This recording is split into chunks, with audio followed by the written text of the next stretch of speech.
Ladies and gentlemen, the Shadow's exciting adventure will start in just a moment. But first, I have an announcement that should be sent screaming across every front page in America. Because it's all about the safest thing on wheels.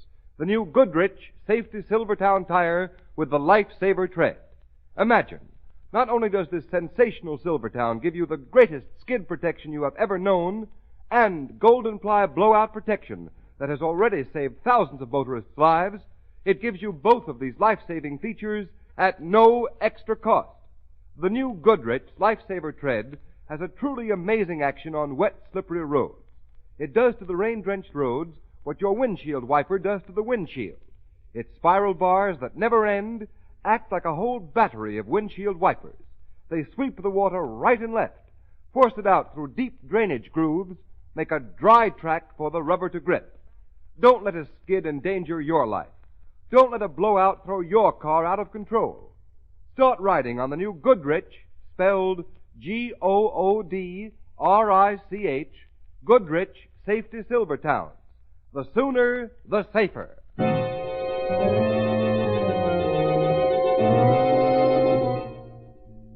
The Shadow, Lamont Cranston, a man of wealth, a student of science, and a master of other people's minds, devotes his life to righting wrongs, protecting the innocent, and punishing the guilty.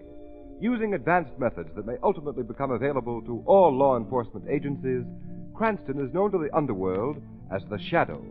Never seen, only heard, as haunting to superstitious minds as a ghost, as inevitable as a guilty conscience. The Shadow's true identity is known only to his constant friend and aide, Margot Lane. Today's story, Death from the Deep.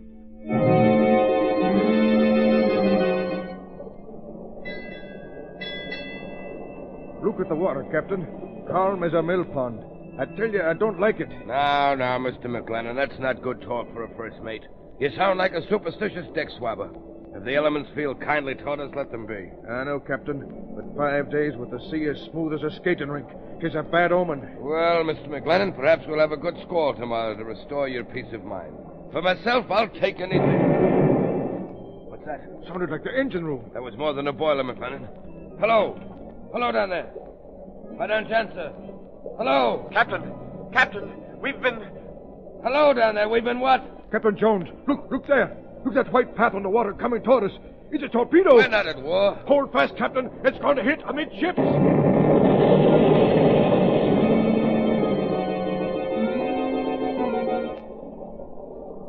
all hands accounted for? Yes, Captain. Are all lifeboats clear? All but this one, sir. And lower away. Hold lively, men. We're just getting away in time, sir. Hey, what's that nosing out of the water dead ahead, sir? It's a submarine. A submarine? So that's what did it. The blackguards? A man's coming out of the submarine's hatch, sir. He's got a machine gun. He's pointing it at us. Stop! Stop, for the love of heaven!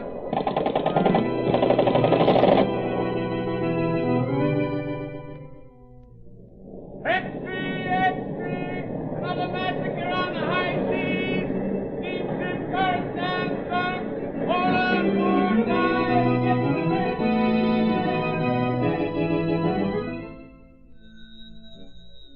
Get to the Acme Steamship Agency. I wish to cancel my reservation on the Princess Marie. But, madam, didn't you... I'm not sailing, I tell you. Why, it'd be suicide. But, Mr. Williams, you can ship your goods with us. Our boats are safe. No boat is safe. But you'd be insured. Yes, at 4 times the usual rate. Oh, no. You can cancel my shipment.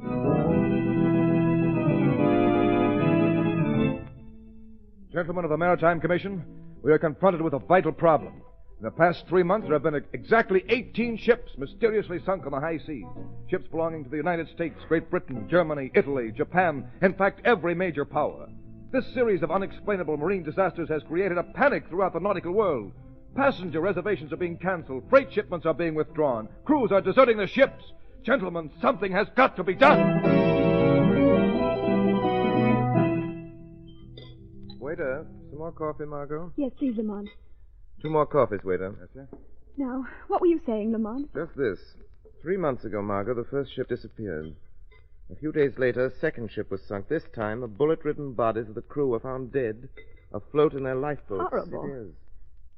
Each succeeding disaster has been increasingly horrible. And now all shipping is at a These standstill. atrocities could not have been brought about by international jealousies because each of the ships sunk has been owned by a company in a different country. Well, who can be I'm responsible? not sure.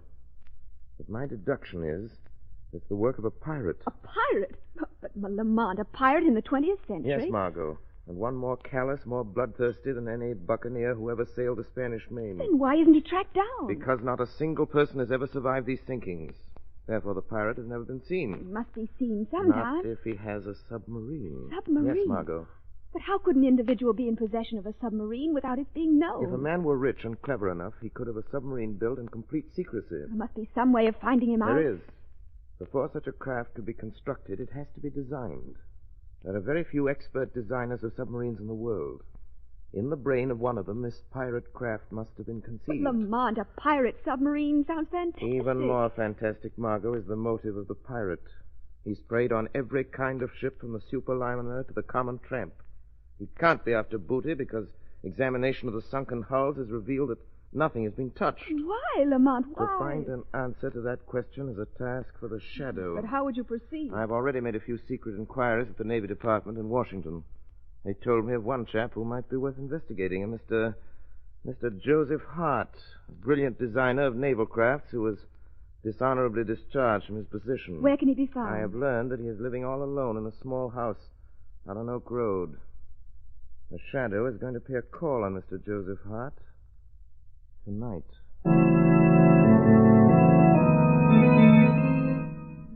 Will you pass me that bottle, please, Benton? Certainly. There you are. Joseph, I'm sorry to see you indulging in liquor. It frequently loosens the tongue. Sometimes makes a man say things that he later regrets. What do you mean? Just this. We share a secret, Joseph. A secret which would be most unwise for either of us to divulge. I haven't said anything. I haven't talked. Not yet. My fear is what you might say. Your nerve is deserting you, Joseph. You must pull yourself together. How can I pull myself together when night after night I'm tortured by the vision of a procession of helpless ships sinking down to the murky depths, haunted by the faces of floating corpses, tormented by... Shut up! I was a fool. I designed and built that submarine. A service for which you were well paid. Yes, with money soaked in blood. I'm responsible for the havoc and the terror that your insane Don't lust... say that, you idiot. I'm no madman, do you hear? Why did you come here tonight, Benton? Because, Joseph, I've been wondering of late why I permit you to live. You're becoming increasingly dangerous to my interests. No. Unless you can prove to me that our secret is safe and that you will aid me in the future. No, I'll never do that. No? In that case, I feel that you ought to be my guest on the next cruise of the submarine. I'd never come back. Is that what you mean? Quite true. But before you leave us in mid-ocean, you'll have an opportunity to see the splendid efficiency with which your creation, the submarine, operates. No. I'd rather you kill me right now and have it over with. And deprive you of witnessing the thrilling spectacle of my accurate marksmanship, to see them leap from the boats in terror like rats? No, Joseph, you can't miss seeing that. No. I'd do anything rather than to be forced to see that. I thought you would. Maintain that attitude, Joseph, or it may be necessary for me to request that you pack your yachting clothes. A contingency which we should both deeply regret. Good night, Joseph. What am I going to do? What am I going to do? I'll tell you what you can do, Joseph Hart. Who's that? There's a way to save you from the evil domination of Barry Vinton. Who are you? I am the voice of one who has come to help you. I am the instrument of your righteous vengeance. I am the Shadow. The Shadow? With my assistance, you can compensate for some of the wrong that you have done. But how? Tell me the secret that you share with Vinton. Oh, no. I can't. I'm You'll have afraid. more to fear if you remain silent. The Shadow already knows enough to hang you, Joseph Hart. You haven't got anything on me. I heard every word that passed between you and Vinton in this room. Oh. Tell me what I want to know and save yourself. Or perhaps, as Vinton so aptly put it, you'd prefer to pack your yachting clothes. Nothing can save me. What I've done is done. I can never escape my conscience. Then your conscience must tell you that it's your duty to all that you can do to stop Vinton's outrages. Yes, Yeah, you're right. Now tell me the secret. Very well. Until a year ago, I knew Vinton only by his reputation as a millionaire sportsman. He was famous as a deep-sea fisherman and a big-game hunter. He came to me first seeking a design for a racing boat. I built it for him, and we became friends. And because of that friendship, you consented to build a submarine. Yes, but not for the purpose that he later used it. He told me that he wanted for a new thrill, oh, believe me. Go on. Well, the submarine was built in Vinton's private shipyard, out at Carey's Point. Knowledge of its construction was carefully guarded from the world. It was not until the day the boat was launched that he told me his true intentions. What were those intentions? Vinton is a lunatic, coldly, murderously mad. He'd always been a killer, but he tired of shooting lions and gaffing marlin. Now his warped brain had turned to what he regarded as a new sport. The sinking of ships and the ruthless slaying of defenseless men. Now I understand. Where does he keep the submarine? I don't know. Are you telling the truth, Joseph Hart? I've told you everything. Why should I lie now? If I knew where that boat was, I'd blow it to pieces. Myself with it. Myself with it. Wait. Myself. That's the idea. That's how I could fool Barry Vinton. Why should I wait to die at his hands? No. What are you doing? I'll fool Barry Vinton. Here, put down that gun. No more tortured, sleepless nights. I'd see no more screaming headlines. Another boat sunk, and another, and another. Don't, Joseph Hart, don't. Barry Vinton will never take me on that voyage. I'll fool him, I say, fool him. Poor Joseph Hart. You've served us both. Now we shall see whom you have served best. Barry Vinton or the Shadow.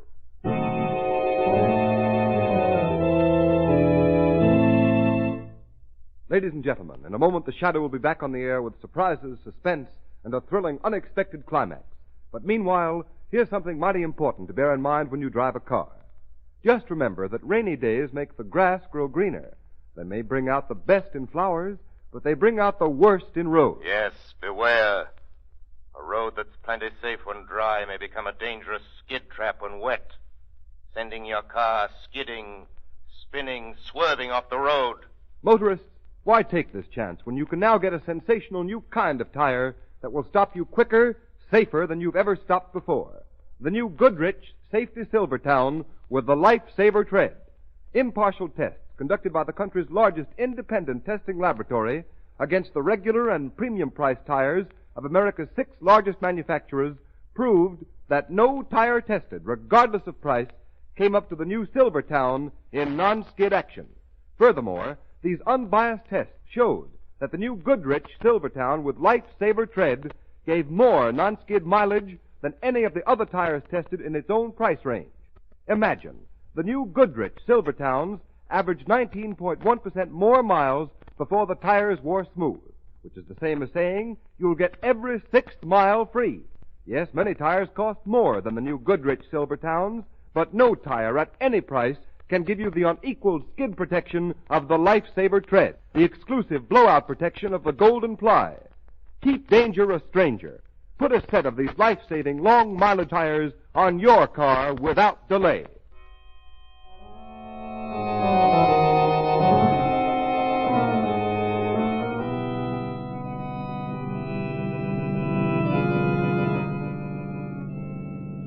And so, Margot, Hart finished telling me the story, and before I could stop him, he shot himself in the head. Poor man. Perhaps it was better that way. It's a month. Now how will you find the submarine? Joseph Hart told me that it was built at Vinton's shipyard out at Carey's Point. That's the logical place to start my search. Is that where you're going now? Yes. Do be careful, Lamont. Remember, that man's a lunatic. He'll stop at nothing. The Shadow hasn't anything to fear from Vinton. I hope you're right. Now, this is as far as we can safely drive without being seen. This is a desolate spot. I don't like it. There's a light. Yes, the shipyard. It appears to be surrounded by a high wall. It looks like a prison. Perhaps it is a prison. For those within its gates. Margot, before we go any further, I'll give you your instructions. Yes, Lamont. I've already been in touch with the United States Coast Guard. They've been promised to give me full cooperation. Yes. Once I've found the submarine and know Vinton's plans, I shall communicate with you by our private wireless. And then? Then you will relay my message directly to the Coast Guard headquarters in Washington. I understand. Good luck to the Shadow. The Shadow thanks you.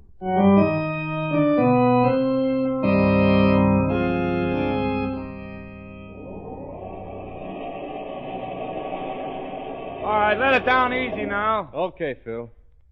Well, that's the last of the torpedoes, Charlie. Hey, the sub must be going on a long cruise this time. Taking plenty of supplies and ammunition. Yeah. Hey, what's that? It was the wind blowing the door shut. What's the matter with you?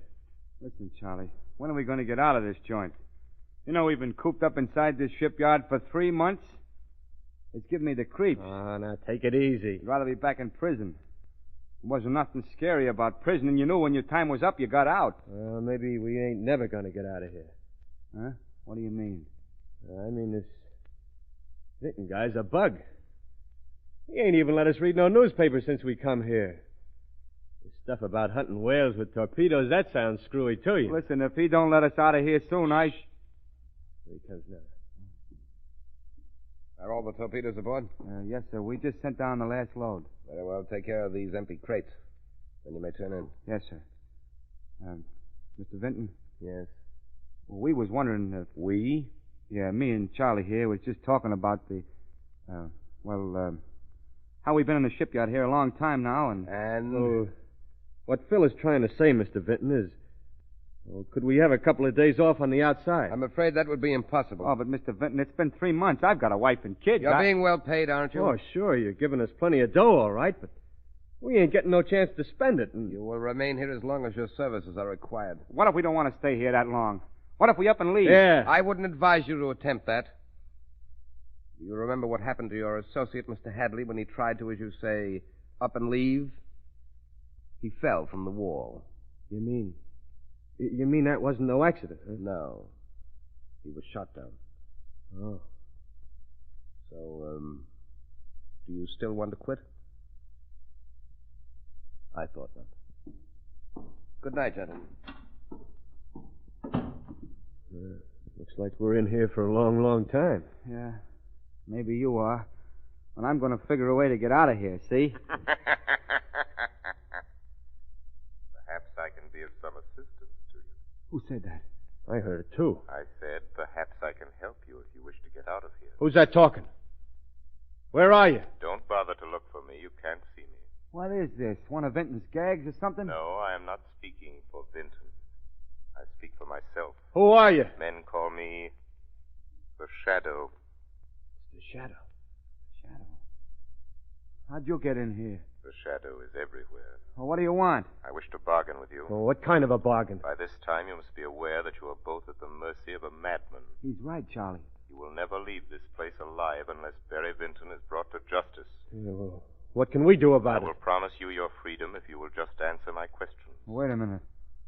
What do you think, Charlie? Well, we're taking a chance. This may be a trick. It is no trick. You have the Shadow's word. Well, what do you want to know? Where is Vinton's submarine? It's right below our feet in a secret underground berth. When does it sail again? Tonight, at midnight. What is its destination? Well, I heard Vinton say something to the mate about Cape Francis. Good. Sailing at midnight, Cape Francis. The Shadow wishes him good hunting.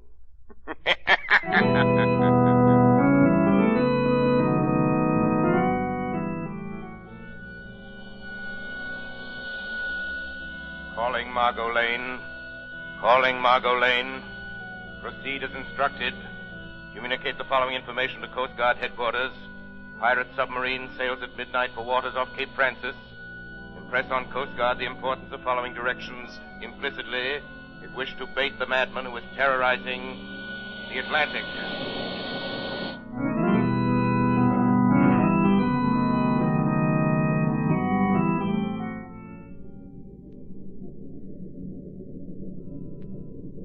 What is our position, Mr. Brush? We are 100 miles due east of Cape Francis, sir. Are we in the regular shipping lane? Yes, Mr. Vinton. Have we enough visibility for clear observation? The sun has just risen, sir. Good. I'll take over the periscope now. Very well, sir. A fine day for hunting, Mr. Brouch. Hello, what's this? Have you sighted something, sir? Take a look. See what you make of it. There is smoke. It looks like a steamer. Splendid. Signal the engine room. Full speed ahead. Yes, sir. Yeah, it is a steamer. I can see her funnels. Full speed ahead. Ah, this is the life. There's nothing like it. The sighting of fresh quarry on this periscope. The excitement of the chase, the spine-tingling thrill when the torpedo finds its mark. And then the climax, on deck, shooting them down with a machine gun like scurrying rats. Mr. Brouch, stand by the torpedo tubes. We're coming up fast. Yes, sir. Stand by the torpedo tube. Aye, sir. We'll cut across our bow and swing to starboard. That should give us a perfect shot. Very good, sir. Be prepared to rise to the surface quickly. If we make a direct hit with the first torpedo. Very good, sir. Stand by the valves and elevators. Aye, sir. We're almost within range. Cut to half speed. Half speed ahead. Torpedo tubes number 1 and 2 are loaded, sir. Torpedo tubes number 1 and 2 are loaded, sir. Look, Brouch.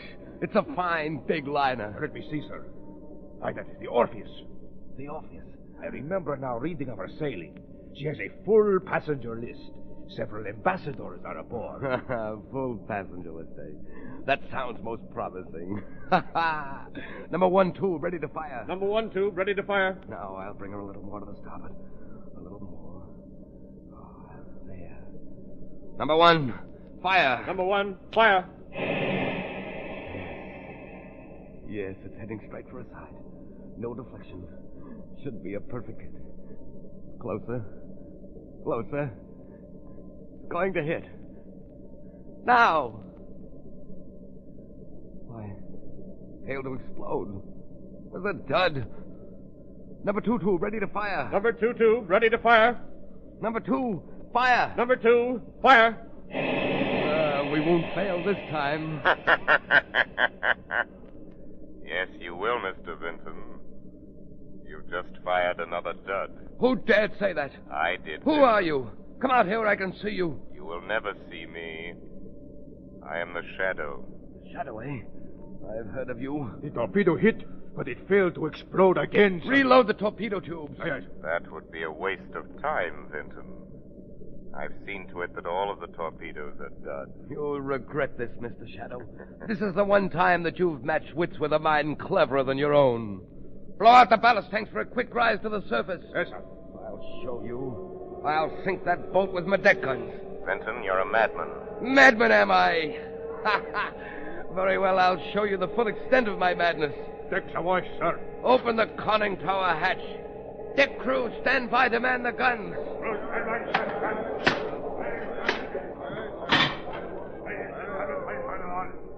Aren't you coming up on deck, Shadow, to witness the kill? I am already on deck, Vinton. Devil plague you. How don't you get up here? Show yourself. That is unnecessary, but never fear. I'll stay near you. The guns are jammed, sir. Jammed? Why, that's impossible. I neglected to tell you, Vinton, that I rendered your guns useless. Oh, so you think that you've outwitted me, Shadow. But you're wrong. Signal the engine room full speed ahead. Aye, aye, sir. Steer directly for that vessel's side. What are you doing now, Vinton? The prow of this submarine is equipped with a ramming device. With it, we can sink any vessel afloat without injury to us. You didn't foresee that, did you, Shadow? In a few moments, we will rip open the hull of that liner and send it to the bottom as effectively as with any torpedo. So you don't believe me? Oh, yes, I believe you. But that liner is completely deserted. It was set adrift there by the Coast Guard. It's a veritable floating mine with enough explosives aboard to blow you to kingdom come. You're lying! You'll know soon enough. You haven't far to go. Reverse engines! Reverse engines! Will we stop in time? We're getting closer. No, we're stopping. We're not going to hit. You see, Shadow, I've outwitted you after all. No, Vinton. You've maneuvered your submarine alongside this ship just as I planned. All right, up there. Here's your men. Put up your hands! Put up your hands, all of you! The Coast Guard. It's a trap. It's a trap. Yes, a trap, Barry Vinton. And this ends your reign of piracy and ruthless murder. Very smart, aren't you, Shadow? But not as smart as you think you are. Stop him! He's going inside the submarine! He's closing the hatch!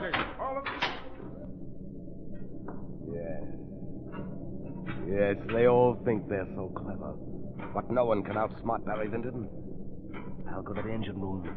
I'll maneuver the dive. They'll never get me.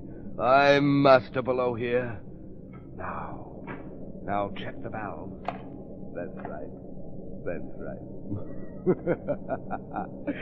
I'd love to hear what the Shadow is saying up there now. He's probably saying it's no use trying to maneuver that dive, Barry Vinton. How did you get here, Shadow? Why, I merely followed you. Show yourself, Shadow, and I'll shoot you down in your tracks. Here I am over here in this corner. Come ahead and shoot, Mr. Vinton. Well, Shadow? Well? You just missed me. Why, you...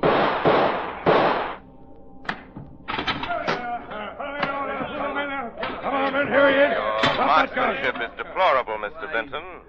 Who are you? That does not matter. Why don't you tell them who you are, you glory seeker? I seek no glory. My reward is that ships and men can once more safely sail the seas. The Shadow's work is done. Mystery House.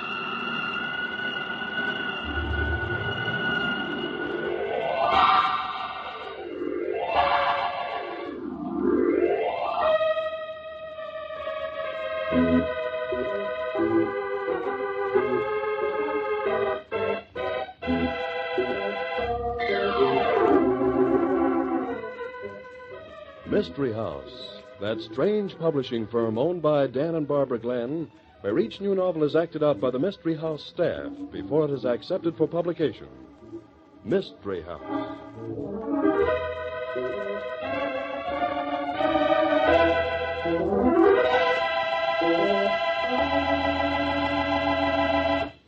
Barb, you said tonight's story had something to do with a Scotch background. Right, Dan? Well, now, no cracks about the Scotch being stingy, please. You know my ancestry's Scotch. How could I forget? Say, I don't see why everybody thinks it's so smart to crack wise about being economical. It's just good common sense. Oh, you're an expert on common sense, are you, Tom? I certainly am, Mr. Glenn, and I can prove it. Listen.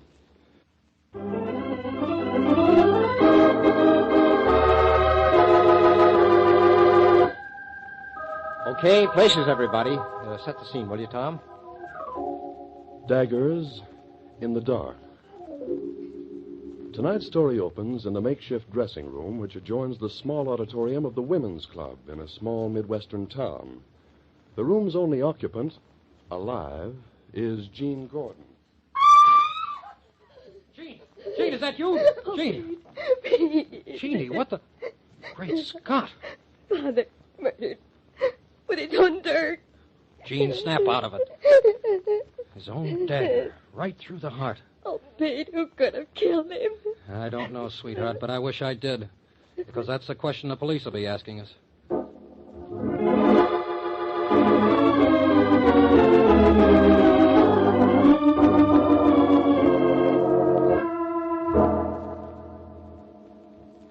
All right.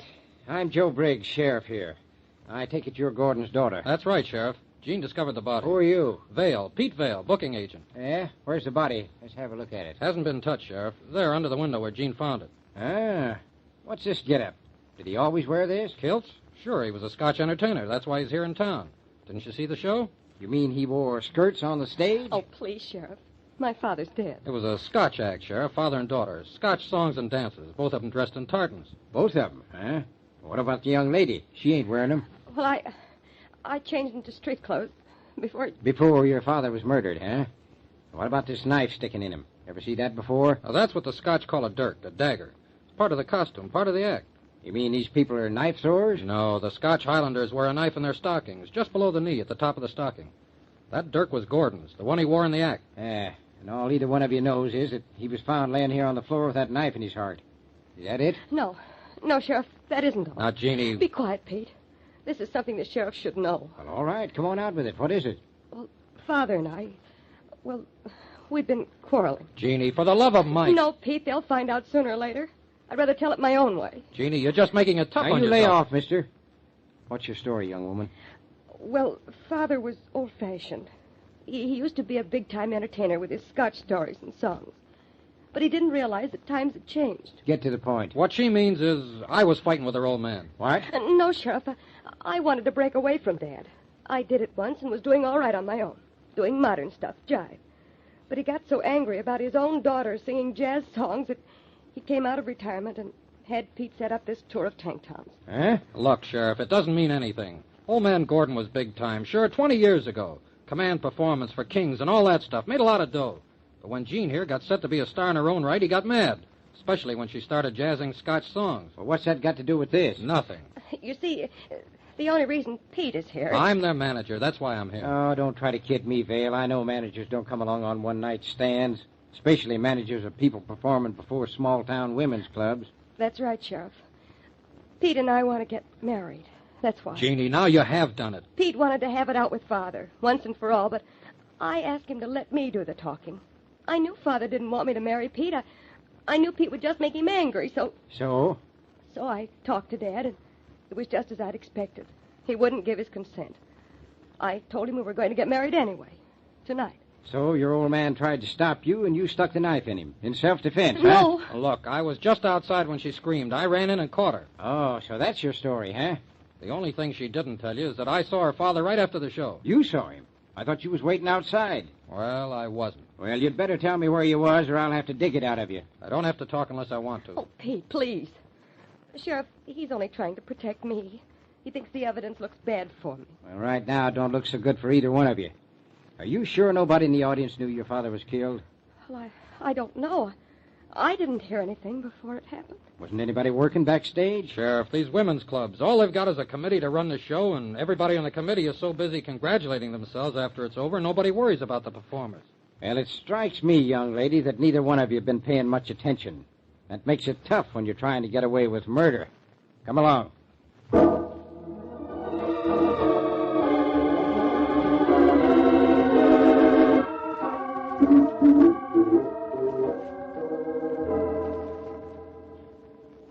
Well, Alma Peabody, what are you doing in the courthouse? Joe Briggs, this is serious. I've something to tell you. Well, I'm always glad to talk to important people, Alma. But I got about as much work to do as I ever had here, and I know. That's why I'm here. Well, all right. Get it over with. It's a cinch I won't be able to do anything until you do spill it. Joe, I know something about that murder. What do you know? You're president of the women's club that sponsored this Scotchman's appearance. Is that what you know? No, Joe. I knew Angus Gordon a long time ago. I mean, I knew him well. You mean you were a bobby soxer when he was a big star like Harry... Well, anyway, Alma, this is serious business. Joe, it's hard to say this, but you may find it out yourself, and then it'll look... Well, I was married to Angus Gordon. What? It's true, Joe. Are you losing your mind, Alma? You was married to Jim Peabody before you came to this town. Everybody knows that. Everybody thinks I was never married before, because I was so young when I came here with Jim Peabody. But I was born in Scotland, and my parents married me off to Angus Gordon when I was 16. Angus was just a coal miner then. Well, all right, Alma, all right. You kind of knocked the wind out of my sails there for a minute, but what does all this have to do with murder? I'm trying to tell you, Joe. When Angus and I came to this country, he was just a struggling Scotch singer, poor as a church mouse. Yeah. So when Jim came along and offered me real security as the wife of a bank president, I left Angus. I never loved him anyway.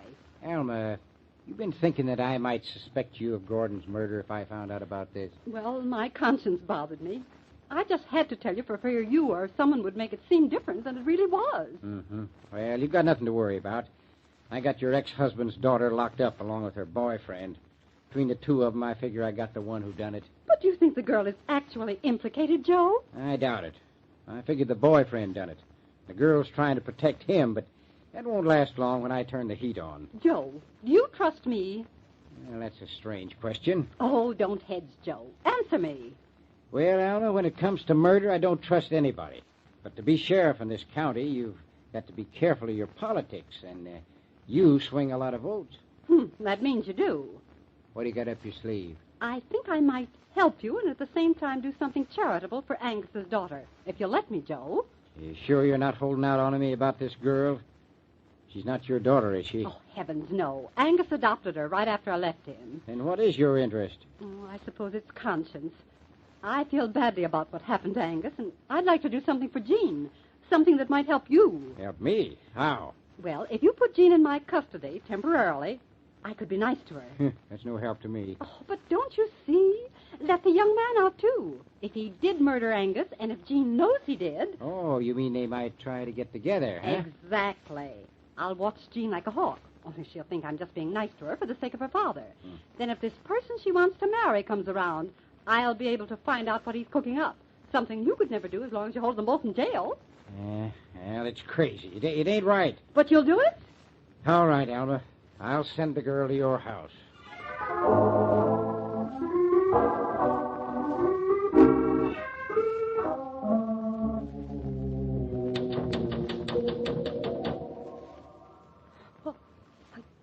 Pete. Let me in before somebody sees me. Oh, Pete, where did you get the ladder? How did you get here? There. I made it. Oh, Pete, you're crazy. What are you doing here? That sheriff has an idea we'll try something together. That's why he sent you here and let me out on bail. But this time of night, what's the idea? I wanted to be sure old Mrs. Peabody'd be asleep, so I could talk to you privately. Oh, she's asleep, all right. But, Joe, what are we going to do about you? The sheriff is sure to get you convicted for what happened to Father. He practically told me that. Yeah. I understand he offered you a nice little deal. What do you mean? That's why I'm here, baby. To tell you you can't get away with it. What? Pete, what are you talking about? I never thought this would happen to me. Falling for a gal and having her turn out to be a double-crosser. What? Pete, I've never seen you like this. No? Well, you never will again. Do you really think I'd sell you out? Oh, spare me that, will you, Jean? It's bad enough to know it. Peter Vale. Oh, you really think... I don't think anything anymore. I just came to tell you I'm going to beat it. But before I go, come over here. Close to me. Pete, what's got into you? Nothing's changed between us. Listen, Jean. Before I go, there's just one thing. Oh, Pete, please. Not this way. I won't listen to you. I can't. Okay, baby. If that's the way you want it. Oh, no. No, Pete.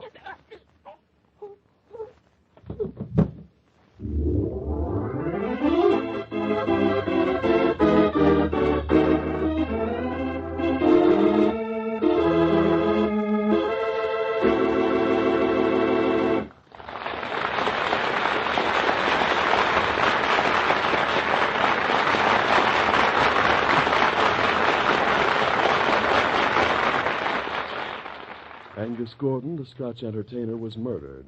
And now Angus' daughter, Jean, was she murdered too? Well, it looks very much as if Sheriff Joe Briggs has plenty of problems to solve in the second act of Dagger in the Dark. But now, while the scenes are being shifted, listen to this.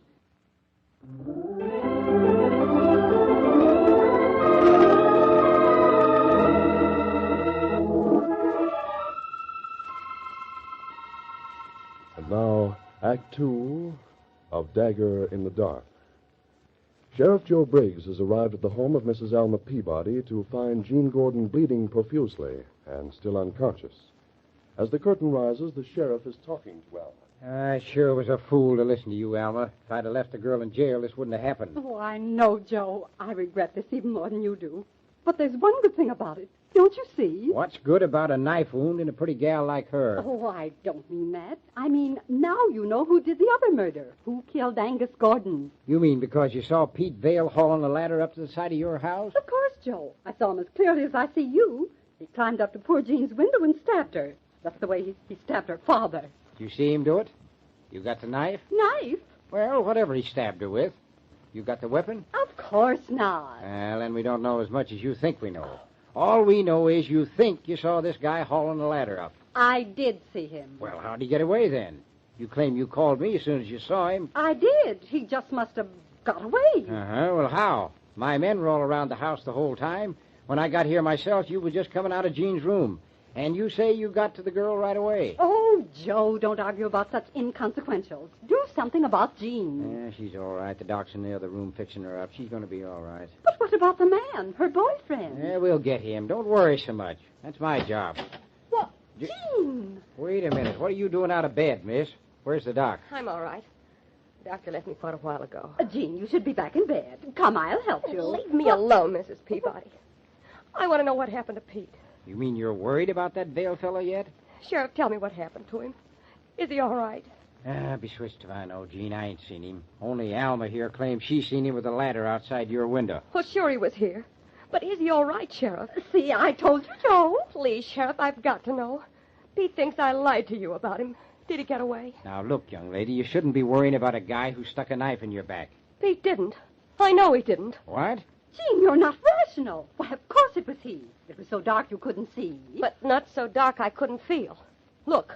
Well, your finger's scratched. What about it? Whoever it was who tried to kill me was behind me.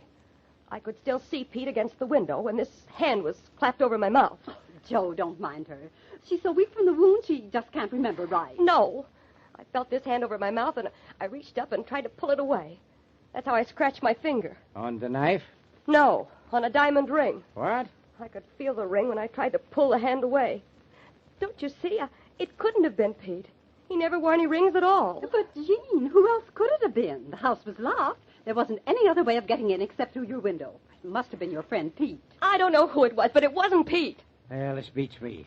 Teaches me a lesson not to listen to women, even women like you, Alma. Joe, you've got to do something about this. I can't have my reputation at stake this way. Your reputation? Attempted murder happening right here in the Peabody house. What will the town think? Joe, you've got to clear this up right away. That's a fine attitude. Yeah, now, wait a minute, you two. Just now... what you might expect of a Tanktown big shot. Why, Jean, after all I've done for you. All you've done was you who got my father to come to your old woman's club show. Me? I heard the other women talking about it. I know you didn't write the letter, but it was your idea. And now all you're worried about is what people will think about you, even though Father is dead and somebody tried to kill me. Jean, you ungrateful little... No, that's no way to fix anything. Well, now, neither one of you has to worry about me anymore. I'm going to get out of here and find Pete Vale before he gets caught for something he didn't do. Oh, no, you don't. Wait, I'll get it, Alma. Yeah, Sheriff speaking. Hey, who? Gil Lambert. Yeah. Well, bring him out here. Yeah, right away. Oh, it's Pete. I know it's Pete. What's happened, Joe? Oh, it's that Vale feller, all right. Gil Lambert, the lawyer, was on the other end. He said Vale walked into his office an hour ago. They're coming out here right away.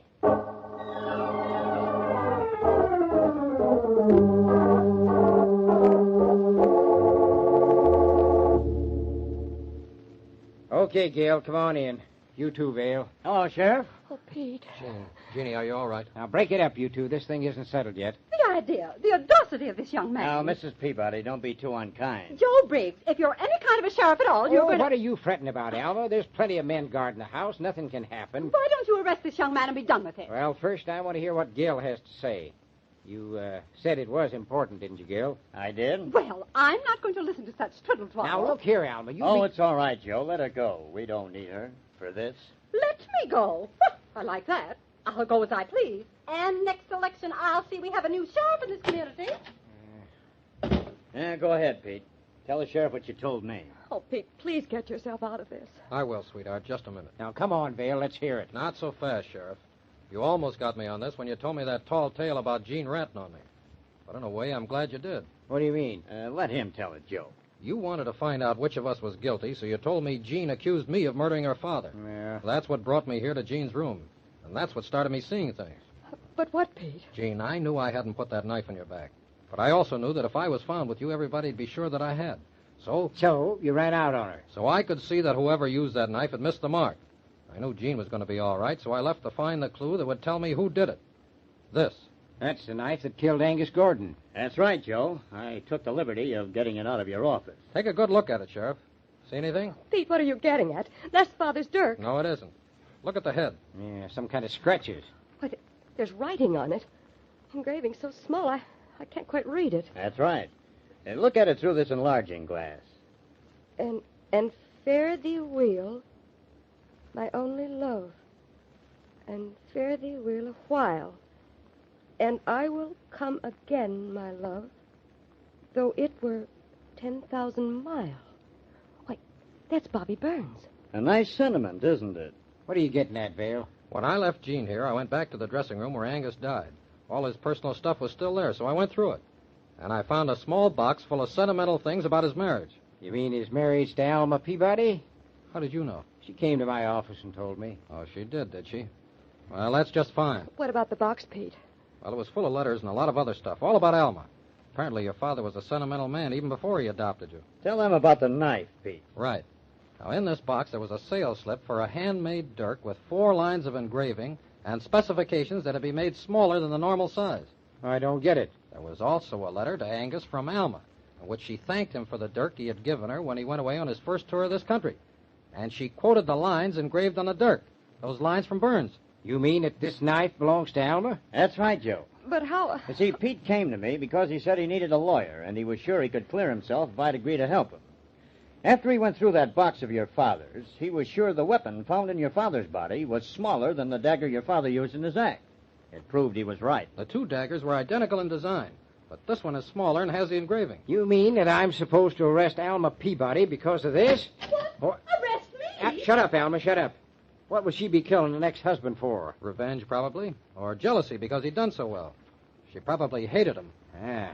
Well, Alma, looks like I got to take you into the courthouse. What? Arrest me for murder? Why, Joe Briggs, I'll sue you for defamation of character. I got my duty, Alma, and it kind of points toward you.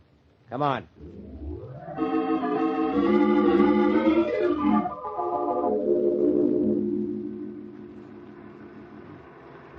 You will live to regret this, Joe Briggs. I've never been so humiliated in my life. Well, there's nothing much I can do about it, Alma.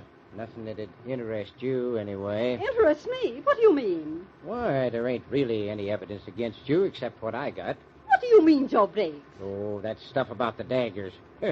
That could be blown higher than a kite.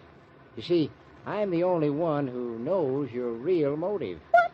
What are you talking about? Peabody's been dead quite a spell, Alma.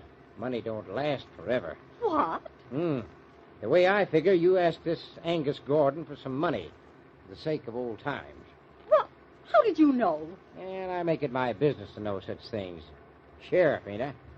And he turned you down. Wouldn't give you a penny. But, Joe, you couldn't know that, right? No, I heard it myself, Alma.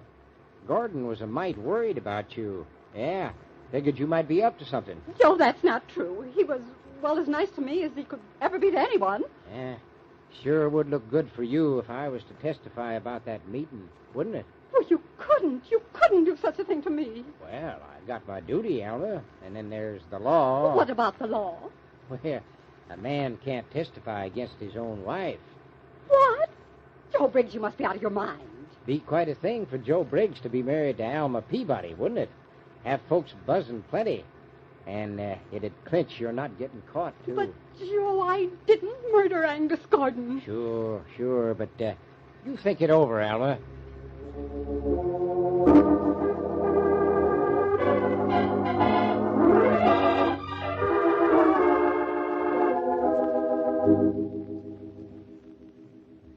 We found something very interesting among Alma Peabody's souvenirs, Joe. Eh? Well, now you look here, Lambert. You got no right to be snooping through her house. It ain't legal. Legal? If I can convict Dad's murder, I don't care how legal it is. Here's the weapon, Sheriff. She'd put it back on her writing desk. Her letter opener. And it's a little long for its holder, Joe. Apparently, when she killed Angus Gordon, she left her dirk in his body, and then she took this. But his knife was long and didn't quite fit the letter opener case. You see? Yeah, about an inch difference in the length. But she didn't have any motive. I'll bet these two planted it there. I don't think so, Joe. We wired New York and talked to his lawyers. We found out about Angus Gordon's will. Well, what about it? He left his money share and share alike to his adopted daughter and his former wife. You don't say. But he never let Alma know about it, did he? Well, that still don't give her any motive. You don't really think you can get away with it, do you, Briggs? Well, what are you talking about? Me? What? Dad's will said he'd investigated and found his former wife was in need of money. Well? Dad wouldn't have paid for an investigation. He never paid for anything he could get for nothing. He'd have written to the sheriff. What? You mean... Don't worry, Mr. Bridges. We can check that. Dad never threw away a piece of correspondence. But I know how he'd operate. And when you found he was coming here, you saw a chance to capitalize on what you knew. Now, wait a minute. I never had a letter from him in my life. And I didn't know a blame thing about any will. You'd figured some way to get part of that money, Briggs. What was it? Nothing. Look, if anybody was to benefit, it'd be Gil Lambert. He's been lending Alma money to live on for close to 3 years. Why, she must owe him nearly $10,000. And he's a lawyer. Stop him. No, no, you don't. Put down that gun, Gilbert. Sorry, I can't oblige you, Sheriff. You were wrong, Miss Gordon. Your father paid for his investigation. I made a deal with Alma Peabody after I'd corresponded with the old man. I'd finance her till she got the money, in return for half of what she got. You killed Dad, and you didn't even know him? Yes, and I'd have killed you, too, with a little luck. I had to hurry to get home before your boyfriend found I wasn't there. I saw him pounding at the front door, and I had to sneak around the back way. I pretended I'd been asleep. How he ever happened to come to see me... Put down that gun, Gil. No, thanks, Sheriff. She still gets her share of the money. And someday I'll get my part of it from her, because you won't get me. No, I think I'd rather keep it all for myself, Mr. Lambert. What? Well, you... Yeah. Nice work, Alma. You got him. I was never much good with a dirk, but as a girl, I rather prided myself on my marksmanship. I knew he was guilty, but I was scared to death. When you went for Mr. Vale, I was, blind with fear. I don't blame you, Mrs. Peabody. But, Pete, how did you happen to pick Lambert? I don't know, Jeannie. Just, a stab in the dark.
WOR Mutual is proud to present the distinguished American actor Walter Hamden in The Adventures of Leonidas Witherall.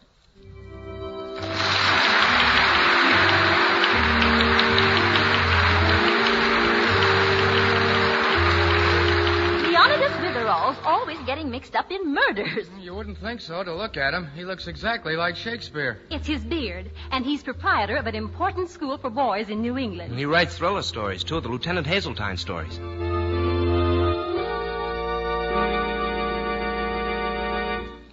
And the incidents by which Leonidas manages to get mixed up in crime are strange and unexpected, aren't they, Mr. Hamden? They certainly are.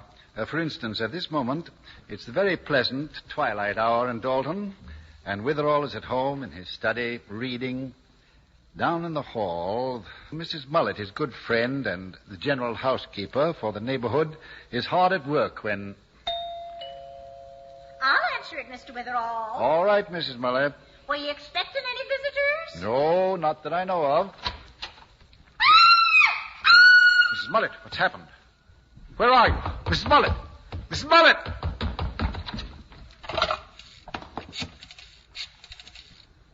Operator, I want police headquarters. Hurry. Hurry!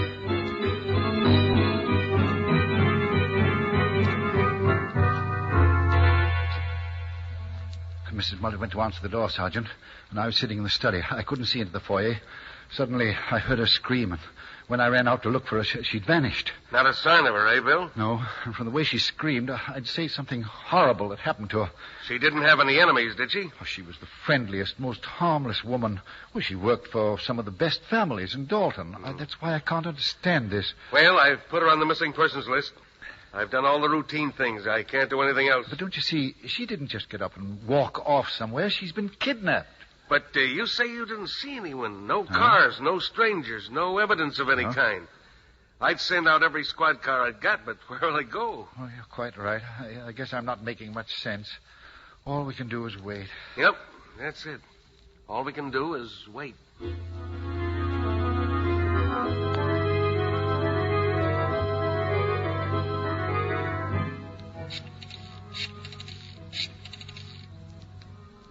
Hello?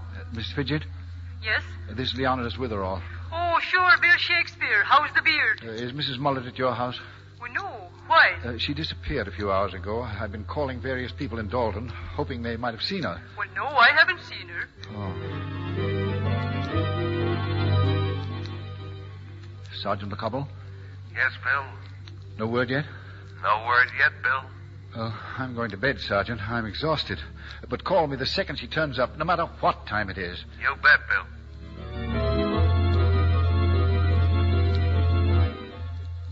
Yes? Good morning. This is Leonidas. Oh, hello, Mr. Witherall. No, she's not home yet. I see. All right. Thank you.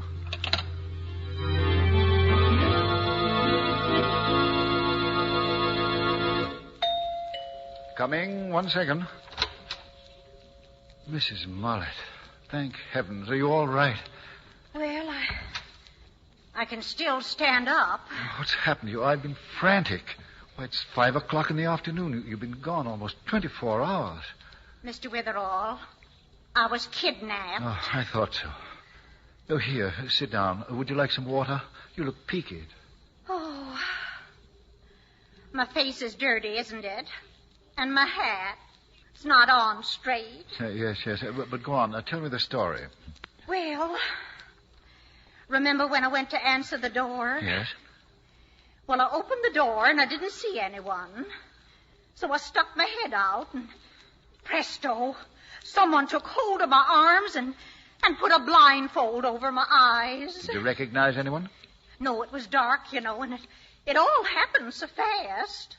I'd know their voices, though. Where did they take you? Well, I don't know exactly. They made me walk down the street, and we got into a car. Then we went for a ride. Not long, about 10 or 15 minutes, I'd say. What did they talk about in the car? Nothing. Not till we got there. Where? Some house. I think they took me into the cellar, because from the street we walked down, not upstairs. Then what happened? They took my keys. I've got the keys to everybody's house I take care of. Why, I'd more than a dozen of them.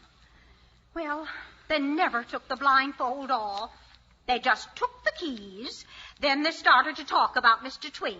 Mr. Twink? Yes, I take care of his house. It's on Blackstone Road. Oh.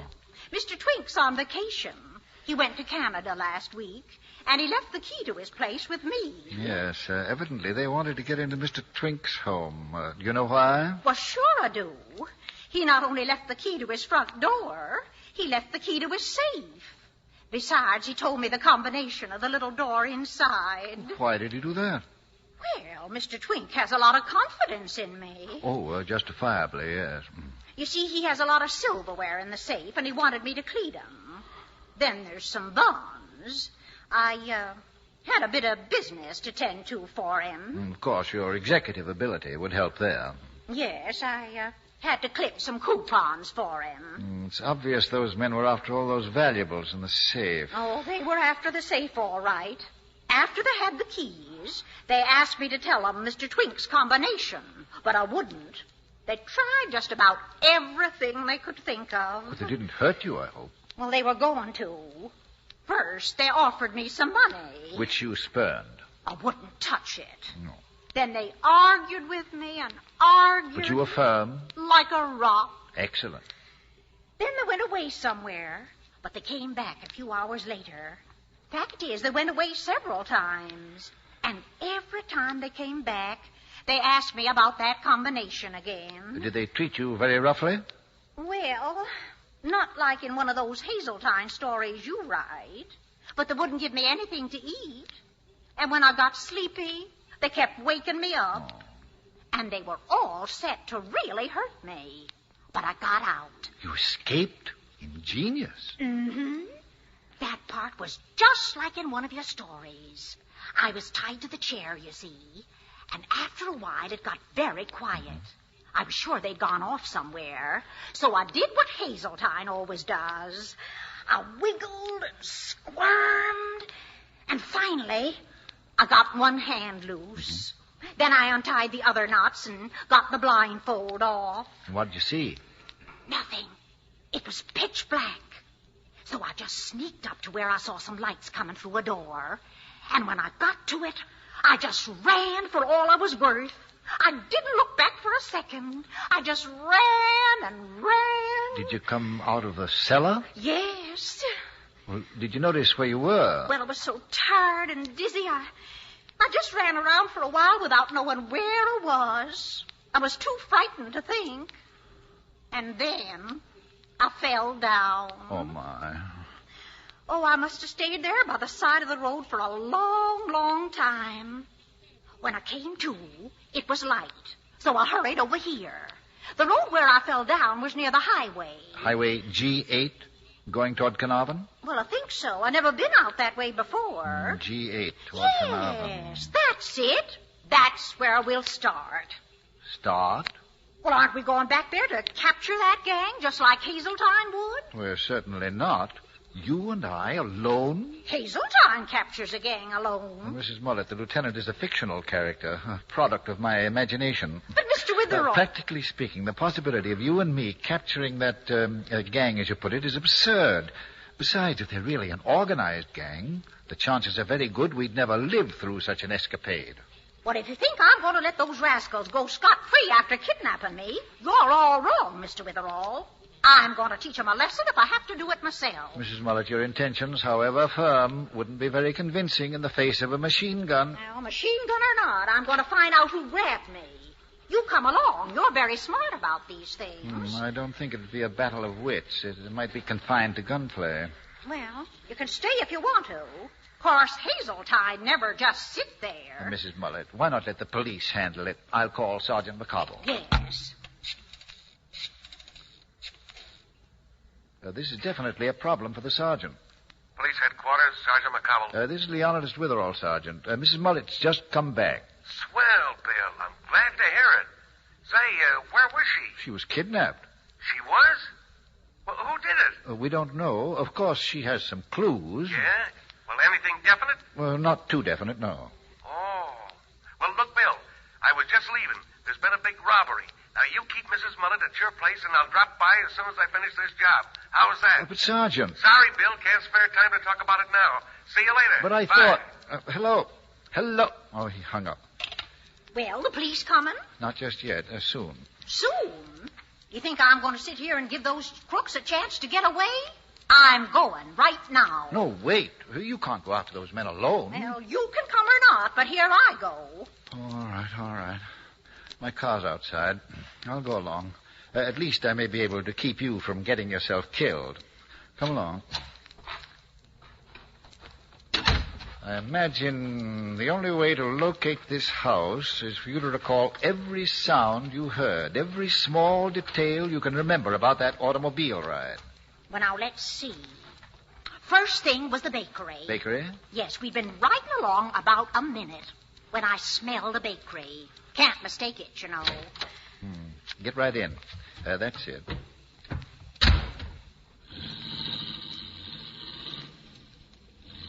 Your acquaintance with the shops in town should help. Whose bakery is about a minute's drive? Well, let me think. Oh, Dougal's. It's the only one that's anywhere near your house. And we'll head for Dougal's.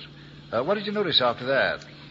Well, there was the bakery, then the tracks. I felt the car going over tracks. Railroad tracks. We'll drive to Dougal's and then see which way we have to go to cross the tracks. Fine. Now we're accomplishing something. We'll catch those crooks, Mr. Witherall. Step on it.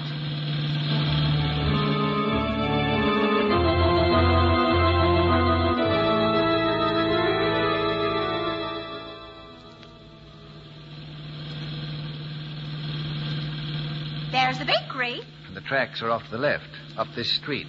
So we'll turn left. There are the tracks right up ahead there. Yes. Look at that car coming toward us. The big black one? Seems the driver's crazy. The way he's swerving from side to side.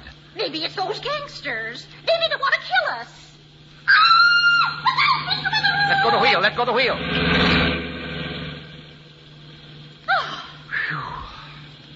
You all right, Mrs. Mullet? They came within 2 inches of turning us over. Yes, I was so scared there for a minute. Do you think it was the gangsters? It's very possible. They may have followed you. They may know we're heading for their hangout. I'm not turning back either. You're not? That car wasn't a sufficiently dramatic example of what may happen? We're going right straight ahead. Now let me think. After the track, there was the water. I heard water. Much water? A brook? No, it was louder than that. Sort of a waterfall. How much time elapsed between the tracks and the water? Well, I don't know. I'd say another few minutes. Oh, there's a crossroads up ahead. I wonder which road leads to a waterfall. I don't know of any waterfall in this section. I'll try going right. Sure you heard that? Positive. Could you go any faster? Mrs. Mullet, if I'm going to get into a wild gun battle, I'd like to appreciate the beauties of the countryside before I expire. But they'll get away, Mr. Witherall. They'll be gone before we get there. Well, I admit I find myself harboring a wish that will prove to be true.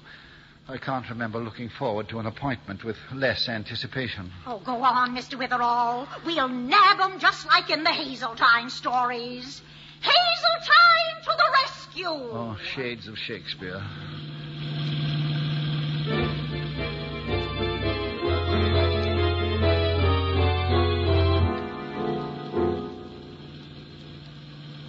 Say, Mr. Witherall, you were lucky turning to the right. Lucky? Well, sure. There's the little waterfall. Yes. After the water, we went to the house. Oh, while I was in the cellar, I heard waxing machines. Uh-huh. Oh, I'd know that sound anywhere. They were doing the floors above us. Lots of hustle-bustle going on. Well, at least after I get shot, I've a beautifully waxed floor to collapse on. I wonder where that house is. Well, it must be the one up ahead. There aren't any others around. Well, it couldn't be that house, though. I'm sure it belongs to Mr. Beagle. I heard he'd taken a house out here, a big estate. Mr. Beagle? Why, I know him. He couldn't have done it. No, he's one of the most active citizens in Dalton. Charitable, public-spirited. I know, but I'd still say that's the house that took me to. It's not possible. Well, drive a bit closer anyway. All right. In fact, we can stop here if you wish. Exquisite home, isn't there? Now, exquisite or not, that's the place. The gang's in there. Now we'll rush over and grab them. The architect... We'll what? Grab them.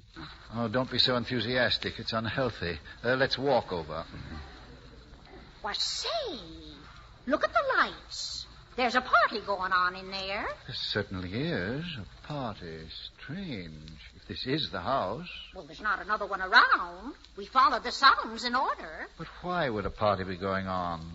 You know, Mrs. Mullet, this is beginning to intrigue me. You heard them waxing floors. Now there's a party. That makes sense. Of course. I'm going in. Suppose you walk down the road to the nearest gasoline station and call Sergeant McCobble. Tell him to come over, just in case you're right. But it's Mr. Beagle's house. You just gone storming into the party? Not storming, gently breezing in. But didn't you say if the gangsters are there, you'd be shot? I want to know who kidnapped you, Mrs. Mullet. I also want to know why a party should be going on in this house. If this is where you were, yes, I'm going to take the chance. And if I get shot, well, as the gentleman I'm supposed to resemble has written, there's a destiny that shapes our ends, rough hew them how we will. Now you're talking like Hazeltine. Ah, thank you, Mrs. Mullet. Now, let's see. Mr. Beagle came to Dalton about a year ago. Wealthy, intelligent, well-liked. It's very puzzling. Be careful. Oh, I shall. And you be quick. I may need the sergeant badly. All right. Bye, Mr. Witherall. Good luck. Bye.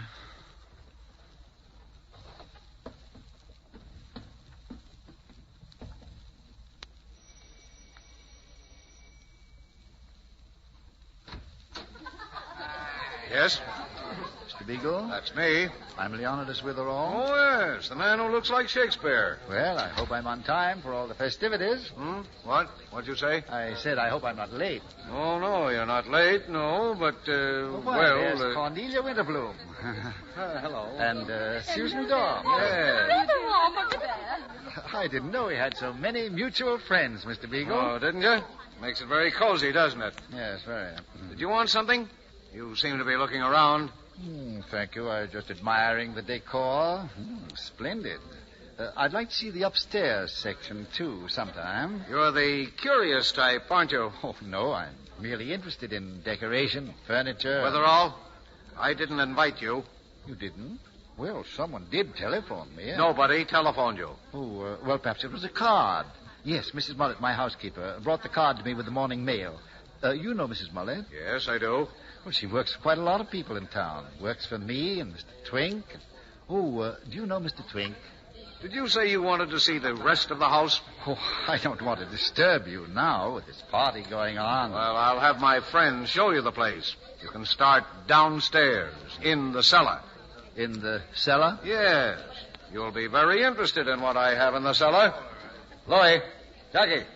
What's the matter, boss? What do you want? I want you to show the house to Mr. Witherall. Take him down in the cellar first. I got you. Come on, pal. We're going on a sightseeing tour. Well, thank you, but perhaps later, eh? Why don't you play something hot? Let's dance. Oh, yes, You fellas show Witherall the cellar now. Come on, Maestro. Play something hot, will you? And make it good and loud, huh, boys? Sure. That's a great idea. Okay, let's go, Witherall.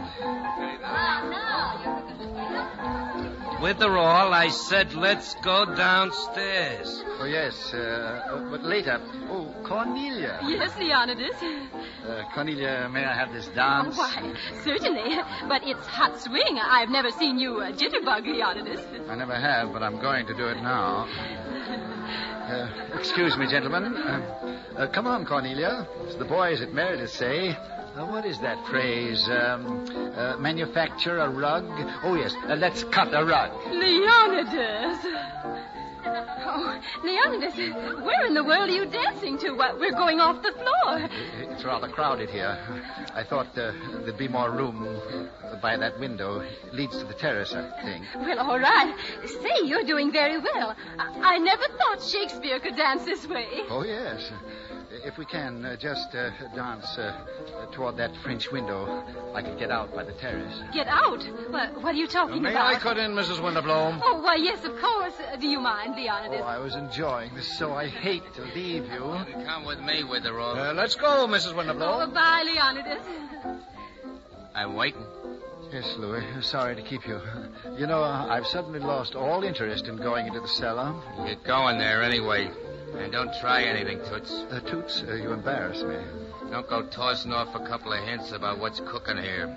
Because what's in my pocket ain't no water pistol. Cooking? A pistol? Leonidas Witherall! My goodness, you rascal. Why didn't you come over and speak to me? Well, I've been busy, Toots. Susan. Well, just you come over here to this sofa and sit down and chat with me. Will you pardon us? Huh? Pardon us. Come on, Leonidas. Oh, I'm delighted, Mrs. Drap. Well, how have you been? I haven't seen you in weeks. Mixed up in any murders lately? I'm mixed up in one right now. Hopelessly mixed up. Oh, really? Young man, Louis. Yeah? Would you do me a favor and get me some more punch, please? Me? Okay. Give me the glass, Duchess. Gimme, Duchess? Yes. Curious guest, isn't he? Now, Leonidas, tell me all about it. Who's been killed? No one yet. No? But they will be at any moment. Well, why don't you stop it? No, I'm afraid I can't. Oh, Leonidas, you wouldn't be pulling my leg, would you? Oh, no. On the contrary, I'm talking shoulder to shoulder. Oh. Legs, shoulders. If this keeps up, we'll need some ration points. Oh, how droll of you. Well, who's going to be killed? I am. Oh. Oh, now I know you're just teasing me. No, Susan, I'm going to be shot within a few seconds. You know, that's what I like about you, Leonidas. You've such an extraordinary sense of humor. Huh? Yes. Well, who's going to shoot you? Cornelia? Me? One of Mr. Beagle's friends. Oh. Susie, I've got to get out of here. Would you walk toward the front door with me? Of course. I adore these games. We played murder at a party last week, but we didn't act it out this way. It was a quiz game called Stump It or Lump It. Yes, the quiz I'm in now might be called Answer It or Drop Dead. Really? Is Louis in it? Yes, very much so. Oh, you know Beagle does get the most exciting ideas for his parties. Well, come on. We'll sneak toward the front door, eh? Yes, do it very casually, though. Come on. Uh-huh. Walk slowly. Yes. That's it. Mm-hmm. They haven't seen me. I see. You'll sneak out, and then we'll all look for you. Is that it? I'm going to back up against this door and grab the knob. Mm-hmm. Smile, Susan. Smile at everyone. I am. Oh, I am. Isn't this more fun? I've got the knob in my hand. Uh-huh. Now I'll turn it. Yes. Easy. Mm-hmm. Talk. Yes? Talk about something. Or anything at all. Oh, I see. To distract them, huh? Well, you know, I saw the most darling hat yesterday, Leonidas. I was in New York. The knob's turned. I just couldn't resist it. It was... I'm all set now. You know, it was one of those little stores on Ready? Broadway. Oh, going somewhere with the roll? Oh. Jackie, confound it. Don't leave now. The party's just getting warmed up. It's at a fever heat, if you ask me. Stick around. There's going to be plenty of fireworks. Oh, that's what I'm afraid of. Well, Leonidas, he saw you. So I guess the game's spoiled. Call me when you want to start a new one, will you? How about musical chairs? I just love Now, you fooled around enough with her all. Now you're going downstairs. You'll have to make me. I'm not going into the cellar. Come on, Jackie. Beagle's getting impatient. The door to the cellar's over there with her all. I'll not budge one step. Oh, you won't, huh? You want to play rough? Okay, Bud, you asked for it.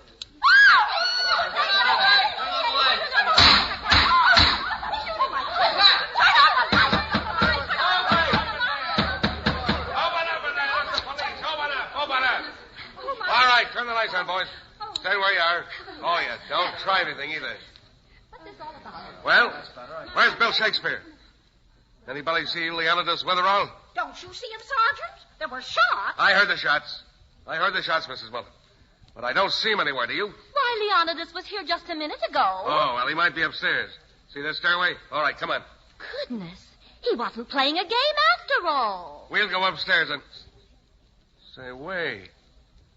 Well, if it isn't Louie and Jackie. How are you, boys? You fellas haven't been in town bothering me for a long time. They're probably in this Friscom. Okay. We didn't do nothing. Leave me alone. All right, shut up, you two, before I hand you your heads. What'd you do with Bill Shakespeare? He beat it when the lights went off. Who turned him out? I did. We were playing a little game. So what? Oh, little game, eh? Carrying those guns? Hold them, boys. Let's go, Mrs. Willett. We're going upstairs. Sergeant, they're in this, all right. I recognize their voices. Why, they're the two fellas that took me into the car. Well, the boys will watch them till we get back. Then we'll have a nice, long talk. Come on up. Yes. Bill? Hey, Bill. Where are you? Oh, I just... You all right? I hope nothing's happened to him. Wait, I'll try this door. Nope, nothing doing.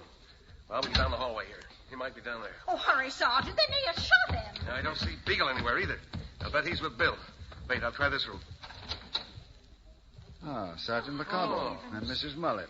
Won't you come in? You all right, Mr. Witherall? Oh, a bit winded, that's about all. Say, Bill, didn't you hear us calling? Why, only just now, you see, the door was closed, and Mr. Beagle and I were having a very spirited and noisy conversation. Have your friends seen Louie and Jackie? We got 'em, Bill. But now tell me, what happened?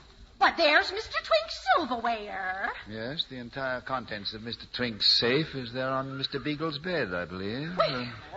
do you care to explain, Mr. Beagle? I'm not saying a word. I'm explaining nothing. I don't have to talk here. I put out the lights, Sergeant, when Louie and Jackie were about to exterminate me. Mm-hmm. In the dark, I ducked and ran upstairs. I was sure Mr. Beagle would be planning to leave with his loot. Why, that's the stuff I've been looking for all day. This is the robbery I was working on before. Really? Yeah. Mr. Beagle wasn't quite the outstanding citizen we thought. Pushing around. Now, Mr. Beagle, if you'll be so good as to return Mrs. Mullet her keys. Well, Mr. Witherall, guess we did as well as Hazeltine. Oh, we did just as well, Mrs. Mullet. Say, what were you doing all the time I was fetching the sergeant? Dancing to hot swing. To hot swing? Yes, that's mood music for a nervous breakdown. Oh. Well, as Mr. Mullet used to say when he was alive, give me a nice old-fashioned waltz every time. Yes, I agree. Let's go, Mrs. Mullet. Wait a minute, Bill. Where are you going? She's a witness. Oh, couldn't you spare the witness for just a few minutes, Sergeant? Spare her? What for? For a nice old-fashioned waltz. Shall we, Mrs. Mullet? Why, Mr. Witherall. This is Jerry Hendiga saying stay tuned for more of these great old radio classics.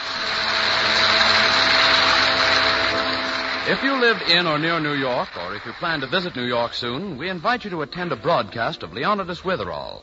Just write a postcard with your name and address and send it to Bill Shakespeare. That's what Leonidas' friends call him. Bill Shakespeare, care of WOR, New York 18. We'll be glad to send tickets free of charge. Remember, to receive free tickets to a Leonidas Witherall program, send a note tonight to Bill Shakespeare, WOR, New York 18. The Adventures of Leonidas Witherall is heard over most of these Mutual stations every Sunday evening at 9 p.m. Eastern Wartime and comes to you from the stage of the WOR Mutual Playhouse in New York. This is Mutual. I am Judge A.J. Adams. For almost 40 years, I presided over one of the highest criminal courts in the land. And I have learned, above all, that no crime is perfect.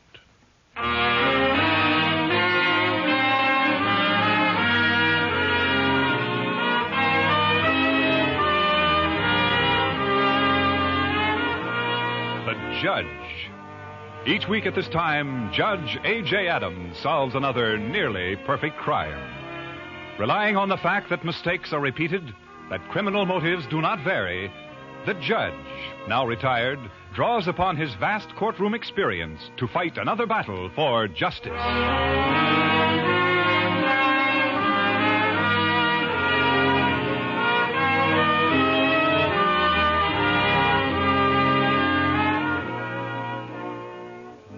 It is evening just outside the palatial home of Mrs. Agatha Winters, one of the town's wealthiest widows. Mrs. Winters lives with her stepson Ronald and her secretary Catherine Shaw. A high solid brick wall surrounds the Winters estate, cutting it off from the rest of the neighborhood. It's 9:30 when a long, sleek convertible pulls up the driveway in front of the mansion and stops. The car door opens. A young man steps out. He starts up the stairs toward the house as a voice from out of the shadows says, Ronnie! What? Ronnie, wait. Julie, what are you doing here? I had to talk to you. Ronnie, why haven't you been to the nightclub to see me? It's been almost a week. I've told you, Julie, it's no use. Ronnie, have you forgotten? We were going to be married. Now, you're only making this more difficult. I'm sorry if I sound brutal, but there's no other way. But, Ronnie, you can't end this. Good night, We've just... Julie. Or perhaps I should say goodbye. Ronnie. Ronnie.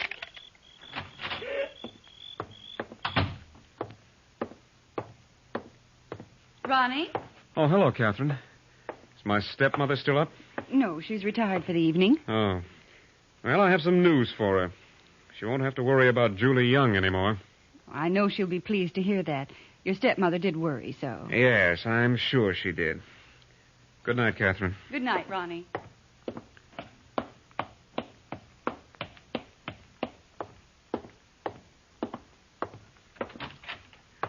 It's good to be home.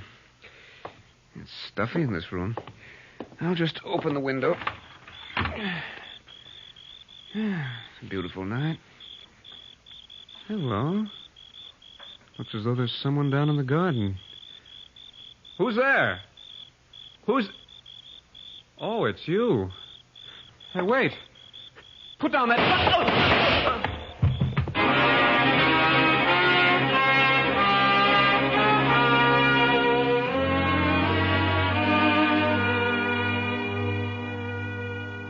It is 30 minutes later. Not many miles away, sitting in his study, is Judge A.J. Adams. Once one of the nation's most fearless fighters against crime, Judge Adams is now retired. However, from time to time, the good judge is pleased to lend his brilliant judicial mind to the cause of justice when called upon by the police. Now the telephone just outside Judge Adams' study rings suddenly. A short, plump woman of about 50 wipes her hands on her apron and walks towards the phone. She is Mrs. Maloney, Judge Adams' faithful housekeeper. She lifts the receiver. Judge Adams' residence? Mrs. Maloney, this is Lieutenant Tommy Ross of the police department. Oh. I wonder if I could disturb the judge for a moment. Well, he's resting in his study, Lieutenant. Can it not wait till the morning? I'm afraid it can't, Mrs. Maloney. This time it's really important. Would you call him to the phone? Well, seeing as how you're an old friend, Lieutenant, but next time... Mrs. Maloney. I'll get him right away. It's them police again, Judge, bothering you at all hours. Mm. Oh, yes, Mrs. Maloney. I'll take it on this extension. Judge Adams speaking. Hello, Judge. This is Tommy Ross. Well, hello, Tommy. What can I do for you? Judge, does the name Agatha Winters register with you? Oh, indeed it does. Mrs. Winters represents one of our very prominent families. In fact, she is the leader of the reform movement in the coming city elections. Exactly, Judge. Mrs. Agatha Winters is chairman of the Citizens Committee Against Crime. Yes. Right now, she's a murder suspect. She what? If this thing breaks in the newspapers, it'll blow the lid off City Hall. Now, Tommy, suppose you try being a little more explicit. Judge, I called to ask if you'd mind coming over to the Winters home right away. I could use your help. You see, Mrs. Agatha Winters' stepson, Ronnie, has just been murdered.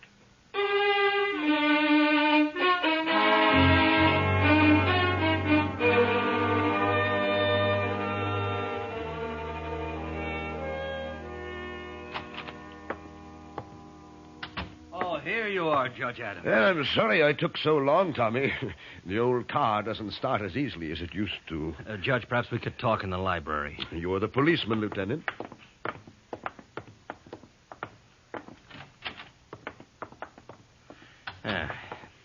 Now, about 45 minutes ago, Ronnie Winters was shot through the heart. As best we can tell, he was standing at the window of his bedroom upstairs when it happened.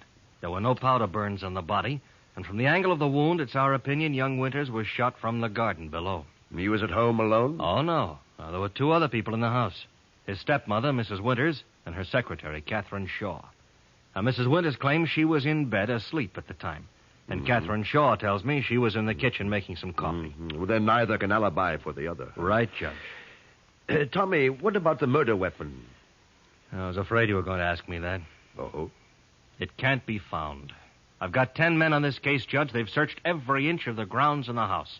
The gun that killed Ronnie Winters has disappeared. I see. Now, tell me, Tommy, who telephoned the police? Mrs. Winters. She says she was awakened by the shots and called us immediately. Yeah.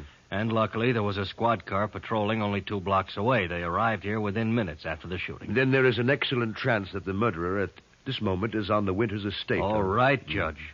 Neither Mrs. Winters nor Miss Shaw heard a car leave after the shooting, and the grounds around this mansion cover almost 5 acres. Also, I've got 4 squad cars patrolling the area bordering the Winters home. No one has been seen leaving the estate. Well, Lieutenant Ross, I must say you are doing a thorough job. Coming from you, Judge Adams, that means something. Now, there's just one more thing. Yes, Tommy? If the newspapers get wind of this murder, they're going to spread the Winters family all over the front page, Judge. You know what that'll do to this town's reform movement. Well, with Mrs. Winters a murder suspect, I should imagine it would be a severe blow. Well, that's why I called you, Judge. We're working against time. Tommy, this matter affects our entire community.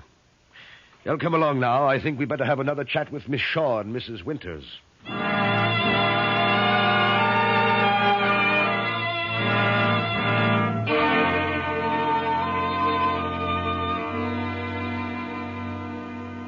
There's Catherine Shaw coming out of Mrs. Winters' room now, Judge. Good. Perhaps Miss Shaw can talk to us. Yeah.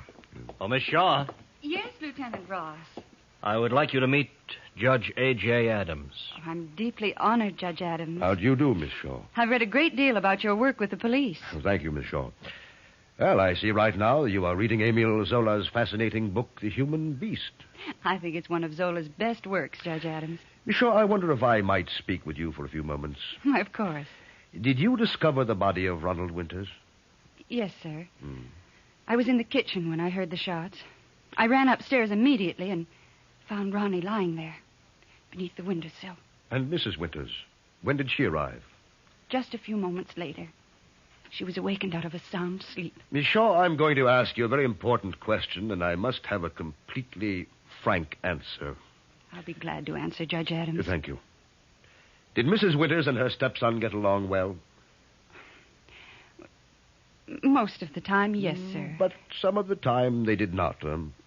Well, there was one minor matter. Well, please, continue. Ronnie was going with a nightclub singer, Julie Young. Mrs. Winters didn't approve. She asked Ronnie to stop seeing the girl. And did he? Well, there was a scene. At first, Ronnie refused. Then when Mrs. Winters said she wouldn't let Ronnie disgrace the family name, she said... Go on. She'd rather see him dead. Miss Shaw, why haven't you revealed this information to the police? Lieutenant, Mrs. Winters is not only my employer. She's my close personal friend. I'd hate to see her involved. Miss Shaw, that's for the police to decide. Lieutenant Ross is quite correct, but I understand your loyalty. Now, Miss Shaw, tell me, did you know Julie Young? Well, I've never met her. However, tonight when Ronnie came in, he told me he'd broken off with the girl. I checked on this Julie Young, Judge. She works at the Bluebird Cafe. That's a night spot on the other side of town. Miss Shaw, do either you or Mrs. Winters own a gun? Oh, no, Judge. We've never had one in the house. How long have you lived in this house with Mrs. Winters? Almost 4 years. Since Mrs. Winters' husband died. Thank you, Miss Shaw. You've been most cooperative. Anything I can do to help, Judge Adams. Anything at all. I shall be happy to call on you. Keeps going in circles, Judge. And still no sign of the murder weapon. Tommy, regarding this Miss Julie Young... Yes, sir? I think you'd better send for her right away. Meanwhile, I'm going to have a talk with Mrs. Agatha Winters.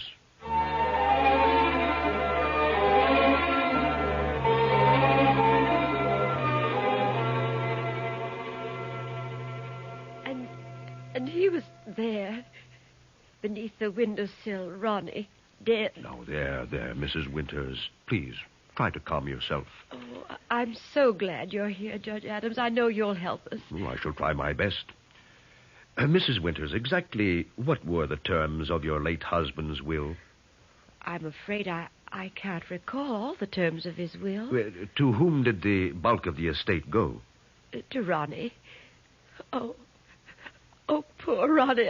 And he received his inheritance 4 years ago? No, it was held in trust until his 25th birthday. I was named executor of the estate until then.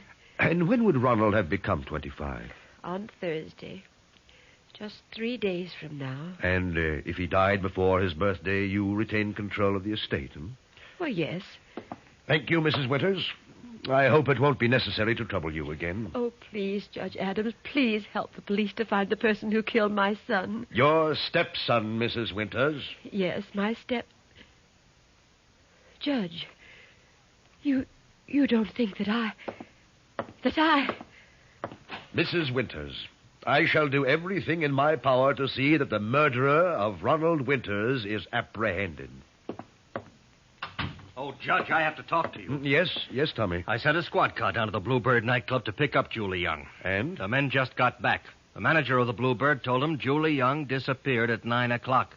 She hasn't been seen since. How about her residence? We checked there. They said she left sometime this afternoon, hasn't been back. Besides that, she was due at the Bluebird for the 9:30 show. 9:30? Yes. Approximately the time of the murder of Ronald Winters. Tommy, why don't you and I take a stroll outside? I'd like to look over the grounds. Right, Judge. I've doubled the men searching out there. Somewhere in these 5 acres, we're going to find that gun. And when we do, it's my guess we'll find the murderer still holding it.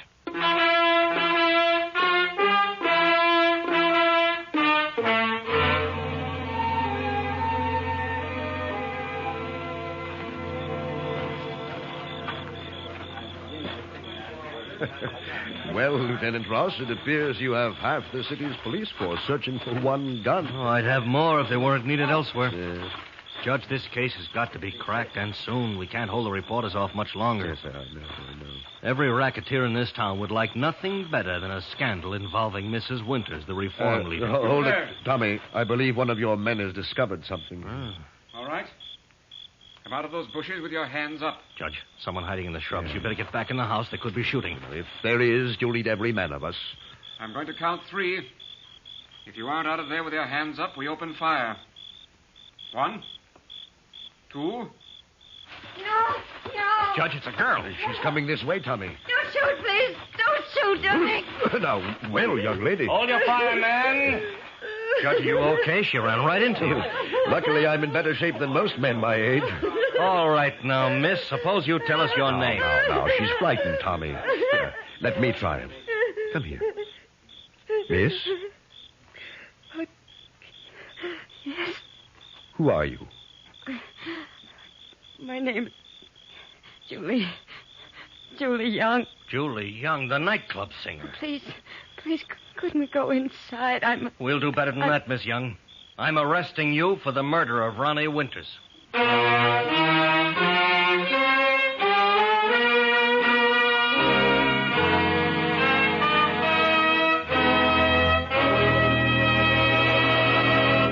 We will return to the judge in just a moment.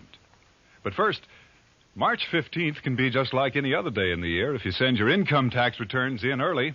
Don't be harassed, worried, and nervous as that date draws near. Remember, you receive refunds sooner if you file early. It's worth it. Get your returns filed right now. And now the second act of The Judge. And today's story, The Death of the Playboy.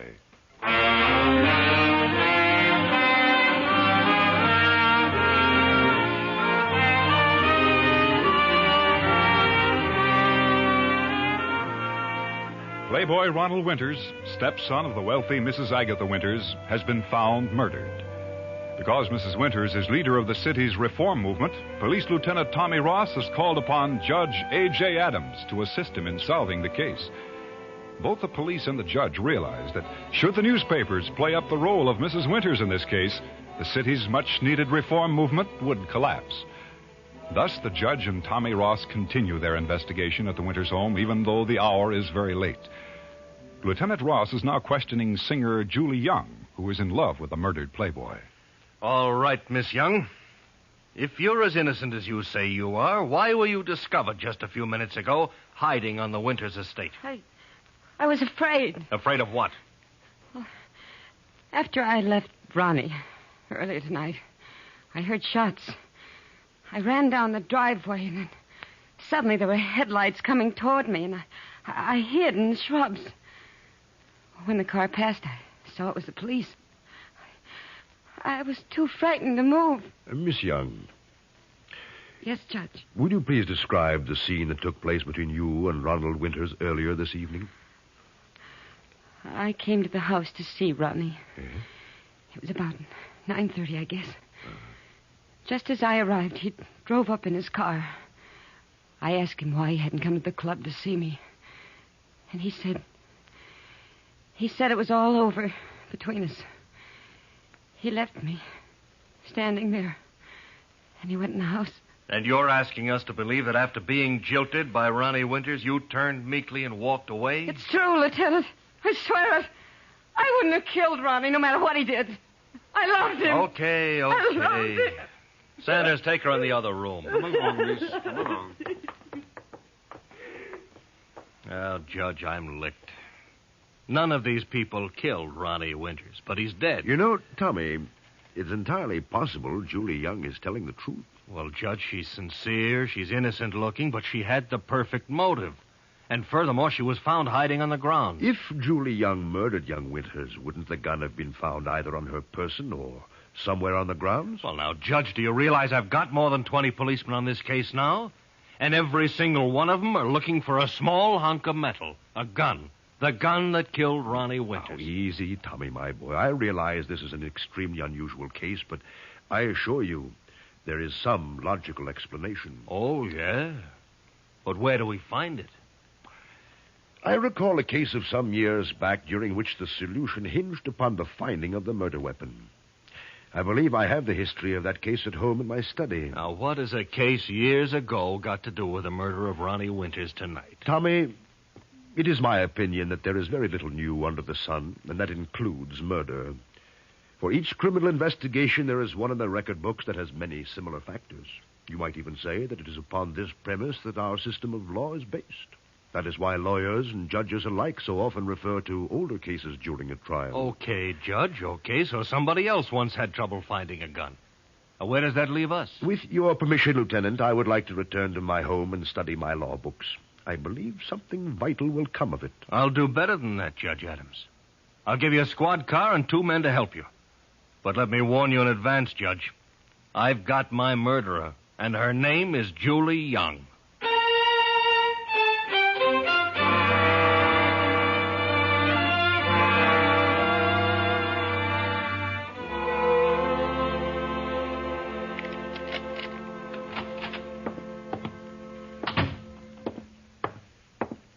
So, you finally came home, Judge Adams. Why, Mrs. Maloney, perhaps I might ask what my housekeeper is doing up at this hour of the night? Keeping track of you, that's what. And where is your hat? I beg your pardon? Judge, I said, where is your hat? Do you want to catch your death on such a cold night? Mrs. Maloney, if you'll excuse me, I have an urgent matter. Urgent enough. 'Tis about time you got some sense in your head. Staying up to all hours and going bareheaded in this weather. See here, Judge Adams. You may be very intelligent, like them policemen and newspapers is always saying, but to me, you're just a man who needs taken care of. No hat, indeed. Good night, Mrs. Maloney. In the future, I shall check with you regarding my haberdashery. Now, let me see. Where is that book? Yes, here's the volume I need. I see. Case of... Yes, that's just the case I had in mind. The state of Illinois versus Cartwright. Page. Why, yes. Of course. It's a very important point. What now, Mrs. Maloney? It's a telephone for you, Judge. Lieutenant Ross. And he says it's very urgent. All right, Mrs. Maloney, thank you. Yes? Judge, Tommy Ross. Yes? You better come back to the Winters home right away. Is something wrong, Tommy? It's that Julie Young dame. She was a bundle of nerves, Judge, so I let her lie down in a spare bedroom. Go on. Well, I used my sympathy instead of my head. Julie Young has escaped. Gee, what? I'll be right there.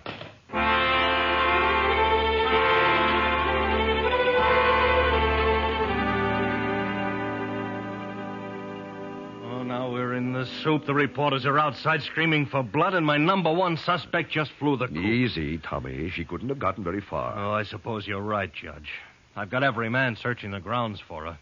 But so far as I'm concerned, this proves it. Just as soon as Julie Young is recaptured, she's getting a nice, cozy cell. Tommy, I wonder if I could ask one more favor of you. Oh, Judge, it's getting late. Oh, well, for you, sure. Go ahead. Thank you, Tommy. Could you have your men bring Mrs. Winters and Miss Shaw into the library now? I'm sure you will find it highly informative. I'm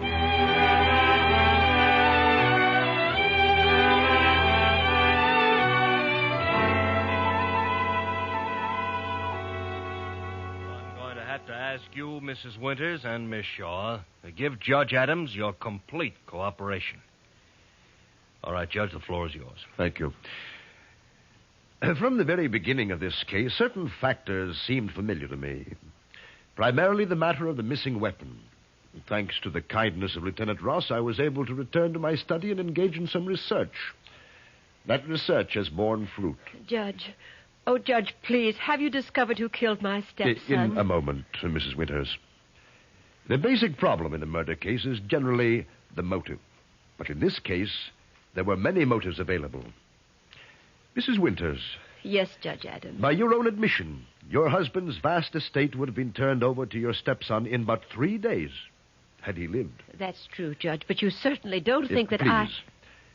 In addition, there is the known fact that you informed your stepson, Ronald, that you would prefer to see him dead rather than disgrace the family name. Is that not correct? Well, yes. Motive and circumstantial evidence. Now, Miss Shaw. Yes, sir. I believe you stated you had been in Mrs. Winters' employ for 4 years. That's true, Judge. And during that time, you have served her faithfully, in fact, have become more her companion than secretary? Well, yes, I suppose so. Thank you. With Ronald Winters now dead, a new will is in effect. Yours, Mrs. Winters. With no children of your own, could you please tell me how you have planned to distribute your estate? Well, a great part of it is to go to charity. And the remainder? To Catherine Shaw. Did Miss Shaw know that? Well, yes, Judge. I told Catherine I'd take care of her for the rest of her life. In other words, a strong motive for Miss Shaw. If you, Mrs. Winters, were convicted of the murder of your stepson, Catherine Shaw would inherit the entire fortune. Judge Adams, I didn't kill Ronnie. Yes? Lieutenant Ross, I've got Julie Young. Julie Young? Bring her in, Sanders. Well, Miss Young, I imagine you're ready to sign a statement now? I had to run. You made everything point to me, but I didn't kill Ronnie. Judge Adams, okay if we bust up this little gathering now? We've got the guilty party. I'm afraid I can't agree with you, Tommy. What? If you'll give me another minute, I'm sure you will understand why. Okay. Okay, Judge, another minute. Now we have the motives established for three people. Miss Young here, the scorned lover. Mrs. Winters, facing what she felt to be family disgrace and loss of control of the family money. And Miss Shaw, also a matter of large inheritance. But what of the murder weapon? 20 policemen have covered this entire estate, have searched this home from attic to cellar. The gun is still missing. It's no use, Judge. We've covered every inch of the grounds. Yes, and very efficiently, too, Tommy. That is why I wanted to check my law books. It was while studying the case of the state of Illinois versus Cartwright that I found my answer. Answer, Judge? Exactly. In the Cartwright case, as in this one, during the entire investigation, the murderer concealed the weapon on his person. Oh, but, Judge, all these people were searched. I'm sure they were, Tommy. Nonetheless, in this room, right now, we have a murderer carrying the gun that killed Ronald Winters. Miss Shaw. Yes, Judge Adams. Do you enjoy reading Emile Zola's novel, The Human Beast? Why, of course. You do? You asked me that once before. Well, would you tell me about the book, please? Well, it's about a Frenchman who was a human beast. Very interesting, Miss Shaw. You've enjoyed reading the book so much that you do not know the human beast described by Zola is actually a locomotive and not a man at all. Locomotive? You have enjoyed the book so much you have carried it in your right hand since the moment Ronald Winters was murdered. All right, Judge. You're right. I've got the gun. Here. The gun that killed Ronnie. Catherine, the gun was inside your book. By carefully cutting out the pages of this large novel, Miss Catherine Shaw has been able to conceal the gun with which she killed Ronald Winters. That book and the murder weapon never left her person. And I still have it in my right hand, ladies and gentlemen. Only I won't need this book anymore. All right, Lieutenant Ross. Call off your men. I'm leaving this house and no one dare stop me. You see, Tommy, a book may conceal a dangerous weapon, just as darkness conceals an attack. Right, Judge? Don't move or I'll shoot! And since this light switch is near my hand... Turn on those lights! Quick, Tommy! Right, Judge. I'll grab her. Stop that now. I'll get the lights. Oh, let go of I've me. got a judge. Good work, Tommy. Well, Miss Shaw, yours was a diabolical plot. You killed Ronald Winters and hoped Mrs. Winters would be executed for the crime so that you would inherit a large portion of the estate. Take her away. Yes, Sanders. Take her out of here. Come along, you. Come along. Oh, Judge Adams, I don't know how to thank you. Well, Judge, as usual, I owe you more than I can tell. Oh, nonsense, Tommy. We merely used a stuffy old law book to help us solve a difficult riddle. No, not we, Judge Adams, you. I'm sure Mrs. Winters and all the others in the reform movement won't forget your brilliant work in solving this crime. Tommy, Chief Justice Holmes of the Supreme Court once taught me that every criminal makes the initial mistake of believing he has discovered a new way to beat the law. Yet, like Catherine Shaw, they too must learn any way to crime will end in prison.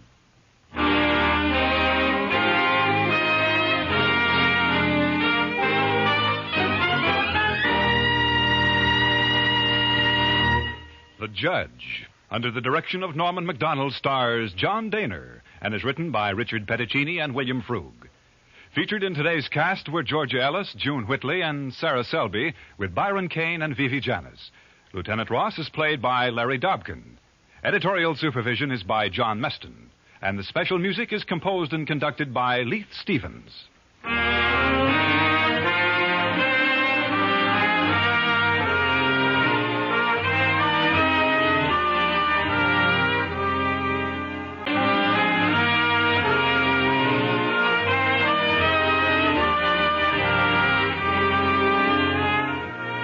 Be sure to join us again next week when Judge A.J. Adams uses his vast knowledge and experience to solve one of the most unusual crimes on record, the cat's paw. Your announcer, Clarence Cassell. This is the CBS Radio Network.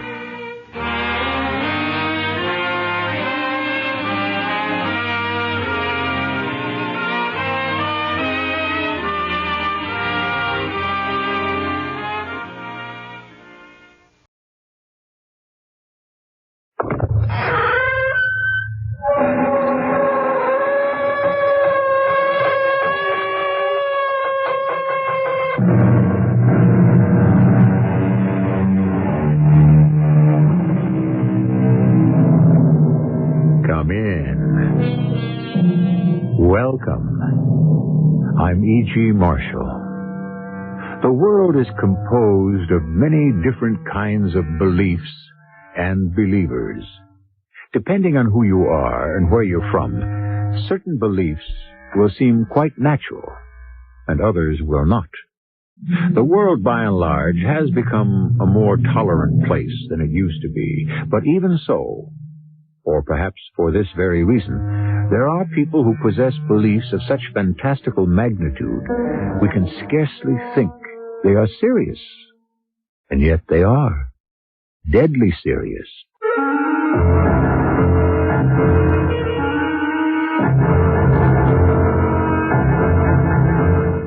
Our mystery drama, The Believers, was written especially for the Mystery Theater by Percy Granger and stars Christopher Tabori.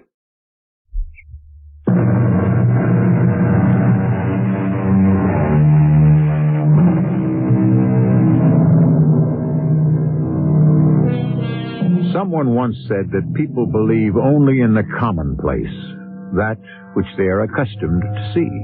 But Emerson maintained that we are born believing, and that we bear beliefs as trees bear apples.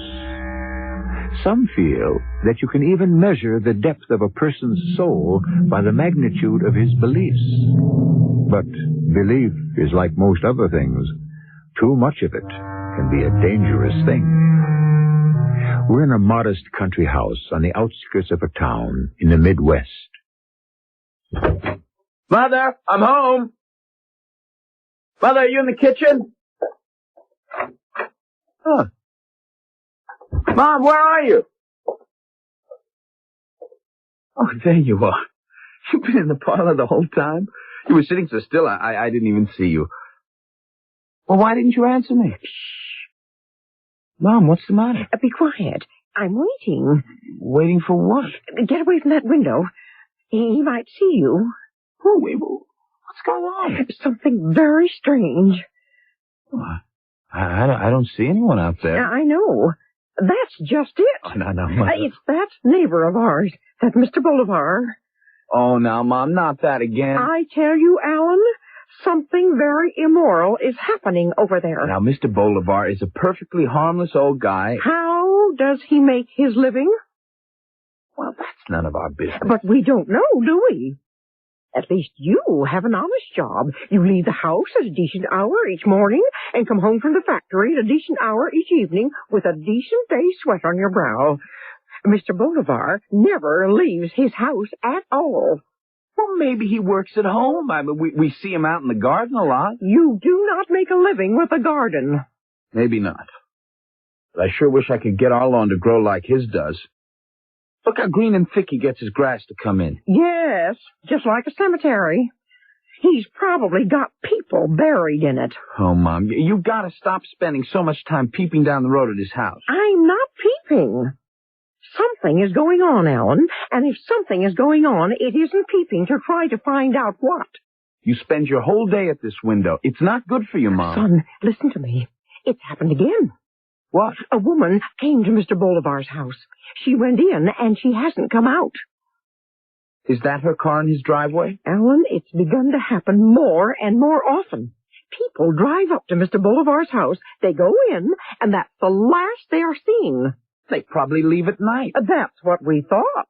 But I found out this morning that's not true. But their cars are gone. We've heard them drive away, or you've seen them. Do you remember those people who came yesterday? Well, early this morning, the car left. I heard it. It woke me up just like it always does, but this was the first time it hadn't been pitch dark. It was just after dawn. You'd already gone to work. I rushed to the window, and you know who was driving the car? Even Bolivar himself. And he was all alone. He returned about 2 hours later on foot. Now you tell me there's nothing wrong going on. Are you sure there wasn't anyone else in the car? I'm absolutely positive. And now he's got some fresh victims in there at this very moment. It may already be too late to save them. What do you think we should do? Well, I think you ought to go over there and find out what's happening. Me? Well, you two have always had a friendly wave for each other. Mama, I had a long day in the factory. I'm tired. Alan, he always comes out about this time of day to tend his garden. Now, you go wash yourself up, and I'll keep watch. What about our supper? Oh, look, there he is now. Hurry, dear. Now's your chance. What am I supposed to say? Well, I don't know, but you're a clever boy. Just don't let him know you suspect anything. And don't worry, dear. I'll be watching you.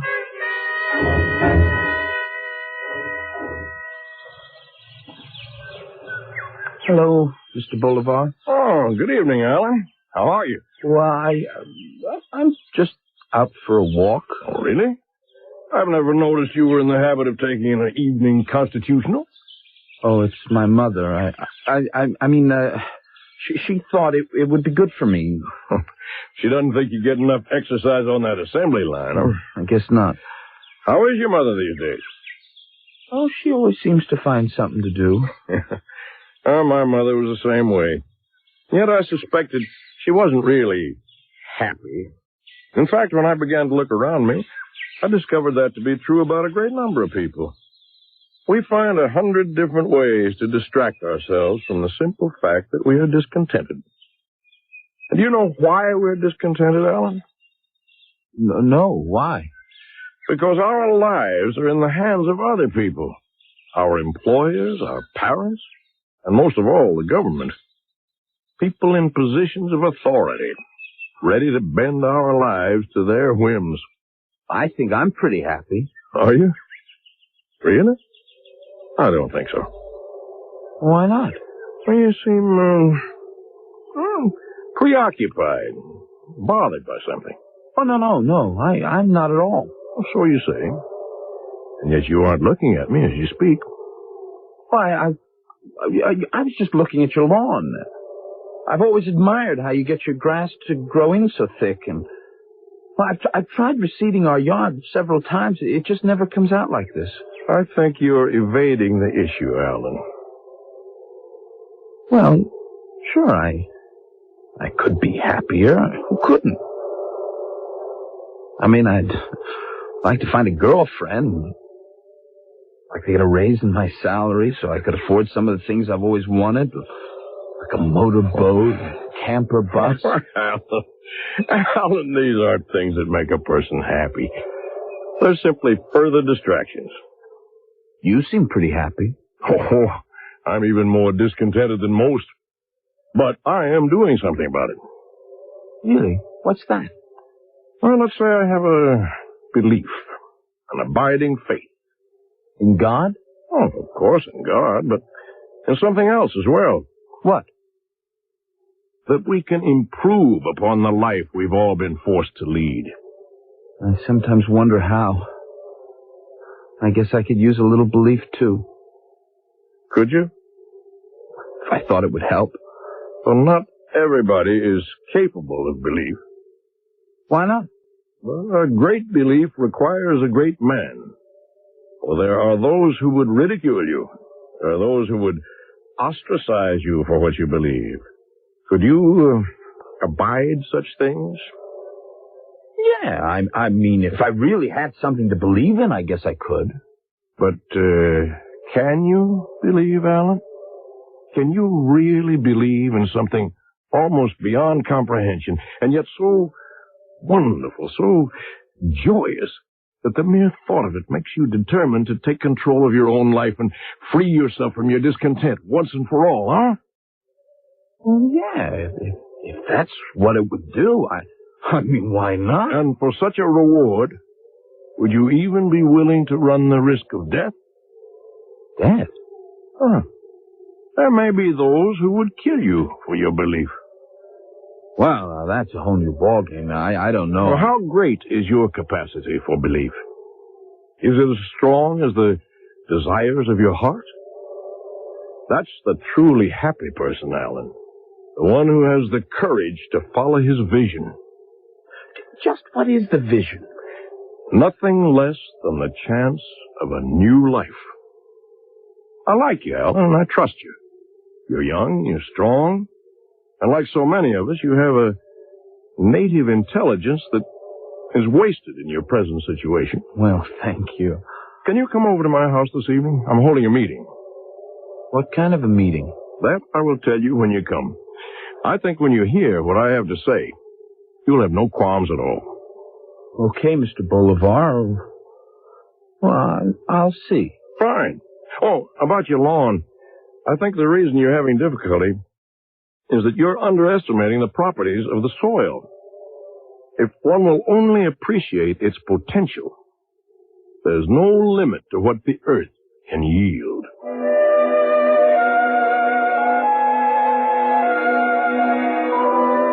Well, what was he saying? He invited me to his house tonight for a meeting. Oh, dear.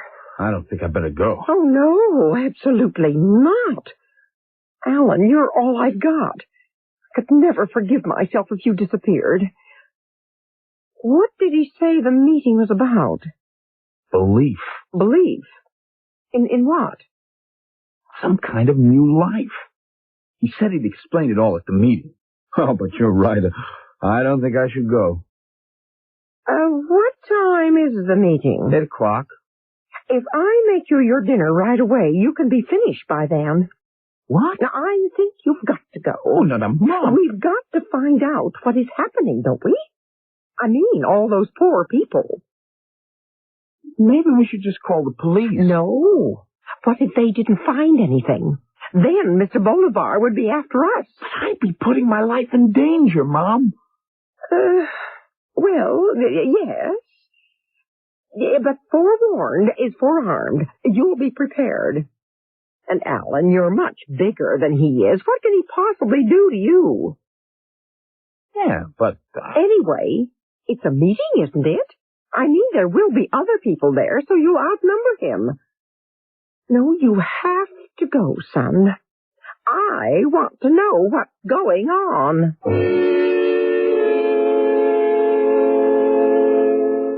Oh, Alan, good. You decided to come. I'm sorry if I'm late. We just finished supper. Oh, it's perfectly understandable. You're not late at all. Come into the parlor. Just about to begin. I'll introduce you to the other person. The other? You mean there's only one? Hello. Joan Larkin, this is Alan Pearson. Alan's a neighbor of mine. How do you do? Oh, hello. Well, I guess we can begin. No one else is coming? I don't think so. Not tonight. But as we tend to forget in this day and age of mass conformity, even 2 individuals can make a quorum. And now, Alan, if you'll have a seat next to Joan, I'll welcome you to our society and tell you exactly why you're here. A precipice is something villains traditionally leave heroes verging on at the end of an act. But no matter how high the precipice, one can always see where he will fall if he fails to hang on. A precipice of the mind is an altogether different matter, for it affords no view of the abyss that awaits the hapless victim. We'll find out what kind of a precipice Alan's mother's curiosity has landed him on when I return with Act 2.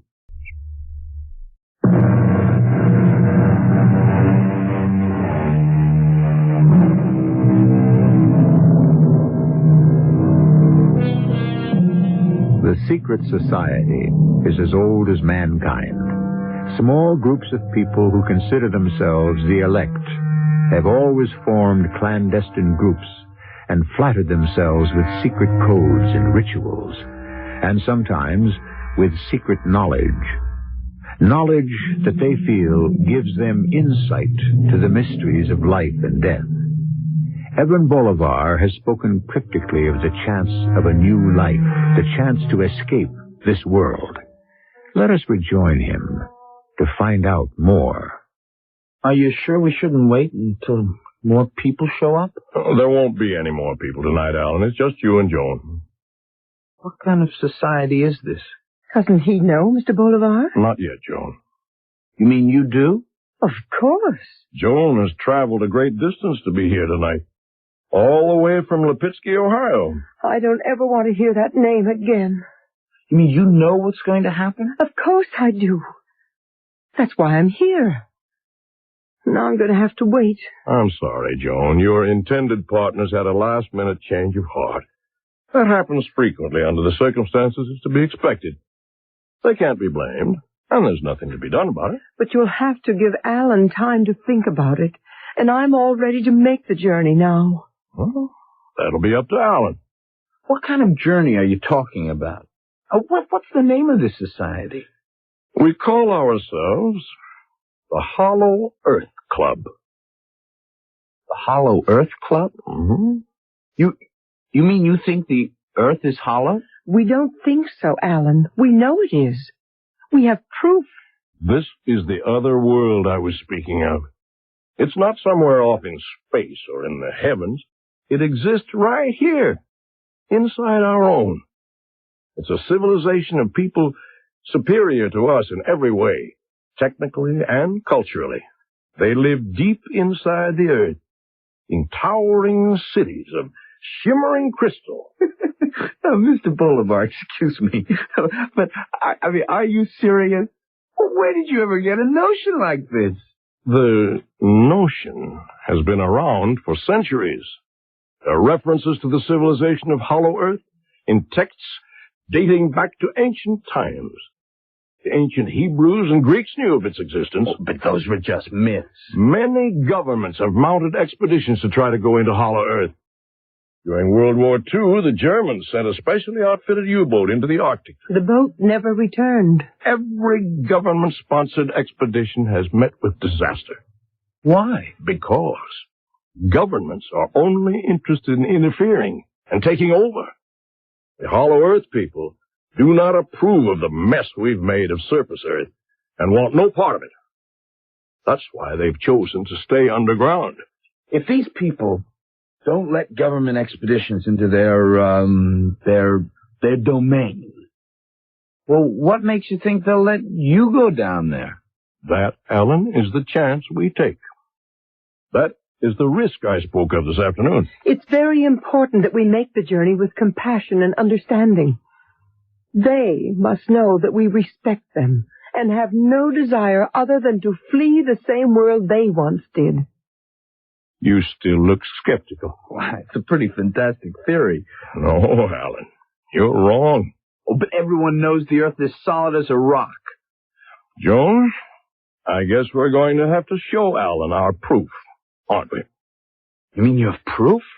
30 years ago, modern man came into actual contact with these wondrous people. Someone's actually seen them? Yes. How? There are large openings at the north and south poles that lead into Hollow Earth. These openings are normally obscured by snow and ice, but Alexander Hobbs, an Arctic explorer, discovered one of them in 1946. He left an account of his visit in a secret diary. It gave me the proof I'd been looking for, and that's when I moved here. Why here? We'll get to that in a moment. If you'll excuse me, I'll fetch Hobbs's diary, and you can hear for yourself what he discovered. Miss Larkin? You can call me Joan. Are you seriously planning to go look for this place? Yes. Why? Oh, it doesn't really matter why. Mr. Bolivar said you drove all the way here from Ohio. I'd rather not talk about it. Right now, my concern is where I'm going, not where I've been. But you don't really believe you're going to find a civilization of advanced people in the middle of the earth, do you? I believe there's got to be a better world than this one.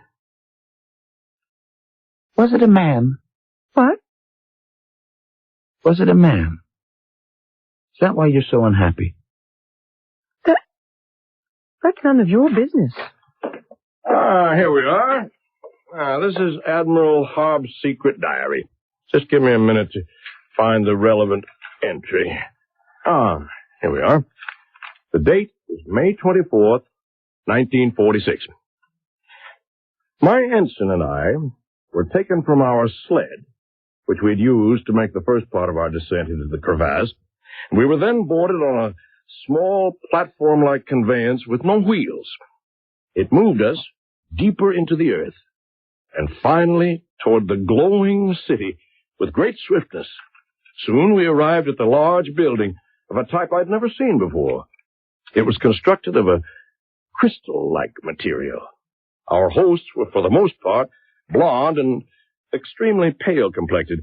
They received us cordially because they knew we came with no malice.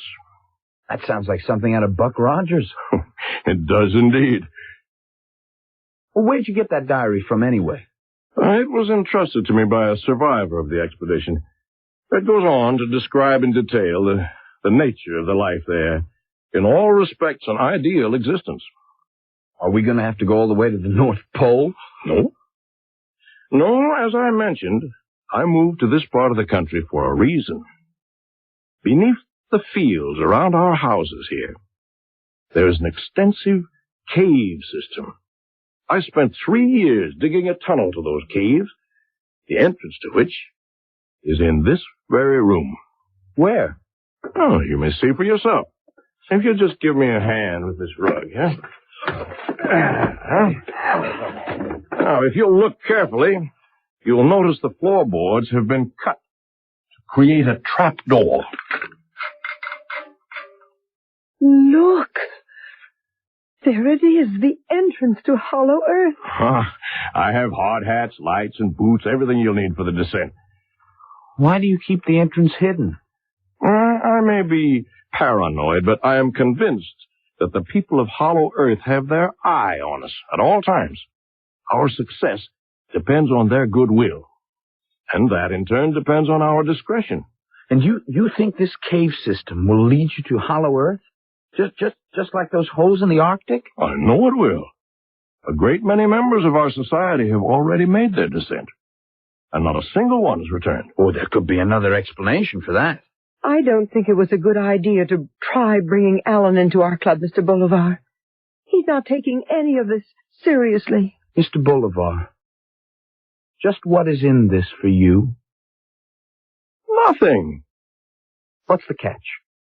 The members of your club have to pay some enormous sum of money or sign over all their worldly possessions to you before they can go for a ride in your magic tunnel?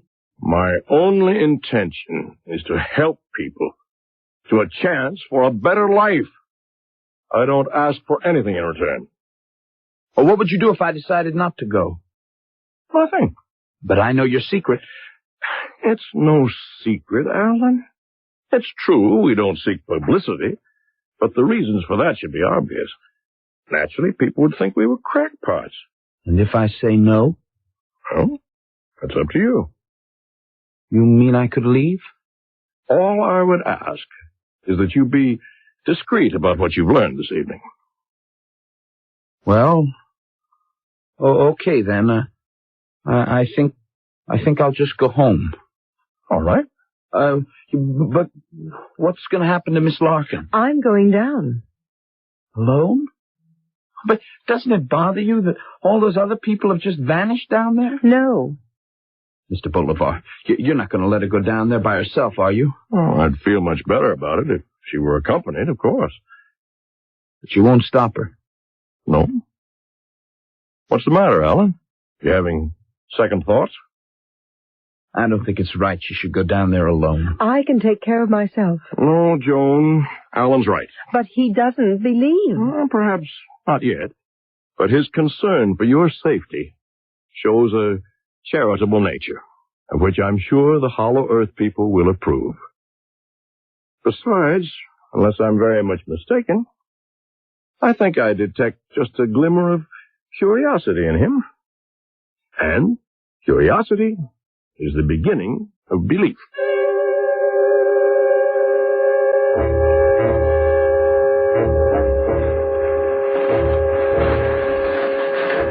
How you doing? I'm all right. This is something, isn't it? I've lived here all my life and never knew about these caves. I bet we're passing under my house at this very minute. Be quiet. The less they hear of your inane chit-chat, the better. You think they're listening to us too, huh? I wish you hadn't decided to come. I feel very unsafe with you. I'm as curious as the next guy. I've always liked Mr. Bolivar, and I think his theory is, kind of neat. Oh, please don't talk like that. They're not going to let anyone enter who just thinks it's all a big joke. Oh, now, you're not one of those people who's determined to be unhappy no matter what happens, are you? Shh. Because, you're not bad looking, How'd you ever get some boy to leave you in the lurch? How do you know that's what happened? I don't. Joan, stop. Stop and listen to me. My mother's seen a lot of people come into Mr. Bolivar's house, and she's never seen anyone leave it. Mr. Bolivar drives their cars away and comes home on foot. Your precious mother. Now, Joan, I'm being serious. You don't really think those people didn't return because they found some underground El Dorado, do you? Why not? 100 things could have happened to them. They could have fallen off a ledge or gotten lost or starved to death. Or maybe they just walked right out the other end somewhere into a cornfield and were so embarrassed they just went home. This is still all a big joke to you, isn't it? I'll get serious when you do. I am. I don't believe it. No one could get hurt so badly that they'd have to buy this crazy story supported by nothing but a fake diary. And I think we've let this whole thing go on long enough. Now let's just turn around and go back to reality. You have no right to give me orders. You can do whatever you want to, Alan. But I am going on.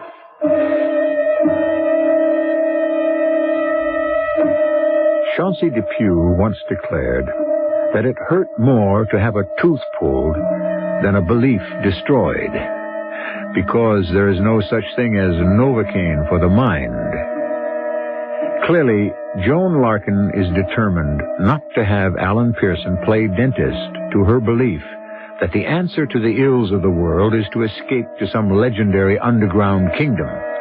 On the other hand, I may have used the word legendary with ill-advised haste, for as fantastic as the Hollow Earth Club may seem, can we be certain that their journey will come to naught?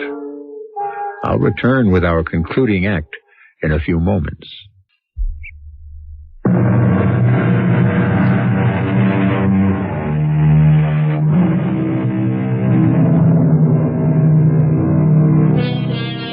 Curiosity killed the cat, and it's probably been responsible for a lot of other misdemeanors as well.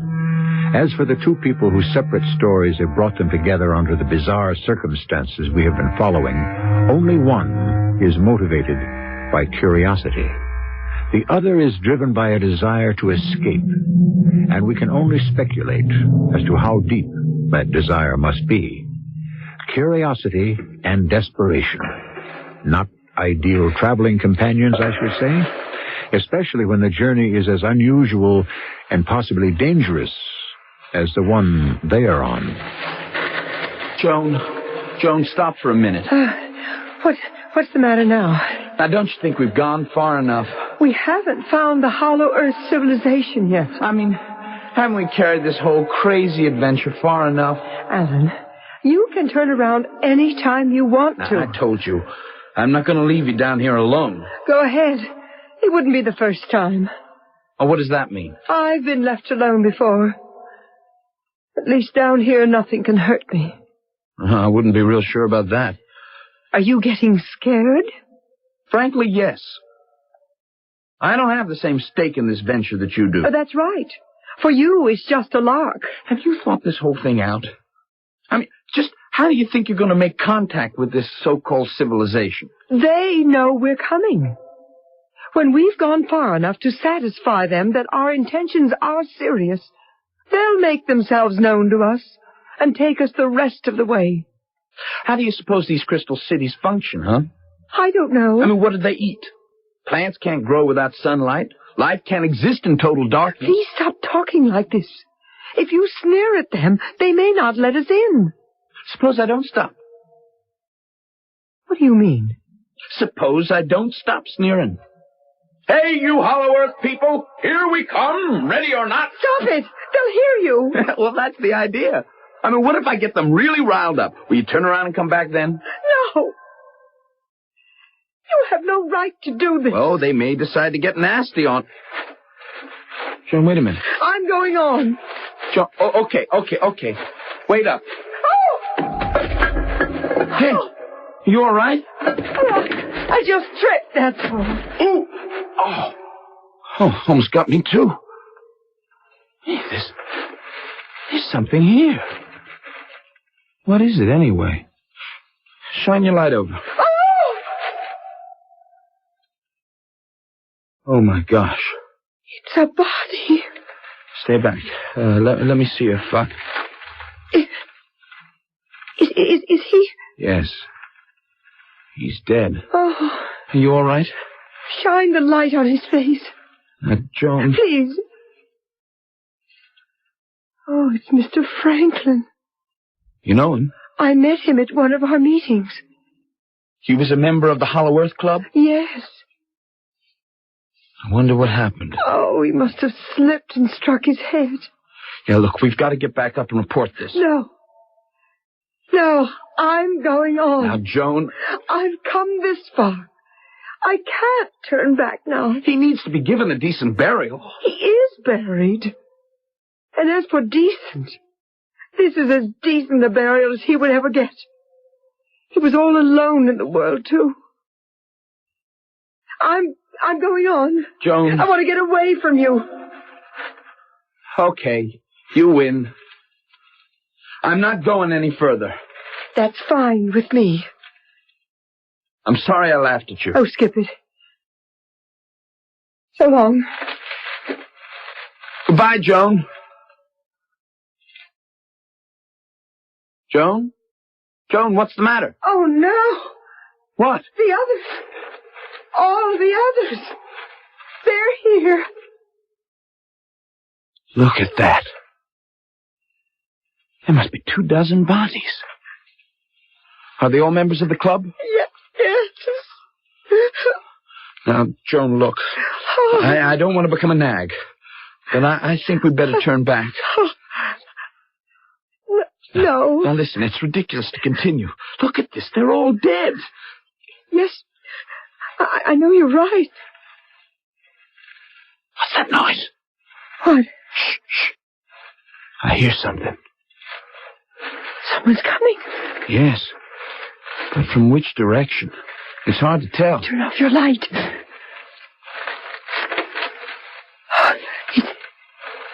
It sounds like they're behind us. Look, there's a light. Hello? Somebody there? Mr. Bolivar? Alan? Joan? Oh, hello. I didn't expect to catch up with you so quickly. Well, why are you coming down now? I thought you were going to wait until the last of our members came. I was, but I'm afraid I had no choice. I just had a visit from the police. The police? What did they want?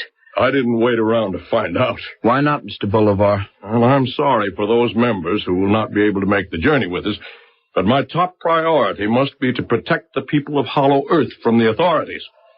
The government must not be allowed to interfere. Mr. Bolivar, we were just about to turn around. You mean go back to surface Earth? Yes. Why? Look. Shine your light on the passageway in front of us. Oh, what's happened? We don't know, but they're all dead. But these are all of us. Oh, the fools. I told them over and over that purity of intent was absolutely necessary. Oh, you don't think that... Well, clearly the people of Hollow Earth did not want them to go any further. You think they were killed by your super-civilized underground people? Even civilized people have the right to defend themselves. Well, Alan, if you had any lingering doubts about the existence of the world into which we are descending, this should certainly dispel them. Is Joan all right? Yes, I think so. Good. Then let's push on. Push on? You intend to keep going? Of course. I'm sorry, Mr. Bolivar, but Joan and I have changed our minds. You have? Joan, is that true? Yes. Someone has to be notified about these bodies. I see. Well, this does present a problem. Why? As I said, my first priority must be to protect the people of Hollow Earth from government intrusion. What would my chances be of gaining admittance to their world if I let you go back to surface Earth, and you told the authorities about this secret entrance? I'm afraid we'll have to, Mr. Bolivar, because of all these bodies. I'm afraid you won't. Alan, he's got a gun. That's right. Now, if you two will just walk along in front of me, we will proceed.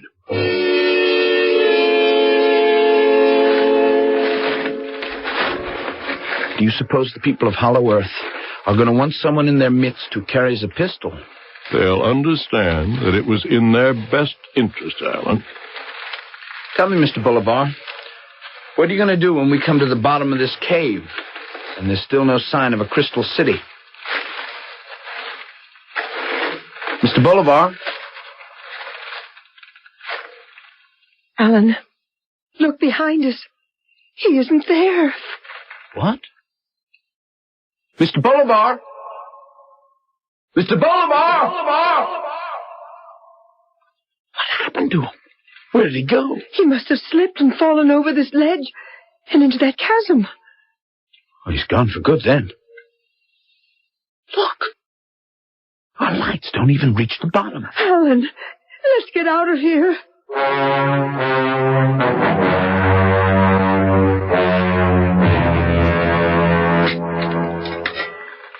Here, give me your hand.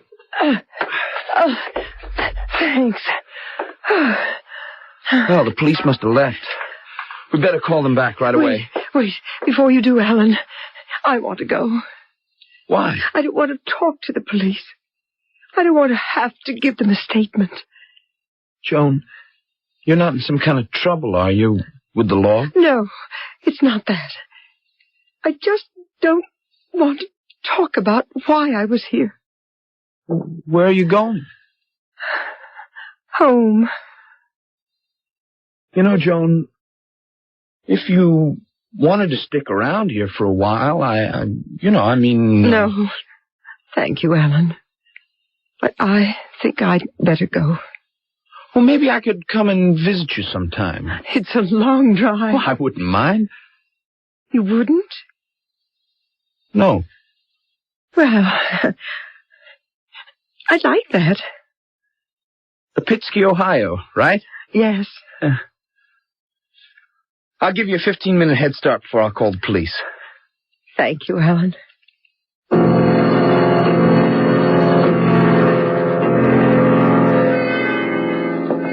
Mother, I'm home. Thank goodness. Oh, Helen, I've been so worried. Where did you go? I called the police, but when they went to Mr. Bolivar's house, they said no one was there. Oh, so it was you who called them. Are you all right? Oh, look at you. You're all covered with dirt. What happened? I'll explain in a minute, Mom. I have to call the police. Why? Alan, where's Mr. Bolivar? He's dead. Dead? Alan, you didn't... No. You said you wanted to know what was going on. But I don't think you're going to believe it. Mr. Bolivar was president of something called the Hollow Earth Club. What in heaven's name is that? Well, it was a group of people who believed the Earth is hollow and that an advanced civilization lived down there. How ridiculous. Oh, I always suspected Mr. Bolivar was pixelated.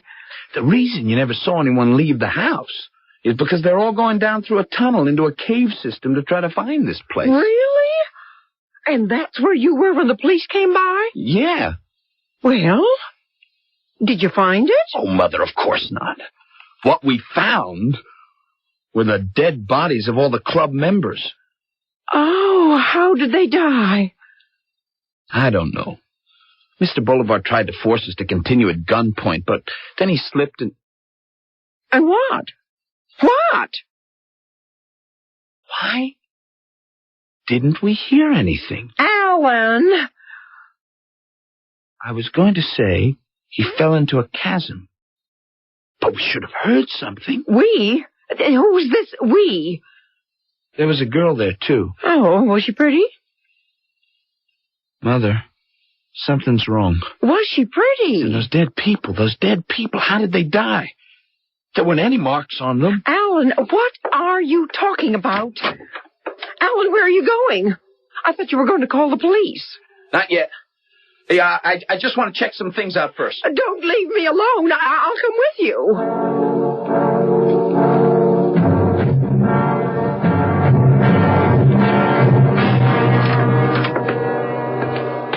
Alan, I don't think we should just go into Mr. Boulevard's house like this.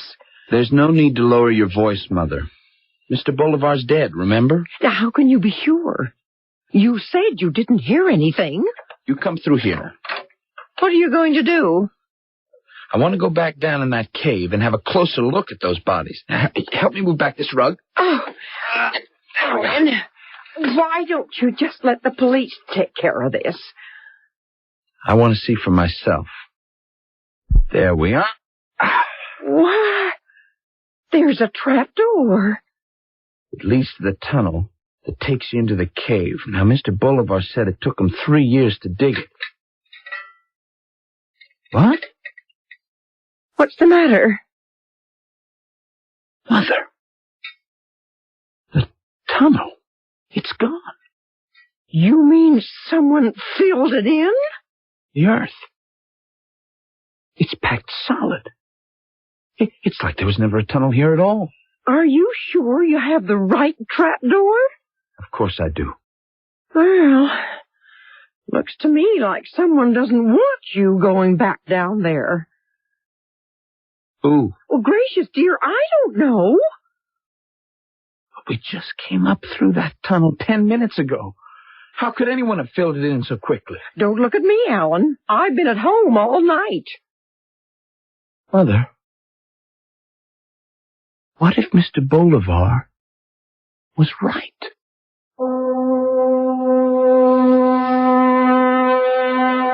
I do not believe today everything I believed yesterday. And I wonder, will I believe tomorrow everything I believed today? So pondered Mark Twain, and so might the rest of us in the sobering afterglow of our story. For even today, it is true that what exists at the center of our planet is as much a mystery as what exists in galaxies millions of light years away.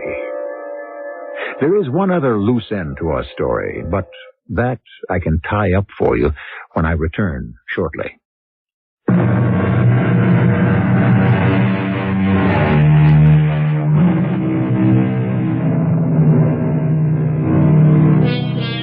Is it possible that a race of creatures exists and thrives far beneath the Earth's surface? The possibility is a slim one. There is tremendous heat and pressure exerted on the Earth's core. There is radioactivity, and there are all kinds of practical questions. On the other hand, the Earth's diameter is nearly 8,000 miles. That's a lot of territory. As far as from New York to Siberia. A lot could be going on down there. Our cast included Christopher Tabori, John Beale, and Joan Shea. The entire production was under the direction of Hyman Brown.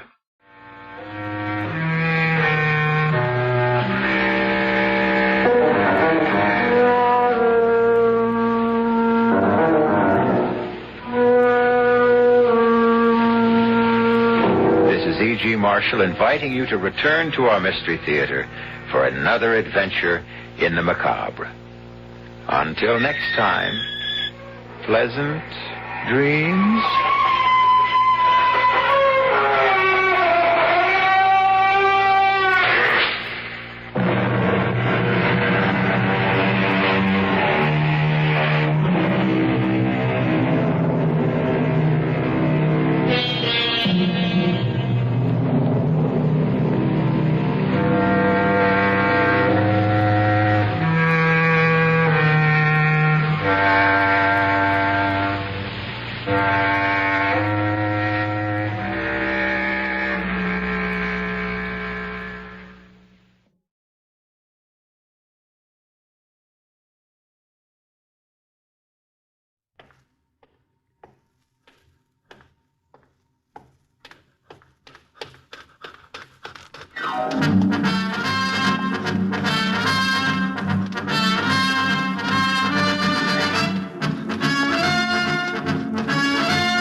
The National Broadcasting Company invites you by transcription to join The Chase.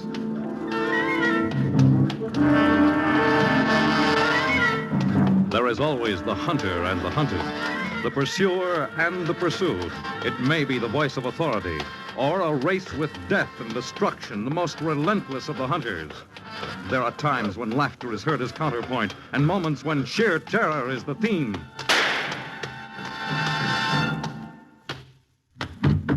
But always there is the chase.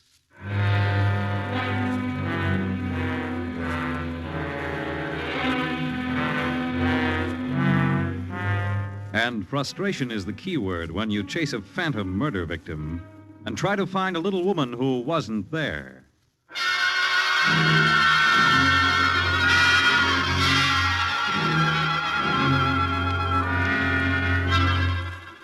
You won't believe it. So help me, Hannah, you wouldn't believe it if I took an oath. But I'm going to tell it to you anyway, because the yarn's so screwy I can't get it out of my head. Now, don't interrupt me. Just listen.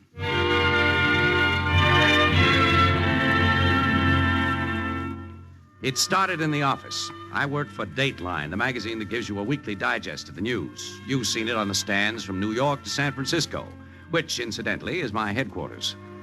I've been slaving over a hot typewriter in the Frisco office for years, beating my brains out for senior editors like McFarlane. But if I never socked away $1 million, at least I felt the job was healthy until this thing began. You sent for me, Mac? Yeah. What are you doing right now? Crystal gazing. What? I'm trying to interpret the latest Soviet news. Turn it over to Eddie Monaco and follow this up. What is it? Personal interview. There's a countess coming in on the Orient. Docks at 4. The name is Athena. Countess Athena. Greek?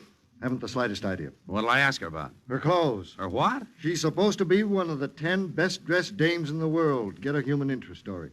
Ask her how it feels to struggle along on last year's sable coat. What is this, a gag? No, it's not a gag. We've got orders from our Rajah in New York. He thinks we're losing out on female readers.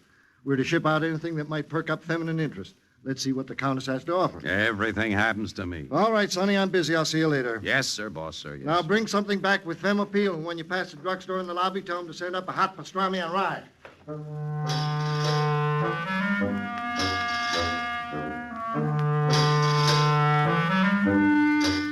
The Orient was a brand new ship just ending its first round trip to Hong Kong and points east. The decks were crowded with passengers and their friends when I got on board, and it was 15 minutes before I finally collared the purser for directions to her ladyship's suite. Excuse me, fella, you the purser? Oh, yes, sir. Well, I'm Jerry Combs, Dateline Magazine. Is there a Countess Athena on board? Oh, boy. Where is she? Just up forward. You looking for an interview? Yeah. Oh, she's a honey. Come with me. Good to look at, huh? Haven't seen anything better since Dietrich. Suite 907. She's in here. Thanks, Bob. Well, my name's Potter, and I just love to see it in print. Yeah, I'll bet. Come in.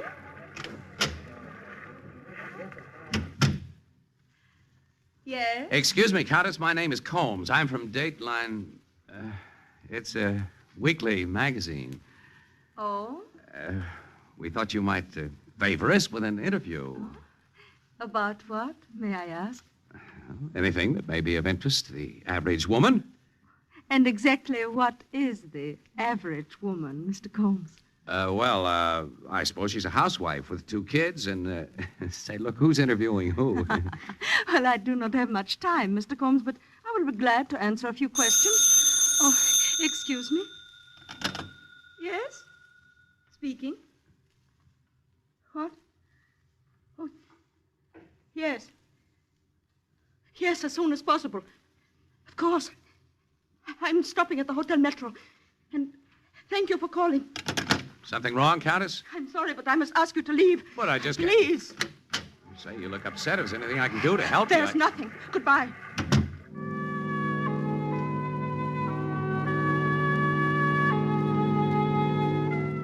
I stood outside her cabin door for a minute trying to figure it out. What made her go pale so fast? It could have been bad news about her family, or she may have found out that the mink she just bought was really a muskrat in disguise. But thinking about it seriously, it occurred to me that she looked for a moment like a panic-stricken animal that had been chased through a field and finally cornered by a pack of hungry hounds. Curiosity and the fact that she mentioned the Hotel Metro was enough to lure me over there that evening. And as I crossed the lobby on my way to the desk, I ran into the Orient's purser, who sounded as if he were enjoying shore leave. Well, well. If I live and breathe, it's Richard Harding Davis in person. Hi, Admiral. What happened to your uniform? Oh, on shore, my friend, I am but a humble civilian, like you. How was the interview? It wasn't. Oh, she wasn't nice to you? She was preoccupied. I'm going to try again right now. Hey, she has a suite in this hotel, you know. Yeah, that's why I'm here. Let me take you up there. But you know the number? Oh, I know everything. I'll introduce you to the Countess all over again. You know, she was awful nice to me aboard ship. She smiled twice. Well, how about a little drink first? Well, the drinks are on me after I get my interview. Okay, then hoist anchor, as they so quaintly put it in the Merchant Marine, and let's set sail.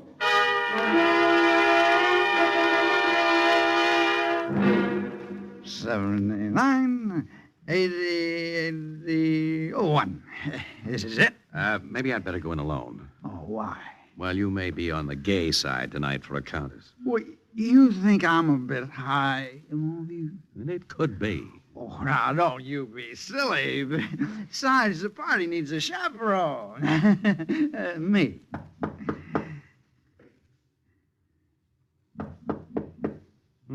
Guess she's out. Oh, no. Couldn't be. Why not? 'Cause I saw her come in and take the elevator a minute before you arrived. The door slid open. Must have been ajar. Well, come on. Let's go in. Oh, the room's empty. Well, maybe I was wrong. Her hat and purse are on the table. Yeah, so they are. Let's look in that room. Empty in here, too. Not quite. Hey, who's lying over there? Behind the chair. The Countess. She's got a bullet through her head. Holy smoke. Now, take it easy. We better call an ambulance. Make it a hearse, but first get hold of the police. The police? Don't stand there, make the call. But don't use this phone. Why not? Never mind, why not? There's a hall phone in the lobby. Use that one. Oh, okay. And hurry. Yeah, okay.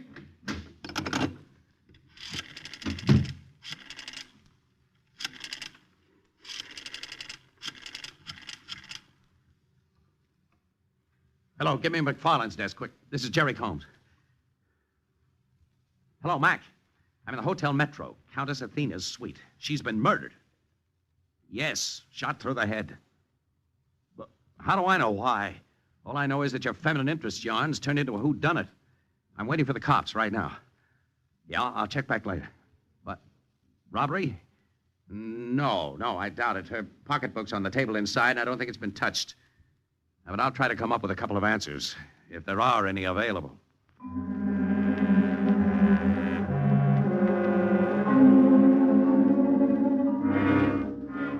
I checked the room before the police arrived and found everything in order. No sign of a struggle, no evidence of strong-arm stuff of any kind. I was on my knees examining the blood stain on the carpet when a police lieutenant walked in. Not disturbing you, am I? Police? Lieutenant Byron. My name is Combs, Dateline Magazine. Yeah, I know. Your sidekick said I'd find you here when he called. My sidekick? Oh, you mean the purser. Where is he? Home in bed, nursing a hangover. You look like you're in need of a little sleep yourself. No, thanks. I'm staying for the party. What party? This is no ordinary homicide, Lieutenant. Oh, no? The gal's a countess. She just got off a boat. I was in her stateroom when she got a call that scared the living... Say, haven't we met before, Lieutenant? Maybe. About 5 years ago, wasn't it? I was with... We'll exchange reminiscences some other time. I got work to do. Yeah, well, go right ahead. I won't be in your way. I'll say you won't. Out. What? You heard me. Out. Now, listen, Lieutenant. I'm a member of the press. I've got a right to get my story. What story? This story. It's just routine. I tell you what I'll do. I'll call your office myself after we're finished. Oh, no, thanks. That's my job. I don't think this is routine either.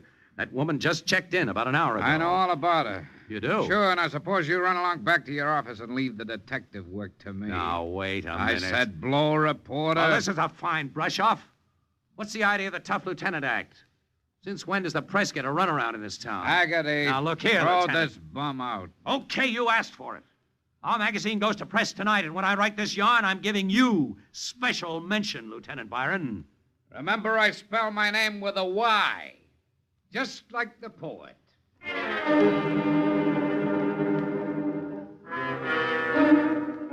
I was sore as a boil by the time I got back to the office. In all my years on the press, I've never been treated like a high school kid with a yen for sensationalism. And on top of that, I was practically a material witness. I found the body. And that dumb flatfoot didn't even bother to ask one single question. Come to think of it, that was the craziest thing of all. He didn't even question me. But that was only the start of a screwball night. Mac. Oh, hello, Jerry. Listen, Mac. I just got a pushing around from the carpet department. There's a story in that Countess murder, and Lieutenant Byron didn't give me a chance What murder? The Countess Athena killing. What else? Have you been drinking on company time, Combs? Have I what? Countess Athena wasn't murdered. She wasn't? Well, then what did she die of? A stroke. A stroke? This gal was shot through the head. Listen, Jerry, you're giving me a headache. Why don't you forget the entire business and go home to bed? Am I really nuts? Is this you I hear? We've got a murder in our laps and a deadline to meet in 2 hours. There's a chance we can scoop all the dailies for the love of Mike. That murder story is a figment of your cockeyed imagination. What? The woman died of a stroke. It's been absolutely proven. Now get out of here before you can.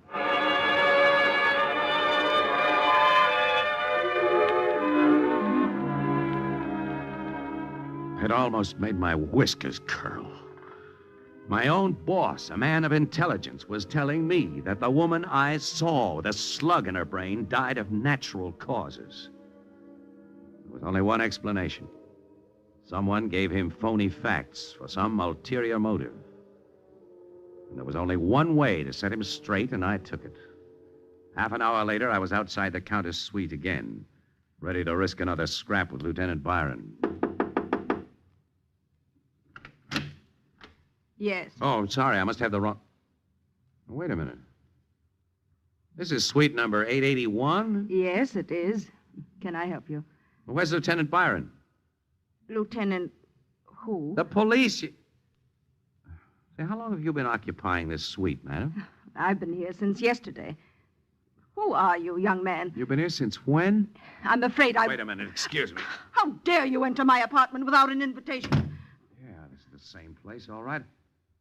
I remember that cracked mirror on the wall and those pictures. What on earth are you talking about? You took the words right out of my mouth. You haven't been in this suite since yesterday, lady. You must be insane. Where's the Countess? Who? Where's the body? Say, who are you, if you don't mind my asking? I'm Mrs. Lucille Carver. And if you don't leave this apartment at once, I'll call the police. I'll go right after I have another look at that carpet in the other room. You lunatic!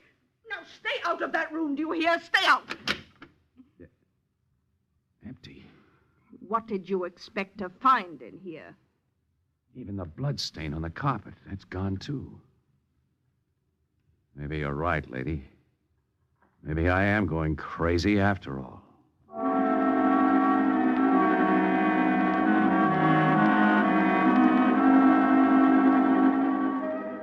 I walked out of the suite with a muttered apology and a ringing in my ears. What was going on here? A dame with a hole in her face isn't something you dream up every day in the week. This Carvel woman acted as though the Countess never even existed. She almost made me feel I was chasing a mirage. I needed a drink. Good three-fingered hooker and a chance to think this out. And as luck would have it, I ran right into Potter, the purser in the bar. One more, barkeep. Oh, Potter. Oh. Hello, Combs. What are you drinking? Buttermilk. Butter what? With a little lemon on the side. Potter, boy, am I glad I ran into you. Something absolutely screwy is going on. Oh, really? Yeah, the Countess, you know, the dame that was shot. My boss was told that she died of a stroke, and now... Dame? What dame? I beg your pardon? I said, what dame? Barkeep, will you hurry up with that buttermilk? My ulcers are crying. Potter. Yes? Tie a can to the gags, will you? I'm talking about the Countess Athena. I never met the lady. Is she married? Potter, play footsie with me and I'll knock your teeth out. Take your hands off me. You'll crease my lapels. All right, what is it? What's what? I'm willing to bite. What's the angle? Angle? Did you see a woman named the Countess Athena with a bullet in her head? No. She wasn't on your passenger list aboard the boat? No. And you've never even heard the name before? No. Potter, you're a liar. And you're a nasty man. For the love of Harry, is everybody trying to drive me nuts? Am I really chasing an illusion? Is it possible to dream up a corpse that never existed? It's possible to drink too much. Oh, is it? And you were as drunk as a coot when we met about 2 hours ago here in the bar. How interesting. You were flat on your back, fella. Well, I had to take you home. Well, that Countess Athena you were talking about was riding a pink elephant in your brain. That's a lie, and you know it. One more buttermilk, barkeep, will you, please? And make it a weak one. Potter. Yes? For the last time. Are you going to level with me instead of trying to drive me crazy? Look, will you go peddle your weeklies, friend?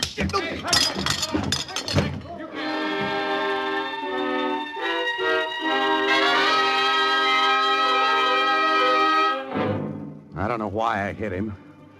Guess it must have been just a little too much. Everybody was acting like I was insane. But that sock on the button brought 3 cops on the run. And 15 minutes later, I was standing in front of a desk sergeant in a local precinct. Drunk and disorderly. Wait a minute, Sergeant. I wasn't drunk. Then how did you come to be brawling in a bar, mister? High spirit? I was frustrated. You were what? I've got nothing personal against the man I hit. It's just that he... You felt like exercising, so you tried to break his jaw. Well, not exactly, no. Not exactly. Well, now, maybe the judge will give you not exactly 30 days, me bucko. He'll make it 29. Book him on a D&D. Wait a minute, you can't do that. Oh, no, I can't. I've got a right to make a call first. That's correct, Sergeant. He's got a right to make a call. Byron. Lieutenant Byron to you. Boy, am I glad you're here. Well, you flatter me. What happened? Did they catch you stealing apples from a pushcart? Listen, you remember Potter, the purser? Potter? Yeah, Potter, the guy who called you tonight when we found the Countess's body. Oh, yeah, Potter. Well, at least you admit you remember the murder. What murder? Come again. This man doesn't seem to be sober yet, Sergeant. A night in the cooler will fix him up. Wait a minute, let me get this straight. You deny you investigated the murder of Countess Athena in the Hotel Metro tonight? Nobody was murdered, mister. The lady's still alive. She's still... But she can't be. No? She was killed instantly. You better lock this boy up for a week, Sergeant. He may be dangerous. What kind of a deal is this, anyway? Is everybody trying to drive me up a tree? Hey, what's the charge, Sergeant? A D&D. Anything else? Well, no. He could have been resisting an officer and flouting the law. Yeah, hold him for trial on Friday. Friday? You mean you're going to keep me here for the rest of the week? If you like, you can stay 2 weeks. We'll give you a room with a view. I've got a right to make a call. You said that before. Okay, 1 call. Who's your lawyer? I want to talk to McFarlane at the Dateline office. What's the number? Wharf 79311. Dial the number for him, Hogan. Yes, sir. Look, Lieutenant, I'm just a poor, dumb bunny who's trying to turn an honest buck. All night long, I've been chasing a corpse that everybody tells me doesn't even exist. All right, now what's the gimmick? Please, let me in on it before I break a blood vessel and really go off my trolley. Hello, Dateline office. Sergeant Hogan, 11th Precinct speaking. I want to talk to Mr. McFarland. Right. Just a minute. Here, mister. Oh, thanks. Hello, Mac. Listen, Mac, I'm in a jam. I got into a brawl a little while ago, and they're holding me on a disorderly conduct charge. Yeah, Lieutenant Byron's here, too. So will you get a bondsman down and bail me out? What? You want to... Oh, sure. Thanks, Mac. Yeah, he wants to talk to you, Lieutenant. With pleasure. Hello? Yeah. Oh, yeah, I see. I'm sorry to hear you say that, Mr. McFarland. What? Yeah, I understand. Well, it's all right with us if it's all right with you. So long. Well? He says he doesn't care if we keep you here until you're too old to walk out. He said what? Book him, Sergeant. Put him in a nice warm Wait cell. a minute. You can't do this to me. I got a right to legal advice. Just a moment, please. I represent this gentleman. Who are you? Ranik is my name, my card. I'm an attorney, and I'm prepared to furnish bond. In any amount? In any amount. You know this man, Combs? He has known me for years. Yeah, sure, for years. Hi. You cannot hold him indefinitely on a charge like this, Lieutenant. I demand that you bring my client to night court so that his case may be tried immediately. He will plead guilty, of course, and as a first offender, he will be released after payment of a small fine. That, I believe, is the legal procedure. Pretty smart, Mr. Ranik. Does he go over tonight, Court Lieutenant? No, release him. Right now. We'll withdraw charges. Let him go with his Mr. Ranik.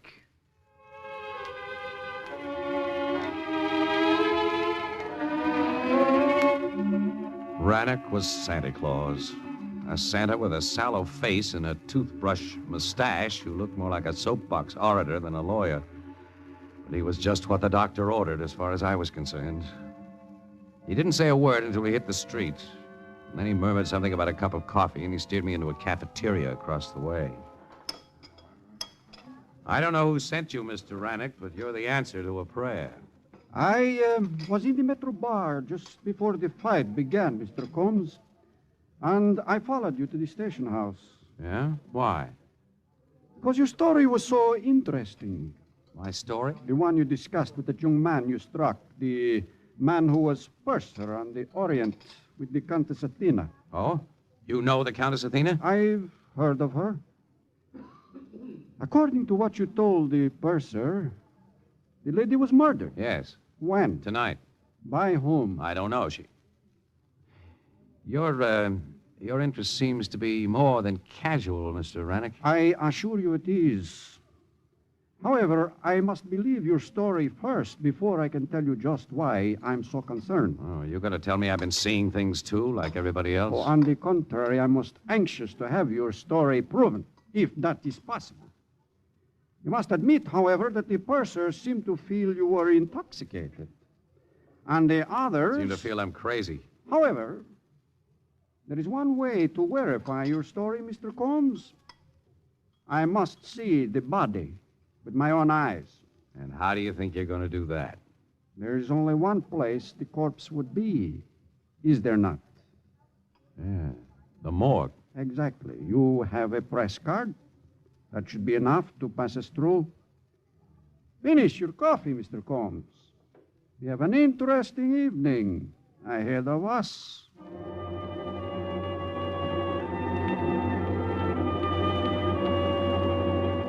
Ever been to a morgue? It's a dandy place to spend an evening. It's always quiet in the icebox, and the inmates sleep with that restful quality that only a Skid Row bum knows. We went from crib to crib. Let's try this one, Mr. Combs. Yeah, it's a man. Must have been in an accident. Automobile, perhaps careless driving, seems to be taking a heavy toll of your countrymen. Huh? My countryman. Let us try the next one.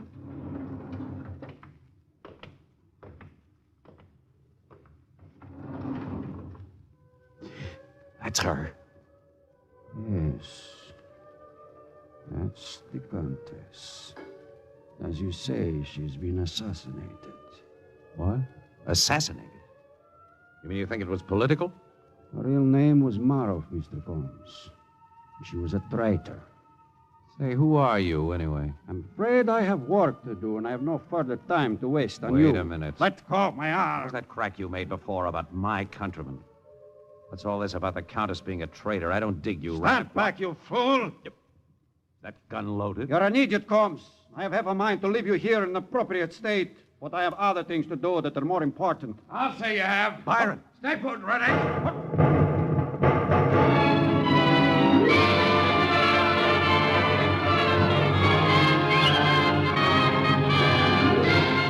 There were 3 FBI men there with Byron, and it was the 4th of July, and fleet maneuvers rolled into one. By the time it was over, Rannick had a hole in his chest, and Byron had one in his leg. As for me, I was on a slab right next to Countess Athena, and I'd have stayed there if the slug that hit me had traveled just 2 inches to the left.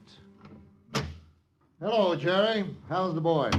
Never felt better, Mac. A slug in the shoulder in a hospital cot is just what I needed to build me up. You'll be out of here in a couple of days. Take it easy.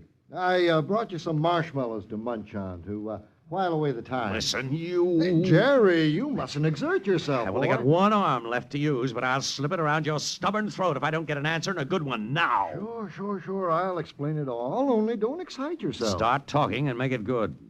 Well, you guessed yourself that Rannick was a foreign agent, and so was the lady who called herself the Countess Athena. Go on. As a matter of fact, she headed a spy ring in Asia, presumably for the Iron Curtain boys. Actually, her sympathies were on our side. She was counter-espionage for the West. Who killed her? One of Rannick's men.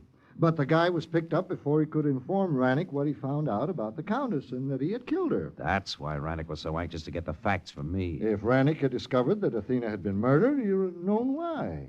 And he would have gotten word to his chief in Asia. Every one of Athena's assistants overseas would have been suspect as counter-espionage agents and executed. That's why Athena's death had to be kept under wraps. The order came straight from Washington. But why didn't you let me in on it, too? Even Potter must have known the facts. Sure, but you were the only one Byron wouldn't trust. He said you were headline crazy. You pulled a fast one on him 5 years ago. You blew a story you wanted kept out of print for 24 hours. He gave us orders to keep you in the dark. I knew I'd seen him somewhere before. Oh, incidentally, that dame you met in Athena's hotel suite... Mrs. Carvel? Was a policewoman, one of Byron's plants. Now, does that explain everything, Junior? Oh, sure. But you could have saved me a bullet wound if you'd have told me exactly who she was. Who was? The Countess Athena. Who's she? Get out of here, you... Jerry!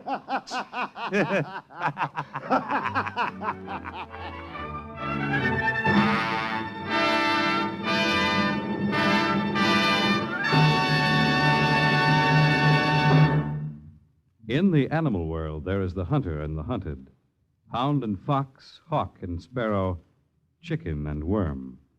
But who is to judge precisely which is the pursuer or the pursued as we enter the chase?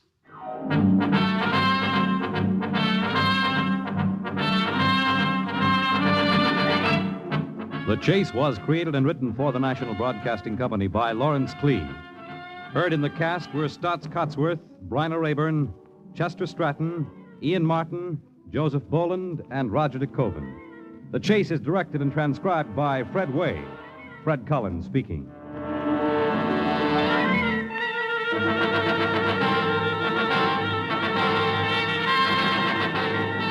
Next week, a penny-pinching husband and wife industriously weave their own shroud in The Chase.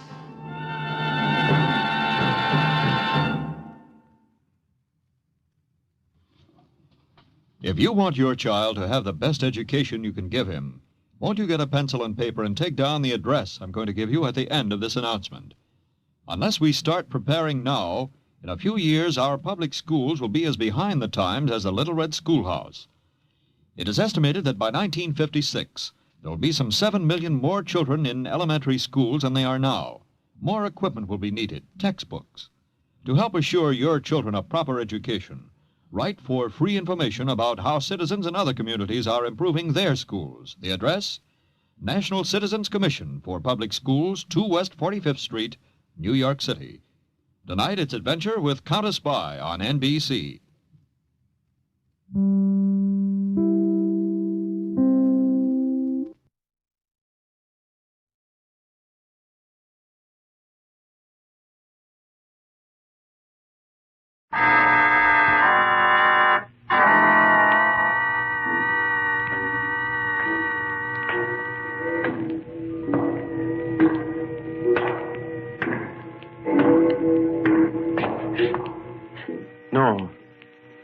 No, stay where you are.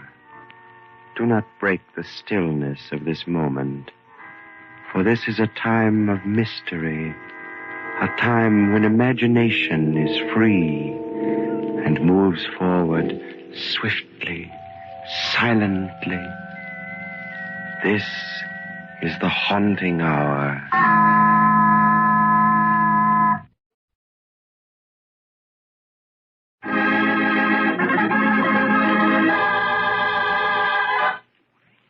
Homicide House.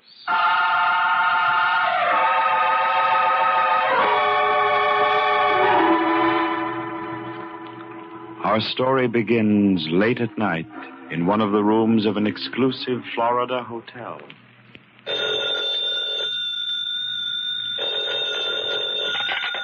Hello.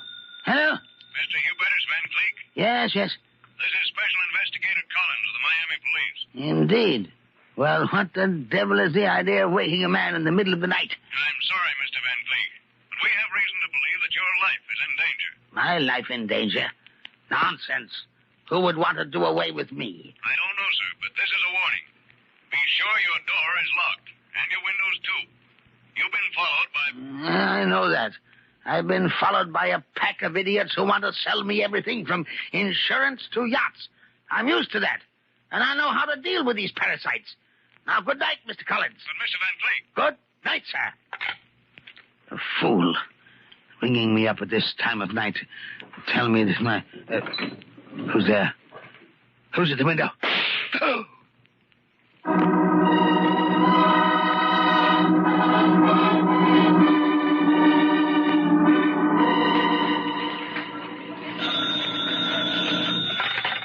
Hanson, managing editor. Oh, it's you, Senator. No, sir, the New York Clarion will not retract that statement. This is an independent newspaper. What? You'll take us to court? Go ahead. We've got all the facts on that waterways project, and we can prove them by affidavit. Sorry, Senator, I haven't time to argue with you. I'm a busy man. Hi, Chief. What's doing? Sit down, you two. I've got an assignment I want you to handle together. Say, Chief, if it's about that phony waterways deal, why, that's just my dish. No, Bill, it isn't the waterways project. Oh. You remember the Hubertus Van Cleek murder case down in Florida a couple of weeks ago? Yeah, he was shot in some hotel room. Huh? By a murderer. Murder's unknown. That's right. Well, as you know, old Hubertus was the last of his line. One of the oldest and wealthiest society families in New York. Yeah, the Van Cleeks had plenty in the sock, all right. And there wasn't even a will. Yes. Now, here's the angle. Every Van Cleek, from Hubertus right back to old Theodore, the original settler, has died by violence. For some reason, not one ever died a natural death. Remember Claudius Van Cleek? Yeah, I've heard about him. He was a little before my time. A Wall Street speculator, wasn't he? Yes. Well, he ruined thousands of people in the market. And one of them finally stuck a knife into it. Ah. That left 2 sons and 1 daughter.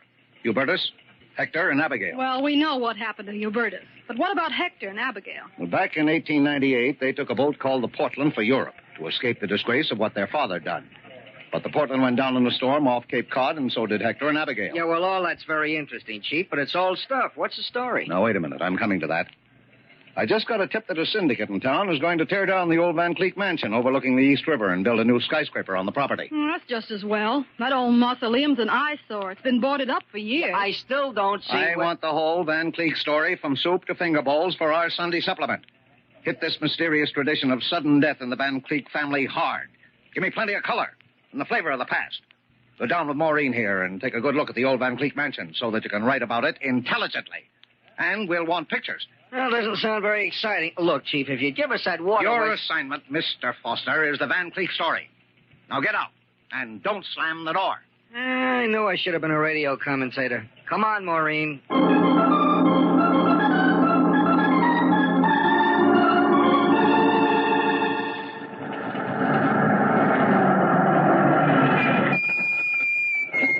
Okay, driver, here you are.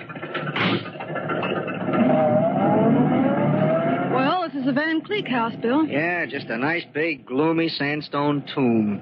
Wonder if those boards on the windows are just to keep the light out or the ghosts in. I guess this is the kind of place they call a Victorian monstrosity, huh? It's terribly big. Yeah, I'll bet that syndicate Hanson was talking about will have to pay plenty for this property. Well, they can have it, Bill. No wonder Hubertus Van Cleek closed and boarded it up back in the 90s. I don't see how anyone could live in there. Hey, it's beginning to snow, honey. Come on, let's walk up this driveway. We're not going in, are we? No, there's no way to get in.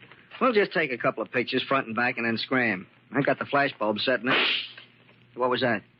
Sounded like a shot. Yeah, and it came from inside the house. Inside? Bill, no one's been inside that house for almost 50 years. There's someone in there now. Well, then it must be a ghost. If it is, he's up to no good. Come on, Maureen. We're going to get in and have a look around.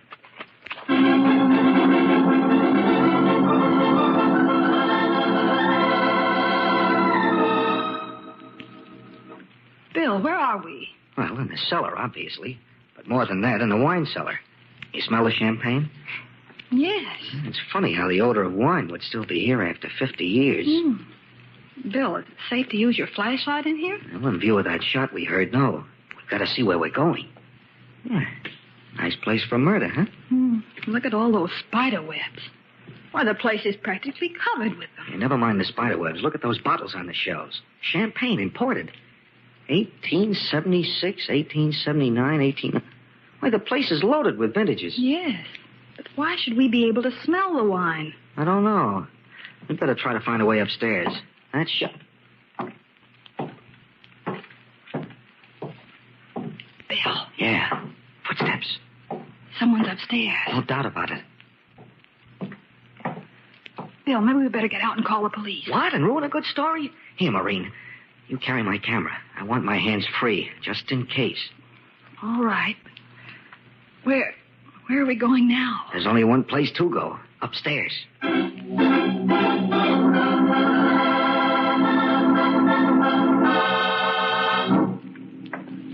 This must be the door leading to the first floor. Uh-huh. It's open, too. Come on.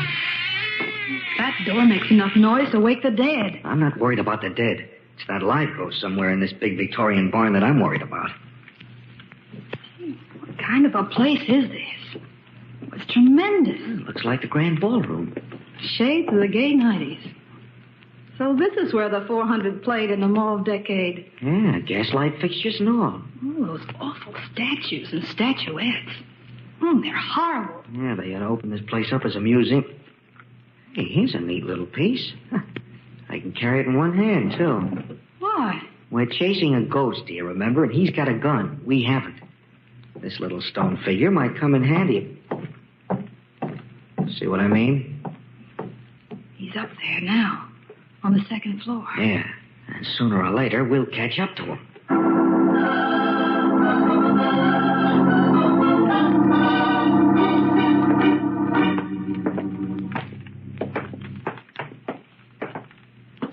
Now, this seems to be the main second-floor corridor. Mm-hmm.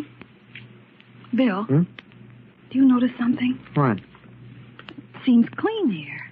So someone lived here on the second floor. Yeah, you're right. It's warmer, too. And there's no musty smell. And no spider webs. Wonder what that means. Bill. Well, seems that our friend the ghost not only likes to shoot off guns, but he likes to tickle the ivories, too. Maybe he heard us. Come on, Maureen. This is it. You stay behind me. I'll go first, just in case. All right, Bill. But be careful. Yeah, come on.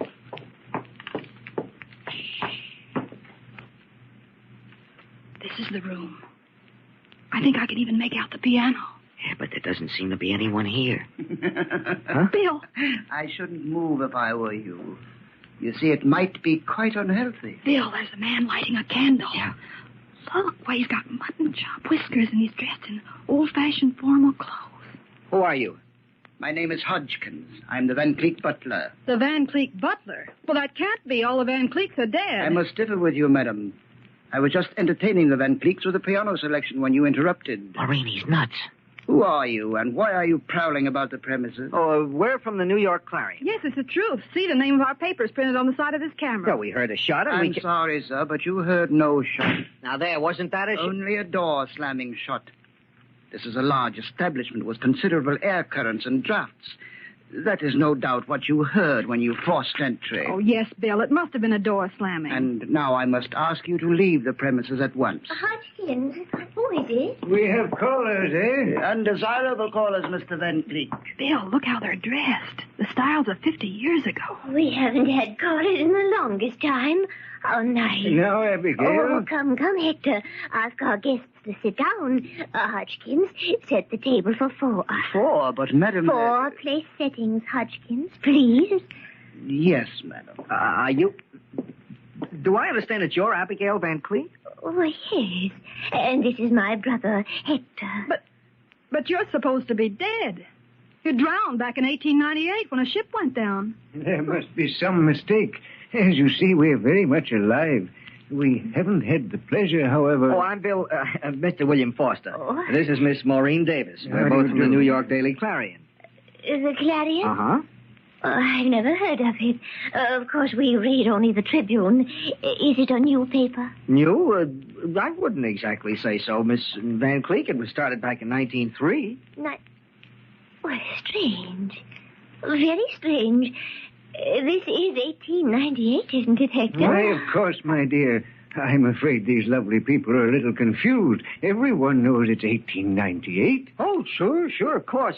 Well, we better be going. Going? Oh, no. I've already given Hodgkins his instructions. You're staying for dinner. Oh, why, I'm afraid we couldn't. Oh, please, we're so lonely. We haven't had any guests in the longest time. Well, We'd be delighted to have you. Say you'll stay. Well, of course. Thank you very much. We'll be glad to. Yeah, thanks very much. Oh, good. Oh, you people are so kind. I must talk to Hodgkins about the dinner at once. I'll go with you, my dear. You'll pardon me, won't you? Oh, sure, of course. Bill, I just can't believe it. Neither can I. What do you mean? I'm still not sure that loud report we heard was a door slamming. It still sounded like a shot to me.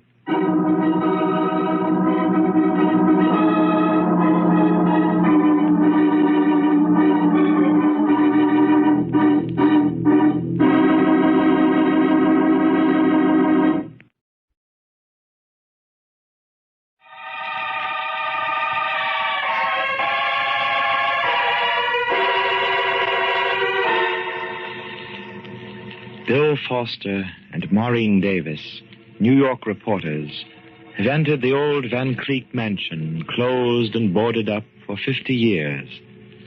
As far as they know, all the Van Cleeks are dead. The last of the line, Hubertus, having been killed in Florida. But now they meet 2 apparitions apparently out of the past and living in the old Victorian house. These are Hector and Abigail Van Cleek, who believe they are living in the year 1898. And look it. Hector wears mutton-chop whiskers, high-button shoes, and Chesterfield coat. Abigail is dressed in crinoline and old lace. Both might have stepped out of tintypes cast in the gaslight era. Abigail Van Cleek has gone with Hector to make arrangements for dinner. Now Hector returns to Bill and Maureen. You're probably wondering about my sister and me, Mr. Foster. Wondering isn't the word for it. We were sure all the Van Cleeks were dead. As far as the world has known, they are. But now I'm afraid we can't keep our secret any longer. You see, we were on the Portland when it went down back in 98. But we didn't drown as everyone thought. Abigail and I were on a raft, and we made the shore. Well, then why? You wonder why we didn't reveal our identity? Well, our father, Claudius, disgraced us in the stock market, Miss Davis. We were, well, ashamed. We wanted to hide from the world, And so I conceived the idea of coming back here to the old house after Hubertus had closed it, and living our lives out away from the accusing eyes of the world. I see. And you've lived here for 50 years, hmm? Yes, Abigail, I, and Hodgkins. Hodgkins, our family's faithful retainer, had volunteered to stay with us till the end. It's he who buys the food and other necessities, going out only at night. It was he who brought us the news of our brother Hubertus' untimely death. You mean you and your sister haven't even left this house for 50 years? That's correct, Miss Davis. And we hope that here we shall die a peaceful and natural death. Contrary to the tradition of our family. There's something further I must explain. Yes, Mr. Van Cleef. My sister, Abigail, she, when the ship went down, she lost her mind. What? That is, it stopped in terms of time. She actually thinks she's still living in the 90s. I see. But you know all about the present. Yes, of course. But you see, I've always been very devoted to Abigail. That's why I've lived with her all these years, humored her. That's why I wear these ancient clothes. Fashionable in the 90s, but strange to the present eyes. Strange isn't the word for it. We thought we'd seen a couple of ghosts. Of course. I understand.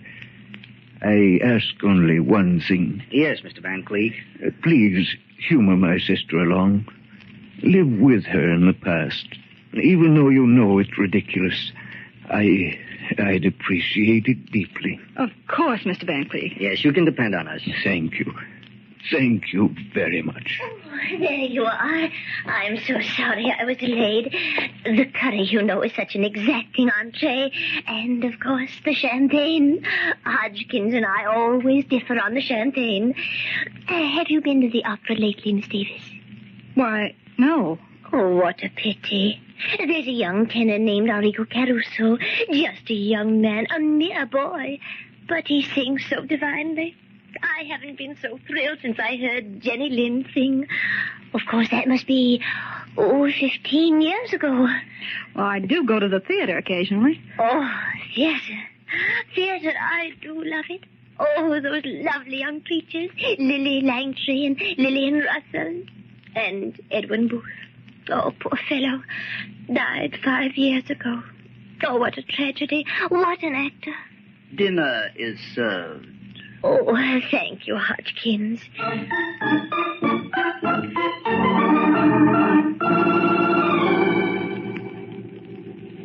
More wine, Miss Davis? Oh, no, thank you, Mr. Van Cleef. Mr. Foster? Oh, thanks. I couldn't touch another drop. You may remove the wine, Hodgkins. Yes, madam. It's been a wonderful dinner, Miss Van Cleef. I haven't had food like that since the war. Oh, yes, the war. Isn't it terrible? Still, we're fortunate in having men like Roosevelt and Dewey to lead us against the Spaniards. Roosevelt? And Dewey? Against the Spaniards? Yes, Abigail's right. Admiral Dewey's victory in Manila Bay. And, of course, Teddy Roosevelt's gallant charge at San Juan Hill. Oh, yeah, of course. Will there be anything else, madam? No, Hodgkins, I don't think so. Oh, yes. You might tell me what the weather is like outside. It's snowing very hard, madam. Oh, then I'm afraid it will be very difficult for Miss Davis and Mr. Foster to get a hansom cab now. Yes, madam, it will. Well, I'd suggest that they stay overnight here as our guest sector. Don't you think that's a splendid idea? I certainly do, Abigail. Oh, Miss Van Cleef, we couldn't. Oh, we don't want to put you out. Oh, no, we'd be delighted to have you. Yes, we insist. Well, I'm sorry, but we... Please, it would make Miss Van Cleef and myself very happy. Well... Thank you, Mr. and Miss Van Cleef. We'll stay. Oh, that's wonderful. Hodgkins. Yes, madam. Prepare 2 rooms for our guests. Yes, madam. At once.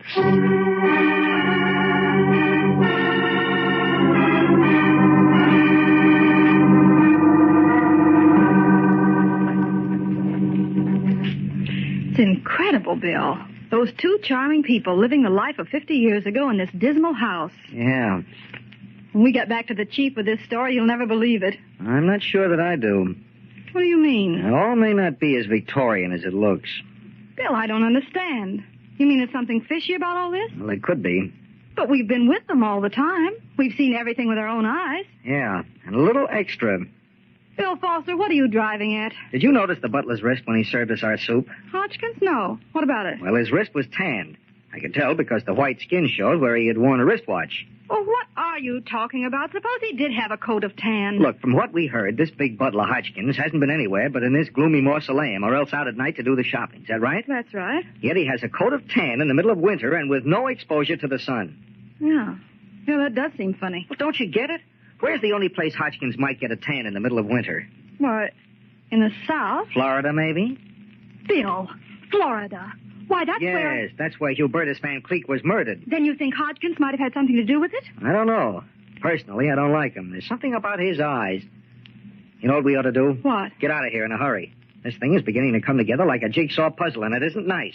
Here, I'll carry the camera. Bill, There's no time to talk now. We've got to leave fast if we're going to leave at all. Come on, Maureen. Let's try the back way. The last time I saw our pal Hodgkins, he was prowling around in the front of the house.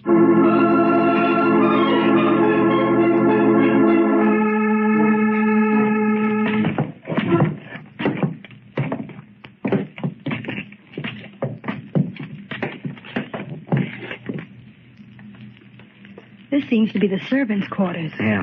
I'll try this door. Maybe it'll lead down into the cellar, and then we can make our getaway the same way we came in.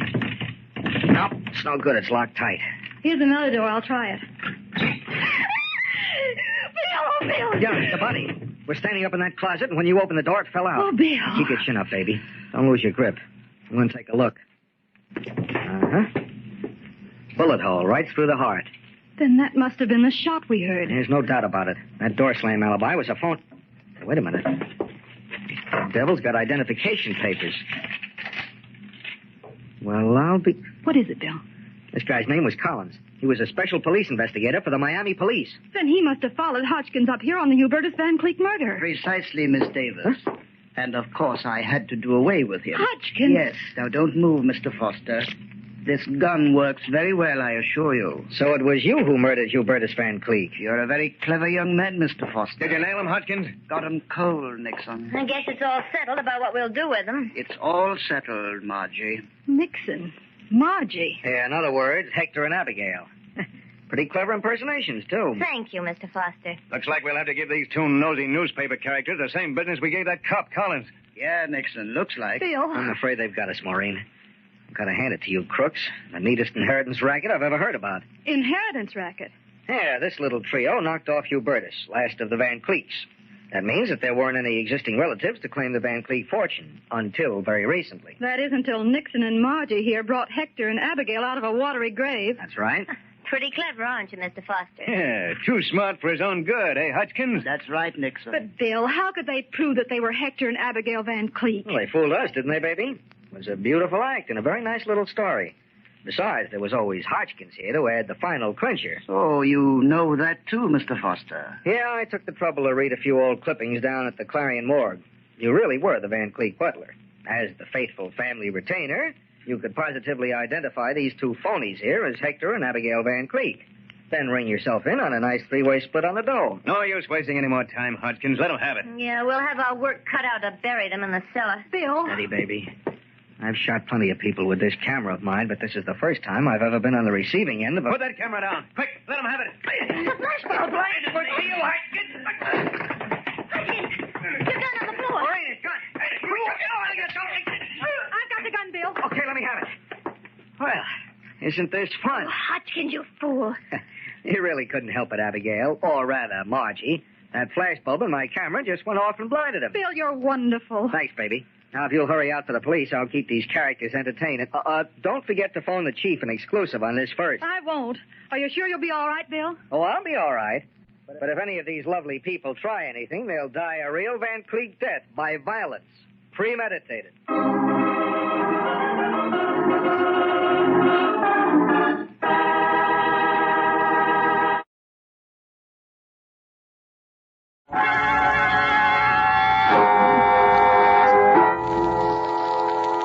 From shadows and stillness Mystery weaves a spell of strangest fascination, charging the mind with doubts and fears.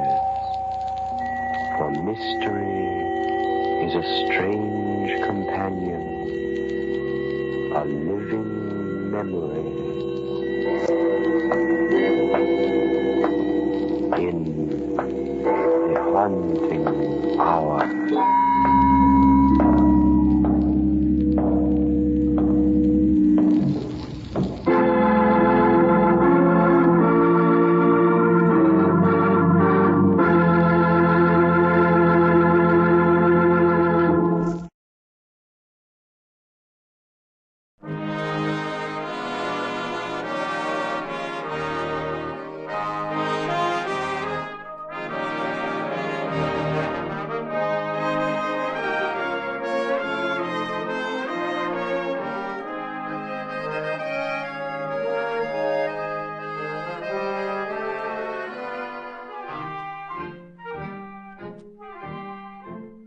Tonight, we again present the famous Mr. Chameleon of Central Headquarters in his most famous cases of crime and murder.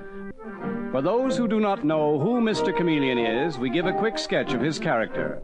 Born of a well-to-do family and a college man, he tried from childhood to live up to the name he bore, Chameleon, by taking on the color of whatever situation in which he found himself.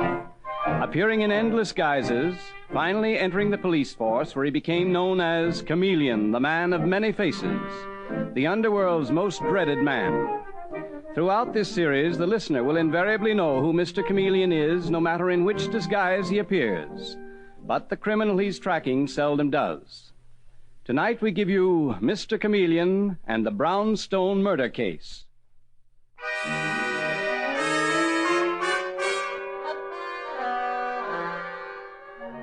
In some circles, 11 o'clock at night is considered early.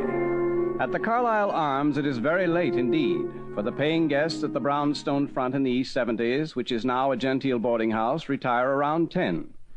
After that, the musty halls are usually deserted.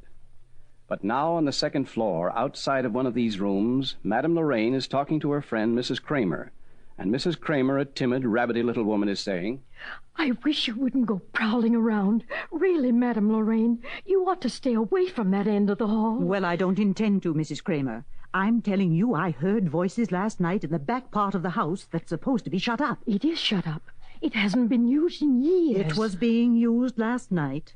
Either that, or there was someone in Professor Haywood's room. And the professor is away. His room supposedly is locked. Anyway, I'm going to do a little private investigating. But what for, Madame Lorraine? Just to satisfy my curiosity. I've always been a curious woman, Mrs. Kramer. And now I'm a bored one. I'm sick of the old fogies who live in this place. Colonel Robbins, for instance. Speak of the devil. Did you ever hear anything like that radio of his? Colonel Robbins can't help it if he's deaf.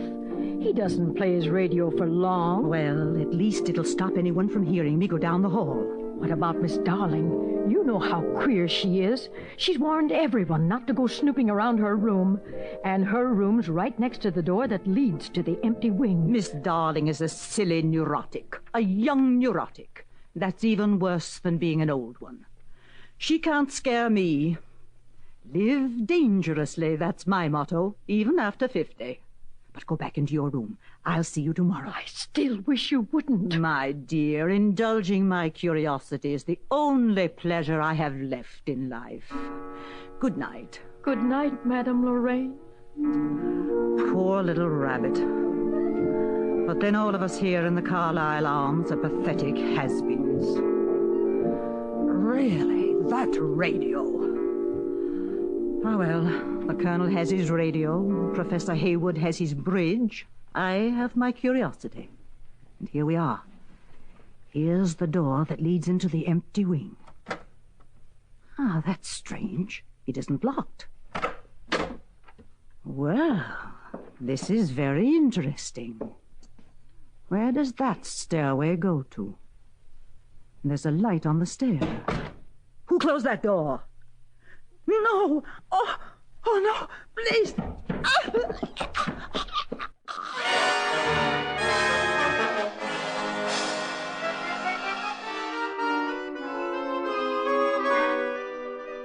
And now at Central Headquarters in the office of the Commissioner of Police. With him is the famous Mr. Chameleon, the man of many faces, the underworld's most feared man. So there you are, Chameleon. There are the facts of the case. Madame Louise Lorraine was found strangled this morning in the second-floor hallway of a boarding house. The Carlisle Arms. A piece of wire had been knotted around her throat. The body was lying in front of room number 3. A room that usually was occupied by a Professor Haywood. What's he professor of, Commissioner? I wouldn't know. Oh. One of the boarders, I suppose. Anyway, Chameleon, it's a brutal business. And in such refined surroundings, too. Amazing. The Carlisle Arms, a home away from home for gentlefolk. Well, Commissioner? Get over there immediately, Chameleon, will you? And find out just how gentle those gentlefolk are.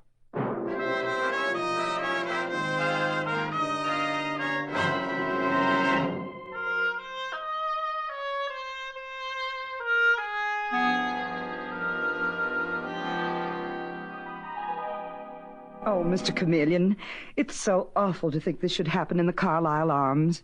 I've worked so hard to build up a high-class clientele, and now I'm afraid I'm going to lose them all. Madame Lorraine lost her life, Miss Carlisle. I'm sorry, that was very selfish of me. She was such a person, too. So vital, so alive. She was a former opera singer, you know, and she still had plenty of temperament. Little too much, perhaps? Well, yes. She and Colonel Robbins, he's the gentleman in room number 2, they had a few arguments about his radio. He's hard of hearing. He turns it on a little loud occasionally. Oh, yes, I see what you mean, Miss Carlisle. Who else lives on this floor? Well, there's Mrs. Kramer and Miss Darling. Miss Darling is a bit eccentric. In what way? Well, she's young, Mr. Chameleon, but she wears the most dreadful old clothes. And she never fixes her hair. She never uses makeup. Sometimes, well, she gets a bit hysterical. Oh, but she's really a fine young woman, and she comes from a fine family. That's fine. Now, let me see. That would be her room over there, wouldn't it? Yes. What's the door next to it? Oh, that's always kept locked. That opens into the wing of the house we never use. And this room here, this number 3, this belongs to Professor Haywood? Yes. Where is the professor? Right now? Well, I have no idea, Mr. Chameleon. He's always going away for a couple of days at a time, but he's such a nice young man. I assure you he comes from a fine family, yes? Yes. Well, maybe so, Miss Carlisle, but where was he last night when Madame Lorraine was murdered? Are you positive that he wasn't in his room? Of course, I'm positive. He left on Monday. Well, he could have sneaked back. Remember, the dead woman was found in front of his door. Oh, Mr. Chameleon, surely you don't think the professor... Oh, here comes Colonel Robbins now. Ask him what everyone thinks of the professor. Oh, Colonel Robbins. Did you call me, my dear? Yes, Colonel. This is Mr. Chameleon, the famous detective from police headquarters. Oh, yes. How do you do, Mr. Chameleon? How do you do? Nasty business, what? Fine figure of a woman. Who do you think killed her? Well, offhand, Colonel, I couldn't say. Who? He doesn't know, Colonel, but he seems to suspect Professor Haywood. The professor? What nonsense. Fine, upstanding chap. Excellent bridge player, too. Never overbids. You really think he did it, Mr. Chameleon? Colonel, over my desk at Central Headquarters there hangs a motto. The innocent must be protected. The guilty must be punished. If Professor Haywood is guilty... But he wasn't even here last night. Well, perhaps not. The coroner tells me that Madame Lorraine died between 11 and 11:30. But you heard nothing, Colonel Robbins. You're mistaken, Mr. Chameleon. I didn't hear a thing. That's what I said. You heard nothing in the hall. Oh, no. As you may have noticed, Mr. Chameleon, I'm slightly hard of hearing. Mr. Chameleon! Mr. Chameleon! Oh, Detective Sergeant Arnold is calling you, Mr. Chameleon. He's downstairs. What is it, Dave? Come on down here, will you? I've got something to show you. Just drop everything and come on, quick.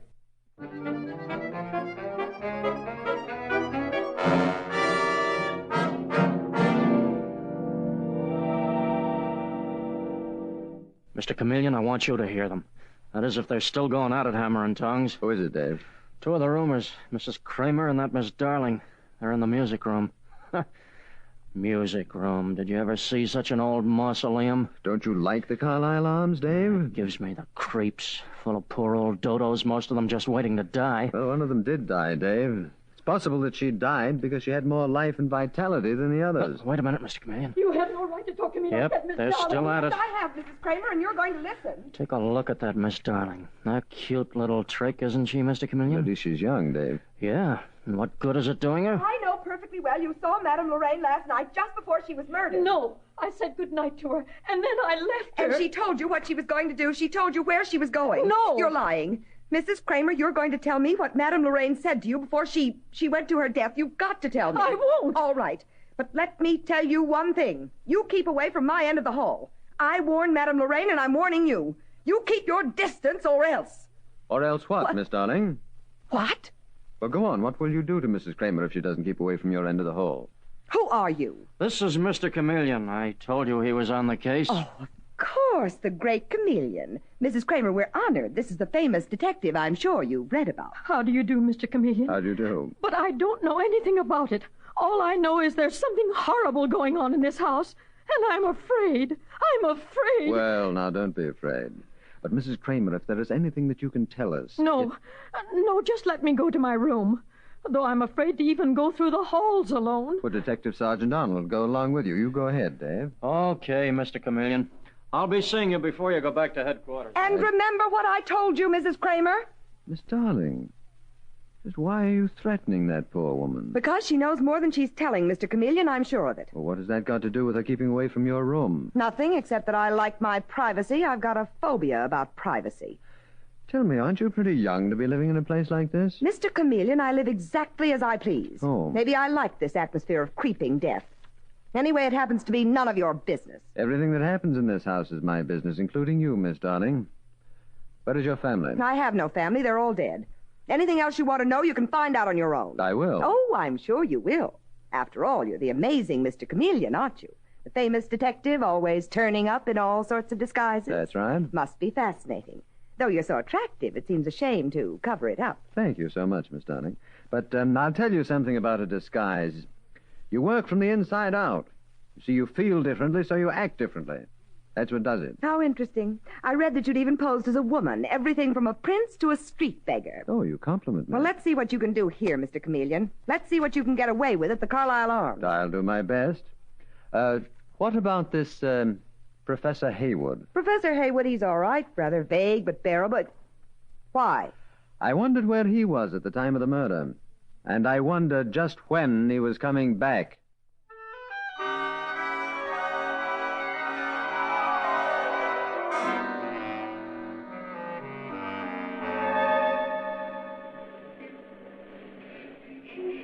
What's the matter, Dave? Glad to get out of the Carlisle Arms? So help me, Mr. Chameleon. I can't stand that joint. Oh, Miss Carlisle's okay, but some of her guests, boy, there's something awful funny going on there. Well, there's been something funny going on there for quite a while, Dave. What do you mean? Madame Lorraine's death was only the beginning. I'm very much afraid there's more violence to come. Well, Mr. Chameleon, Better get back in there immediately tonight, perhaps. No, this afternoon might be better. Hey, wait a minute. Don't tell me that place is under surveillance. Yes, it is, Dave. We've kept it quiet, but we've been watching it for weeks. I have a very good idea what's going on there, but no evidence. Now it's up to me to bring in the evidence, and fast. Well, I still don't see...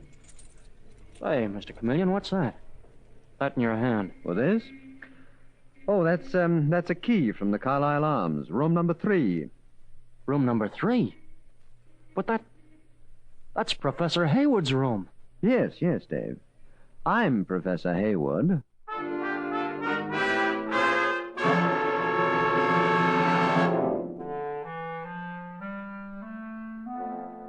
Mr. Chameleon and the case of the Brownstone murder continues in just a moment.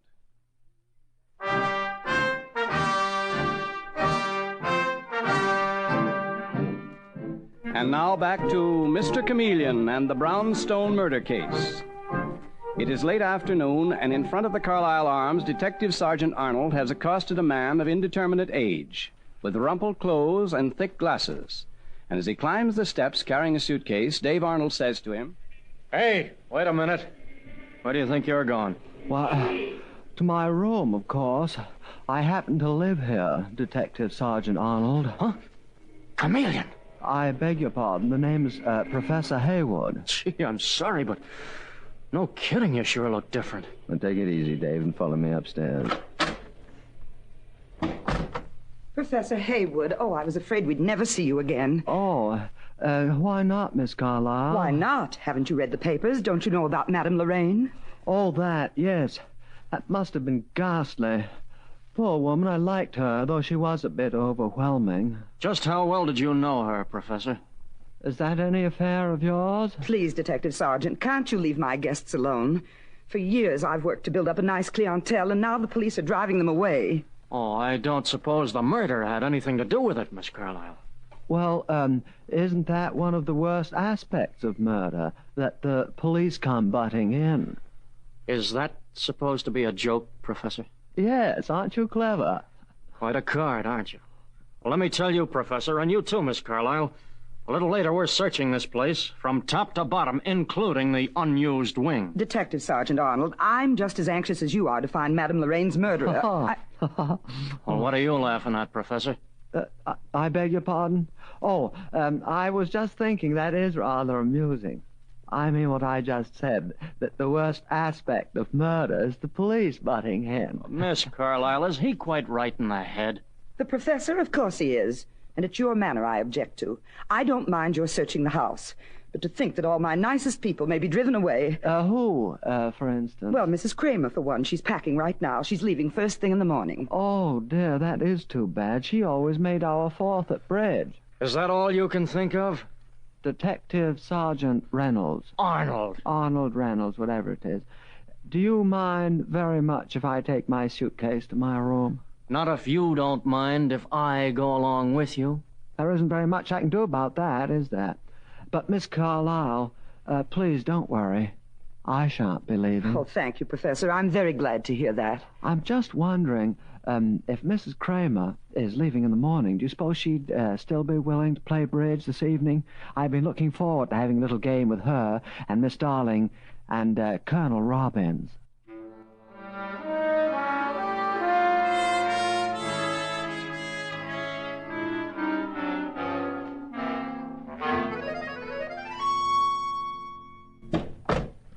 Okay, Dave, we can talk, but keep your voice down. So Mrs. Kramer is trying to clear out of here, is she, Mr. Chameleon? Yes, Mrs. Kramer is terrified, Dave, and she has reason to be terrified. Well, what do you want me to do? Keep her here? No, let her think that she can get away. And let other people think that she can get away. Yeah, but look, Mr. Chameleon, does it occur to you she might have murdered Madame Lorraine? She could have. You're quite right, she could have. But let things rest as they are. Just search this place with a fine-tooth comb, especially that empty wing that's been untenanted for years. Oh, you know something? I wouldn't be at all surprised if I found out more than you will over the bridge table this evening, in my role of the professor.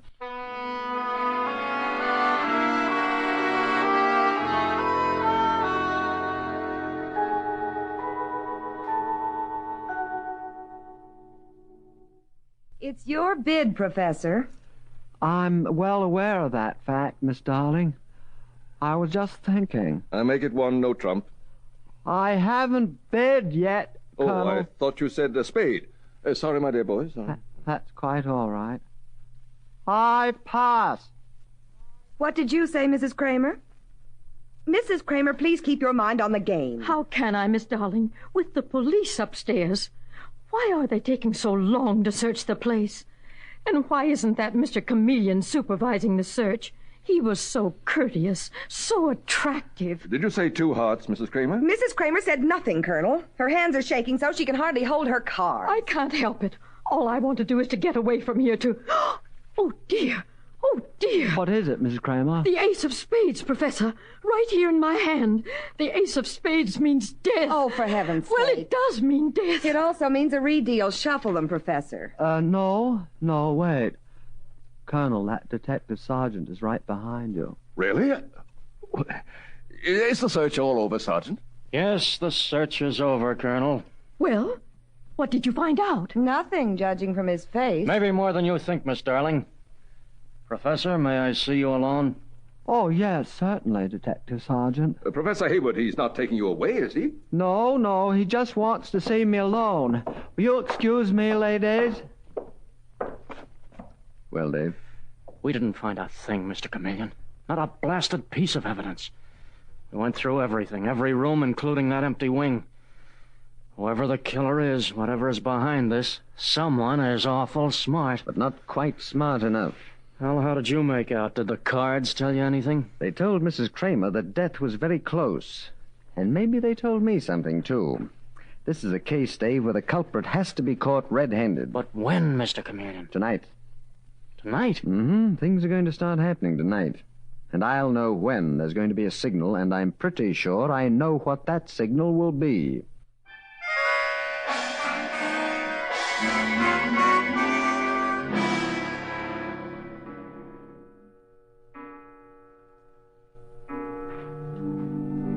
Colonel Robbins! Colonel Robbins! Did someone call? Yes, Colonel. Oh, Professor. Come in, my dear boy. Come in. I saw your door was open. I'm sorry, I didn't catch that. Your door is open. I wondered, would you mind very much not playing your radio just for tonight? You want to listen to the radio? I want you to turn it off. I've a bad headache and can't get to sleep. I sleep better too, Professor, if I listen to music late at night. What are you doing? I've turned the radio off, Colonel. But you can't do that. I'm listening to my favorite program. It'll be over within 15 minutes. Half an hour at the most. Half an hour will be too long. Even 15 minutes. Well, I'm sorry, Professor, but I intend to hear my program. Turn that radio off, Colonel. I will not. A man's home is his castle, Professor. I realize I may have it on a little too loud, but since I'm slightly hard of hearing... Are you, Colonel? Am I what? Hard of hearing. Tonight at bridge, I said as softly as I could, that detective sergeant is behind you, and you heard me perfectly. Why, yes, I did. You're not deaf, Colonel Robbins, not at all. Please turn off that radio, or I'll turn it off for you. There, that's better. Turn it on immediately. Why, Colonel? What have you been covering up with all that noise? What do you expect to cover up now? Are you out of your mind, Professor? Get away from that radio. Oh, that's it. That's what you hope to drown out. All right, Colonel Robbins. Professor, where did you get that gun? Part of my academic equipment. Keep your hands up and keep moving ahead of me fast. The scream came from Mrs. Kramer's room. Who are you? I'll turn you over to the police. Think it may be the other way around. Here we are. Miss Kramer, you all right? Yes, Professor. But Miss Darling here tried to kill me. I woke up and she was bending over me in the dark. Then Miss Carlyle rushed in and saved me. Well, how could you tell if it was dark, Mrs. Kramer? Maybe it was Miss Darling who rushed in to save you. That's ridiculous. No, it's not. It's true, Professor. It was Miss Carlyle who intended to murder Mrs. Kramer. She's lying, Professor. But I don't understand. What are you doing with that gun? Colonel, why is he pointing that gun at you? The Professor is an imposter, my dear. Yes, I am an imposter. We all are, in fact, including Miss Darling, whose real name is Evans, Madeline Evans, plainclothes policewoman, who was sent here to keep an eye on this house. What? Yes, I looked you up in the files this morning. You're a very pretty girl under normal circumstances, Madeline. Yes, but... You see, the powers that be thought it was best that we shouldn't know we were working together under the same roof. What the devil? Chameleon! You're Mr. Chameleon! But that's not possible. Yes. Yes, he is Mr. Chameleon. Why didn't you recognize him, Colonel? Why didn't I recognize him? Well, I'll tell you why. Because you'd known me for weeks as Professor Haywood. You were accustomed to Professor Haywood's mannerisms, his personality. You'd accepted him and catalogued him as being perfectly safe. But we've done nothing. Why should you be watching this house? Miss Carlyle, you and Robbins both have prison records. What? Go way back, of course. But later, you decided to operate a hiding place for criminals on the lam. You had a wonderful front, a highly respectable boarding house. Perfect hideaway for men wanted by the police. Mr. Chameleon, do you mean that Madame Lorraine, that most of the guests here are criminals? No, indeed, Mrs. Kramer. Only Colonel Robbins. But every once in a while, haven't there been odd-looking transients? Of course there have. They were hidden away in that empty wing. And spirited out during the night, I suppose. Exactly, Colonel Robbins, with your radio drowning out any sounds. Then Madame Lorraine, that explains her murder, Mr. Chameleon. That's where she was going, to try the door of that empty wing. She'd heard voices. She told me. Well, she tried the door. The chances are she even went through it, to her death. They were going to kill you, too, of course, Mrs. Kramer, because you knew where she was going. And just how can you prove all this, Mr. Chameleon? Miss Carlyle, there is the wire lying on the floor. You had to drop it before you had a chance to use it on Mrs. Kramer. But I'm sure that same sort of wire strangled Madame Lorraine. No, that's not true. I had nothing to do with killing Madame Lorraine. Well, then who did? He did, Colonel Robbins. You filthy liar! Chameleon, she's the one who planned the whole thing. All I did was to play my radio. No, he killed her. She slipped the wire around Madame Lorraine's throat. She used a pair of pliers to tighten the wire. They're in her pocket now. Shut up, you fool. Okay, Miss Evans, look for the pliers. And then we'll all of us take a ride down to Central Headquarters.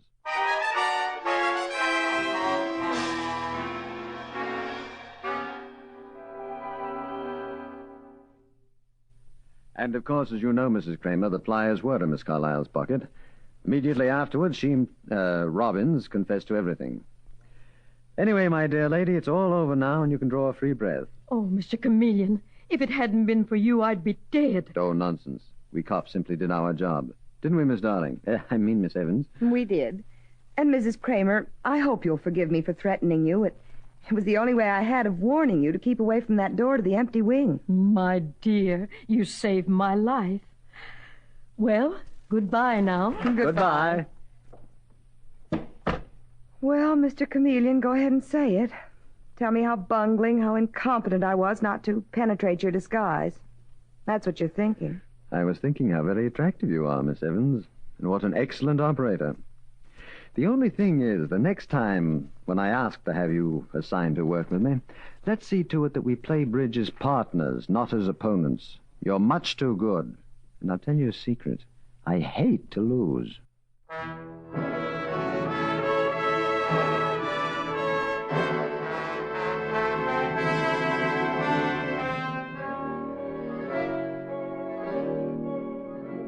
And with these words, Mr. Chameleon concludes tonight's murder case.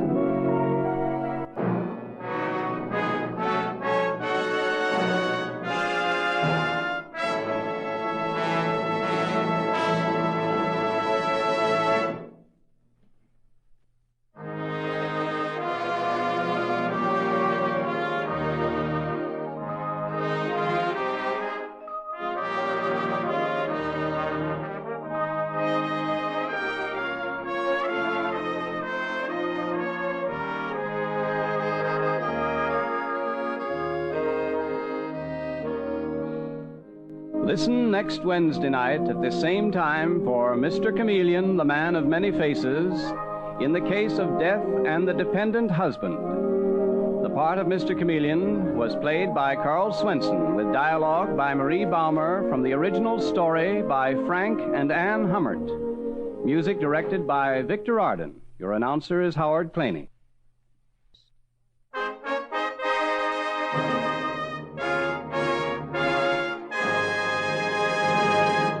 Mr. Chameleon, the new mystery drama, will be heard in another performance next Wednesday night at this time. This is CBS, the Columbia Broadcasting System.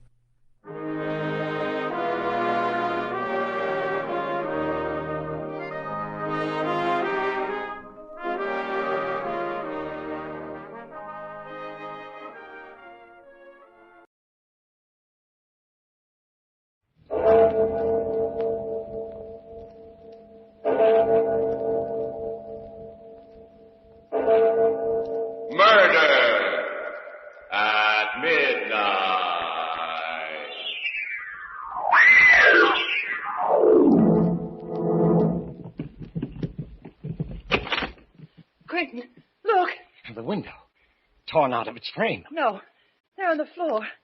Sylvia. Good Lord. Her head twisted almost off, and her body looks as if every bone in it was broken.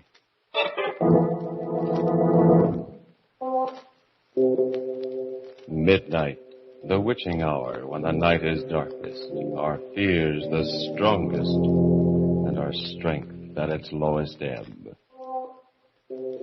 Midnight, when the graves gape open and death strikes. How? You'll learn the answer in just a moment in Death's Worshipper.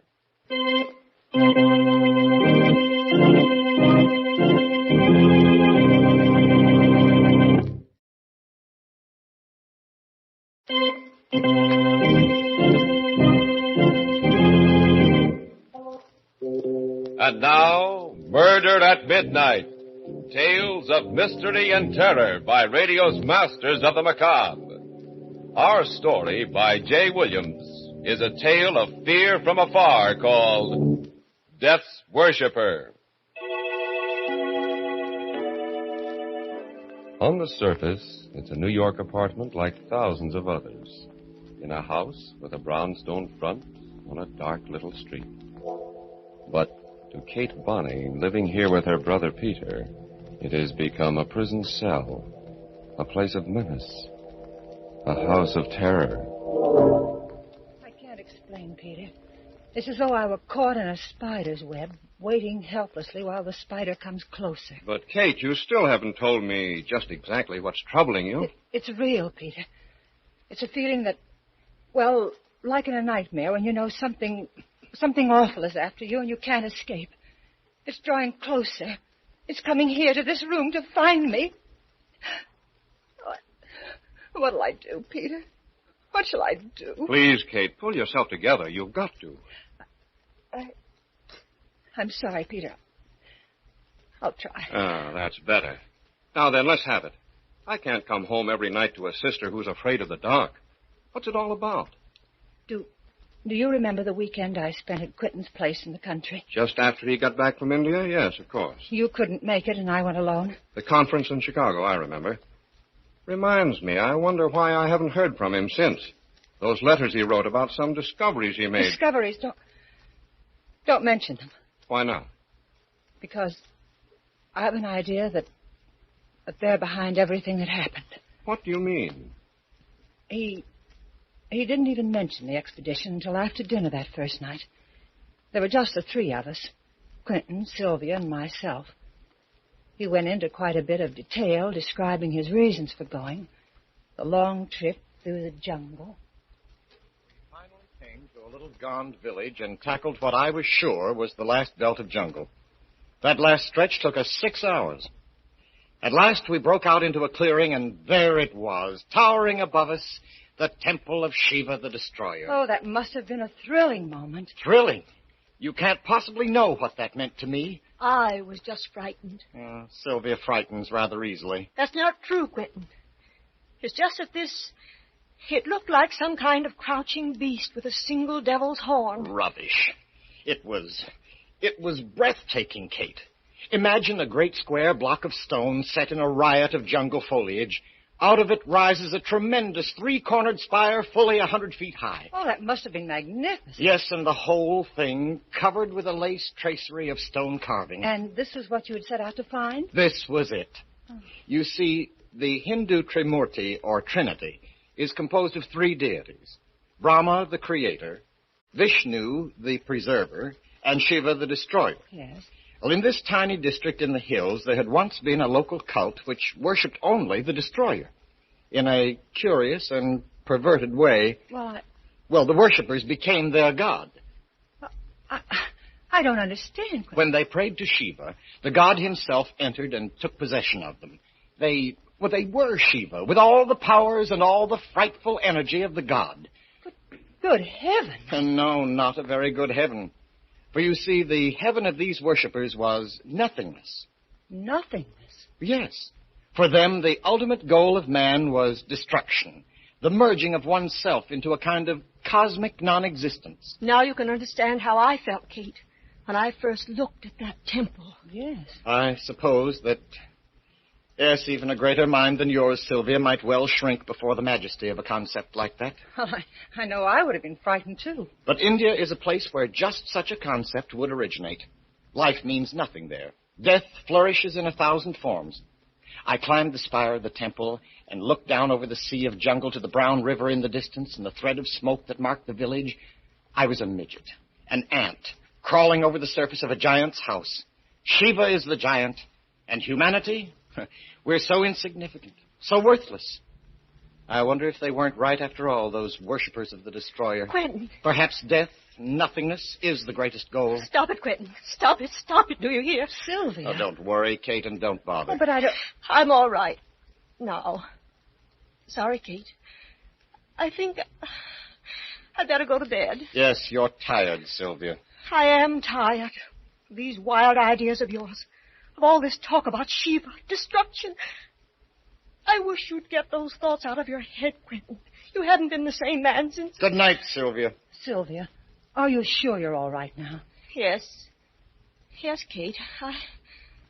I'm fine. But she wasn't fine, Peter. And it wasn't just fatigue that was bothering her. She was frightened, I could see that. Frightened out of her wits by something. And Quentin was different.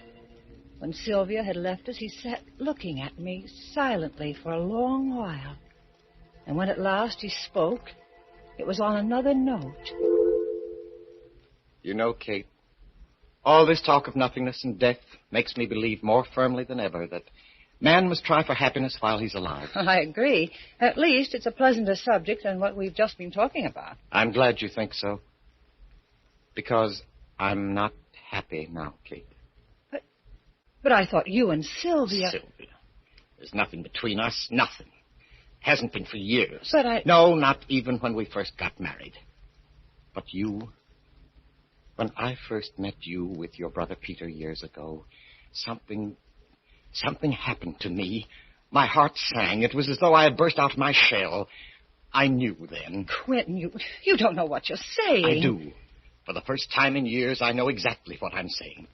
I found a philosophy I can believe in, Kate, in a troubled world. And for the first time, I've found strength to tell you that I love you. Quentin, please. Kate, listen. Don't be alarmed. It would be so easy to go away together. Anything is possible for me now. Anything. We will go away. It doesn't matter where. No. We'll find a new life together. The power I know can be yours, too. I love you, Kate. We can make a new world for ourselves. We can be the gods of that world. Quentin, stop. I see. I didn't really expect you to say yes immediately. It is quite a decision. But perhaps I can get you to change your mind. Quentin, you mustn't think... You're right. I mustn't think. I must act. I knew I wouldn't be able to sleep after that. I didn't even try. I went out for a walk. And when I got back, about a half hour later, there was a light in the studio at the far end of the garden. I was curious enough to walk over and look in the window. The room within was hung with oriental tapestries, with odd, crooked Eastern swords. Quentin sat alone, staring at a figure on the table before him. I could hear him through the window. His face was set, wooden, expressionless, but his eyes seemed to shine in the candlelight like a cat's. And the figure before him, it was horrible. It was a bronze statuette with a serene but awful smile on its face, a smile of hellish triumph. A dozen arms sprang from each shoulder. It bore a club with a skull at its tip, and it seemed to dance upon the back of a crouching dwarf. And Quentin, staring at it, was speaking to it. Approach not the Raja. I didn't know what it meant. I only knew that it was awful. And in some dreadful way, Quentin was trying to make his beliefs come alive. I ran up the lawn, and the clouds that spread over the moon seemed like dark shapes rising from some infernal pit. Wings seemed to be beating about the house as the wind rose. And in my ears rang Quentin's chanting. Even in my room I could hear it, mingle with the moaning of the wind. The moon had disappeared. I couldn't see the light in the studio. I was too far to hear it, but the chanting went on. I don't know. I seemed to hear voices in the wind, many voices chanting with Quentin. Thunder growled up from the darkness. Then there was a single flash of lightning, and a clap of thunder, and on the heels of the thunder...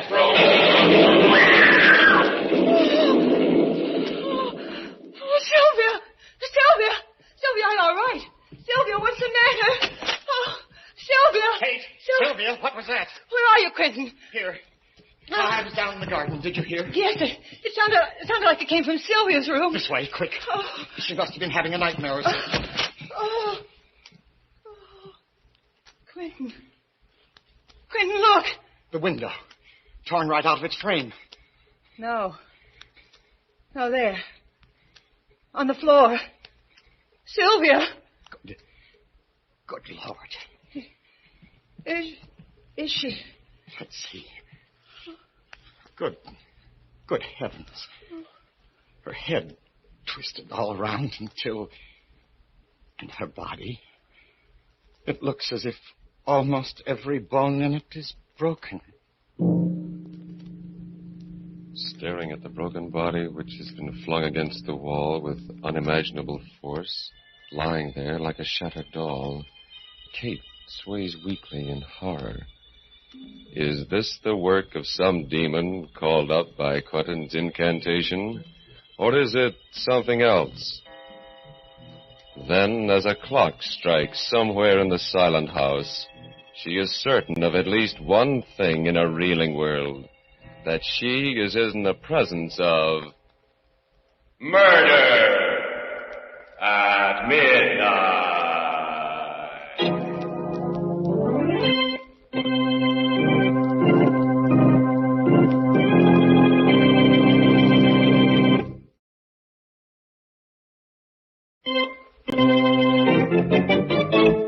And now, back to Murder at Midnight and Death's Worshipper.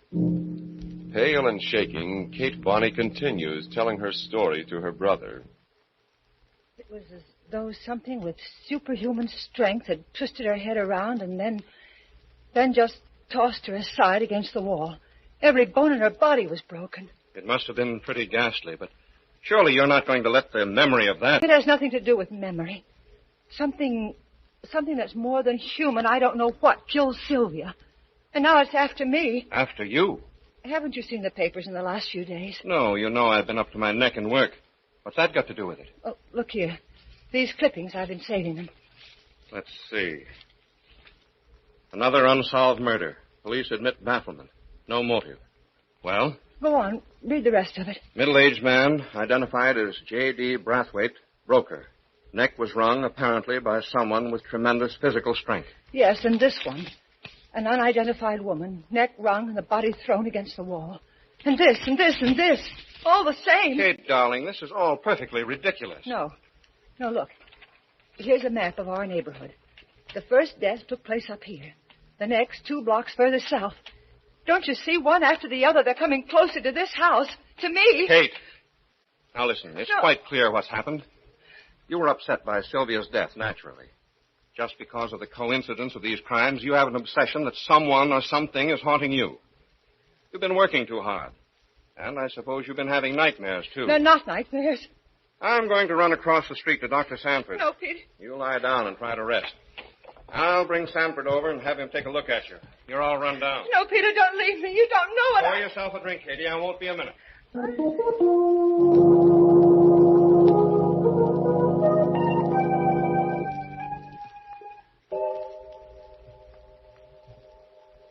Who's that? Peter. Is that you? Peter, answer me. Is that... Who is it?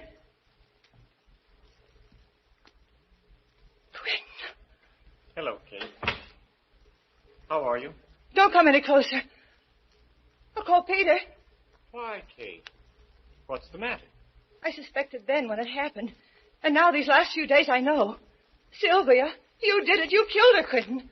I don't know how, but you You're mistaken, Kate. It wasn't I. I was only the instrument of something greater, stronger than man. Quentin? What do you mean? Don't be afraid. He's really benign. He? Shiva the Destroyer. Oh. It is his love for mankind that allows him to bring the blessing of annihilation. Oh, no. I worshipped him, and he came. He came in a rush of wind on the thunder and took possession of me. I was Shiva. Using my body, he climbed the wall, burst the window in. He killed Sylvia. Oh, no. Yes, Kate, I became Shiva. At least I must have. I don't remember it clearly, but there were great wings, lightnings, and when I came to myself, I was seated in my studio again. And those others? You know about them? Yes, I killed others. I don't remember how many. But all life will end in nothingness, and man's highest goal is to dissolve into dust.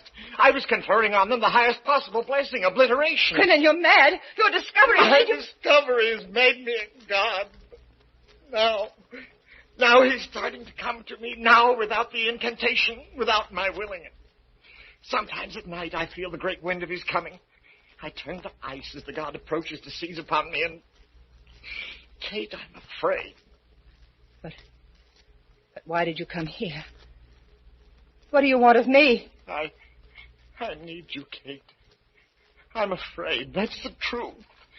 I'm afraid of the blackness, of the nothingness, of the inevitable end of all things. When I'm alone, I feel the horror of it, of the darkness. You can save me, Kate. You're the only one who can help me. Sylvia's gone. There's nothing to prevent... You don't know what you're saying. Come in, Doctor. Oh, Quentin. Hello. I was just... Stay where you are. Don't come any closer. A gun? Now, look, Quentin. I warn you, don't come any closer. Stand still, Peter. Kate, for the last time, will you come? Quentin, please listen to reason. Put that gun down. Quentin, easy, Peter. I wouldn't mind killing you, Peter. But if you wish to live, stay where you are. And don't follow me. Is he gone mad or what? Kate, what happened? I'm not sure. He killed Sylvia. He admitted it. And he's killed... I don't know how many others. What? It's true. He believes that Shiva, the destroyer, controls him. He believes that when he kills, he's granting a blessings to the one he destroys. But that's crazy. No, not so crazy, Peter. May I say something? Why, of course, Doctor. I thought there was something wrong with him the minute I saw him. His eyes, I think it's a case of self-hypnosis. Something like the Moros practice when they run amok. They believe that they're possessed by God, and while in this state, they can actually perform amazing feats of strength and endurance. A number of primitive peoples have the same belief. Dervishes, Indian fakirs. Your friend must induce this state by an incantation of some kind, or by concentrating on some object until the hypnotic state is induced. That's true. I heard him. I saw him praying to the image of Shiva. That's how he must do it. Well, if it is true, he's extremely dangerous. We'd better get the police. May I use the phone? Wait, I can't believe it. He certainly wasn't joking about that gun, Peter. And according to your sister, he's already killed several times. No, he mustn't do that. Peter's right. We're his friends. And he loves me. He said I was the only one who could help him. He really is afraid and alone. Of course, Kate. Doctor, Quentin and I were kids together. If he's in trouble, we've got to do something to help him, not call the police down on him. Where do you think he's gone? I'm sure he's gone back to his house in the country. We could try there anyway. My car is just around the corner. I think we're taking an awful chance, but on the other hand... It's a chance we've got to take, Doctor. He told me that Shiva comes to him now without incantation. I'm terribly afraid of him and of what might happen. But I'm more afraid of what he may do now to himself or to someone else.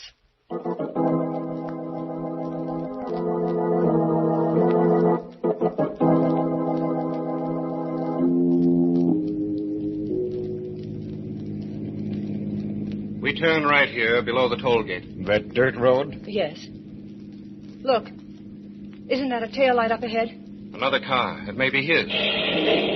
There's a storm coming up. If it'll just hold off for a while. A storm. Just like that first night. There, the other car's turning off. That's the driveway to Quentin's house. Step on it.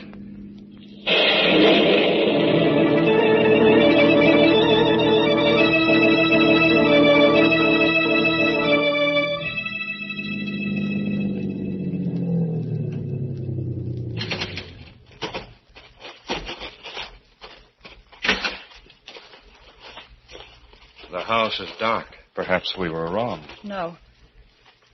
I know where he is. This way around to the back.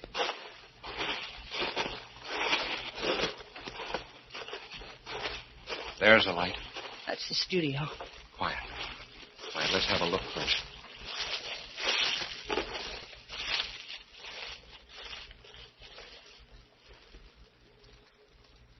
Well, he's there.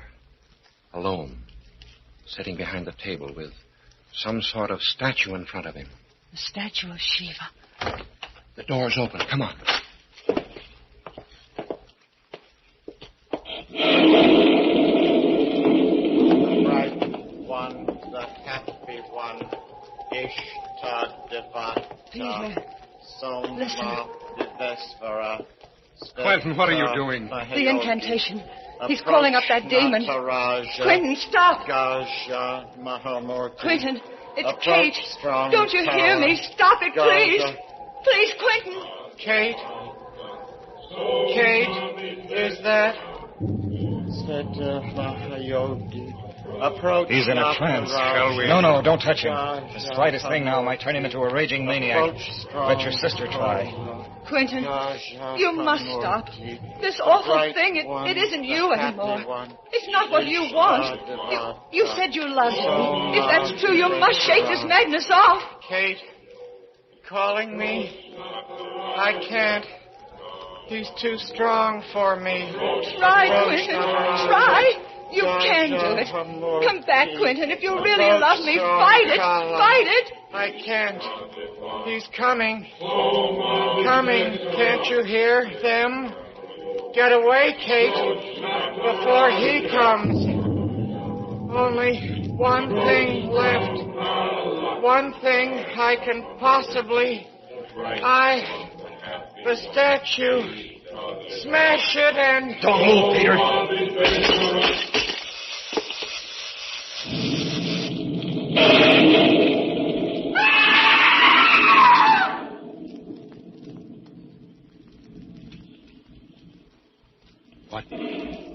What was it? I can't see. That flash. Lightning. It must have struck. Quentin. Quentin. Let me look, Kate. He's dead. That lightning bolt killed him immediately. Dr. Sanford. What's that on his forehead? Burn. Lightning does curious things. Yes, but there. The head of the statue he smashed. The same mark on its brow. Like an eye. A third eye. The mark of Shiva. The vengeance of a thwarted god? Or coincidence?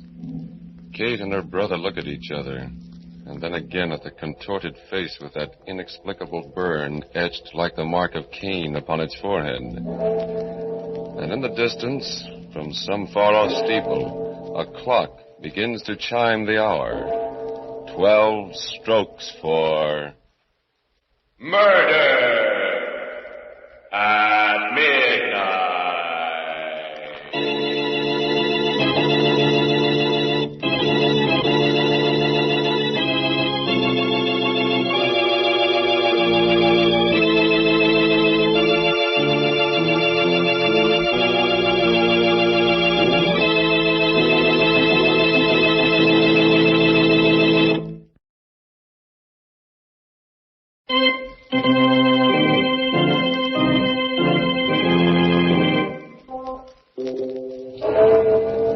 Remember to be with us again when death hovers on dark bat wings and the clocks strike 12 for murder at midnight.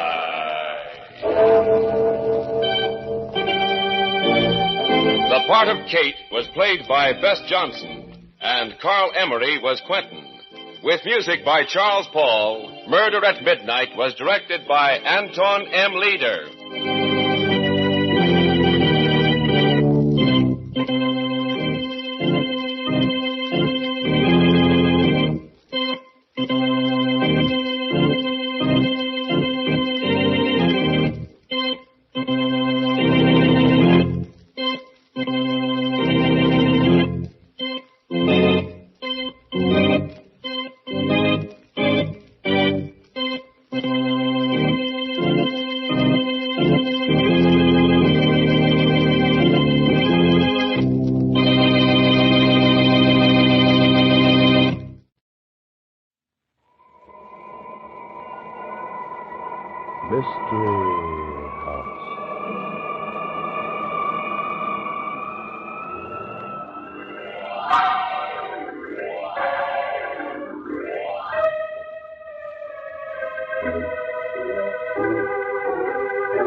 Mystery House, that strange publishing firm owned by Dan and Barbara Glenn, where each new novel is acted out by the Mystery House staff before it is accepted for publication. Mystery House.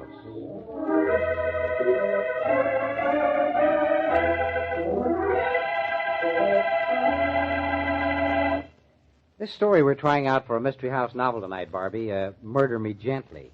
Gently? That sounds a little tame. There's nothing tame about this story, Dan. Oh, anything gentle? Well, wait and decide for yourself. Well, that's the great American privilege, Mr. Glenn, deciding for yourself. Now, let's not get stuffy, Thomas. No, I'm serious, Mr. Glenn. You know, as an American citizen, you pay your money and you take your choice. And everybody has a right to tell his story. Oh, incidentally, speaking of stories, listen to this one.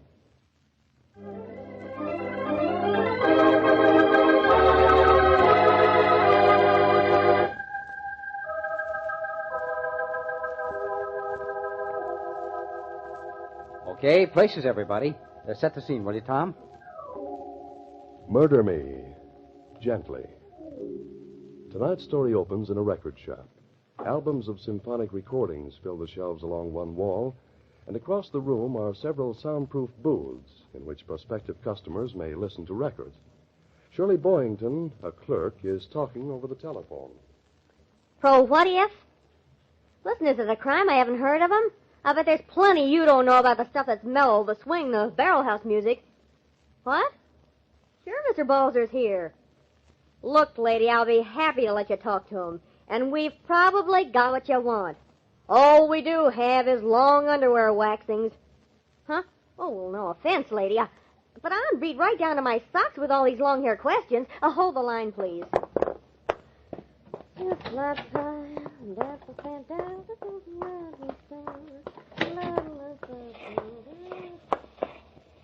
Mr. Balzer, one of your classic kids. Hey, why don't you turn off that record? Say, Mr. Balzer, what's the matter? Are you sick? Wake up. Wake up, Mr. Balzer. Hey, wait a minute. He's dead.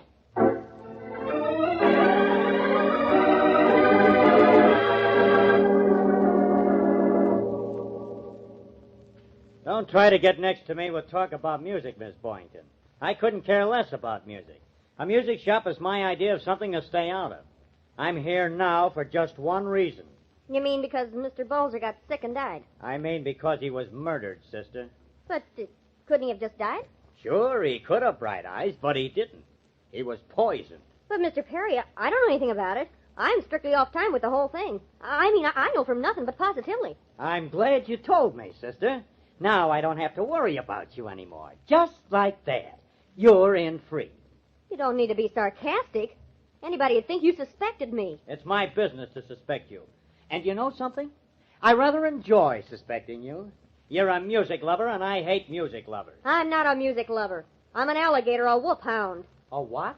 Didn't you ever hear of a hep chick, Mr. Perry? Hep chick? Hep to the jive. I'm no square, and I know enough to be sure you can't pin that murder onto me. Whoa, I'm not going to pin anything on you. Not even a musician's medal. I just want information. I've already told you. I know, but you haven't told me anything I can understand, nor anything connected with a murder. They tell me your late boss was a Wagner fan. You got that off a record label. You're not fooling me. And he wasn't. Wagner was never his dish. Mendelssohn. He was always mumbling about Mendelssohn, almost like he knew the guy. No, we're getting somewhere. He liked Mendelssohn, huh? And you like jazz.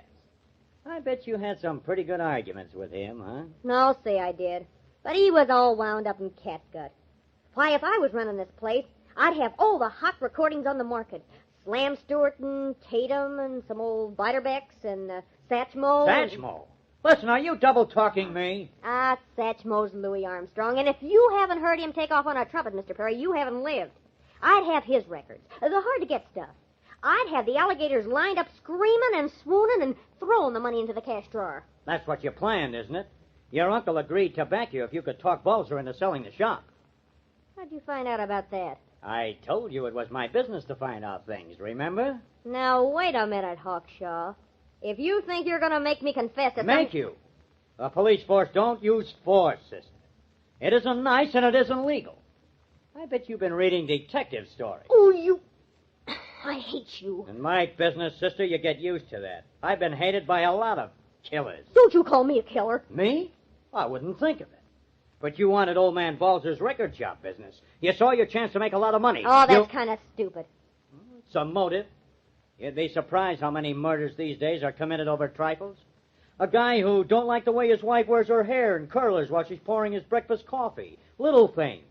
Most of the trouble in the whole cockeyed world starts from little things. If you'd quit picking on me and go talk to his wife, you say he was poisoned, she'd know more about that than anybody. Yeah?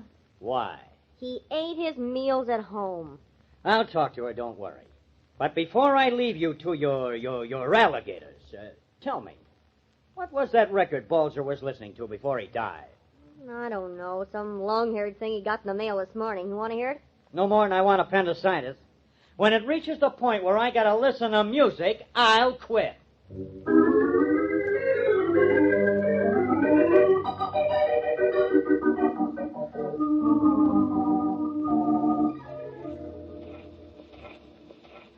Come in, Mr. Perry. I know you wish to speak of my husband. Joseph... I'm sorry to have to bother you, Mrs. Balzer, but I got a living to make. Let it be so, Mr. Perry. I have seen enough in this life, so I can accept my husband's death. What's that noise, Mrs. Balzer? Oh, you surprised me when you came to the door. I've forgotten the phonograph. I shut it off now. I'm sorry. Music, huh? Phonograph music. Don't you people ever get away from it? Music made Joseph very happy. Yeah, I suppose that could be. But didn't he worry about his shop? Well, a little, perhaps. He did not understand this modern music, what you call swing. And sometimes he told me of little spats with Miss Boynton. Spats, huh? It was as if Miss Boynton would like to change the music store, to make it all loud and noisy. But always my husband said no. He was faithful to the good, the fine music only. He worried about this alligator, Miss Boynton, huh? Ach, no. My husband did not worry. He was a happy man always. Except when he thought about Franz. That's a new one on me. Franz. Franz Cronin, our dearest friend. Perhaps you have heard of him, the violinist. A musician? I don't know any musicians, thanks. But Franz is no ordinary musician. He was insane once, and music cured him. Now he is once again a great artist. Music, the divine music, cured him. A great artist. He will come soon to play here. He's a Kraut, too. Pardon, I mean, he's a German? Yeah, the three of us. We lived in a small village in Bavaria. Years ago, before we came to this country, Franz was a special friend of mine. Till I married Joseph. Sweetheart, huh? Was he sore at your husband before he went nuts? Oh, never. He was only sad. Sad that my love is for Joseph and not for Franz Cronin. Seen him since he got out of the birdcage? Birdcage? I mean the asylum. No.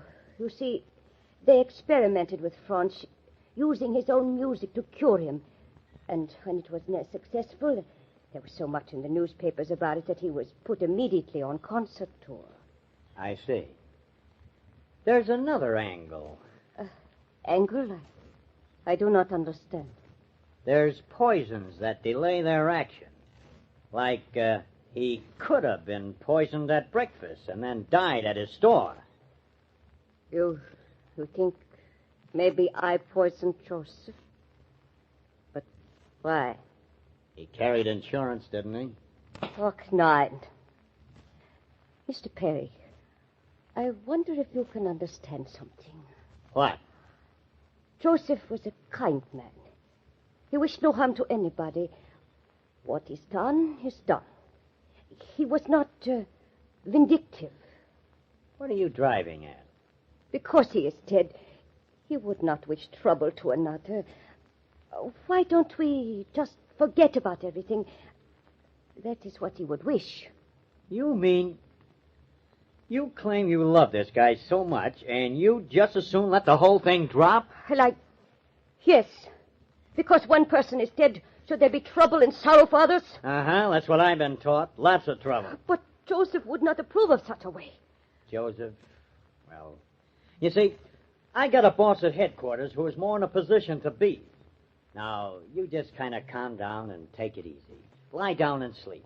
I'll be back later. Mr. Perry. Yes? Would you mind looking inside my bedroom before I retire to see there is nobody there? Somehow I am a little, a tiny bit afraid. Why, okay, Mrs. Balzer, sure. Where's your bedroom? I show you. This way, please. Right down this hall. Follow me. I hope you don't get a case of nerves. Would you mind looking? Sure not. Where's the switch? It's kind of dark in here.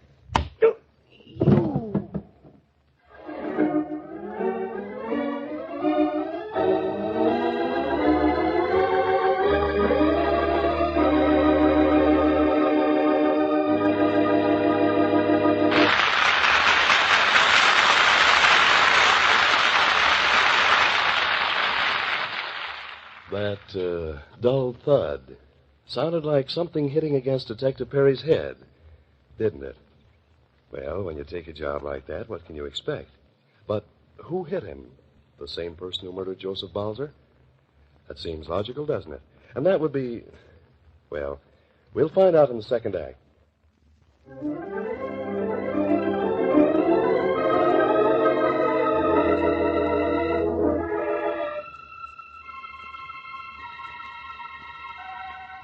And now, Act 2 of Murder Me Gently. The scene is the comfortable little Balzer cottage. Mrs. Balzer is trying to convince Lieutenant Perry that she doesn't know anything about blackjack. Lieutenant Perry, you surely cannot suspect me of hitting you on the head with that blackjack. I could suspect anybody, Mrs. Balzer. I'm that kind of a guy by nature. Suspicious. It was you led me into that room. But I had not pulled down the curtains. It was not my fault that the room was dark. No? It was handy, though. Oh, Lieutenant Perry, don't you see? You had told many people you were coming here to question me. That ain't any reason to get hit over the head, is it? Somebody must have been afraid I would say something. Somebody hiding, maybe to hurt me. It was me that got hurt, lady. But perhaps whoever hit you was afraid of being discovered. Look, if there was anybody else in that room, how come you didn't see him after I was hit? How come you didn't hear a door open or anything? But I told you, I was so frightened I fainted. I did not come to for some minutes. Yeah, you told me. But you didn't convince me. Oh, the door. That will be Franz. Huh? Franz, come in. Oh, Liebchen. So, this man, he's bothering you, perhaps? Wait, no, he is a detective trying to solve Joseph's murder. But he cannot suspect you, Elsa. See here, You see here yourself. Who are you, anyway? Franz Kroon. Perhaps you have heard some of my concerts or records. Perhaps I haven't, too. Not if I could help it. I ain't a music fan, Cronin. But if you're the musician Mrs. Balzer was telling me about, how come you ain't out on a concert tour? I arranged my tour to be here for a reunion today with Elsa and Joseph. It was most fortunate. Fortunate? You mean that Balzer was murdered? I mean that I should be here in Elsa's hour of trouble. How long you been here, Cronin? Oh, I see you suspect me. Well, do not worry, my friend. I did not arrive until some hours after the murder. That is true, Lieutenant. I met him at the train. That phonograph record you sent Joseph Balzer. Yes? What about it?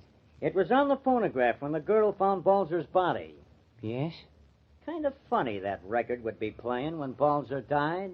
Oh, you think maybe my music is so bad it kills him? Any kind of music kills me. The writing on the label of that record, Cronin. Mit Weymut for Joseph von Franz Cronin. What does that mean?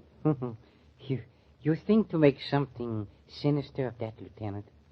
It means with longing for Joseph von Franz. With longing, huh? Yeah. You think you can figure perhaps a double meaning to that? Maybe. If I do, I'll let you know. Elsa, I'm going to take you away somewhere where you will not be reminded of Joseph. Guess again, Cronin. Guess again.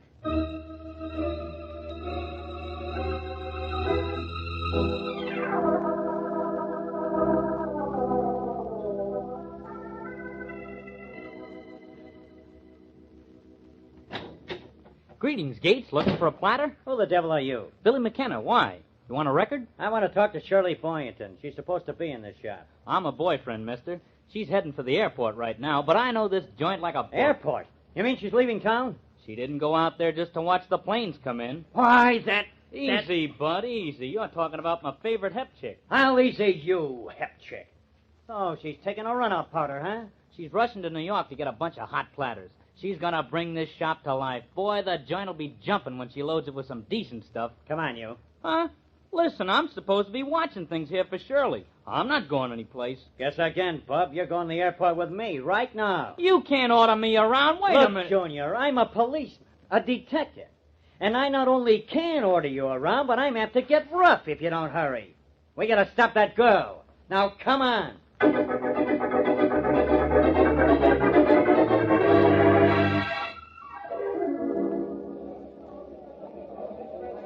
Flight 6 for St. Louis, Memphis, Jackson, and New Orleans.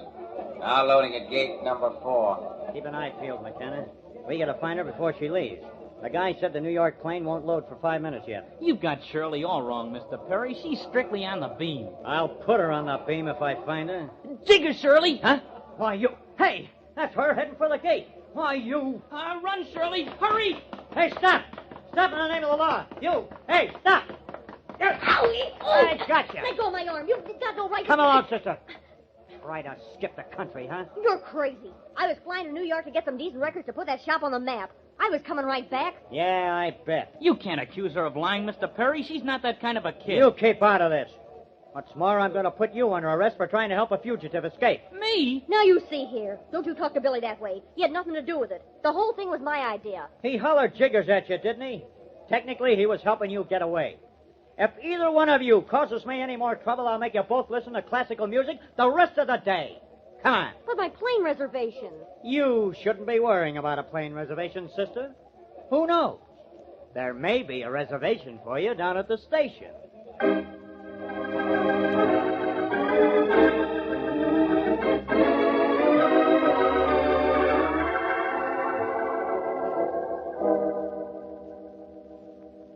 Miss Boynton, this morning you brought coffee into Mr. Balzer, didn't you? Sure, about an hour before he died.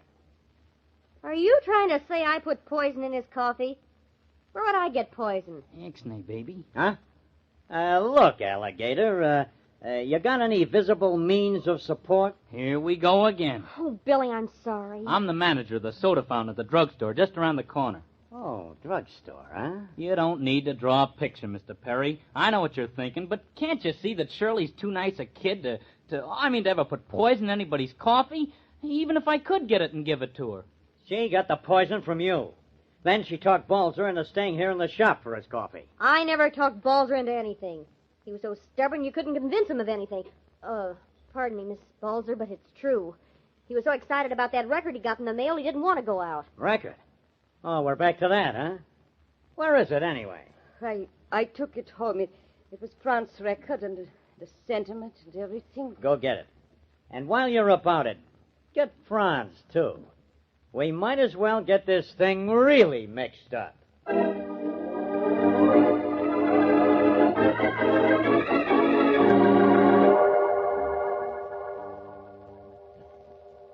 Well, back so soon, Liebchen? Oh, my darling, you look tired. I'll get you a pot of tea, then you will feel better. There is no time for tea, Franz. I've got to get that record and take it to the detective. And he wants to see you, too, Franz. The record? Oh, yes. But first, there's something that we must settle, Elsa. Oh, Franz, you promised not to talk of such things. Yeah, I know. All of my life, I've wanted you, Elsa. You know that. How can you speak so? Joseph was your dearest friend. All those years No, let us not speak of those years. The asylum is behind me. I'm cured, Elsa. Yet I need you as much as you need me, Liebchen. Please, you cannot speak so. But I will always be your very dear friend, Franz. Friend? Friend, is it? No, I do not need friendship. I need you, Elsa. I must have you, and I will. Oh, Franz, control yourself. They will take you away again. No, never, Elsa. Not if you marry me. No, you must go away and never come here again. Oh, Franz, what are you doing? Just pouring the tea. That record, Elsa. It was for you. Addressed to Joseph, but for you. Yeah. It said, mit Wehmut for Joseph von Franz Grün. With longing for Joseph from Franz Grün. Yeah. The label said that, yeah. With longing for Joseph. Yeah. With longing for Joseph. Death. Franz, the tea. A little spice for it, mein Liebchen. I shall go away, as you ask, and you shall go away, and we shall never return, yeah? You have poisoned the tea. Perhaps. It does not matter. Only that we shall never return. You and I and Joseph. You killed Joseph? No. I merely gave him the remedy. He used it. Just as you will. You're insane, Franz.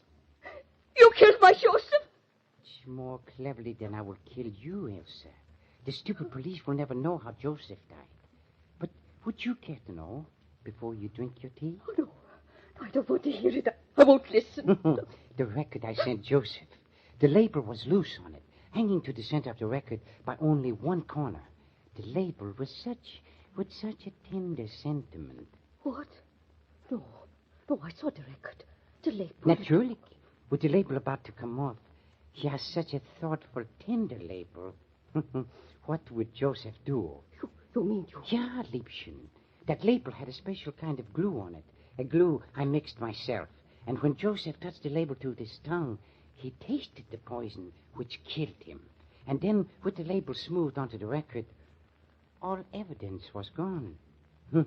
Was that not clever of me, Elsa? Oh, no, it's horrible. Nein. On the contrary, most gentle.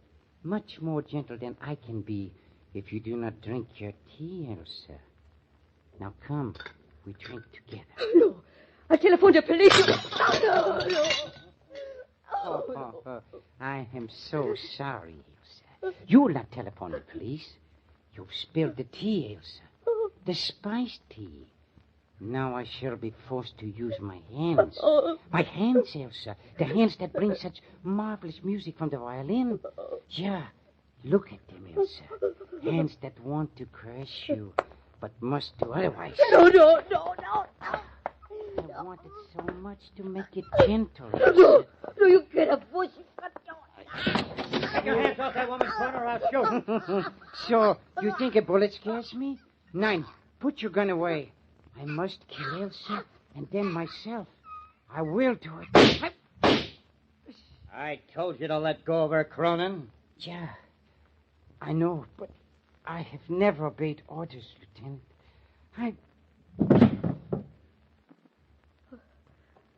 You were most kind, Lieutenant. Kind? I shoot a guy and that's kind? Yes, he talked about killing you gently. He was mad. Shooting him was the gentlest way.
Mystery Theater.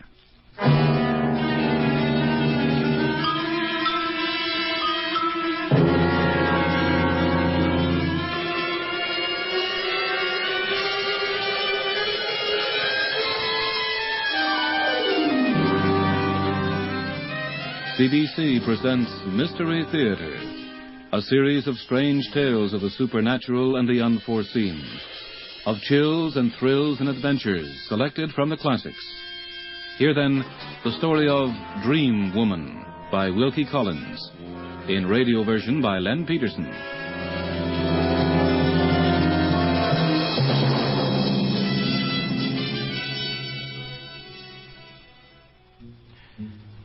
Some years ago, there lived in the suburb of a large seaport on the west coast, a man in humble circumstances by name Scatchard. Yes, Isaac Scatchard. I'm a stableman, sir. You wouldn't be needing an ostler in your stable, would you, sir? I'm steady, sir, and I think, sir, I'm honest. But Isaac got on badly in his calling. You've no opening. You've got a stableman. And sometimes off alone in the confines of a stable, to a particularly gentle animal, he confessed one consolation, though of a dreary and negative kind. Ah, there now.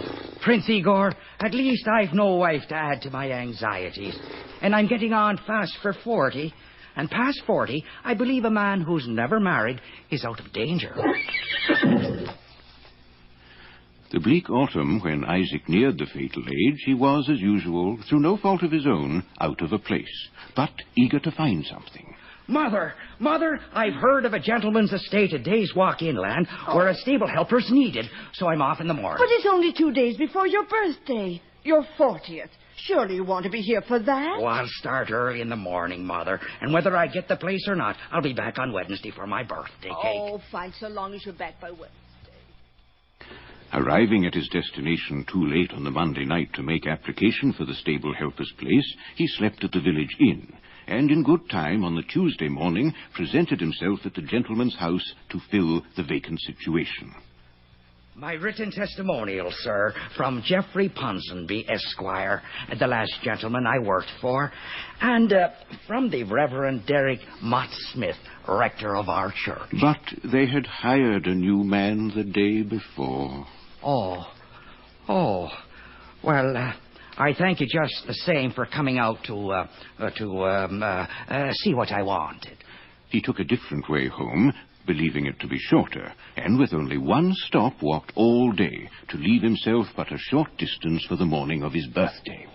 Then, as the night came on and it began to rain and blow, he turned in at the first inn he encountered along the road.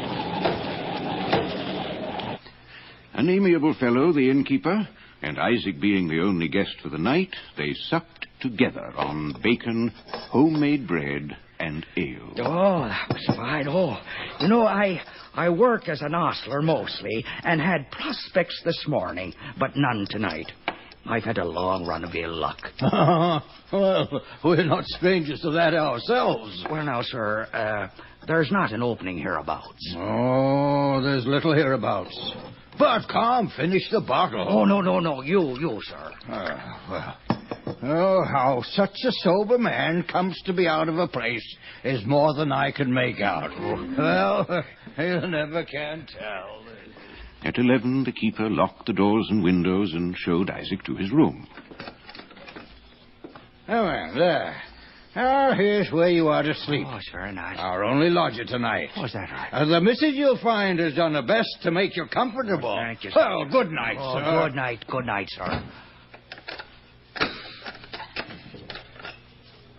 Isaac locked the door, set his candle on the chest of drawers, and readied himself for bed. He felt strangely wakeful, but lay down to listen to the wind's dismal, ceaseless moaning.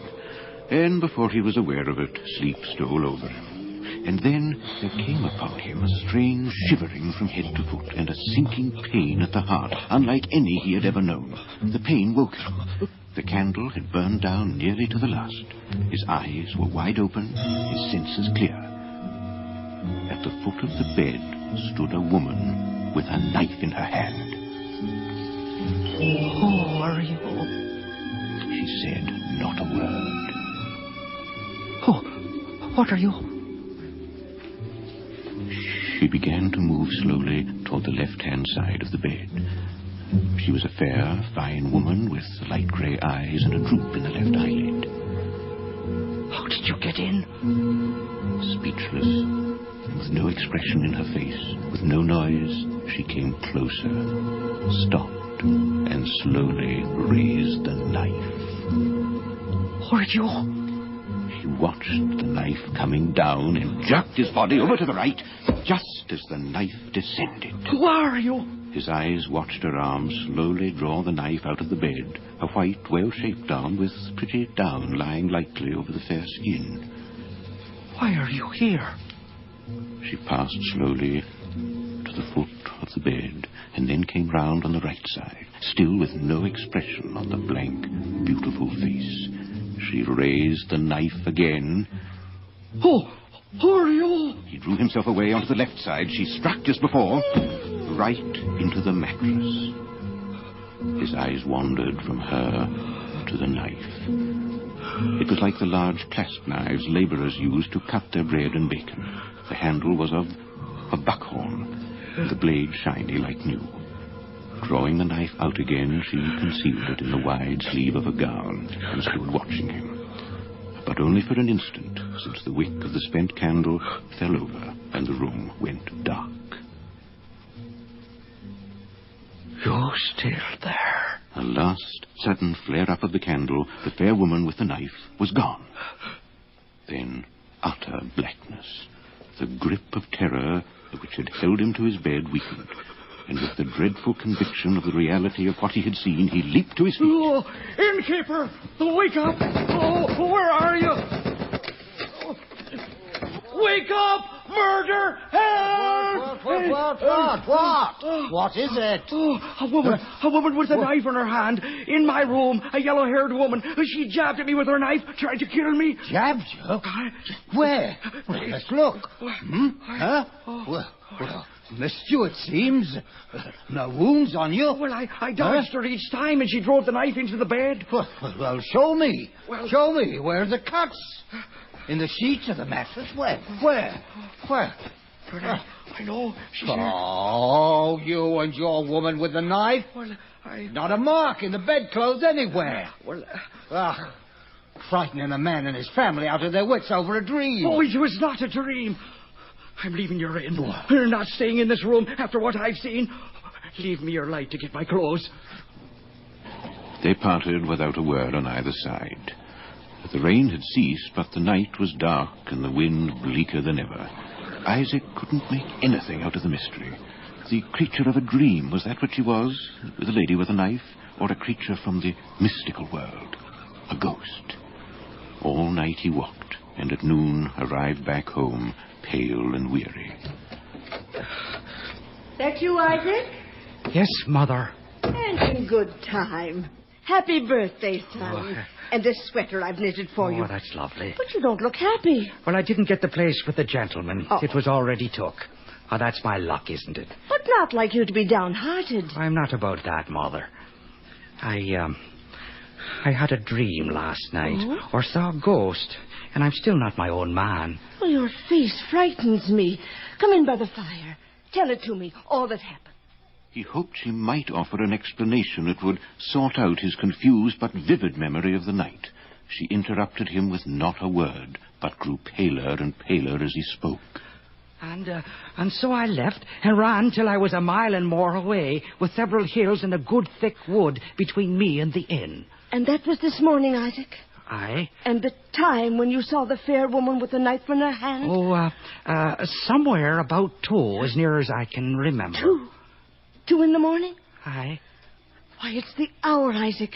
40 years ago that you were born. 2 in the morning. Your first outcry. And what do you make of it then, Mother? Oh, I don't know. I'm an old woman, and you're not one with much of a memory. Come, I'll get pen and ink and paper. Oh, what for? I want all about your dream, all that you've told me, and anything else you can remember. I want it all written out, so that years from now, any number of years, we'll still have it. Right. What did she look like? You haven't told me that. Oh, well, now, let's see. She'd light grey eyes with a droop in the left eyelid. Flaxen hair with a gold streak in it. White arms with down upon them. Oh, yes, little lady's hands with a reddish look about the fingernails. And she held a clasp knife with a buckhorn handle, good as new. Buckhorn? Isaac marveled as he watched his mother set down on paper everything he said about the mystery until he could think of not a detail more. To these, then, she added the year, month, day, and time in the morning when the woman of the dream appeared to him. There. That's done. Now, we'll put it away in the writing desk. Lock it up and forget about it. She spoke of the dream no more on that day nor any other, and time gradually wore out the impression produced on Isaac himself by the dream. He began thinking of it carelessly and ended not thinking of it at all. I never dream. I haven't dreamt since I can't remember when.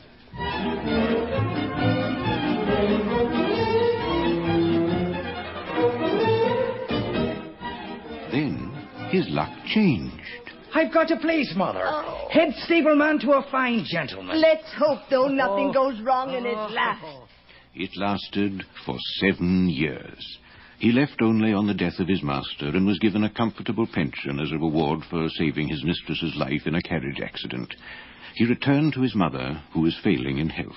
But she rallied for his birthday when it came around and was able to get up comfortably at table and dine with him. Many happy returns, son. Oh, thank you. You've been a good son. I hope so, Mother. Now, hand me my tonic medicine. A dose after every meal, or I'm in distress. Oh, the green bottle. Oh, there's nothing in it. Of course there is. Empty. Not a drop. Oh, dear. Then you must hurry along to the chemist and get me another bottle, or I'll be ill. Yes, Mother. Right away. On going into the chemist's shop, he was passed hurriedly by a poorly dressed, frantic-eyed woman coming out. Oh, pardon me. No. Pardon me, I mean. Good evening to you, Isaac. What can I do for you? A bottle of this tonic for my mother. Large size? Yes, please. Oh, that woman. Oh, something about her, eh? Something wrong. Oh. She was asking for laudanum for a bad tooth. Oh, no. Master's out for half an hour, and I told her I'm not allowed to sell poison to strangers. That's right. She laughed in a queer way and said she'd come back. But if she expects Master to serve her, she's in for a disappointment. I'd say a case of suicide, if ever I saw one. Oh, my. Your mother's tonic. Oh, yes, thank you. 11 pence. Oh, well, here, thank you. All right. My best to your mother, Isaac. Thank you. Good night. She was walking up and down the road opposite the chemist's, the lady wanting laudanum. Pardon me again, madam, but you seem, are you... Am I what? In distress? In this torn shawl, scanty dress, crushed, dirty bonnet, I look like a comfortable, happy woman, don't I? Tell me, who are you? Does it matter? It does. My name is Rebecca Murdoch. Oh, and the cause of your, distress? You've heard it many times. Go to any court and listen to the dreary cases of the young women down on their luck. You're penniless, homeless, friendless. I have 9 pence left, which I shall spend at the chemist's over the way to secure a passage to the other world. It can't be worse to me than this. Miss, you'll not spend your last pence on poison. Will I not? Or not let you. No. If I follow you the rest of the night. Then you'll not need to. Yes. Your speaking kindly to me has given me a fancy for living. Dare I trust you?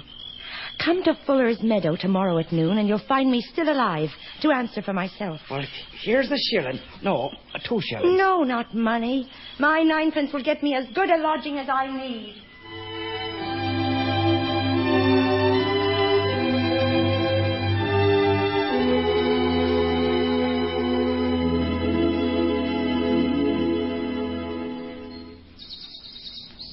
The next day he went to Fuller's Meadow. She was there, smiling and rested. And ready to answer for myself.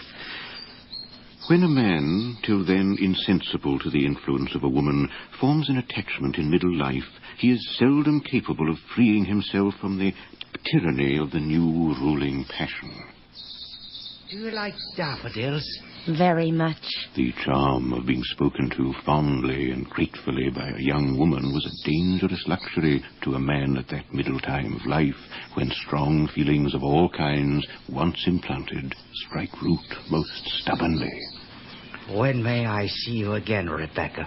A few more stolen trysts on Fuller's Meadow during the month, and Isaac was pleading That you become my wife, Rebecca. I have no one else. I've made that plain to you. Oh. And it's far, far better than laudanum and death.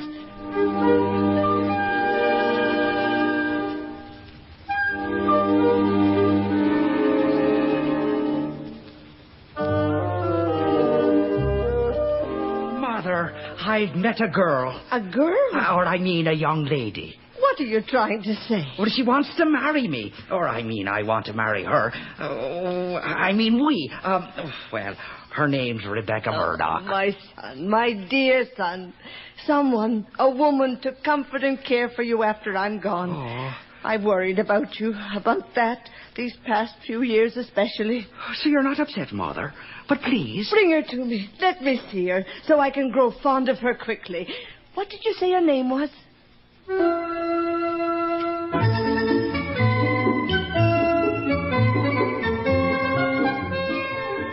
It was a bright and sunny morning, and the little cottage parlour was full of light as Mrs. Scatcherd, happy and expectant, sat waiting for her son and future daughter-in-law. Here she is, Mother. Ah, bring her in, bring her in. I can't wait to see her, to embrace her. Mother, this is Rebecca Murdoch. Mrs. Scatcherd, I'm so pleased. Rebecca, my son has... No, surely not. Mother, why are you so pale? Frightened looking. Not frightened. Terrified. Why? Isaac, that woman's face. Doesn't it remind you of anything? Remind me of what? My writing desk. Here, take the key and open it. What is this? Isaac, why am I treated as if I had no right to be here? What is this? Son, open the desk and give me the paper in the left-hand drawer. Quick, for heaven's sake. This drawer, Mother. Left, I said, left. This book? No, the paper under it. This? Yes, that. Let me see it. You don't just disapprove of me, Mrs. Scatcherd. You despise me. The woman your son has chosen for his bride, his wife. Haven't you hung on to him long enough? Rebecca! Oh, back to your mother. Isaac, yes. Come back here. For your sake, not mine. Come in and shut the door. Why did you terrify her like that, Mother? She did more than that to me. Why did you drive her away? The eyes of a mad woman. Come, let me show you something. Read this. Read what? The paper you fished out of the drawer. Light grey eyes, a droop in the left eyelid, flaxen hair with a gold streak in it. Why, that reminds me of... Read on. Arms with the down upon them. Little lady's hands with a reddish look about the fingernails. Why, that's an exact word-for-word description. Read on. The dream woman. Isaac's dream woman. The woman in the nightmare you told me about years ago. But it's Rebecca, too, my bride-to-be. Aye, on my birthday 7 years ago, in that lonely inn. That same face. That woman. That strange woman. But how can Rebecca be her? Oh, be warned, my son. Be forewarned. Isaac, Isaac, let her go. Get rid of her. Don't see her again. Stay here with me. I have promised to marry her, Mother. No, you've changed your mind. No, Mother, I must follow her and marry her. Oh, you two are mad. Mad. I must, Mother, I must. And leave your mother broken-hearted, Isaac. Oh, I must.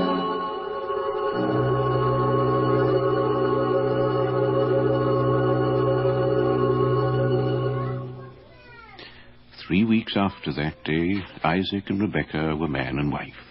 All that was hopelessly stubborn and dogged in Isaac's nature seemed to have closed round his fatal passion and to have fixed it forever in his heart. But after some quiet months of married life, as the year moved on toward the month of his birthday, Isaac found his wife altering toward him. Why didn't you tell me your mother was impossible? She's not. What? She's not? But I am. She grew contemptuous and sullen. She sought oblivion in drunkenness. Rebecca! Leave me alone. Go to your mother. Go on.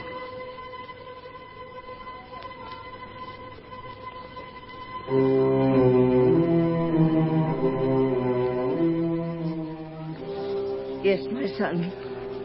I have heard. I know. What? How things are between you and Rebecca. Fetching my coat and hat. Oh, you're not going out. I've not long to live, Isaac, and I don't want to leave my son unhappy. I mean to put my own fears out of mind and go with you to your wife and see what I can do to help her. Give me your arm, Isaac. Here, Mother. Let me do the last thing I can in this world to help my son before it is too late.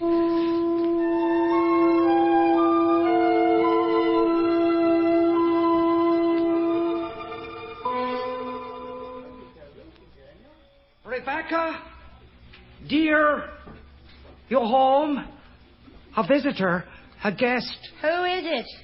My mother. Oh, I wish to say I have been very unjust to you, Rebecca. Forgive me. I was just cutting some bread and was about to lay the table. Will you eat with us? I shall be pleased to. The meeting passed off better than Isaac had dared hope, though he noticed with some apprehension that his mother was still unable to look at his wife directly. I can hear the kettle boiling in the kitchen. Excuse me. Isaac, take me home. Oh, your sickness coming over you again, Mother. Take me home and come with me and never return here. Why? That breadboard, son. On the table. So? You didn't notice what she cut the bread with? Look under the bread. Yes, the knife she... Don't touch it. Why not? Oh, this is silly, Mother. Then pick it up. Go on. Isaac, pick it up. Why? You don't dare.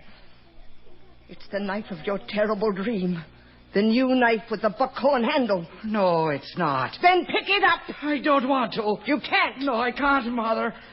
It is the knife of my dream. Oh, Isaac, I faint with fear. Take me away before your dream woman comes back out of the kitchen.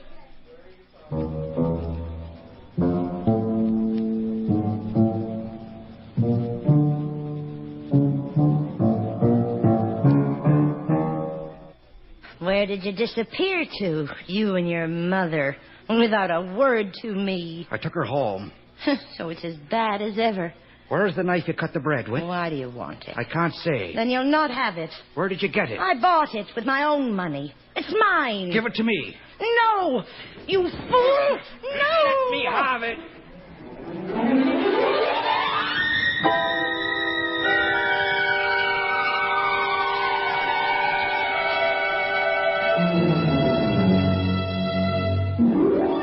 He was afraid now to sleep in the same room with Rebecca. 3 weeks passed. His mother grew gravely ill. My last plea to you. Don't go back to her, son. Don't go back. And his mother passed away, 10 days short of his birthday. Delightful news. I'm coming to the funeral. Rebecca, you are not. At your side. The last and final outrage. No! No man had ever struck me twice, and not even my husband shall have that pleasure. From this day on, Isaac, we see each other no more. Rebecca!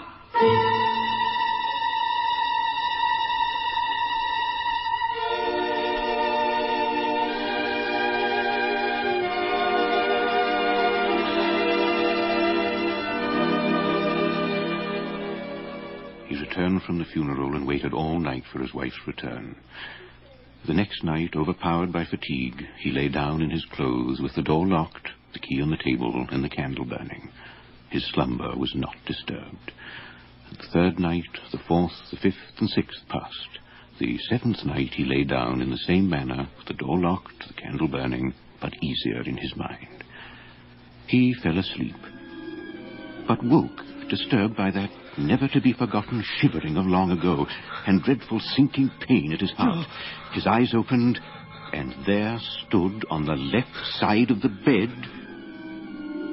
The dream woman. No, it's Rebecca, my wife. The living reality with the dream spectre's face, the fair arm up, the knife clasped in the delicate white hand. Ah! No! Rebecca, no! Yes! Yes! Forced her back into a chair and reaching up her loose sleeve where the dream woman had hidden the knife, he found it. It was the new knife with the buckhorn handle. You have told me we should see each other no more, and you have come back. It is now my turn to go, and to go forever. I say that we shall see each other no more, and my word shall not be broken.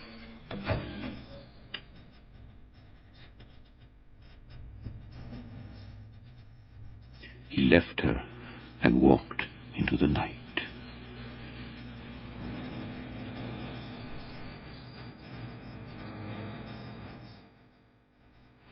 $2:00 of who knows what day. A week since the funeral. 10 since. Why, it's another of my birthdays. That was that dream long ago. Was it a warning? Have I escaped the deadly peril? Or was tonight another warning? Rebecca, though I've left her, should I keep watch on her? At least I have the knife. It was still dark. He returned to the house but waited outside until daylight.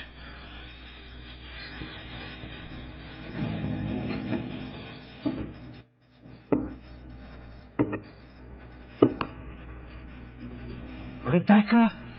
He looked in the kitchen, the scullery, the parlor. Rebecca? Then up into the bedroom.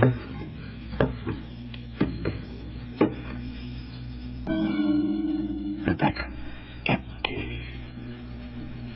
But what's this? A picked lock lay on the floor, betraying how she had gained entrance in the night. It was to remain my last and only trace of Rebecca, or the dream woman, or both.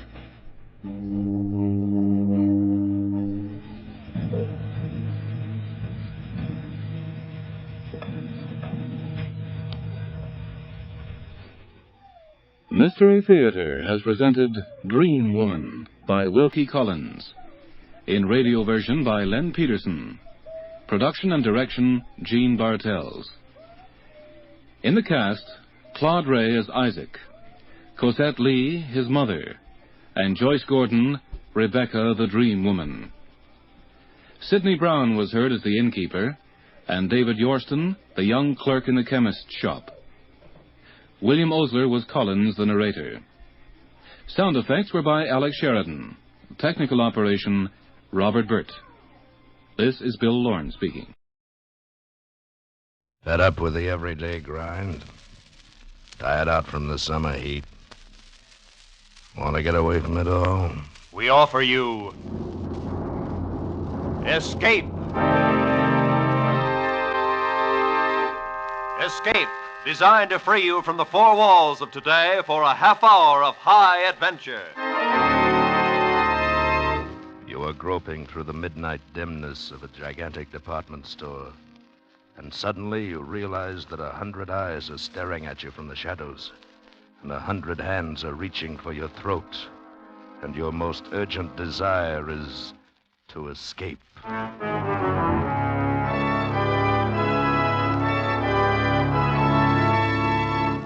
Tonight, we escape to a fantastic world of night dwellers, as John Collier imagines it in his eerie story, Evening Primrose.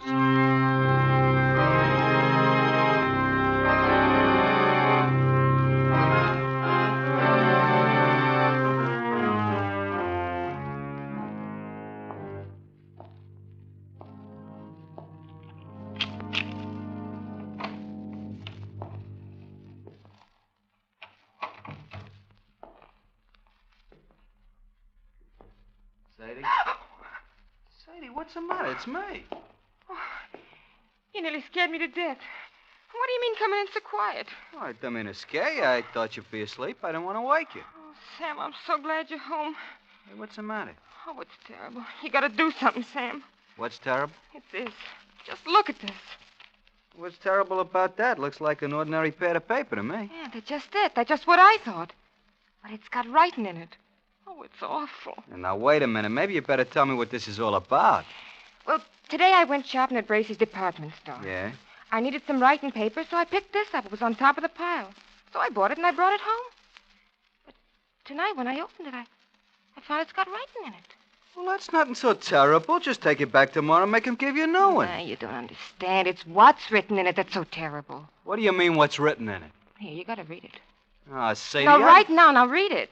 Look, Sadie, I'm tired. I've been bowling all Please, evening. Sam, please, just read it. But for Pete's sake... Sam. Oh, all right. October 13th. Today, I made my decision. I decided to say goodbye to the world. To get out, leave, break away.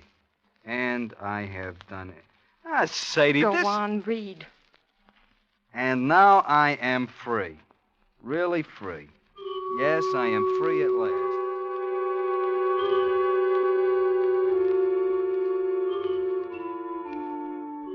Yes, I am free at last. The world is an intolerable place for a poet. I was broke, starving, at my wit's end. And then I had the brilliant idea. I'd escape to a place where I'd had no need to earn a living, where I could write to my heart's content in peace and security. And where is this place? Right under your nose, so close you'd never think of it. I am now living in Bracey's department store. I have everything within arm's reach that anyone would need or desire. And it's all free. Absolutely free. I arrived this afternoon. I'd spent 3 days looking over all the department stores in town. I decided on Bracey's because of the completeness of their food department. Therefore, this afternoon I entered the store and went immediately to the 4th floor, to the rug department, and hid myself in this dusty, out-of-the-way corner behind a pile of carpets. Once I'm settled, I'll furnish it with the best of modern pieces from the furniture department. It's small, but it'll be cozy enough and safe. After the store closed, I made my first venture out.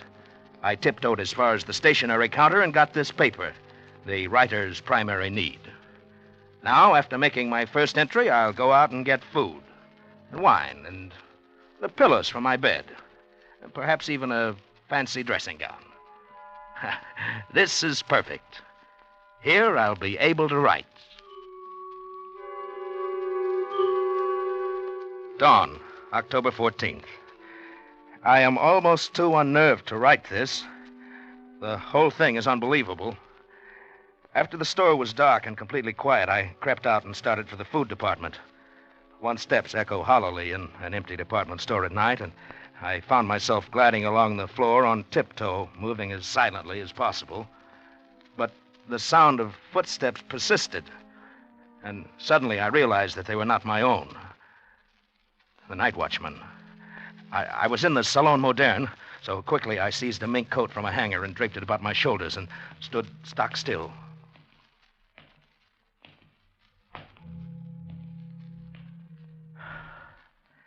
I could have reached out and touched him, but he passed without so much as a glance. I started to smile, but the smile froze on my lips. There was someone else here. I was looking straight into a pair of eyes, large, flat, luminous, inhuman eyes 12 feet away. They belonged to a creature dressed as a man, but he was as pale as something found under a stone. His hands hanging motionless at his sides looked more like the fins on a fish than human hands. And then he spoke. Not bad for a beginner. I'm sorry. I didn't know anybody else lived here. Oh, yes, we live here. It's delightful. We? Yes, all of us. Don't you see? Look around you. I looked around and saw nothing.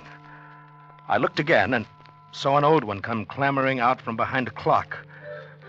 And there were 3 elderly ingenues, incredibly emaciated, pale as lace, almost transparent, simmering before a perfume counter. And a chintzy lady swam out from the curtains and the drapes. Then they came swarming thick around me. Pale, thin, wispy, moving silently, fluttering like gauze in the wind, whispering. It's close at the sun. We see. Detective, send for the dark men. Send for the dark men. They were pressing around me, clawing, holding me, their pale faces contorted with venomous and human hatred. I was paralyzed. All I could do was repeat over and over again, I am not a detective. I'm not a detective. I'm not. A burglar, then. Hold him, carry him to the place. Send for the dark men. Stop. Let him speak. I am not a detective or a burglar. I'm a poet. But what are you doing here? I've renounced the world. I came here to live where I could be alone, away from the world. Why, then he's come over to us. He's just like us. He must meet Mrs. Vanderpant. Mrs. Vanderpant, she's coming now. I followed their eyes toward the balcony, and the hair on my neck rose again. There, coming down the wall, like an ancient spider, clambered an old lady, wrinkled and crackled and emaciated. She must have been at least 80, a shadowy matriarch. And the things around me bowed and scraped as she reached the floor and floated toward us. What's going on here? Where is that stupid girl? What's keeping her? Oh, Mrs. Vanderpant. Well, what is it? Who's this, Mr. Roscoe? Mrs. Vanderpant, may I present Mr. Huh? Oh, Snell. Charles Snell. Yes, Mr. Snell. He's a poet. He has come here to live. Oh, he has he? That's what he says. And I believe him. Well... He avoided the night watchman quite neatly. For a beginner. Thank you. Very well. We shall see. A poet should find inspiration here. Mr. Snell, Mrs. Vanderpant is our grand old lady. Oh? I am quite the oldest inhabitant here, Mr. Snell. 3 mergers and a complete rebuilding. But they didn't get rid of me. Oh, where is Ella? Where is my broth? She's bringing it, Mrs. Vanderpant. It will come. Terrible little creature. She's our foundling, Mr. Snell. She's not quite our sort. Oh, is that so? I have been here, Mr. Snell, ever since the terrible times of the 80s. I was a young girl then, a beauty, they said. I'm sure. And poor Papa lost his money. Braces meant a lot to a young girl in those days. So when I wasn't able to have a charge account, I came here to live. That's better than a charge account. I was quite alarmed when others began to come after the crash of 1907. Oh, but it was the dear judge, the hello. colonel, Mrs. How do you do? Bilby. How are you? Mrs. Bilby writes plays. Oh? And comes of an old Philadelphia family. You'll find us quite nice here, Mr. Snell. I'm sure I will. And, of course, our dear young people came in 1929. Their poor papas jumped from skyscrapers. They couldn't bear to be without charge accounts either. But you mean all these nice people live here? Oh, and many more. You shall meet them all later. Oh, here comes Ella with my broth. Come here, you stupid thing. Mrs. Vanderpant is waiting, Ella. Yes, ma'am. Yes, sir. I'm coming as fast as I can. Oh, here. On the table over there, Ella. Now be careful, don't spill it. Oh, but she's young. Well, of course she is a little younger than most of us. She's different. She's beautiful. That's right, old fellow. She's really not our sort. Oh, you shouldn't say such things. She can hear you. Oh, that doesn't matter. Mrs. Bilby, please. Mr. Snell, you will understand these things better after you've been here for a while. But it seems to me that... Mr. Snell, we have certain rules here. They are necessary for our survival. I'm sure you won't find it hard to observe them. Well, yes, but I should advise you that you try. If you do not, it would be most unfortunate, Mr. Snell. Most unfortunate for you.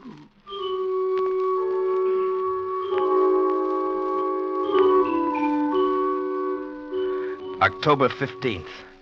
You can imagine my feelings last night. My first thought was to escape as quickly as possible. In fact, I planned to quit my hiding place and mingle with the crowds and leave Bracey's forever. But just at dawn, Mr. Roscoe brought me a cup of coffee, which must have been drugged, for I fell asleep. And when I awoke, I found that I'd slept all day, and night was closing over the store once more. Later. I have spent my second night here. I saw Ella again. Ella, the pearl of this remote, fantastic cave. She's not like the others. A trifle pale, but otherwise normal and human and beautiful. A child of perhaps 18. She is the only thing that makes this nightmare bearable. October 20th. Escape seems almost impossible. There is a very effective burglar alarm system, and the doors are all carefully guarded. But that is nothing compared to the Dark Men. Who are the Dark Men? I don't know, but the inhabitants here threaten any transgressor with these Dark Men. I shall try to discover who they are. I am sure I'm watched, though they've begun to trust me now. Speaking to the night watchman would be suicide. Even if he believed my fantastic story or didn't shoot me as a burglar, I'm convinced that neither Ella nor I could get out of here alive. She and the night watchman are the only real people here. And how the others hate the night watchman. Odious, vulgar creature. He reeks of the coarse sun. Oh, come now, Mrs. Bilby. He's really a very personable young man. Very young for a night watchman. Mr. Snell, sometimes I wonder about your taste. Oh, you must not stay so much to yourself. You must become better acquainted with our ways. That's quite true, old man. Oh, you must come to the play tonight. We're going to be entertained with one of Mrs. Bilby's tragic comedies, Love in Shadowland. I'm sure you'll enjoy it. I'm sure I will. Oh, it's really a festive occasion, you know. Wanamaker's is coming over. Wanamaker's? Yes, the entire colony over at Wanamaker's is coming here en masse to attend the play. You mean there are people living in other stores? Oh, dear, yes, didn't you know? Of course, the best people live in Bracey's and Wanamaker's. Oh, come now, Mrs. Bilby. There are some very nice people at Altman's. I beg your pardon, Mrs. Bilby. Hello, Ella. Oh, good evening, Mr. Snell. Well, what is it, Ella? Oh, please, ma'am, I'd so love to see your play tonight. May I have your permission? Certainly not. You know better than that, you stupid creature. You know where you belong. In the basement by the garbage cans. But Mrs. Bilby... Hush, Mr. Snell. Ella, you're becoming entirely too forward of late. I advise you to watch your step. Remember the Dark Men. Oh, no. Please, Mr. Roscoe. I'll be good. I promise I will. Oh, no, please don't send for the Dark Man. I'm sorry, Mrs. Bilby. Excuse me. Ella, come back. Charles, you forget yourself. Let her go. But how can you treat her like that? Why do you always frighten her? And what is all this about the Dark Men? Well, Mr. Snell, Oh, please. please, Mr. Roscoe, not now. You'll spoil our whole evening, and I do so want Mr. Snell to enjoy my play. Very well, Mrs. Bilby. Later, Charles. But I want to know about the dark men. Later. October 21st. I found an opportunity to speak to Ella alone. I had not dared to speak to her before. Here one has the sense always of pale eyes secretly watching. But last night at the play, I induced a fit of hiccups. As I anticipated, I was sternly reprimanded and told to go and secret myself in the basement where the night watchman wouldn't hear me. This was exactly what I'd planned. I went to the basement. And there, in the darkness, among the garbage cans and the rats, I heard sobbing. Ella? Ella? Oh, Ella, is that you? yes. Why are you crying? What is it, Ella? They wouldn't even let me see the play. Oh, is that all? Oh, Mr. Snell, I'm so unhappy. Oh, there. You mustn't cry. You're the only one. The only one who is kind. Ella, why are you here? Why do they treat you so differently? Because I'm not like them. I didn't choose to come here. You mean you were held prisoner? Yes. You see, I was only 6. I came here on a shopping tour with my mother. I got lost and fell asleep behind a counter. It was dark when I awoke, and they found me. Some of them wanted to send for the dark men because they were afraid I would tell on them. But Mrs. Vanderpant said no. I could stay and be her maid. I've been here ever since. Since you were 6? But haven't you ever tried to get away? Oh, no. I don't know anything about out there. I wouldn't know what to do. Besides, I'm afraid to take the chance. If anyone tries to get out, they send for the dark men. Ella, who are the dark men?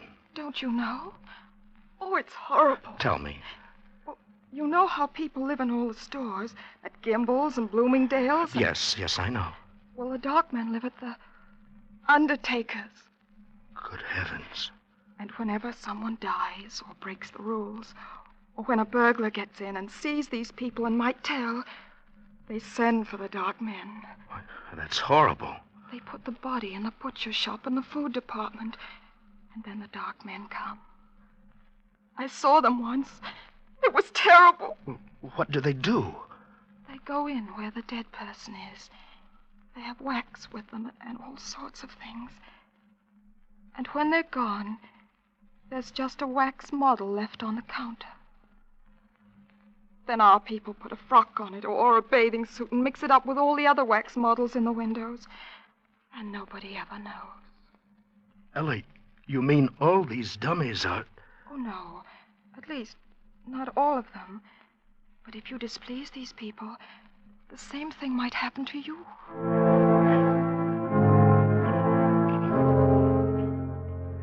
October 30th. I've not kept up my journal. Writing has been out of the question.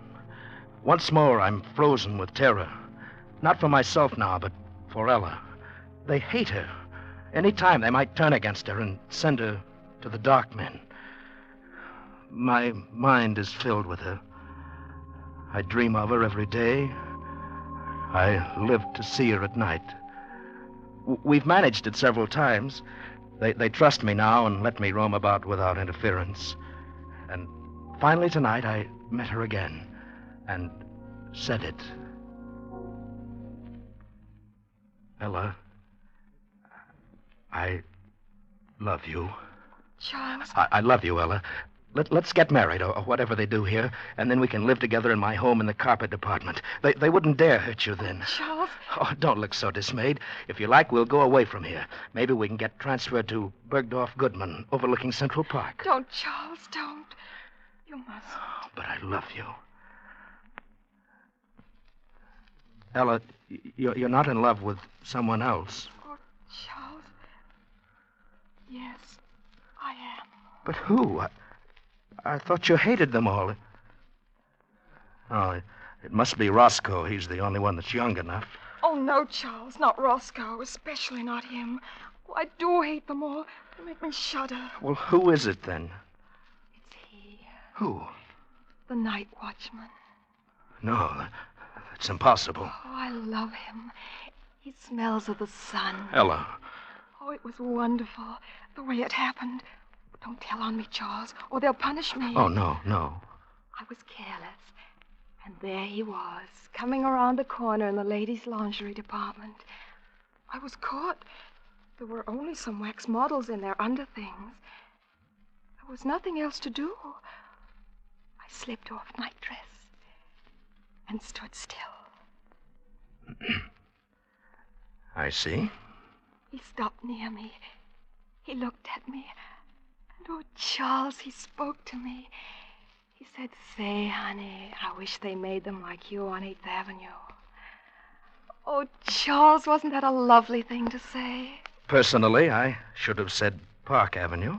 Oh, Charles, don't get like these people here. It doesn't matter what avenue, Charles. It was just a lovely thing to say. But what can you do about him, Ella? He belongs to another world. Yes, to 8th Avenue, and I want to go there. Charles, are you really my friend? Oh, yes, of course I am. Then I'll tell you. I'm going to stand there again in the lingerie department so he'll see me. And then? Perhaps he'll speak to me again. Oh, Ella, you're only torturing yourself. Oh, no, because this time I shall answer him, and he'll take me away. Take you away? Oh, no, Ella. I couldn't bear that. You don't love him. You only think you do because you think he'll take you out of here. But you don't know that he will. And I will, Ella. I've made up my mind. No, Charles. I couldn't let you do it.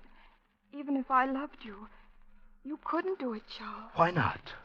Because you really belong here. You've become one of them now. Ella, you mustn't say that. It's true. And, Charles. What? I've got to go. There's someone watching us. I feel it. Wait, Ella.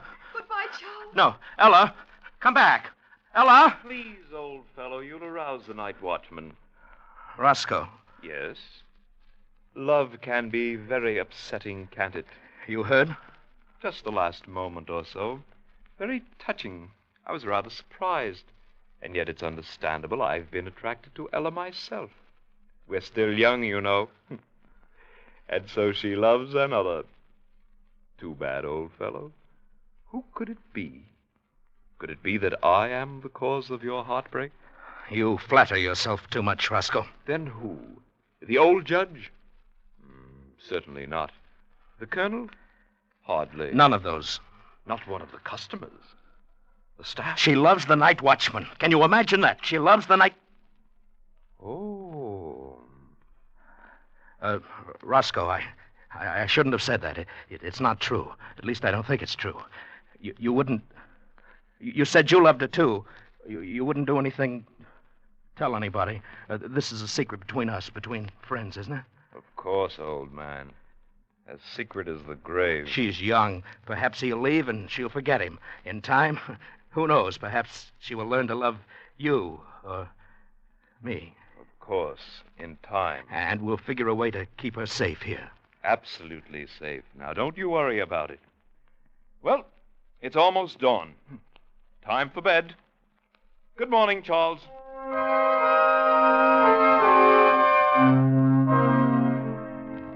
Early evening, November the 4th. I was a fool. I should have known he couldn't be trusted. He must have gone straight to Mrs. Vanderpant. This evening, the atmosphere has changed. People flickered to and fro, smiling nervously, horribly, with a sort of frightened, sadistic exultation. An informal dance in the record department's been called off. And I can't find Ella. I'm going out again now to look for her.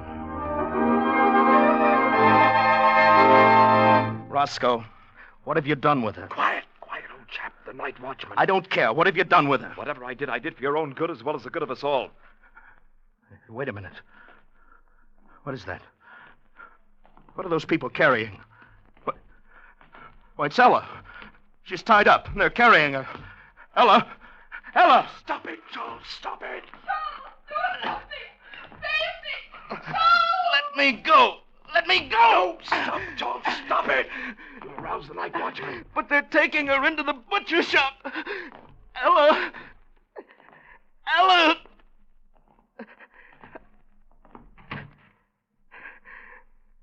Ella! Yes, Charles. Those are the dark men.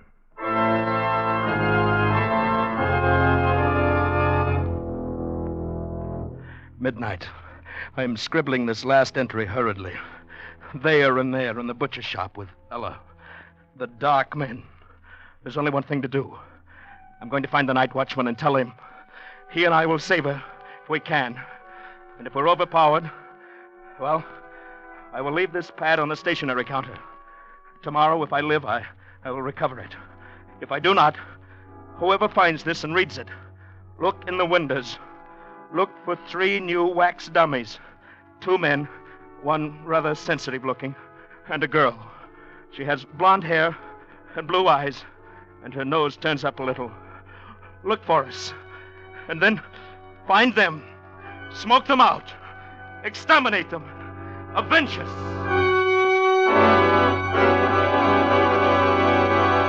Find them, smoke them out, exterminate them, avenge us. Sam, isn't it horrible? We gotta do something. Tell somebody something. Oh, Sam, what'll we do? Do? Nothing. Go to bed. Oh, but Sam. Whoever wrote this has sure got a weird sense of humor, hey? Probably some clerk down at Bracey's ought to be fired. You mean you think it's just a story? Are you kidding? You don't believe that stuff, do you? Well, I don't know. I just thought... Yeah, forget it, baby. Snap out of it. I shouldn't leave you alone. You get too many ideas when I go bowling at night. Oh, Sam. Sam, don't you think maybe we ought to just take it back and show somebody? Nuts. It's not worth the bother. They'd laugh at you, baby. Think you were crazy or something. Yeah. Yeah, I guess you're right. I guess I was silly. Forget it. Come on, let's go to bed. I'm tired. Sure, Sam. Golly, for a while I was sure scared. I even forgot what I was going to tell you. What? Sam, I found the cutest dress today, only $19.95. Yeah, baby? Yeah. It was in the window at Bracey's. It was on a beautiful little wax model with blonde hair, blue eyes, and a sort of turned up nose, and there were 2 men standing.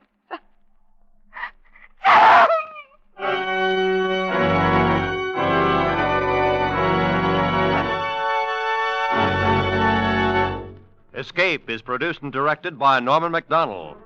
Tonight we have brought you Evening Primrose by John Collier, adapted for radio by John Dunkel. Featured in tonight's story were Bill Conrad as Charles and Constance Cavendish as Ella, with Harry Bartell, Lillian Baeff, Jeff Corey, Kay Miller, and Irene Tedrow. Special music by Ivan Ditmars. Next week.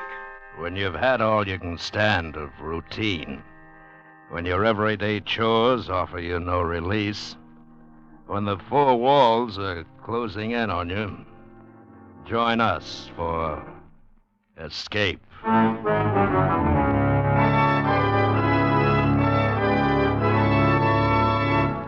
Next week, we escape with another great story by one of the world's outstanding authors. Good night, then, until this same time next week, when once again we offer you Escape.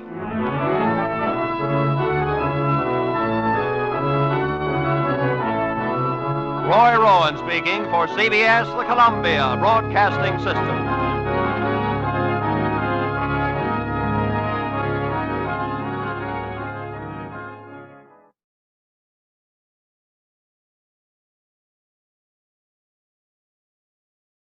Now, the Roma Wine Company of Fresno, California presents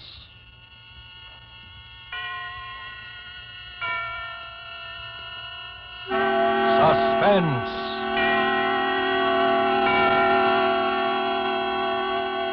Tonight, Roma Wines bring you Miss Mildred Natwick and Mr. Don DeFore as stars of The Furnished Floor, a suspense play produced, edited, and directed for Roma Wines by William Spear. Suspense, radio's outstanding theater of thrills, is presented for your enjoyment by Roma Wines. That's R-O-M-A, Roma Wines. Those excellent California wines that can add so much pleasantness to the way you live, to your happiness in entertaining guests, to your enjoyment of everyday meals. Yes, right now a glassful would be very pleasant, as Roma Wines bring you a remarkable tale of suspense. And with The Furnished Floor, a new study written for suspense by Lucille Fletcher, the author of Sorry Wrong Number and other distinguished radio plays, and with the performances of Don DeFore as Mr. Jennings and Mildred Natwick as Mrs. Hawkins, Roma Wines hope indeed to keep you in suspense.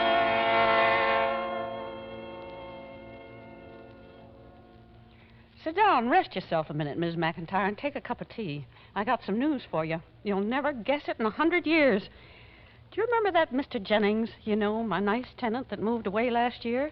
The tall, thin fella, the one with the pretty little wife, Mabel, who died so sudden last October. Oh, sure, you know him.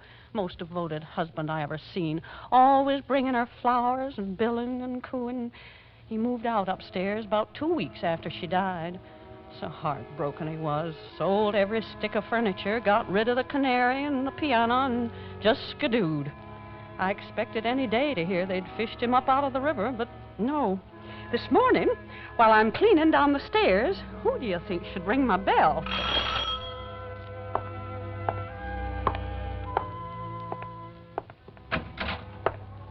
Hello, Mrs. Hawkins. Remember me? Why, it's Mr. Jennings. My, Mr. Jennings, you sure give me a turn. I never expected to see you around this neighborhood again. Well, here I am. How's the upstairs floor? Just as you left it, Mr. Jennings. I haven't rented it to a soul. Well, I want to rent it again. What? You, Mr. Jennings? That's right. I'm setting up housekeeping again. Well, if that don't beat... Getting married again, Mr. Jennings? In a way. Let's run up and take a look, shall we? Okay, if you say so. Only, won't it make you feel kind of blue to see the old place again? Blue? Why should it? Well, memories, you know. That's just what I want to find. Memories. Everything just as it was. I hope you've left it just the same, Mrs. Hawkins. No painting or new wallpaper? Not yet. Thought I'd fix it up to please the new tenant. Well, leave it just as it was. Please, for me. Well, here's the keys. Maybe you'd like to go in and look around by yourself. No. Do come in, Mrs. Hawkins. You were always so very kind. More a friend than a landlady. Oh, how beautiful it looks, even bare.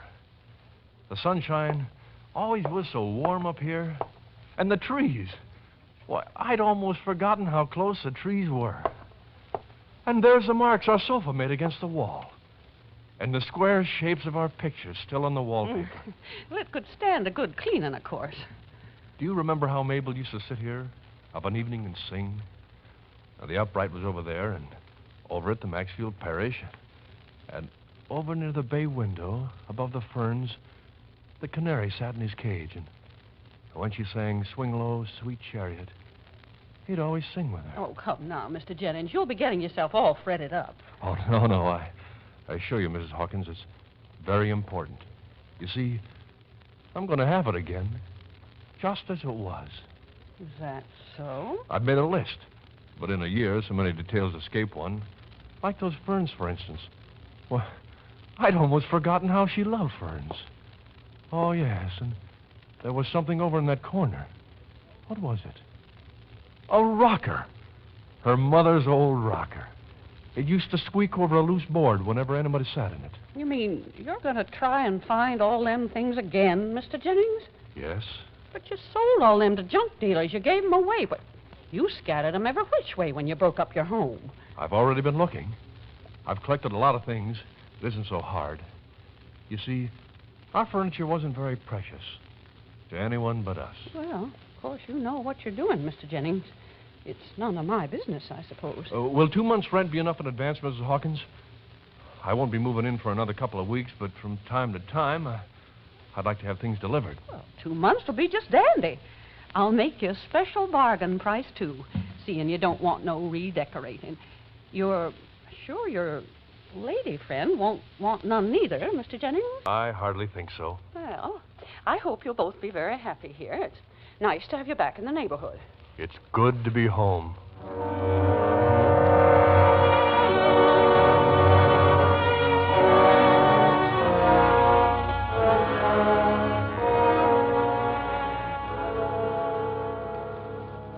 Now, Mrs. McIntyre, what would you have done in my place? I admit it gave me a funny feeling, you know. You would think a man had more respect for the dead, and her dead only less than a year, than to bring a new wife plumb back to the same floor and the same furniture. And I say, what kind of a woman is she, too, to stand for that kind of nonsense? But, of course, it ain't really none of my business. And besides, 2 months' rent is 2 months' rent.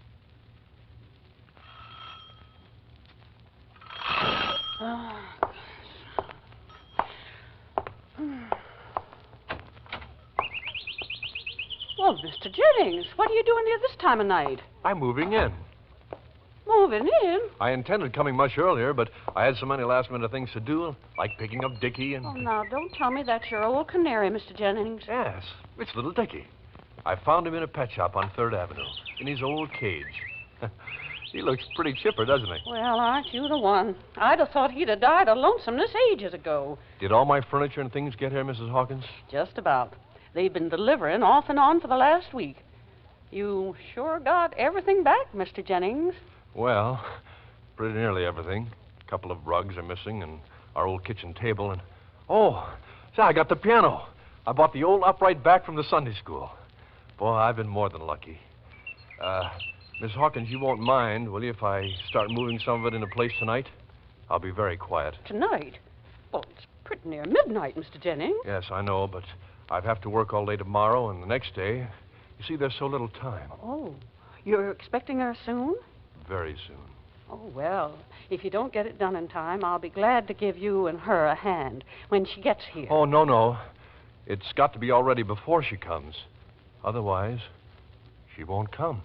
You don't say, Mr. Jennings. So, if you don't mind, it'll only be for a few nights. And I won't move any of the heavy pieces after midnight. If you only knew what this means to me, Mrs. Hawkins, how I've waited for months. Is that so, Mr. Jennings? Well, I'm sure glad you found somebody to make a home for you again, and I hope she's the right girl for you and is going to make you happy. Oh, she will, all right. Of course, there are some people I know say a man ought to wait a couple of years, but, well, I was only saying yesterday, certain men are natural-born husbands, and homebodies, they need a home and a woman to look after them. Yes, that's true. Well, good night, Mrs. Hawkins. I'll try not to disturb you. Good night, Mr. Jennings.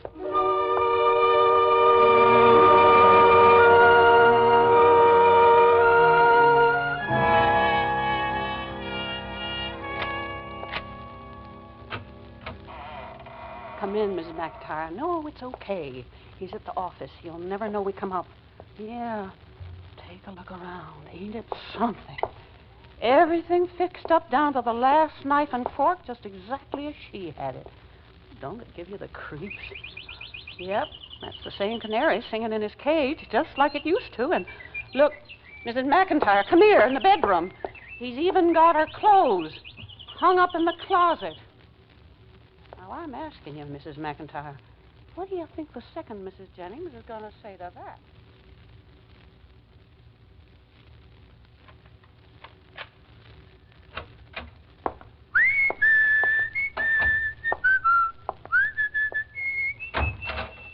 Mr. Jennings? Oh, hello, Mrs. Hawkins. Well, I've been beside myself with worry, Mr. Jennings. Where you been all this time, if I may ask? Right here. Right here? What, didn't you hear us come in? I've been to work all day, of course, but last night, a little after 1. Oh, perhaps you were sleeping. Us? You mean you and... Well, yes. She's come. You mean she's been upstairs all day? Certainly. But I haven't heard a sound. Probably she's sleeping. She was very tired. The trip was more exhausting than I dreamed. Well, you might have stopped by and told me on your way to work this morning, Mr. Jennings. Of course, it's none of my business, but I could have at least introduced myself to my own tenant and maybe even helped her out. Oh, it's all right. She doesn't want to see anybody just yet. Oh, no? Well, of course, I wouldn't intrude on your privacy for anything, Mr. Jennings, although I'm sure when the first Mrs. Jennings was alive, we were all friends here. Oh, no, it isn't that. It's only that in these first few days, everything is so new and strange. She's not quite herself. Okay, Mr. Jennings. You know best, but if you should want me, you just call down the dumb waiter, and I'll be right up. Thanks, Mrs. Hawkins. Thank you. But on no account are we to be disturbed. On no account.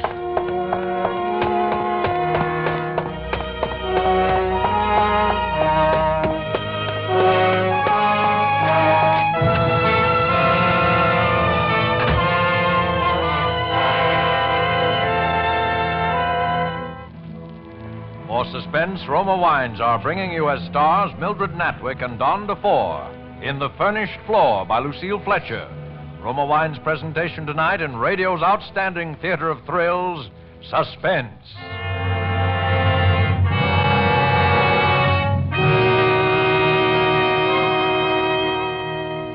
Between the acts of suspense, this is Truman Bradley for Roma Wines.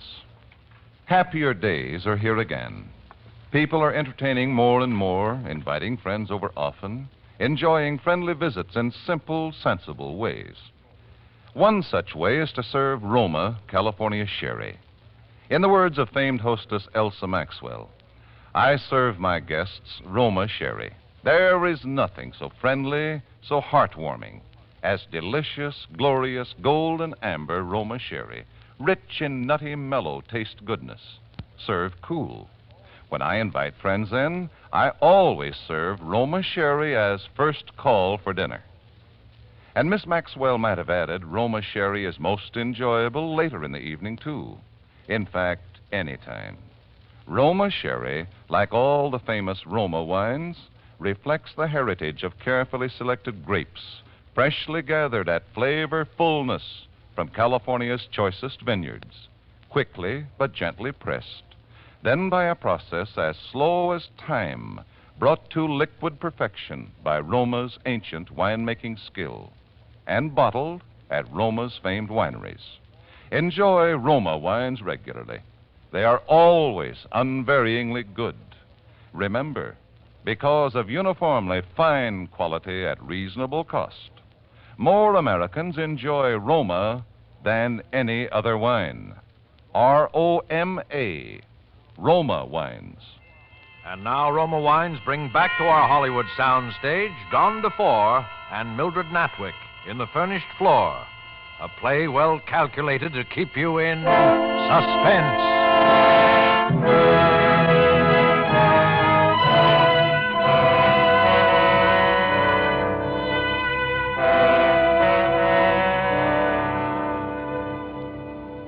Now, don't get me wrong, Mrs. McIntyre.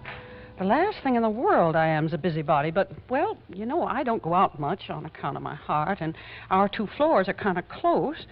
Downstairs in my dining room, you can hear most everything that goes on upstairs. Now, wouldn't you have thought there'd have been something last night? Some talking or footsteps or dishes rattling? Well, I'm telling you, I sat there till midnight, and there wasn't a thing. Nothing at all, except along about 12:30, I hear the dumb waiter come rumbling down the shaft. Well, I just stole a peek, and there, going by with his claws sticking up in the air, was that little yellow canary, dead.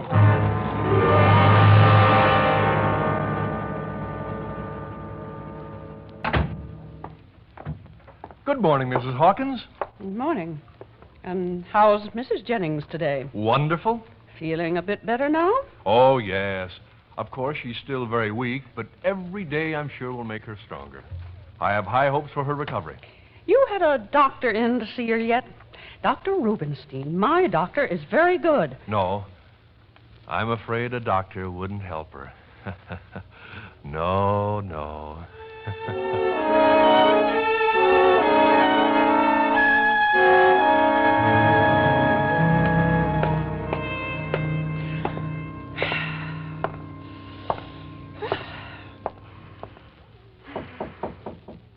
Mrs. Jennings! Mrs. Jennings! It's Mrs. Hawkins, the lady downstairs.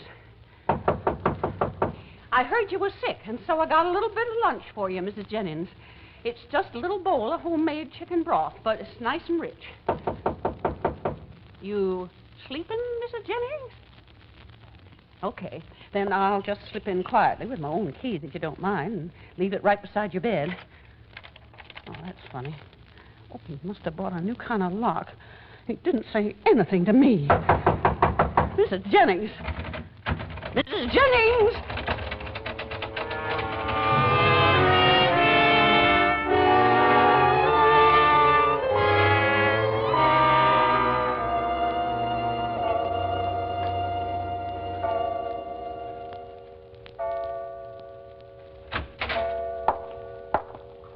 Mr. Jennings? Oh, good evening, Mrs. Hawkins. You got a minute, Mr. Jennings. I'd like to speak to you, if you don't mind. Well, Mrs. Jennings is waiting for me upstairs. It's about Mrs. Jennings. She's still poorly, you say? Well, she is confined a good deal to her bed. Well, why don't you get someone in to look after her? I know a good woman, Mrs. McIntyre, goes out nursing by the day. No, oh, no. Well, I don't like it, Mr. Jennings, locking her up like that every morning so not a soul can get in. Suppose something happened. What could happen? What could happen? Anything could happen. A fire. Oh, that doesn't worry me. Or she could get worse and maybe even die. Oh, no. Everybody's got to go sometime, Mr. Jennings. I wouldn't take no chances. Yes, I know. But not her. Not her. Whatever do you mean, Mr. Jennings? Because she's immune. Immune? Against... She ain't got no contagious disease up there, has she? Oh, no. It's nothing like that. Oh, Mrs. Hawkins, please don't worry or be uneasy. It's worked out so beautifully. It's nothing that can do you any harm. And we're so happy. So wonderfully happy. Oh, Mr. Jennings, I'll be up in about 1 hour with the plumber. The plumber? I'm sorry to disturb you at supper time, but there's something gone wrong with the pipes, and we think it's upstairs in your floor. You can't come in. Mrs. Jennings will be sleeping. Plumber says it's the only time he can come. Unless he comes tomorrow afternoon while you're at the office. You want to leave me your key, Mr. Jennings? No, I can't. Well, he'll have to get in there sooner or later, Mr. Jennings. The water downstairs all black and discolored. It's out of the question tonight. I'll discuss it with you in the morning. Okay, Mr. Jennings.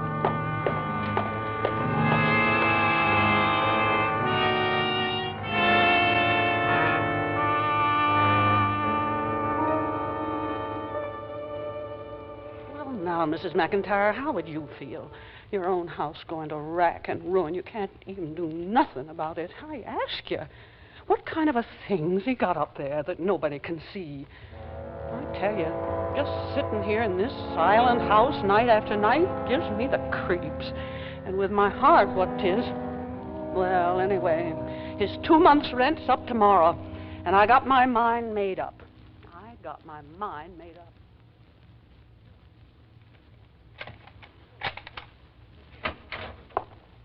Oh, good evening, Mrs. Hawkins. Well, I didn't know you for a minute standing there in the dark. Well, I didn't want to miss you this time, Mr. Jennings. No? I got your money this morning for next month stuck under the door. Oh, yes. I had to leave early. I hope it was all right. No, it wasn't all right.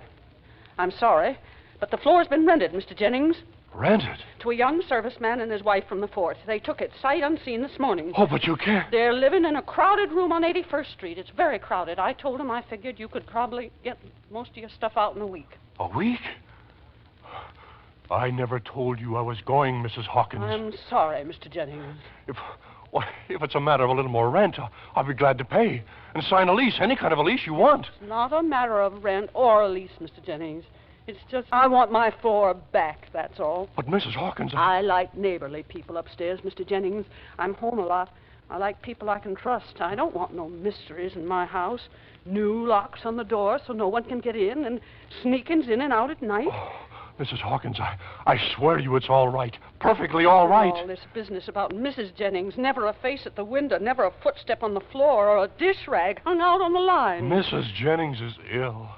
She's not like other people. Oh, I tell you, I won't go. You've got to let me stay. Here's your rent back, Mr. Jennings. I haven't any place to go. This is my home. It's all I have. I staked out of everything on being here. Everything. There are other floors vacant in this neighborhood. No. It's got to be this one, this particular floor.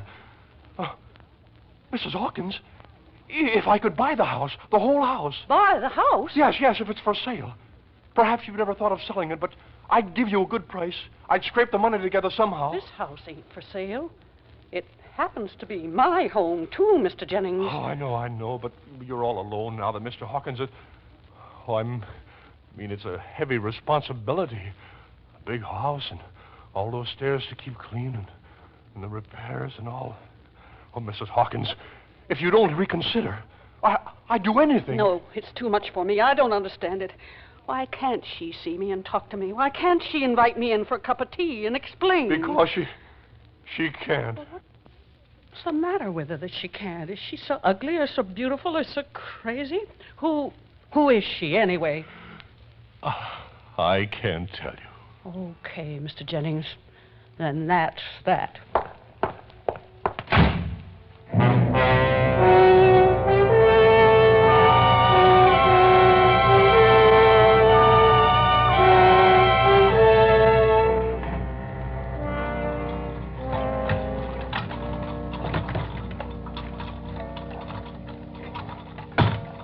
Mrs. Hawkins! Mrs. Hawkins! Yes? I'm here, Mr. Jennings, at the dumbwaiter. Mrs. Hawkins! Yes, Mr. Jennings. What is it? I'm sending you down the key on the dumbwaiter. She wants you to come up. She? Mrs. Jennings. Okay? Got it? Yes? She wants me to come up now, Mr. Jennings? That's right. Well, it's kind of late. If she ain't so well. That's all right. She's feeling much better tonight. She wants to talk to you about the floor before it's too late. Okay. I'll be right up.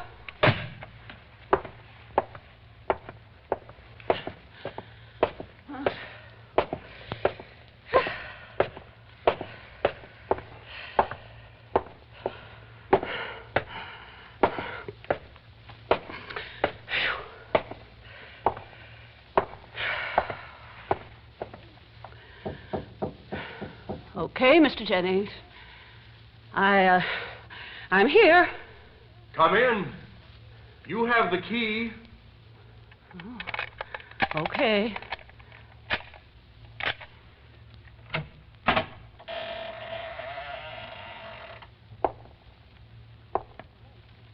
Well, where's your lights, Mr. Jennings? I can't see a thing. I'll light a candle in a moment. Mrs. Jennings prefers the dark. But you know this floor so well, Mrs. Hawkins. Come in. Oh, where are you, Mr. Jennings? Right in here, in the parlor, sitting on the sofa. Oh. That's just the wind. There's always a little draft blowing in here. But won't you sit down, Mrs. Hawkins? No, thanks. I'm only going to stay a minute, just long enough to meet Mrs. Jennings. Oh, but you've already met her. Already met her? Don't you remember? 5 years ago, a rather chilly day. The rain was falling. She rang the bell to ask about the upstairs floor. And you invited her in for a cup of tea. I'm afraid you're mistaken. That was the first Mrs. Jennings. That's what I mean. Oh, no, Mr. Jennings. Now do you understand, Mrs. Hawkins? Now do you know why we couldn't ever go away? We? But there couldn't... Well, the first Mrs. Jennings, it's... I know. You saw her coffin in this very room, didn't you, Mrs. Hawkins? You saw them take her away. I think you even followed out to that cold, dark cemetery. Well, but But she couldn't stay away. She pleaded with me in my dreams to bring her back, and I brought her back. Oh, no, Mr. Jennings. Don't say such things. If everything were the same as in the past, she said, we could have the past. If I furnished our old floor with the same things, she'd live here, too. Excuse me, Mr. Jennings. I'm afraid I got No, don't go yet. There's nothing frightening about it. Would you be afraid to look at a forsythia bush that had been asleep all winter? Or a tulip?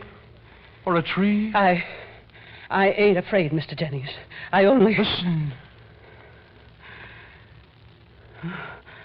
What? You don't hear it? In the bedroom? The rocking? No. Mabel. Mabel. No. Don't call her. I hear it, Mr. Jennings. Oh, but she wants to meet you. She's always loved you so much. I just as soon... Some other time, Mr. Jennings. The door's locked. It snapped shut behind you. Really, Mrs. Hawkins, don't go. She'll be in a moment. There. She's coming down the hall. Now, let me out of this. Do you hear? Let me out. My heart won't stand it. Oh, there she is. Where? Standing in the doorway, smiling. Oh, my darling. My darling. I don't see nobody. Mrs. Hawkins, she's going to sing for you. Sing for me? This is the first night she's been able to. You remember the old song she used to sing of an evening? Swing low, sweet child? I don't want to hear it. Oh, please, Mrs. Hawkins. She's very timid. You'll frighten her. The dead can't come back. They'd never want to live on this earth again. And... Go on, Mabel, dearest. Don't mind. You're looking very beautiful tonight, my darling. I like that dress. Do you remember when we bought it? On our first wedding anniversary. Why don't they all come back then? Why couldn't my poor old John... Sit down, dearest. There. Now it seems like old times again. The flower in your hair, the canary singing in his cage. No, it can't. Oh, I told you. My heart. Oh, get a doctor, quick. Your voice was always like a bird's to me. I'll never forget the first time I ever heard it. On an evening in spring at the Calvary Baptist Church. Doctor. Play, dearest, play.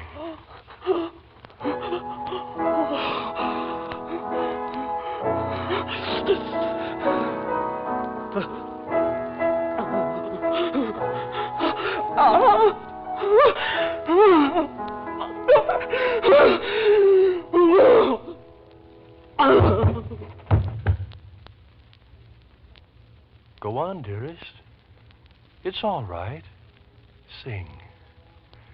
Swing low, sweet chariot, coming for to carry me home. Swing low, sweet chariot, coming for to carry me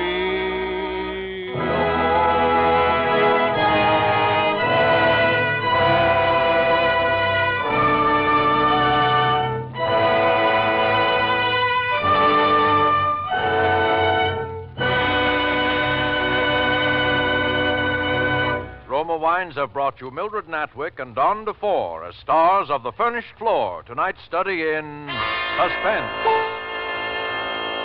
This is Truman Bradley for Roma Wines, the sponsor of Suspense. And here's a hint on how to make better cocktails. Make them with zestful, full-flavored Roma vermouth.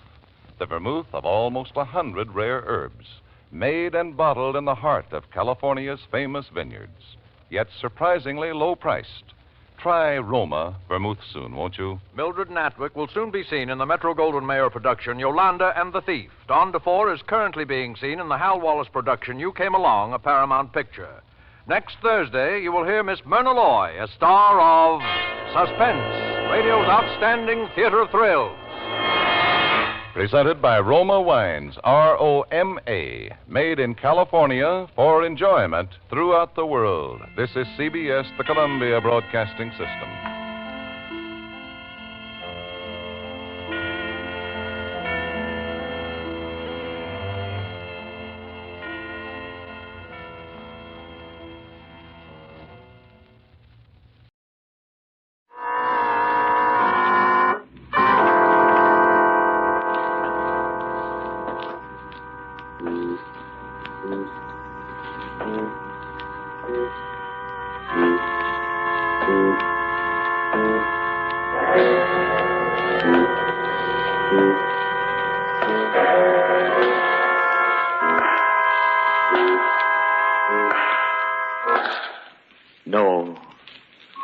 No, stay where you are. Do not break the stillness of this moment, for this is a time of mystery, a time when imagination is free and moves forward swiftly, silently. This is the Haunting Hour.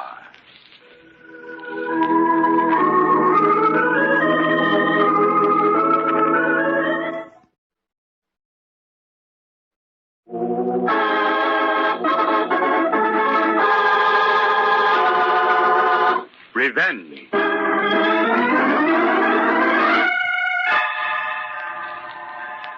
Listen, those are bells tolling in requiem for a man who has died. How did he die, you ask? Listen to what happened to a girl who knew and whose mind was clouded dark with the fear of knowing. Listen to a tale of murder. It is late afternoon. Lee House is set strangely on a cliff beside the rolling sea. Autumn leaves fall, and with them the threads of night. And in a car, parked a little distance from the house at a pillared gate, sits a girl behind the wheel. Beside her stands an old man with sad and beguiling eye. It's a bad night, Miss Anna, to be driving the sea road. I know, Jameson. But I must go. I must. How could I spend another night in that house? What could be keeping him? This young man, Miss Anna, is he... He's a good driver, Jameson. I'll be perfectly safe. I do hope you will be, ma'am. Listen, you can hear the surf from here. How Mr. Jonathan loved the sea. Jameson, don't. Oh, there's rain behind that wind, I bet. Annabelle! He's in my mind. Memory of him. I can still see him. Like that night a few weeks before he died. I mustn't think of it. Not now. Not now. You can't forget me, Annabelle. Even when I'm dead, I'll live in your mind. I'll feed on your fear of my ghost. I'd rather be dead. Jonathan, let me out of this house. Let me go. My dear, you're too lovely for others to see, so I've no choice but to keep you within these walls. Within this prison, you mean? Even that chauffeur is a spy. There isn't a moment of the day when I don't feel a pair of eyes watching everything I do. They even pry into my thoughts. Jonathan, if you have any kindness in your heart... Look, here at the window. The ocean is white capped, far you can see. Why do you torture me? How can you hate me so much? I don't, my Annabelle. And this pleading, it's no use. You'll never forget me. I'll never let you go. I'll never let you go. Miss Anna, why so pensive? Oh, I was thinking. Remembering. Jameson, are you sure you want to be caretaker at Lee House? You won't be lonesome? I wouldn't leave it, Miss Anna. It'd be like leaving my little girl, my daughter Amy. You loved her very much, didn't you? That I did. And the morning we found her at the bottom of the cliff down there in the cove was almost more than my heart could bear. But that was long ago. Look there. Reckon that's the young man coming now. Oh, yes, it is. Goodbye, Jameson. You've been a good friend. Thank you for that. Goodbye. Good luck, Miss Anna, wherever you go. Jim. Oh, Jim, I thought you'd never come. Hello, Anna. Sorry. Here, climb in here. Take the wheel. Okay. A few last things to do at the Hendersons. You know how it is. Oh, Jim, hold me close. I was so worried. I was afraid you might think I wasn't coming. And all the time running over that hill, my heart kept pounding, saying, Simpleton Jim Brandt, even late for his elopement. Well, ready to start, Mrs. Brandt?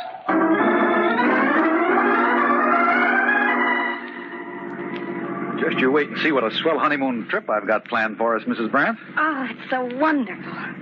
But is it real, Jim? What do you mean real? Of course it's real. Well, it seems like a good dream. After the last 3 months since he died, I've lived in a nightmare since then. But it's over now. Over and done with. Jim, don't think me silly, but they don't exist any longer, do they? I mean, people who are dead. My heavens, no. Except in somebody's mind, maybe. Somebody who was close. A wife or a daughter like you, maybe. Especially a good-looking daughter like you. Yes. I want to tell you something, Jim. My, don't you sound serious, though. I don't want to be serious. All I want to do is be close beside you. Say, there's a road somewhere ahead that cuts off about 10 miles. Country road. We'll have to watch for it. Remember the first day we met, Jim? That little country road? Mm-hmm. Wasn't far from Lee House.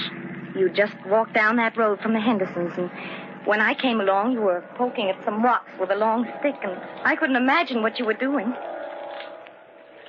Oh, hey there, young lady. Would you like to see something? See what? Well, come here and find out. A whole nest of them. Down in this crevice in the rocks. Nest of what? Well, come and see. They won't bite you. Oh, no, you tell me. I'd rather not look. That rattling... That does give them away. Well, it's a mama snake and, I don't know how many chillin' in the nicest snake house you ever saw. Big fellas, too. Oh, then you let them alone before they come out. They'd be as scared of you as you'd be of them. Well, say, you live around here somewhere? Yes, but I must go now. Oh, no, wait a minute. I'm Jim Brandt, architect over at the Hendersons' place. Been adding that new wing and rebuilding the stable. I heard about it. Where do you live? At the Lee House.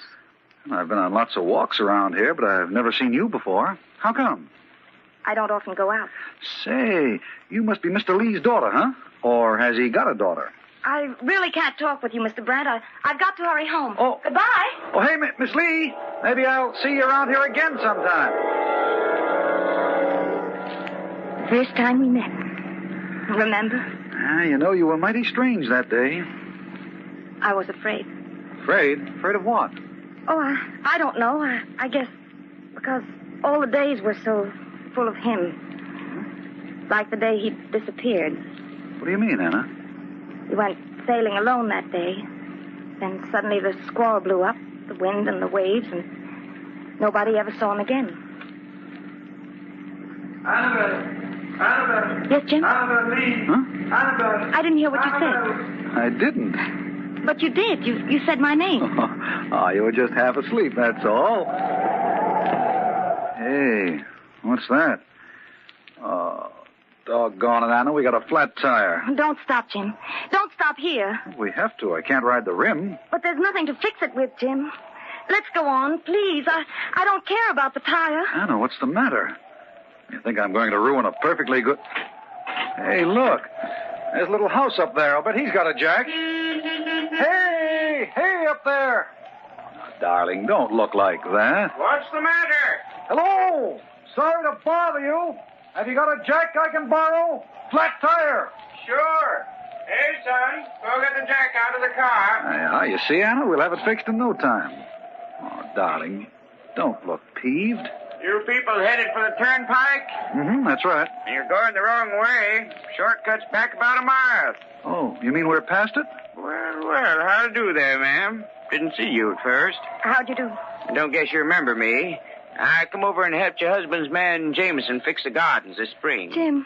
It's too bad he's lost in that squall, Miss Lee. He's a fine gentleman, Mr. Jonathan was. It grieved us all to see your husband go like that.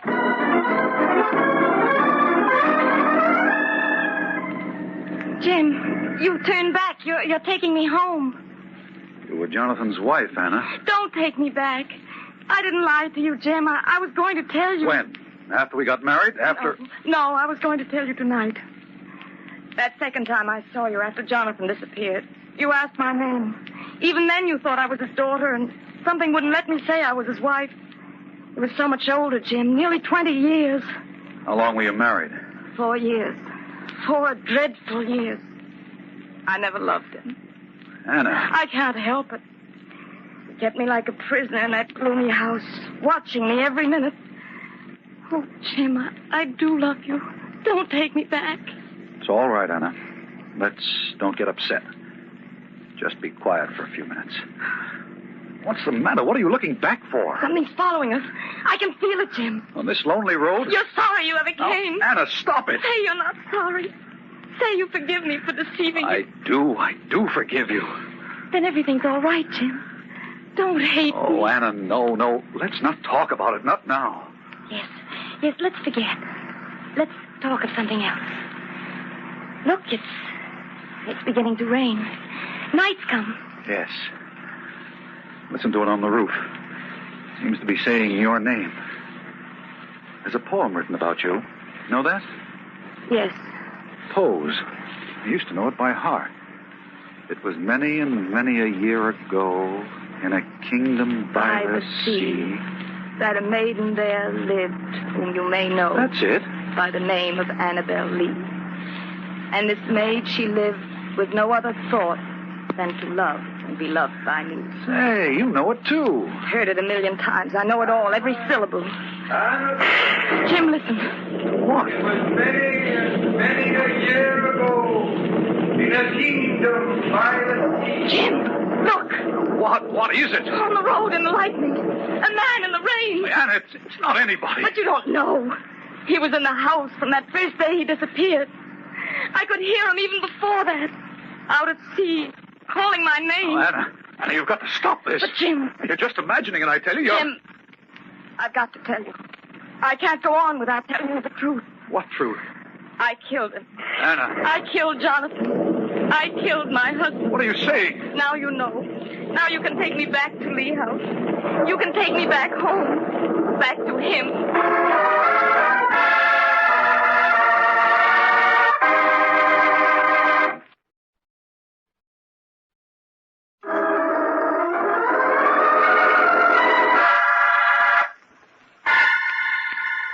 Jonathan Lee is dead. And our story begins one night a few months later when Anna, a young woman who has lived in seclusion for 4 years at Lee House, is to be married to Jim Brandt, a young architect. Jameson, the old caretaker, sees her off in the station wagon. And as Anna and Jim drive along, she confesses that she was Jonathan's wife, that she herself murdered him. Her mind is distraught with a terrible fear that the dead man is somehow among the undead, that he is waiting for her. Oh, Anna, I don't believe you. What are you saying? That I killed him. I planned to kill him. No, you couldn't have. I had to tell you. Because Jim, somehow he's not dead. You said the dead only live in somebody's mind. And they do. But they also live beyond the mind. Oh, Anna, please. That's why I couldn't wait to tell you. Calmly and sanely in the light of day. Jonathan's waiting somewhere for Listen. me. Now, Anna, listen. Don't you see, Jim? I thought I could run away from him. I thought I could send him out to sea and he'd never come back again. Here, I'm going to stop the car. Oh, no. Jim, please, no. If you loved me, take me on. Tell me why. Why on earth did you do this? I had to. Tell me why. That poem you mentioned. You used to say it to me. Used to love it. I'll hear him till I die. His voice droning out the words. Sometimes, Jim, he'd lie awake and I'd hear him whispering it over and over. Like the sea, mournful and sad. When I started working in the village at the library, 5 years ago that was, he used to come in and ask for Bo. At first I thought he was just a lonely old man. Lonely because his wife was dead. That day, late in October, he asked me if I'd take the job of cataloging his library. It was right after my mother died. I was alone. He used to come in that big, dark room and ask to help. He used to say, "You're working too hard, Annabelle. Come for a sail with me." I went once or twice. He'd look at me with a strange kind of laughter in his eyes. Then he asked me to marry him.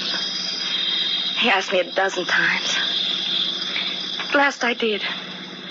And then 4 years in that house with the sea always pounding, the wind crying in the cove. But what did he do, Anna? What could have made you... He was going to kill me. Just as he killed the first Mrs. Lee. What? He murdered her? Oh, Jim. I had to do it. From the day I married him, I wasn't allowed out of that house. Except when he went along. That afternoon I met you. He'd gone for a sail, and I'd planned to run away. Yes, you did have a suitcase, I remember. But when I met you, I was sure you were one of his spies, so I had to go back again. That night, I went to his room. He was sitting in the huge chair by the fire. He looked up and smiled that grim smile. Did you want something, Annabelle? Jonathan, you loved me once. I had pity for you once, if not love. Oh, listen to me, please. But you've said it all before, hundreds of times. I couldn't say it enough, Jonathan. Please, please let me go. I'll do anything you say if you'll only let me go. But, my dear, when I met you, didn't my money please your eye? Isn't it enough to have that? It wasn't your money, Jonathan. It was pity for you. Only pity. I thought it was love. Where is your pity now? No, Annabelle. I couldn't let you go. You'd find pity for another man and grow to believe that you loved him, too. How could I bear such a thing to happen? No. You see, your pity, as you call it, is only for me. Until the day you die. What do you mean? Jonathan, what do you mean? Soon, I'll let you go, Annabelle. Some day soon you must go for a sail with me. I screamed and ran from him. My mind was sick with terror. What was I to do? The house was like a prison, and everywhere I turned were shadows and gloom, and Jonathan was part of it all. But I had one friend, and he'd come to me when I needed him most. Miss Hannah, don't turn on the light. Jameson, where are you? Here beside you. I've been waiting in your room because I had to see you without him knowing it. Oh, Jameson, you've got to help me. I've got to get out of here. No, Miss Anna. That's what he wants you to do. That's why I came to stop you from going. Why? He'd follow you. He'd find you. You heard what he said? I've heard it before. The other Mrs. Lee. She begged him to let her go. Time and again she begged him. And one day, she took a boat from the cove. He said she was lost in the sea. Yes, Miss Anna. But Mr. Jonathan followed in a skiff, and then she never came back. He murdered her. Jameson. It's the truth. I believe you. I do. Then wait and plan. I'll help, but he mustn't know about it. Tomorrow, we'll talk tomorrow, if he goes sailing again. Sailing. You're right, Jameson. I won't run away. I know now what I have to do. I know now what I must. So that night, I made my plan. The next day, he did go sailing. And that was when I caught them. With a little cord noose I made myself. I lay on the rocks for a long time, looking down, waiting till I could get the cord over their heads. Caught what? The rattlesnakes you showed me that day. Yeah. I caught them and took them down to the cove in a box. And that night I put them in his boat in a coil of rope. I left them there. Oh, Anna, how terrible. The next day he went sailing again. He didn't see them at first. The motion of the boat and a sharp sting on his leg. And waiting in the dark, I could picture him. Fighting, drawing back, turning loose of the boom, climbing out of the pit. And the squall came. And he was gone. Oh, Anna, what are we going to do? But I had to, Jim. And it wasn't because of me. I'd only seen you once. I didn't know you weren't somebody he'd hired to watch me till I saw you again and again after he was dead. Oh, Jim. Anna, look out. Hold on. It's a cliff. We're hanging over the edge, Anna. Get out, quick. Here, take my hand. This side, Anna, this side. That was close. Are you all right? Yes, I'm all right. Look, we nearly went over into the sea. Golly, we'd both have been killed. Jim! What, Anna? We're back where we started. There's the house and the cliff. What? You brought me back. Anna, you know I didn't. Jim, look. Who is it, Jim? Yonder on the road. I don't know. It's Jonathan. He's walked up from the sea. Oh, let me go, Jim. Let me go. Oh, it's only some man. Anna, come back here. Come back. Hey, down there. What's the trouble? Quick, man. Help me stop her. Where'd she go? I'm Jameson. We had an accident, Jameson. She's gotten some crazy notion in her head about a ghost. Look, she's running across the lawn. Down to the sea path. Hurry.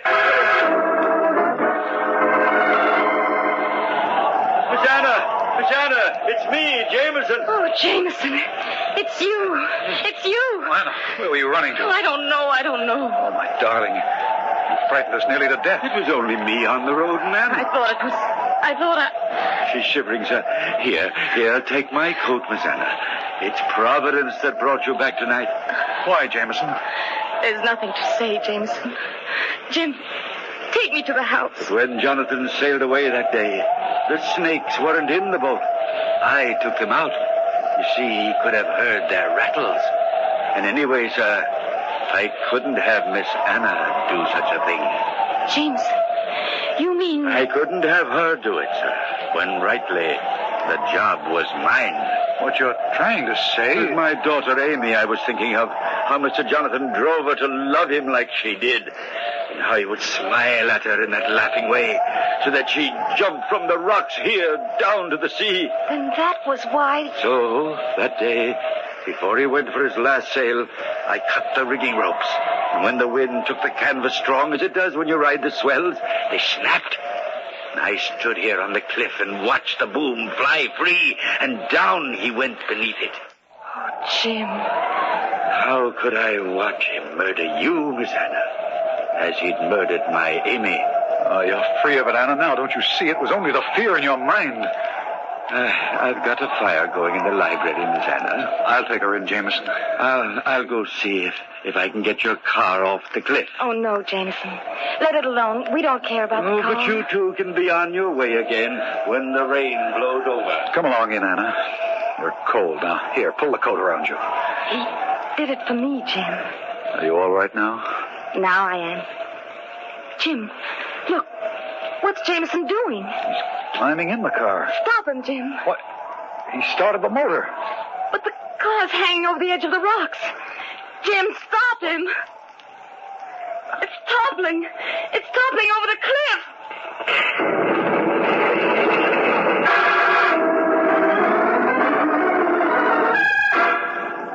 Oh, Jim, how awful. It went over the cliff.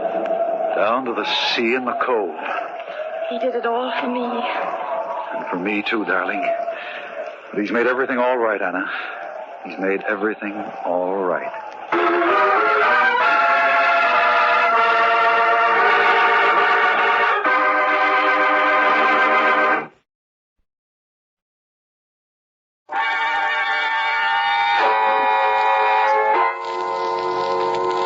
From shadows and stillness, mystery weaves a spell of strangest fascination, charging the mind with doubts and fears. For mystery is a strange companion, a living memory. In the haunting hour.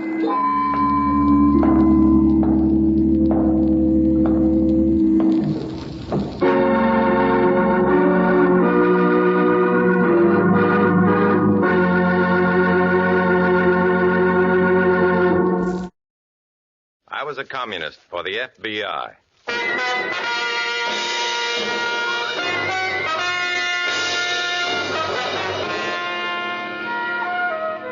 Starring Dana Andrews in an exciting tale of danger and espionage.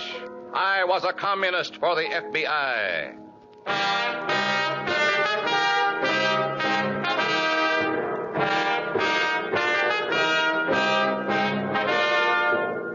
You are about to hear a strange story. Names, dates, and places are, for obvious reasons, fictional. But many of these incidents are based on the actual experiences of Matt Savetic, who for 9 fantastic years lived as a communist for the FBI. Here is our star, Dana Andrews, as Matt Savetic. For 9 years, I was like the Dutch boy at a broken dike, trying to plug leaks that could widen into a torrent and a flood. Fighting in the darkness of undercover to prevent disaster, dreaming a strange, recurring dream that the water trickling ominously from the breaches in the dike was red, blood red. 9 long years. In a moment, listen to Dana Andrews as Matt Savetic, Undercover Man.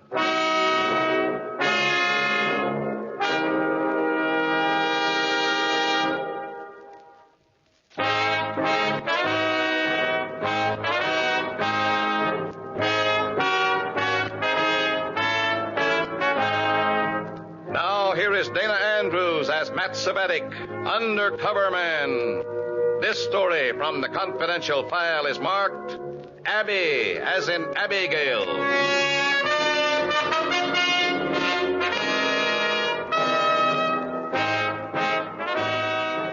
Sometimes I have days like this. Days when I want to crawl into a deep hole and just sulk. Or do some hard physical work to sweat the venom and self-hate out of my system. Days like this, I hate the words communism, cell, Trotskyite, Cominform, agitprop, party line. Hate 'em. But there's Comrade Revchenko fronting for Moscow. And he's got party work for me again, like it or not. And I hate it. Days like today. Comrade Savetic, you know, of course, about the organization known as the American Rally for Peace and Tolerance. The RPAT? Yes. Something for us to infiltrate, I take it?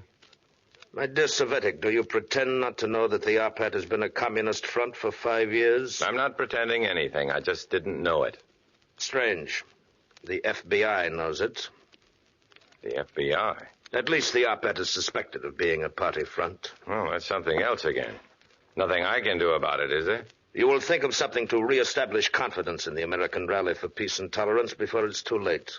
That's a pretty big order, coming cold like this. 280 local members of RPAT will cooperate in any workable plan to whitewash them. Hasn't the Kremlin a plan? Why are we the patsies? 5 o'clock, Comrade Savetic. What about 5 o'clock? I will be waiting here for you to discuss your plan.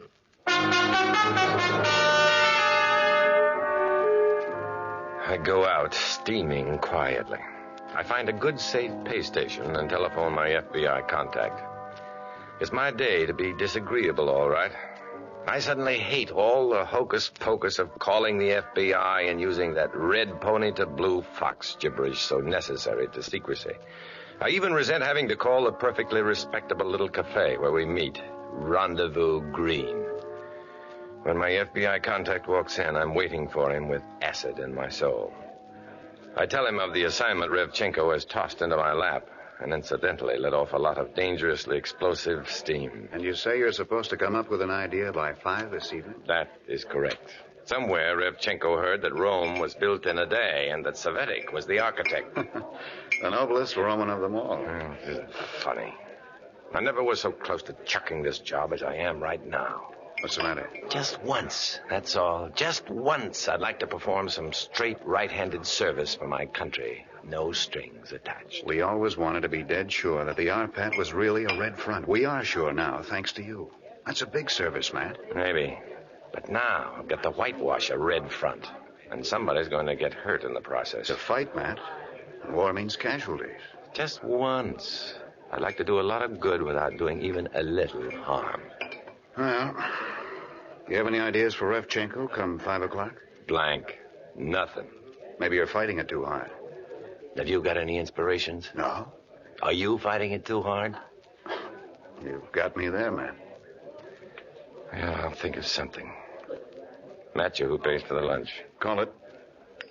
Heads. Heads it is. Best thing that's happened to me all week. See you around. Good luck, man. Keep in touch.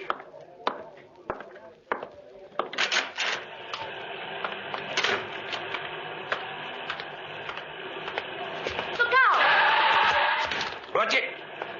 Yeah. Nice going, gal. Are you hurt? Did I hit you at all? No. Oh, I did. I just grazed my knee with your bumper.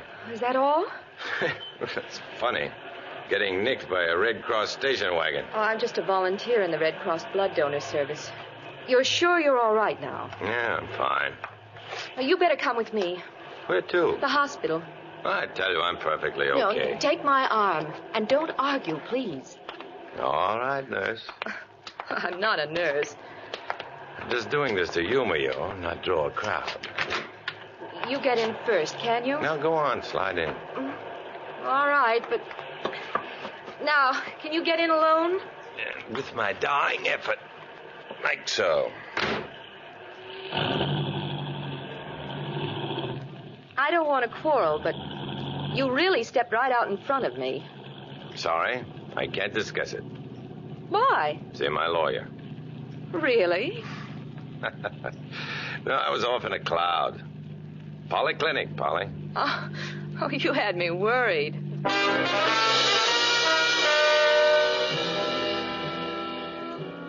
I watch the girl secretly as she drives, carefully, yet relaxed and confident.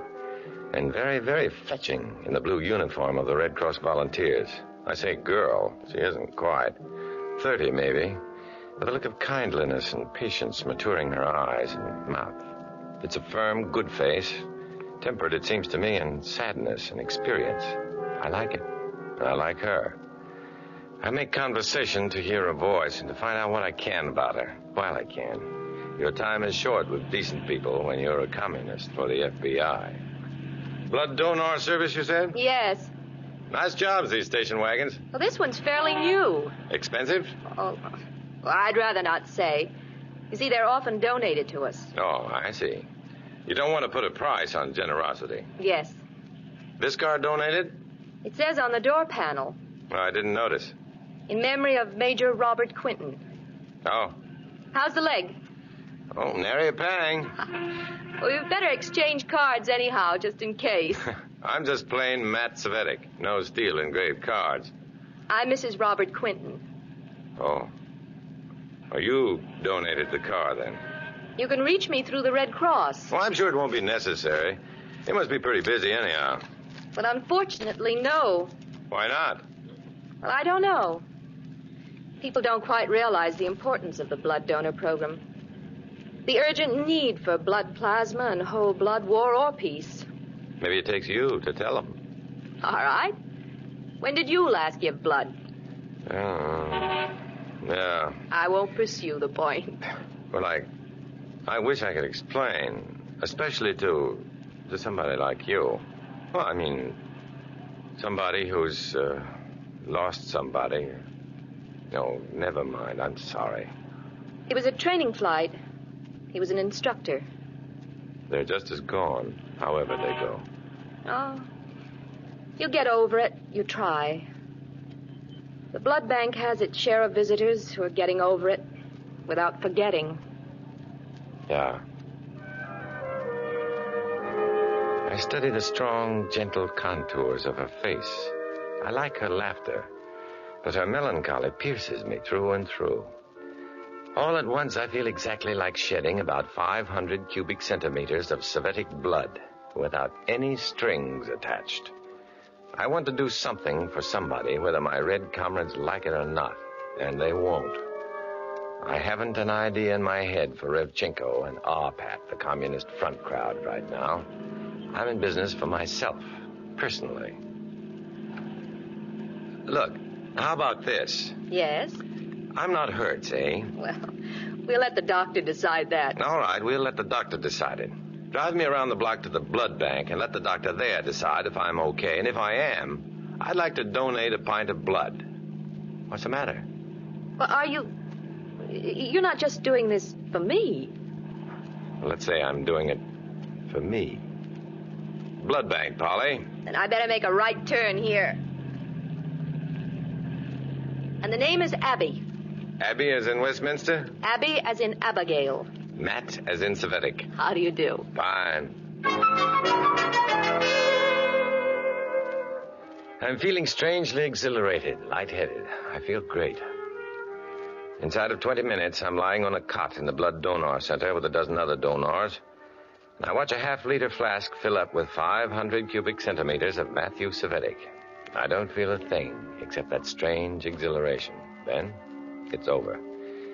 The nurse helps me off the cot, and here comes Abby, as in Abigail, to usher me into the commissary for refreshments. How do you feel, Mr. Sovietic? Oh, I feel fine. Keep that bandage on your arm until tomorrow. The nurse told me. And drink lots of fluids. As if I ever drink anything but fluids. Well, it's good we met, isn't it? I think so. Come back soon? I'll check directly with you. If that's all right with you. That would be all right, yes. Well, yeah. And thank you. I'm still feeling pretty good, and I nod and grin inanely at other donors waiting their turn in the foyer. Walk outside. Pretty soon I come down to earth again and remember it's time for my regular telephone check with Revchenko. Sovietic?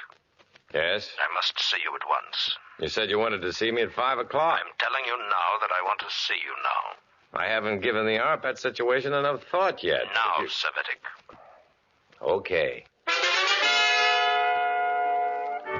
I head for headquarters. The exhilaration of the blood bank all evaporated. I'm worried whenever Revchenko takes that blunt attitude. When I walk into his office, I know right off the heat is on, and hot. Tell me about your morning, Comrade Sovietic. What do you mean, after I left you this morning? After you left me this morning, yes. Well, first Well, why? Just tell me, that's all. I'm interested in your day. Well, nothing much. I walked around, had lunch. Where? Where did I walk? Where did you have lunch? What's the difference? Some little joint? Near the blood donor center, perhaps? Could be. In the blood donor center, perhaps? I don't get you. You do know, however, that it is sharply forbidden for party members to cooperate in any way with the American Red Cross? Certainly I do. Why? Comrade Sovietic, roll up your sleeve.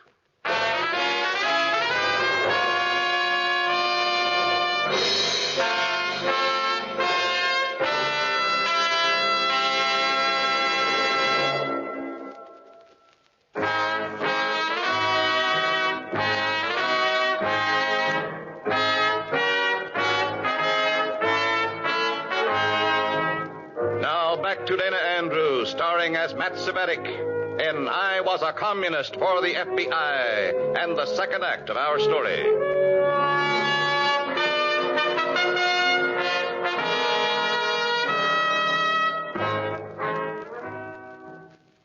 I've got to think fast. If Revchenko learns I actually gave blood at the blood bank, I'm in serious trouble. The bandage is in the crook of my left arm. I fumble at the cuff of my right sleeve, stalling for time, thinking hard and fast, fighting down panic. If Revchenko learns the truth, I'm through in the Communist Party, and useless, therefore, to the FBI. And then, with a kind of a little shock of discovery, I get my inspiration. Idea. A great idea. Why were you seen coming out of the Blythe Street Blood Donor Center? Huh? Who saw me? Does it matter you were seen? Well, I was working on an idea for the American Rally for Peace and Tolerance. And that's why you betray your party? Oh, I wouldn't say that, Revchenko. What would you say, then? Look here. Suppose the ARPAT volunteers en masse to contribute blood. Are you insane? We give a couple of 100 pints of blood, sure, but we publicize it big. We build up ARPAT as a patriotic force, giving their blood for Uncle Sam. Oh, a few people may still have their doubts, but mostly it'll be a lot easier sledding for the rally from there on in. I can arrange to take over the Blythe Street Donor Center for the day. Photographs, reporters, sob interviews, some good old phonus balonus about our American responsibilities to America, the works. Leave it all to me, and it's a breeze. Huh? How soon can this be done? I'll get on it right away. Not bad, Savetic. Get on with it.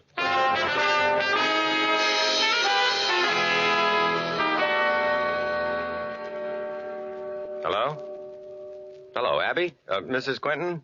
Hello? Hello? Oh, Abby, I've struck big pay dirt for you. Mr. Svetic? I think I've talked 280 members of the American Rally for Peace and Tolerance into coming down and giving blood. Oh, how wonderful. The question is, can you handle it all in one day? Well, name the day, that's all. Tomorrow? Oh, well, that would mean some cancellations, and we don't want to lose a single donor. The next day, then. Fine. What time? Early. Dawn to dusk. That's a contract, girl. I'll call you about exact arrangements later. So long for now. Matt. Yeah? Thank you, Matt, so much. Matt, she called me. Matt. I'm feeling pretty good as I hit the telephone and make arrangements with RPAT, the newspapers, and the local radio for publicity on the grand gesture. It's almost too good to believe. I've actually conned the party into giving blood to the American Red Cross. 2 mornings later, the comrades of RPAT start showing up bright and early, and for the rest of the long day, there isn't a dull moment. Somewhere along late in the afternoon, I make my routine telephone check with Revchenko and get the first hint of sudden disaster. Savetic, report to my office immediately. Why? What's the matter? Don't talk now. Do as I say. Report here at once. But I... At once, Savetic. Now what?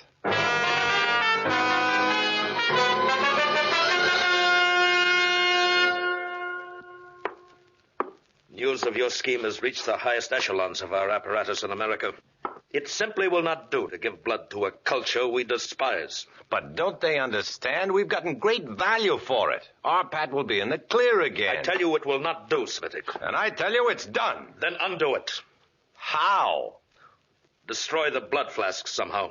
We can't do that. You can't, but you will. I'll try to think of something. You must. When can you bring me a plan? I'll call you later. I'll be here, Savetic. Waiting.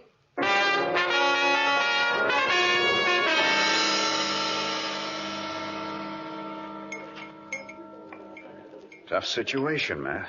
I didn't want to drag the FBI into this more than I had to, but I need help. I hate to be this negative about it, Matt, but you have no choice. Let the comrades get back their blood. I won't do it. No other choice, Matt. So what is there to do? The idea is to have a comrade pose as a holdup man making his escape. He stops a blood transport on the highway at gunpoint, commandeers the car, and hides it away for 2 days. If whole blood isn't processed in 2 days, it's worthless. Well, yeah, it begins to take shape. They don't dare actually destroy the flasks. That would point the finger straight at them, as you point out. Oh, that'll work all right.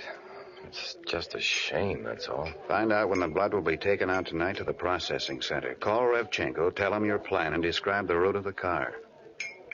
Oh, yeah. He'll get some zealous comrade to flag it down, all right. Better get going on it right away, Matt. I call Abby, find out the time she's leaving with the unprocessed blood, learn the route, and make a date to ride down with her to the processing lab. Then I call Revchenko, make an appointment with him, and give him the layout. He likes it. Why shouldn't he like it? It was cut to measure by the FBI. I wait for 9:30 at night and ride the long ride to the processing lab in Abby Quentin's heavily loaded station wagon. I'm very, very bad company for a good-looking widow. Matt, what's the matter? Nothing. Well, you've been so quiet. Yeah, I get these moods. Good thing for a girl to know. pretty dark stretch, isn't it? I know it perfectly by now. Is it always so deserted? Well, I picked it because it's deserted. I don't like traffic around when I'm driving blood. Too precious to risk. It's packed securely, isn't it? Heavy wooden cases, cork liners, metal partitions. But a hard blow and somebody might lose out. Burned child, wounded soldier, somebody. So many somebodies. Oh, Abby, look out! Oh! There's somebody in the road. He's waving at us, limping. Don't get out. He can make it. Thanks, friend. Thanks, friend. What's the matter? What's wrong? My car spun off the highway. Are you hurt? I don't know. Get me to a hospital. Well, climb in. Give him your hand, man. Here. Yeah, thanks, pal. Now get rolling. Fast. Oh? Go easy on that trigger, pal. Then get going. Better do it, Abby.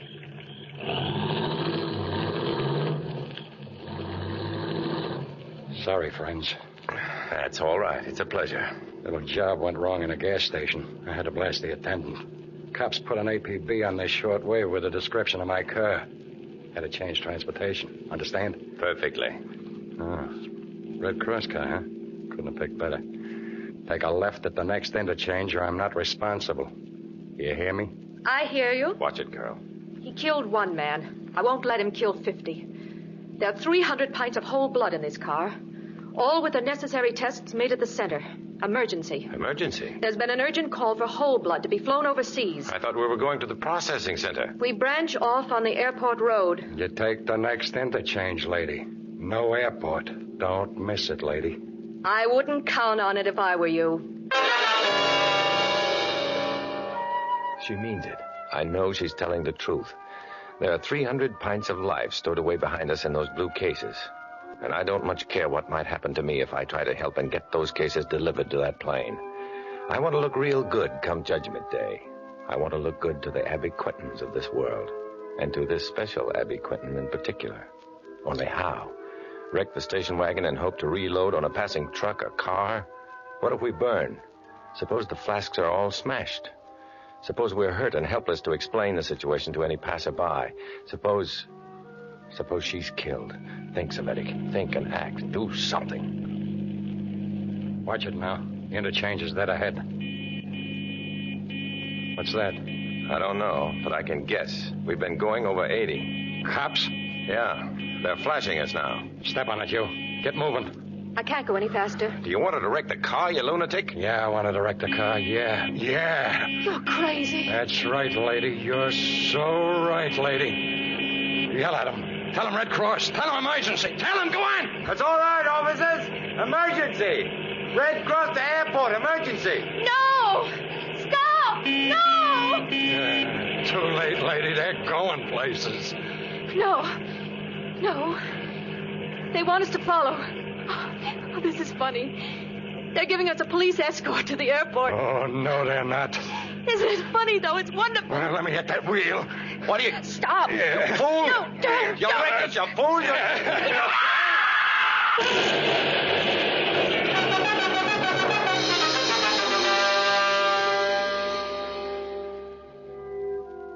I wake up slowly. It smells like a hospital, then like perfume. It's both. I see clean gray walls. I see Abby smiling down at me. Hi, Matt. You're a mess. Oh, listen to you. What's a black eye and a patch on my cheek? Look at you. What about me? Oh, nothing permanent. You took the windshield way out. Or what about the flasks? Did it all smash? Just a few bottles. The police put the rest aboard almost on schedule. And they have our gun-happy friend. Yeah, that's fine. I'll be back tomorrow night. Good. Good night, Matt. Bye, Abby. As in Abigail.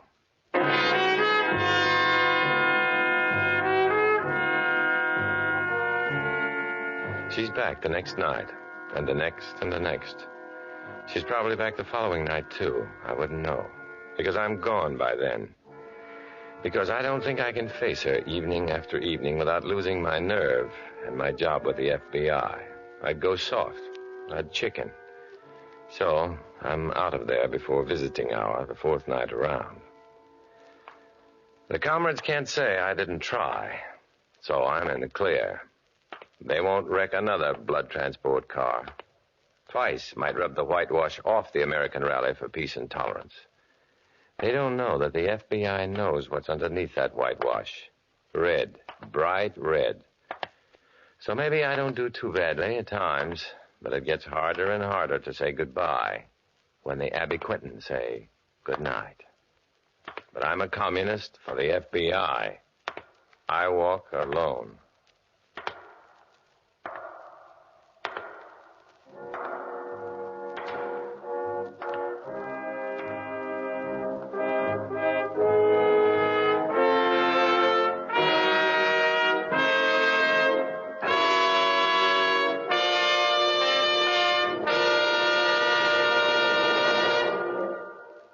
Dana Andrews will return in just a moment.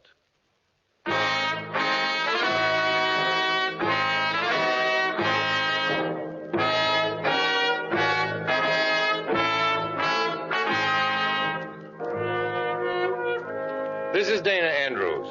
The play you've just heard is typical of the fantastic, undercover, behind-the-scenes struggle for America and the entire world. It was another story stemming from the real experiences of Matt Cvetic, who worked undercover for the FBI. Next week, another exciting and compelling adventure. So be with us, won't you? See you.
Tonight, we again present the famous Mr. Chameleon of Central Police Headquarters in his famous cases of crime and murder. Mr. Chameleon, as you know, is the famous and dreaded detective who frequently uses a disguise to track down a killer. A disguise which at all times is recognized by the audience. Tonight, we give you Mr. Chameleon in The Dream House Murder Case.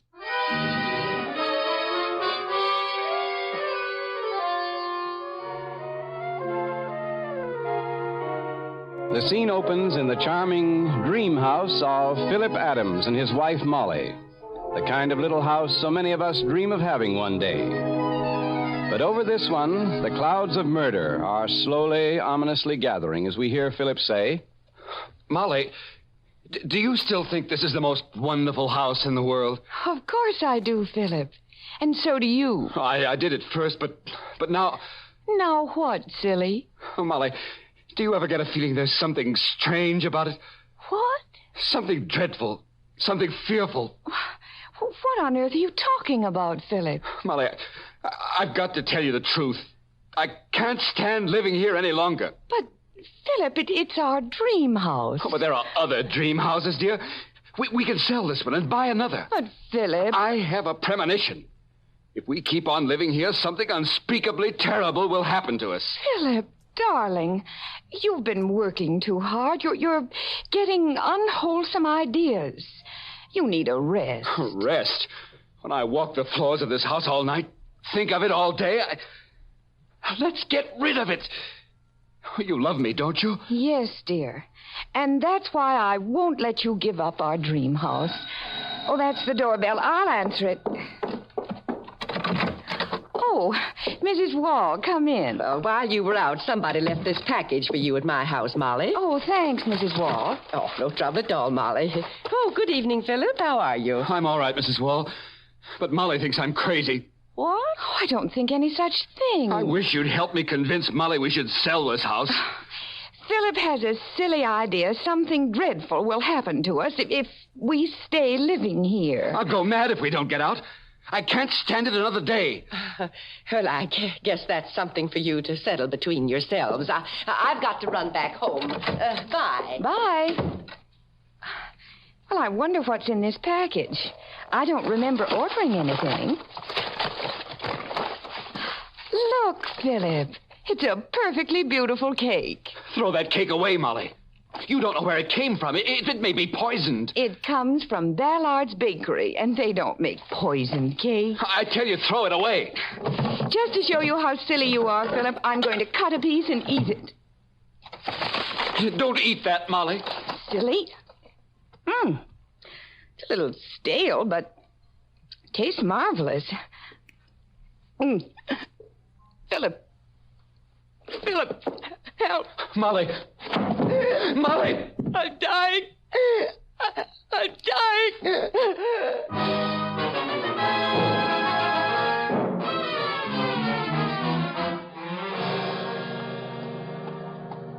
This is the house, Mr. Chameleon. Mm-hmm. There's a gray-haired woman at the door. Are you the police? Yes. I'm Chameleon. This is Detective Arnold. Well, my name is Mrs. Wall. I live next door. I see. The poor murdered lady's husband's all done in. Got him stretched on a sofa in there. His name is Philip Adams, and his murdered wife is Molly. Is that right? Yes, Mr. Chameleon. Her body's in there. Mrs. Wall, do you know what happened here? I just got here myself, Mr. Chameleon. And Philip was so mixed up he couldn't talk. Poor man. All right, come along, Dave. We'll look at the body.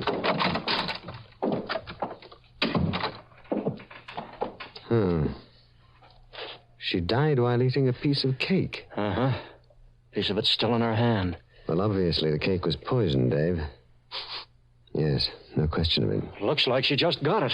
There's the whole cake on the table with the box and wrappings. Yes, with only one piece cut from it. All right, now let's talk to the husband. Mrs. Wall, will you please show us to the murdered girl's husband? He's in that room over there, Mr. Chameleon. But he's in no condition to talk now. Well, we'll step back to see him anyway, Mrs. Wall. Are you Philip Adams? I'm Chameleon of the police. What? I knew something like this would happen if Molly and I stayed on in this accursed house. She called it a dream house. I had a premonition it was a murder house. What gave you that idea, Philip? I don't know. I just had it, that's all. Well, your wife met her death by a piece of cake that was poisoned.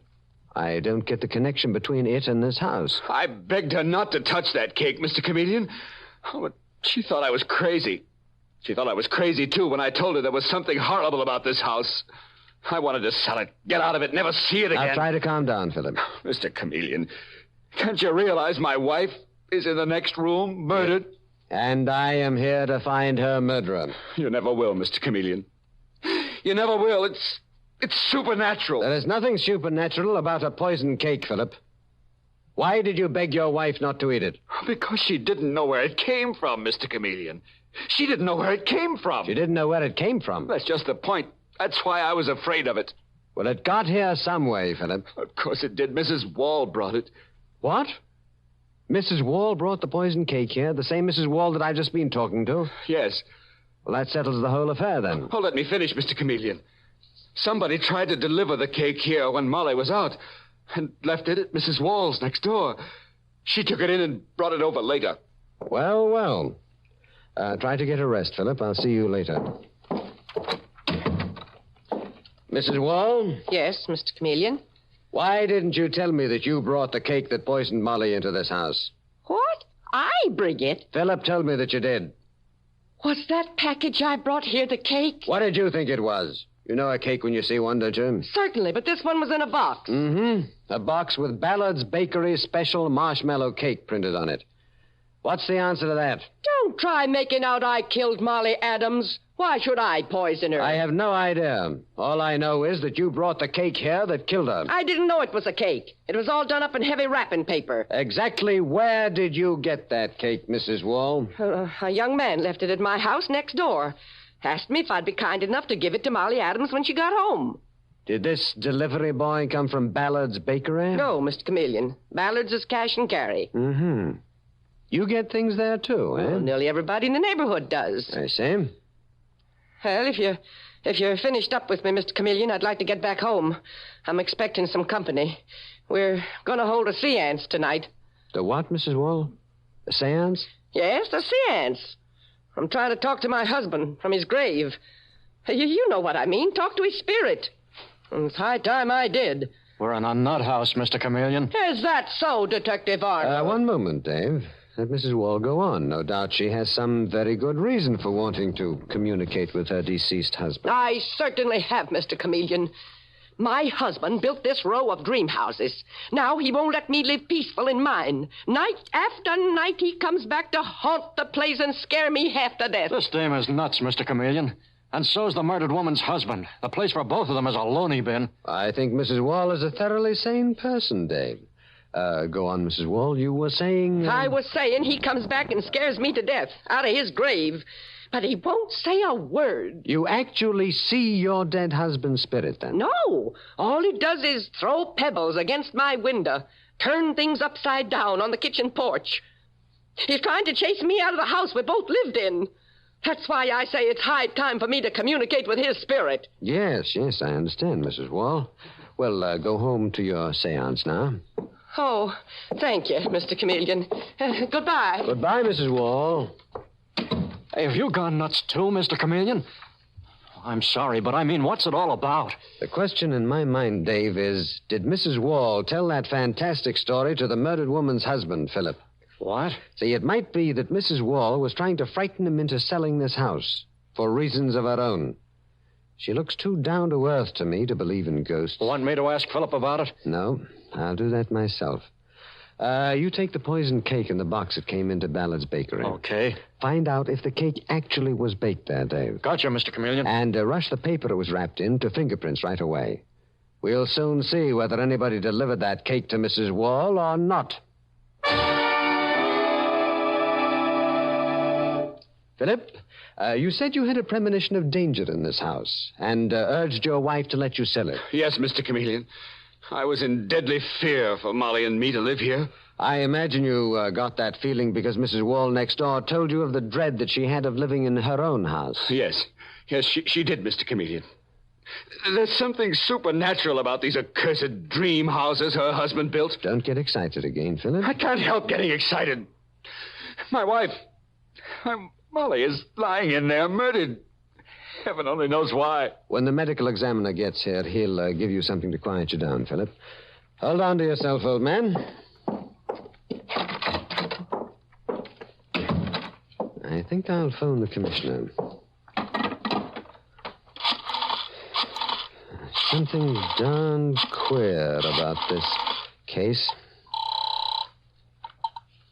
Hello, Commissioner of Police speaking. This is Chameleon, Commissioner. Oh, yes, Chameleon. Try to get a line, will you, on a building contractor named Wall, who died a few months ago, and also on his widow. Wall, you say, Chameleon? Yes, Commissioner. W-A-H-L. Does that ring a bell? I'm not sure, but I think it does. I'll have it looked up. Okay, Commissioner. Goodbye. Well. Mr. Chameleon? Did you get anything at Ballard's bakery on the poisoned cake, Dave? Ballard says he sold nearly 100 cakes like it yesterday, Mr. Chameleon. Sold them yesterday? Not today? Yes, sir. Marshmallow cake is a Tuesday specialty there. He's got no idea who all bought them. Well, did you ask him if Mrs. Wall had bought one, Dave? He knows Mrs. Wall, all right. But he can't remember whether she was in yesterday or not, Mr. Chameleon. That's a tough break, Dave. Mr. Chameleon, here's a letter I just found among Molly's papers. Read it. From a real estate firm, Jones and Abel. Read what it says, Mr. Chameleon. Mr. Philip Adams, dear sir, since we have received no reply to our previous letter, our client will withdraw the offer of $18,000 for your house on Saturday of this week unless we hear from you before then. What do you make of that, Mr. Chameleon? What does it mean? It seems that somebody was trying to buy your dream house, Philip, and your murdered wife was afraid to tell you because she didn't want you to sell it. Incidentally, it's dated 2 weeks ago. If Molly had given me that letter, we'd have been out of this house. she wouldn't be lying in there. Dead. When we know who was trying to buy your house, Philip, we'll know who the murderer is.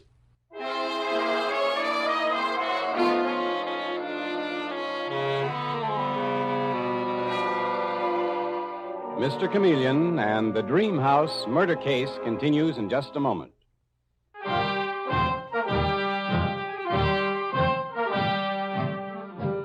And now back to Mr. Chameleon and the Dream House murder case. When Molly Adams is murdered by poison in the charming little home which she had called her Dream House, Mr. Chameleon learns that her husband, Philip Adams, had a morbid fear of the place. A next-door neighbor, Mrs. Wall, whose dead husband built the house, is also involved. But Mr. Chameleon has just discovered that someone has been trying to buy the house, and a few minutes later we see him and Detective Dave Arnold in the real estate office of Jones and Abel. We hear Mr. Chameleon saying to a young woman seated at a desk in the residence sales department, I'm Chameleon of Central Police Headquarters, and this is Detective Arnold. Oh, yes, I've read about you in the papers, Mr. Chameleon. My name is Lucy Pearson. Well, I've spoken to your employers, Lucy, and they tell me that you made an offer in behalf of a client to purchase a house owned by a Mr. Philip Adams. Yes, I did, Mr. Chameleon. But Mr. Adams never answered our letters. Who was the client that made the offer, Lucy? Why, it was made by a Mrs. Otto Wall. She lives next door. You say that Mrs. Wall was your client? Are you certain of that? Oh, yes. Mrs. Wall's husband built a whole row of houses on that street before he died.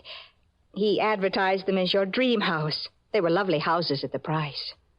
Philip Adams' wife, Molly, was murdered in one of those houses. What? Mr. Adams' wife murdered? What a dreadful thing to happen. I guess Mrs. Wall is glad now that Mr. Adams didn't accept her offer.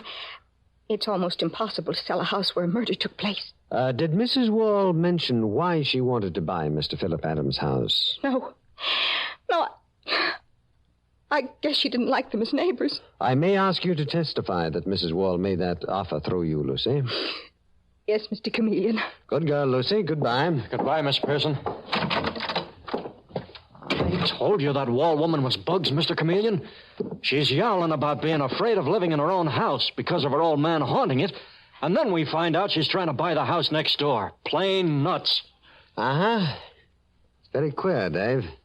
Let's get back to headquarters. The commissioner will have a report on my desk. The name Wall rang a bell in his mind.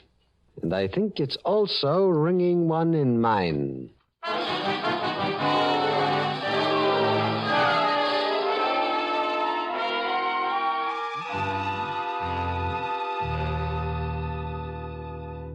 Well, Dave, here's the report the commissioner promised. Mrs. Wall's late husband, Otto, got a stretch for bank robbery years ago. That fits in with these. Huh? Oh, they're $20 gold pieces. Where'd you get them, Mr. Chameleon? Gold was withdrawn from circulation on government order in the 30s. Right you are, Dave. I got these out of a chamois-lined bag the murdered Molly Adams had on her body. And they have dried-up particles of mud on them. And this report on the late Otto Wall says the loot from the job he pulled was never recovered. Everything ties together, Dave. Let's start moving. Where to, Mr. Chameleon? To that Wall dame's house? Where else, Dave?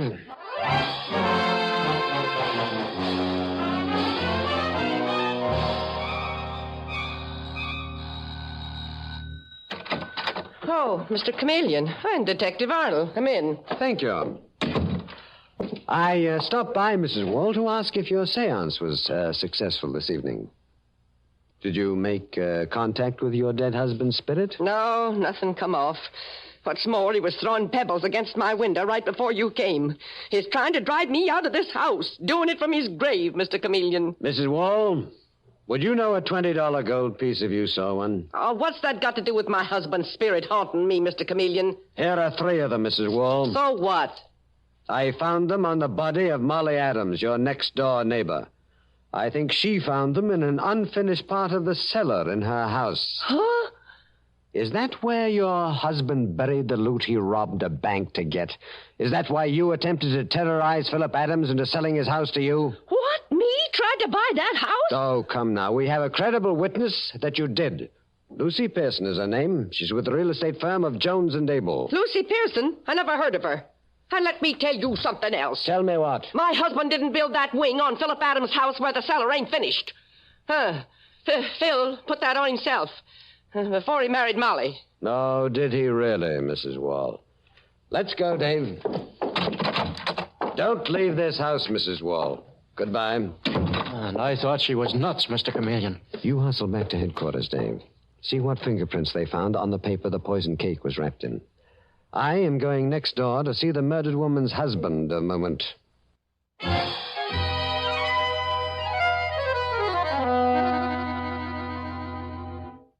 Philip, I must know something from you. What, Mr. Chameleon? What?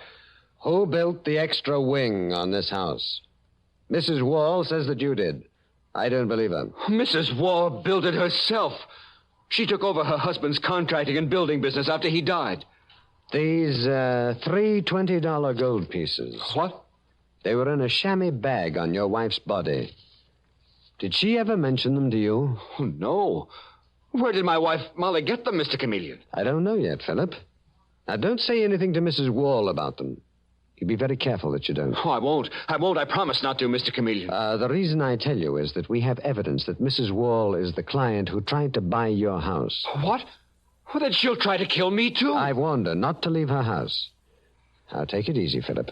Good night. Trying to buy Molly's dream house, was she? Well, I won't sell it. I'll stay here till Molly's killer is brought to heel. Well, for your sake, I hope I can do that, Philip.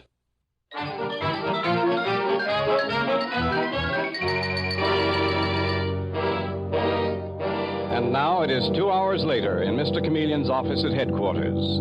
And we hear him impatiently asking Detective Dave Arnold, Dave, won't that fingerprint report ever come in? The boys are screening the whole country like you ordered, Mr. Chameleon. Now, look, you've got the tin of poison from Mrs. Wall's kitchen that matches the poison in the cake. You've got the $20 gold pieces. What more do we want? The report on the fingerprints from the paper the poison cake was wrapped in. What is the delay? Oh, Mr. Chameleon, while we're waiting, what's the idea of that disguise you're wearing? You look like a picture from the book. And what's that stick you're carrying? That's a divining rod, Dave, that points to buried treasure. My disguise is that of old Nicholas Marker, finder of lost treasure with his divining rod. Hey, good idea. I guess that's the fingerprint report now. Thanks, Foley. Here's the report, Mr. Chameleon. Uh-huh. Well, this clinches it, Dave. Get Lucy Pearson, the real estate girl, quick. Take her to the murder house and have Mrs. Wall and Philip there, too, in the unfinished part of the cellar. Okay. Now, here is the voice of my disguise, Dave. You, bring your spade for digging like Mr. Chameleon told you to, Detective Arnold? Okay, Mr. Chameleon. I'll introduce you to them as Nicholas Marker, treasure finder.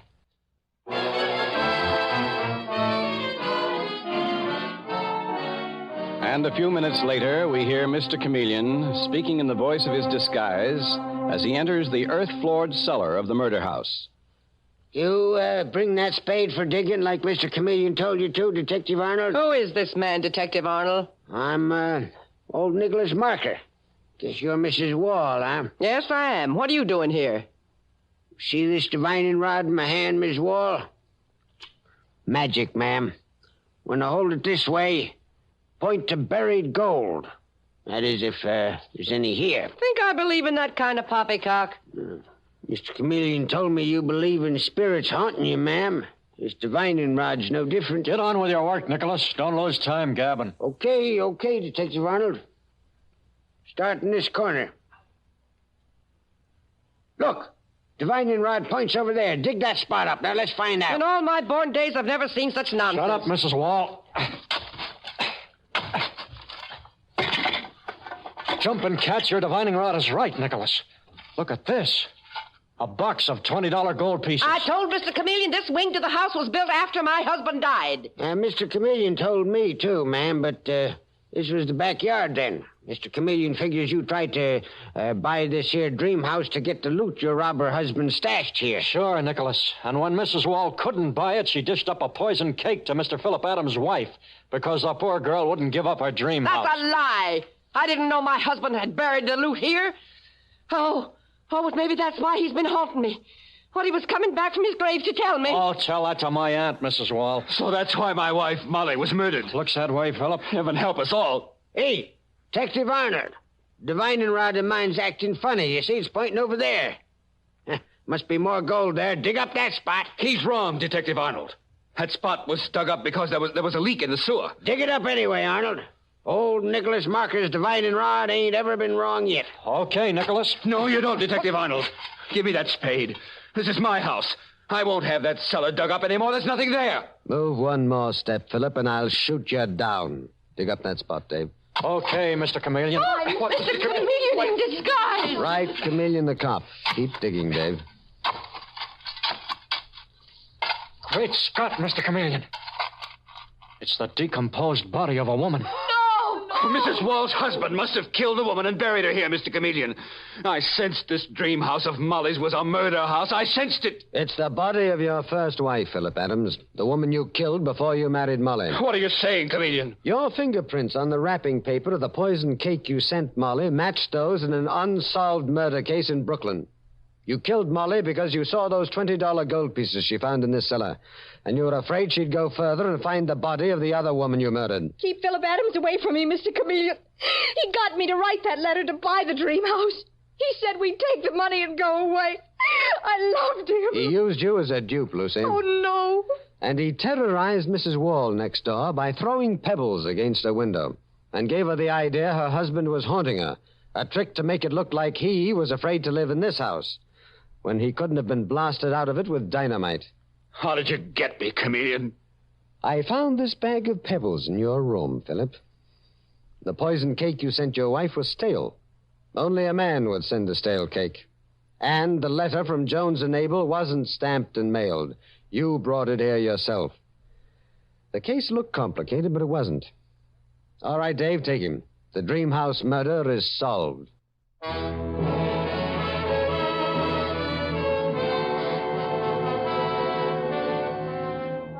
And with these words, Mr. Chameleon concludes tonight's murder case.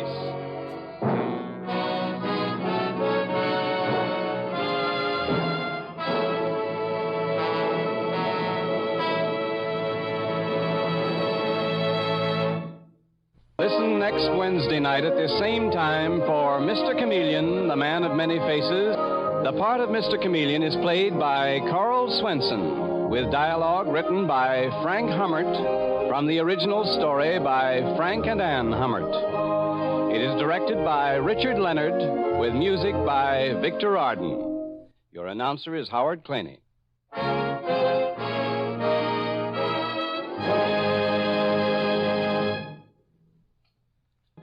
This is CBS, the Columbia Broadcasting System.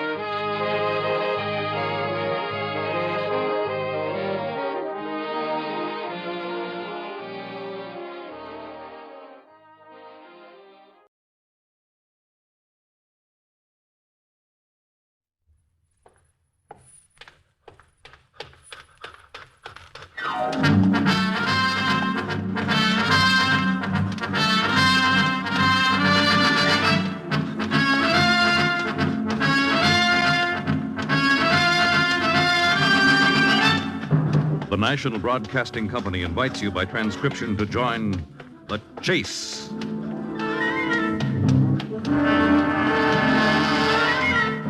There is always the hunter and the hunted, the pursuer and the pursued. It may be the voice of authority, or a race with death and destruction, the most relentless of the hunters. There are times when laughter is heard as counterpoint, and moments when sheer terror is the theme.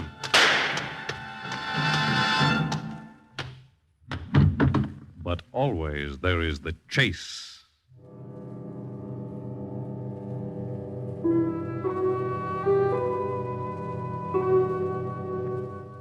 As an associate professor of psychology at the university, I'm not considered to be a frivolous person. As a matter of fact, my students refer to me as Mr. Practical. For my entire life, in and out of the classroom, has been precisely that. I'm 39 years of age, married, no children, don't drink or smoke, and in general lead an extremely placid existence. All of which cannot account for the fact that I have just undergone an experience so horrifying and revolting that it has aged me 20 years in mind, in body, and in soul.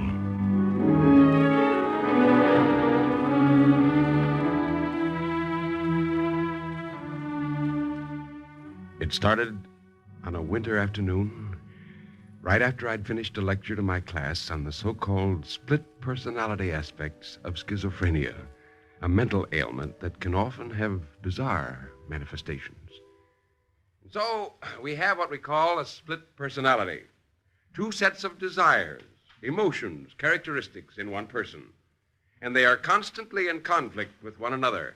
A perennial chase, as it were, as to which shall be the dominating force. Well, I see that our time's up, ladies and gentlemen. You're dismissed.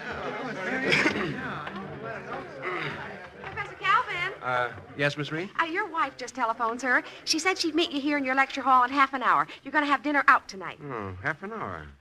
Well, I suppose I can pass the time by checking over tomorrow's lecture. Thank you, Miss Reed. You're welcome, Professor. Let me see.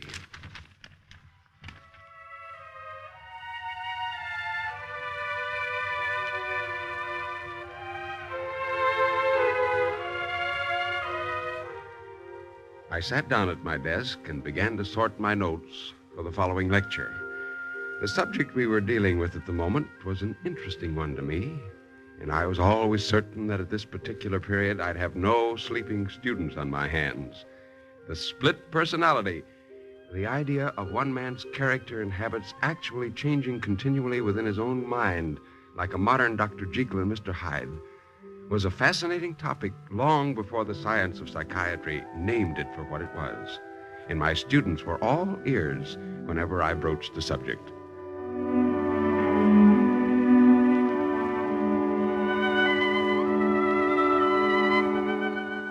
I must have been working for over an hour in the warm, drowsy confines of the room when Miss Reed appeared again with another message from my wife, who could be as irritating as the next one when she decided to be. Professor Calvin? Yes, Miss Reed? Your wife just called again, sir. She said she's decided to cook dinner after all, and she wants you to go home. Oh, very well. Thank you. I'd better leave directly before she changes her mind once more.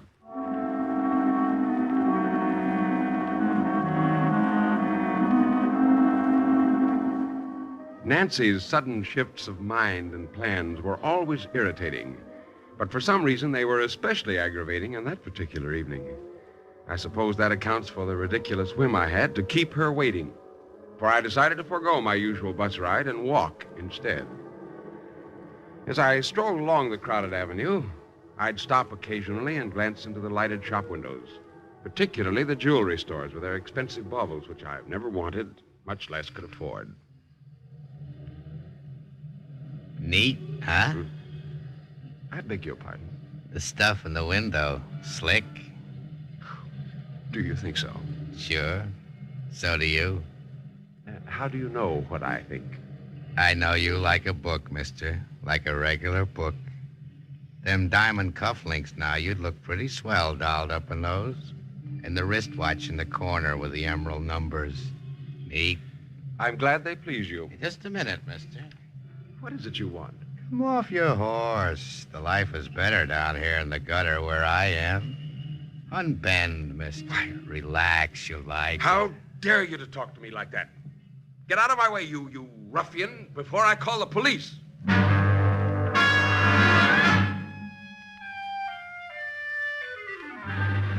As he stepped to one side, I walked quickly up the street. But I couldn't resist a glance behind me as I reached the corner. He was still standing by the lighted shop window, a hard-looking, unshaved character with a battered face and ragged clothes. And as he saw me turn, he started slowly in my direction.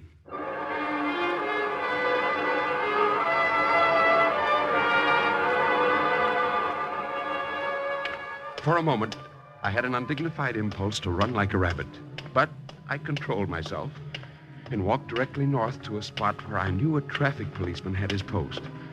From time to time, I glanced around and saw my pursuer moving faster with quick, impatient steps, as if anxious to overtake me, but unwilling to risk a scene. As I neared the policeman's post, I had a moment of panic, because I thought at first he wouldn't be there. And then we suddenly ran into each other head on as he turned the corner. What? Officer. Oh, take it easy, mister. There's a man back there, a thug. He's been chasing me for the last 5 minutes. Where? Right behind me. He was only 10 or 15 yards away when I... What? Well, I don't see any man, mister. Neither do I. I'm sorry to trouble you, officer. He must have walked the other way.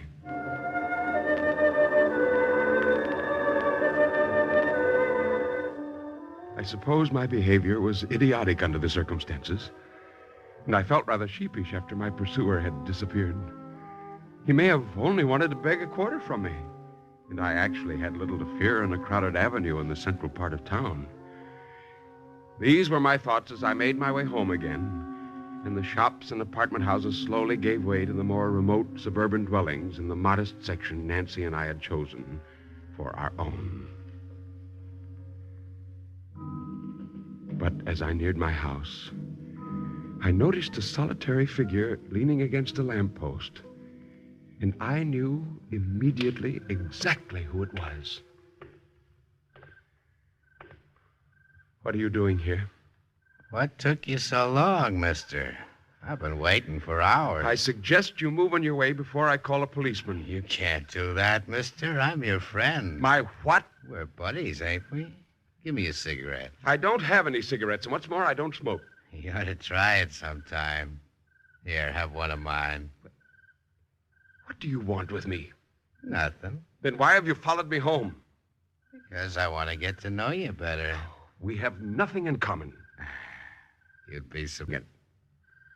I'm looking at your clothes. What's the matter with my clothes? They're corny, mister. They date back to 1892. Why don't you wise up to yourself and get some snappy duds? Oh, like yours, for instance. At least mine fit my personality. Yes. You've got a personality like a barnyard hog. You better go inside, mister. Your wife is waiting for you. Now, look here. I'm telling you once and for all, I won't tolerate being followed. You'll either leave me alone or I'll swear out a warrant for your arrest, and that's final. See you later, mister. And you'll also see... He was gone. When I turned, he was gone. I left him standing near my gate as I hurried up the walk, and only 3 seconds later, he wasn't there. George! Yes, Nancy. Why are you standing there alone in the cold? I wasn't alone. What did you say? Nothing, Nancy. I'll be right in.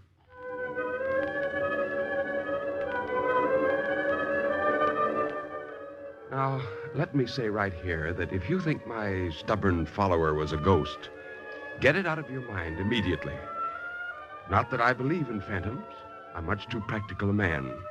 But even if there were such illusions, I doubt if they'd smoke cigarettes or smell like Bowery sliders. No, my man was real, at least to me. But what he wanted and why he was after me was something else again. George. Yeah, yes, Nancy? What's the matter with you? With me? You haven't even touched your dinner. Are you ill, dear? No, I'm not ill. Well, did something go wrong in class today? No, everything's fine. Then what is the trouble, George? Nothing, Nancy, nothing at all. Why are you sulking like that? I'm not sulking. I'm merely deep in thought. About what? Various things. Well, can't you think and eat at the same time? I'm afraid I'm not very hungry, dear. George Calvin, I spent half the day shopping for this meal and the other half cooking it. You have no idea how high asparagus is this time of year. Yet I managed to buy some because I know how much you like it. Now, George, if you'll really... excuse me, Nancy, I'm going for a walk.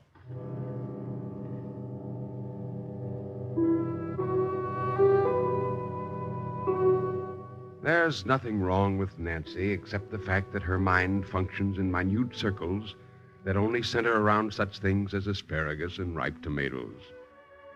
She has very little wit and even less imagination, and I knew if I discussed my problem with her, I'd end up nowhere. So I took to the street again, walking south toward the river and the warehouse district.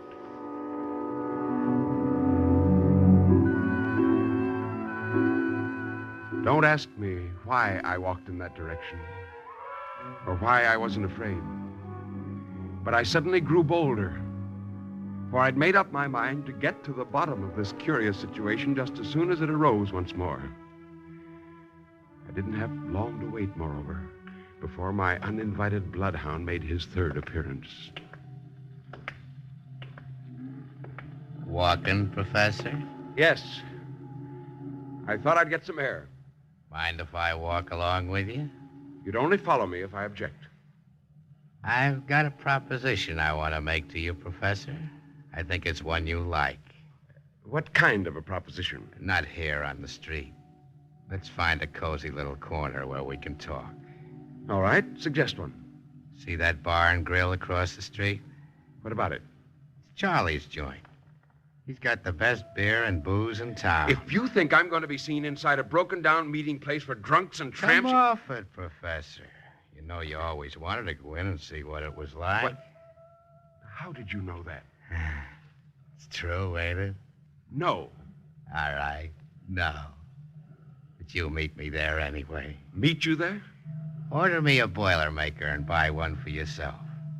A double Boilermaker, Professor. For me and my pal.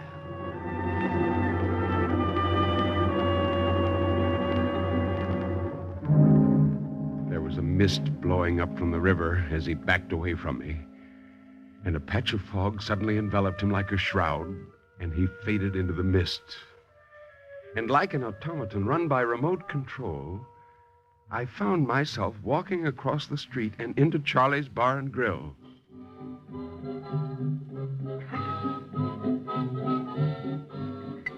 What's your pleasure, chump? My pleasure? What'll you have? A Boilermaker. Boilermaker? Yes, a Boilermaker. In fact, I want two of them. The second one's for my friend. Just put them on the counter, barkeep, side by side.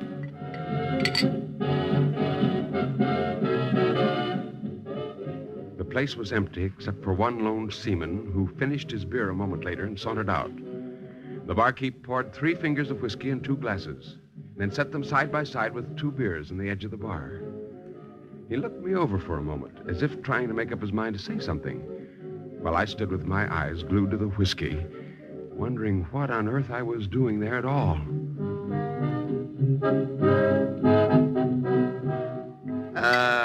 You never been in here before, mister. I know I haven't.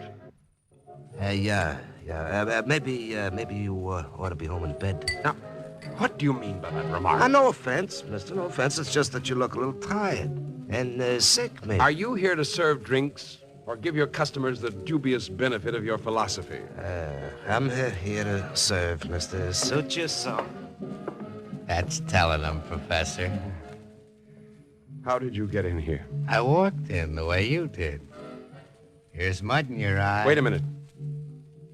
We came here to talk, not to drink. You said you had a proposition for me. And I have, Professor. How do you know that I'm a professor? I know you like a book. There's something weird about you, something unholy. Why do you keep disappearing like some kind of a wraith? You're no ghost. Why do you act like one? You know how real I am, Professor. You know I'm not a ghost. Feel my arm if you... I don't want to touch you. Get away from me. I don't want any part of you, you filthy tramp. Hey, what goes, mister? Throw him out. Throw him out of here. Tell him to leave me alone.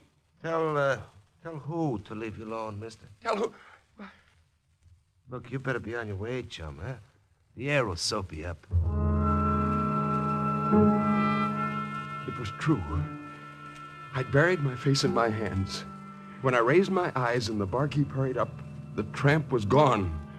But his glass, the one that was standing in the bar in front of him, was empty, while mine was still full. Is that you, George? Yes, Nancy, it's me. Oh, just a minute. While I get into a bathroom. Now, where on earth have you been? I took a walk, as I said I would. Until 2 o'clock in the morning? It's 2 o'clock? Yes. I've been worried sick about you. I'm sorry, Nancy. I should think you would be sorry. George, what's the matter with you? You've never behaved this way before. What's gotten into you? I'm beginning to wonder myself. Who have you been seeing, George? Who have I been seeing? How'd you know I've been seeing someone? Because he called. What? He called? On the telephone? You know who I mean? No. Well, you tell me, Nancy. Who was it that called? Well, he wouldn't leave his name, but his language, I've never been so shocked and disgusted in my life. He sounded like a gutter snipe. He said he knew you intimately. Where in heaven's name did you meet a man like that? Oh, then he is real. Oh, thank goodness for that much. What do you mean he is real? What are you talking about? Tell me when he called and what he said, Nancy. It's very important. Well, half of what he said was unintelligible, but he certainly felt he could twist you around his little finger. I think he called about 11. Just after he left me on the street when I went into the bar. What bar? Well, it isn't important. George, have you been drinking? Don't be silly. I was in a bar, but I didn't touch my drink. He downed his, though, like the tramp he was. Well, I can forgive him anything now. At least I'm all right. And what do you mean, at least you're all right? Well, I thought for a while that... Oh, let's not talk about it anymore. It's late, Nancy. I've kept you up long enough. Well, you're aware of that much. I'm sorry, dear. Here, a kiss goodnight. George. What? You lied to me. What? You lied. You said you hadn't been drinking, and you have. What do you mean? I can smell the cheap whiskey on your breath. No, Nancy. Oh, George. Say you're joking. If you love me, Nancy, say you've only been joking. George, it isn't as bad as all that. One little drink. Well, you look as if... But don't you see? I've never taken a drink in my life, Nancy. And I swear I don't remember taking one tonight. I had to find out the truth once and for all, now that I realized there could still be a chance that... Go to bed, Nancy. I'm going out. You're what? I'm going out, I said. But it's after 2 o'clock. I don't care what time it is. Stop arguing with me and go to bed. George, what's wrong with you? Nothing. But you've never talked to me like that before. Now listen, Nancy. Please do as I say and don't worry. I'll be back shortly, I promise you, but this is important. And one thing more. You mustn't forget this, Nancy. For heaven's sake, please keep it on your mind. Mustn't forget what, George? Don't open that door to anyone but me. Even if somebody says it's me, be sure you hear my voice. But I don't understand. Don't try. Just do as I say, please. Here's my key. I'll leave without one, so I can't get in unless you open that door yourself. George. What? Please tell me what this is all about. I'm terribly worried about you. I'm not so sure I know myself, Nancy. But I intend to find out. Right now.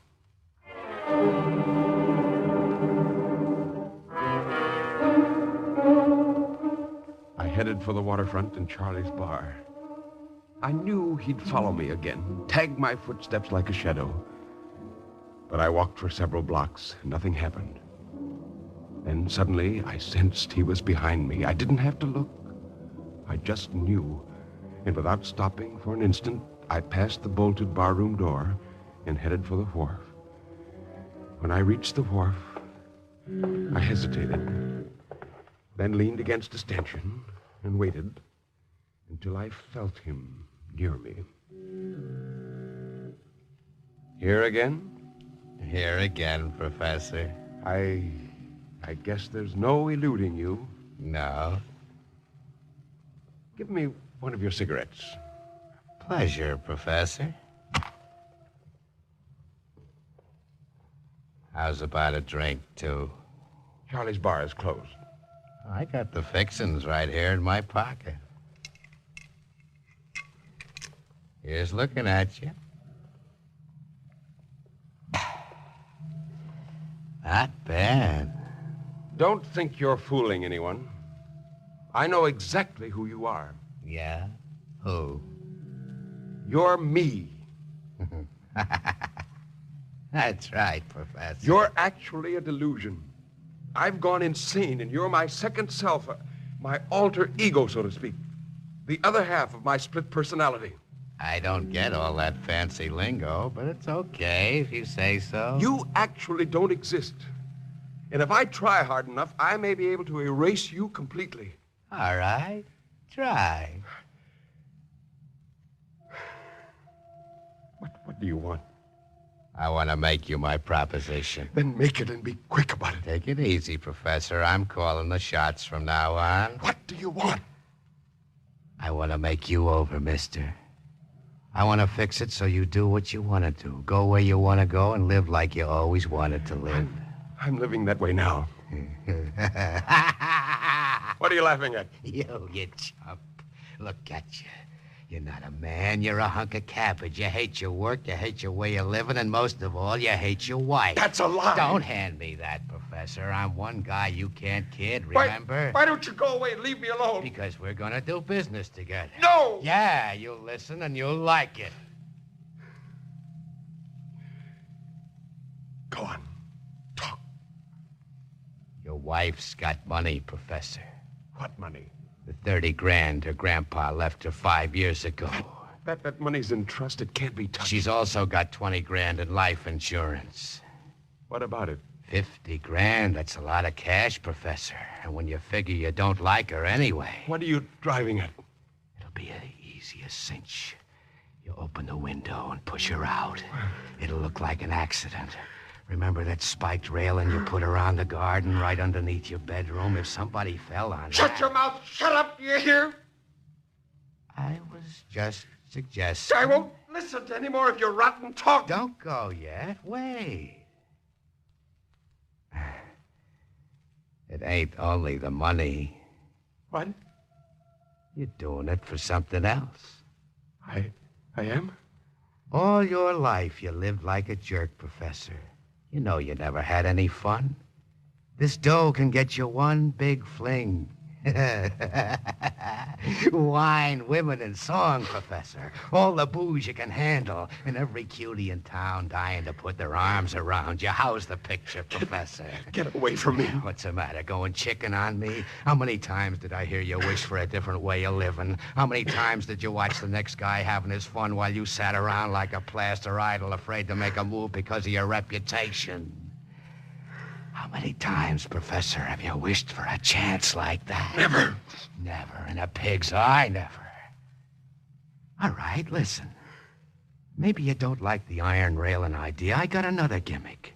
Remember the gun you bought that time you heard there were prowlers in the neighborhood? Be quiet, I tell you. It's still in the desk drawer where you left it. If you shot her, you can say you made a mistake. You can say you thought she was a burglar in the dark. It's happened like that before, and nobody will suspect the story's a phony. After all, why should they suspect you, the hard-working professor who never made a funny move in all his life? And everybody knows how much you love your wife, mister. If you don't get away from here, I'll... You'll what? You ain't got guts enough to spit hard. Get away from me! Get away! I struck out with my fist with all my strength, but there was nothing. Nothing. I started to run like a man possessed until my lungs were burning and I choked for air. And then I was home again, in front of my door. Who is it? It's George, Nancy. Oh, George. Nancy, I have something to tell you. Well, what's happened, George? You're all perspired and out of breath. I've been running. From whom? From what? From myself. George, what are you saying? Nancy, don't argue with me. Call the police. But why? I can't explain it. It's too involved. That phone call before. It was I who called you, Nancy. You? My other self. The other me. Don't you see, Nancy? I'm ill. I'm two different people. I need help. Oh, George, darling. Nancy, call the police. Wait. George. What is it? It's too late for the police. Put down the phone. Now, quickly. Go to the desk drawer. Yes, that's right. Take out the gun you'll find there. Now, Nancy. Shoot me. What? Shoot me, Nancy. Before it's too late. Before... It's too late. Yeah, too late. George! Give me the gun, baby. Come on, like a good little girl. Give me the gun. Keep away from me! Hand it over, baby. Listen, forget George. Hand it over before I...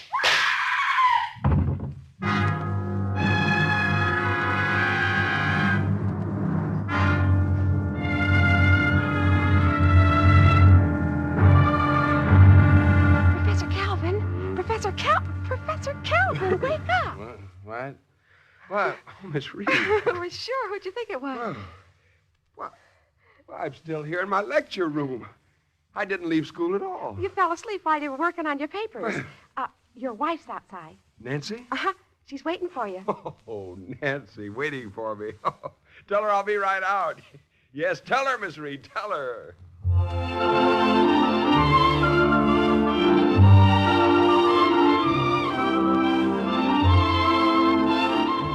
Well, that's all there was to it, except for one minor item. A few minutes later, Nancy and I were walking up the street together, and I was just about to tell her of my dream when she stopped at a jewelry window to admire the display. Aren't those cufflinks beautiful, George? I wish I could afford to buy you a pair just like them. They're very nice. Neat, huh? Nancy. I beg your pardon? The stuff in the window. Slick. Nancy, do you see him? Of course I see him. He's got a nerve breaking into our conversation Well, that's all like I want that. to know. Come on. Oh, George!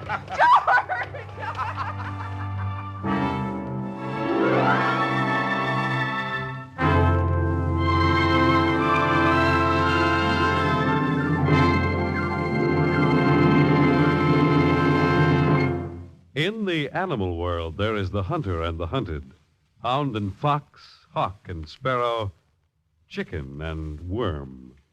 But who is to judge precisely which is the pursuer or the pursued as we enter the chase?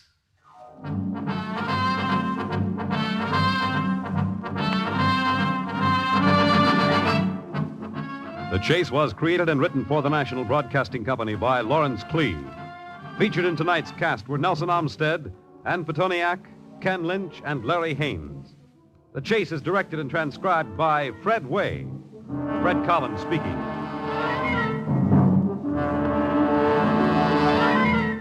Next week, the exciting story of a killer at large and a statewide pursuit in The Chase.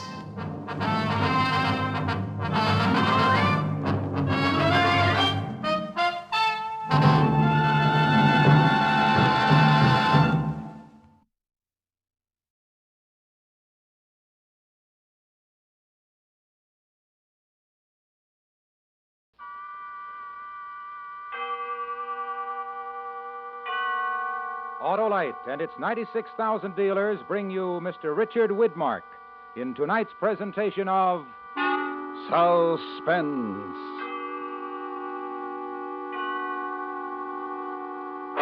Tonight, Autolite presents a dramatization of Walter Van Tilburg Clark's Study in Panic, The Track of the Cat, starring Mr. Richard Widmark.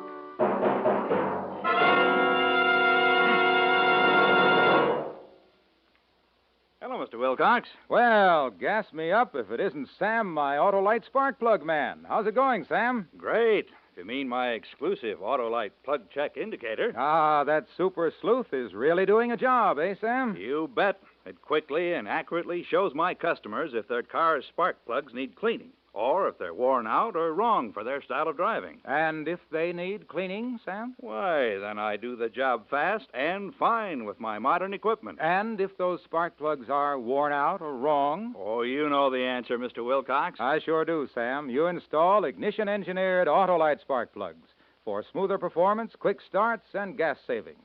So, friends, take a tip from me and visit your nearest Autolite spark plug dealer. You can learn his location by calling Western Union by number and asking for Operator 25. She will quickly tell you the location of your nearest Autolite spark plug dealer. And remember, from bumper to tail light, you're always right with Autolite. And now, with The Track of the Cat and the performance of Mr. Richard Widmark, Autolite hopes once again to keep you in suspense.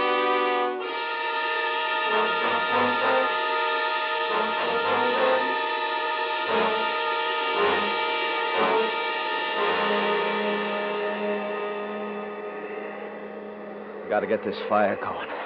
I got it. It's my last chance. I'll freeze to death out here tonight if I don't. That or be cat meat. Snow. Nothing but snow. And that black murdering devil waiting out there in the dark for me. That big black cat waiting for his chance. Ah, there she goes. That'll hold Mr. Cat for a while. Cats are afraid of fire. Even big black ones. Even a big black panther, big as a horse, won't fool around a fire, no, sir. Oh, what am I talking about? Where are you going to find a black panther on a range in Nevada? Mountain lion, that's all he is. Big, maybe, but just a plain mountain cat, and that's all. Nothing but superstition, all that other talk. Crazy Indian superstition. Yeah, fire sure makes a man feel good. Good, kind of drowsy. No sleep, though. Mustn't go to sleep. That's all that cat's waiting for out there in the trees. Me to go to sleep and the fire go out. Gotta keep awake. Gotta do something to keep awake. Think about tracking the cat. How I got started. 2 days, 2 nights. Almost 3 nights ago. 5 o'clock in the morning. Asleep in the bunkhouse with the storm beginning outside, but me not hearing it. Not hearing anything, because I was asleep. So sound asleep.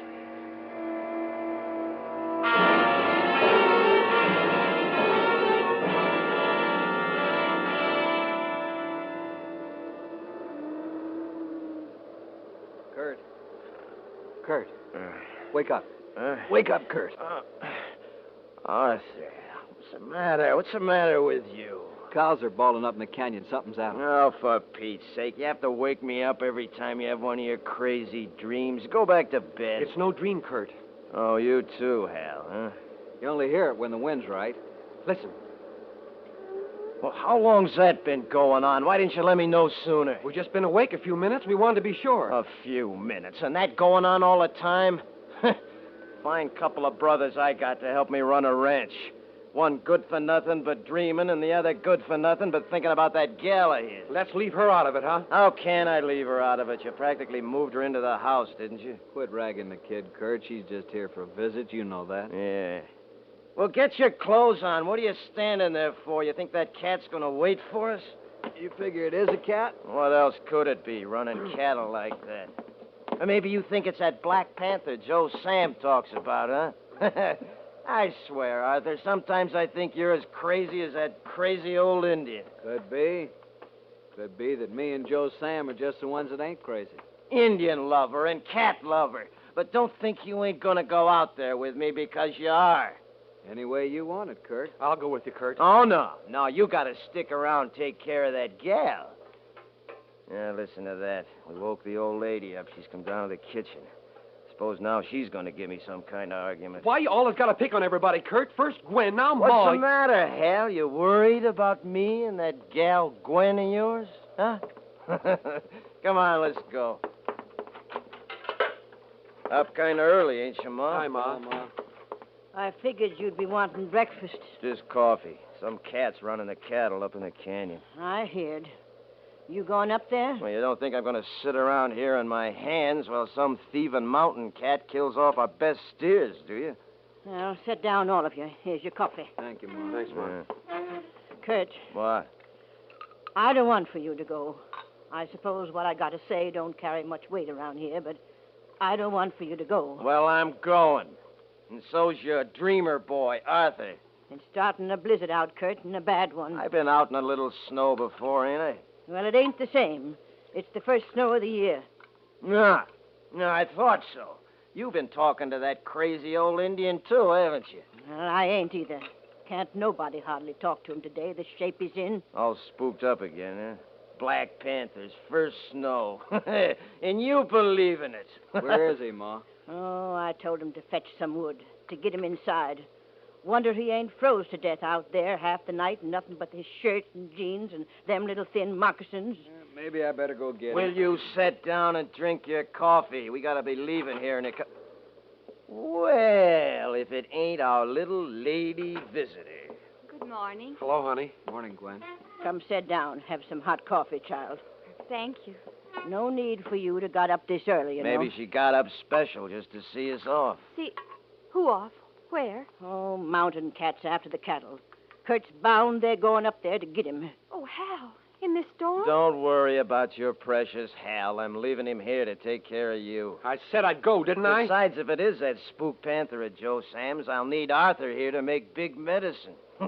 He's almost as good at that Indian medicine as Joe Sam himself, ain't you, Art, huh? You never will learn not to ride a good thing too hard, will you, Kurt? I guess I'm a little confused. Spook panthers, Indian medicine? It's nothing, honey. It's just Kurt's little joke. Yeah. Here's Joe Sam.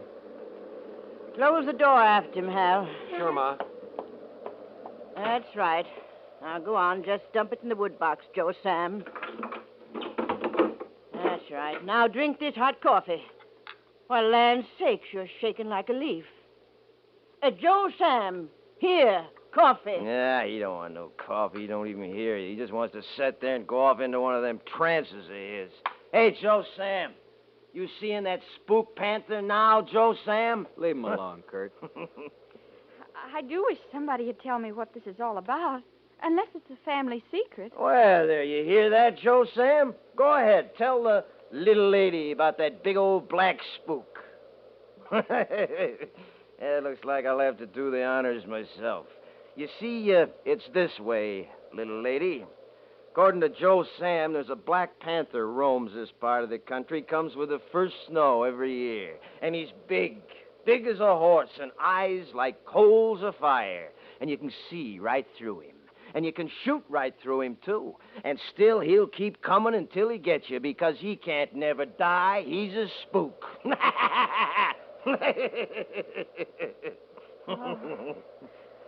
Kind of frightening. For old women and for dreamers, maybe. Now, come on, dreamer boy, let's go. Suppose you're going to wear that old cowhide parka, too. Makes you look even more like a medicine man. Keeps me warm. Oh, be careful. Please. And don't stay out there beyond nightfall. Yeah, sure. We will, Ma. Arthur. Well, come to life, did he? Arthur, no go. It's all right, Joe Sam. No, Arthur, not. Please, no go. I got to, Joe Sam. We both do. Will you come on and stop palavering with that old fool? All right, Kurt, all right. You go, Arthur? Got to. But don't you worry. Then you go. But you not come back. You not ever, ever come back.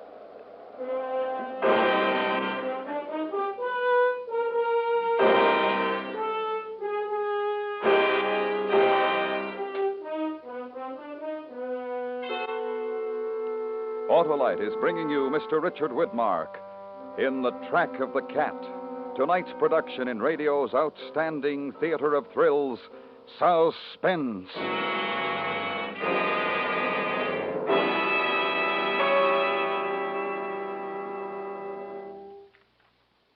Sam, my Autolite spark plug man, why do you recommend ignition-engineered Autolite spark plugs? Why, that's easy, Mr. Wilcox. It's because... Because they're designed by the same skilled Autolite engineers who design the coil, distributor, and all the other important parts of complete ignition systems used as original equipment on many leading makes of our finest cars, trucks, and tractors. Eh, Sam? That's right.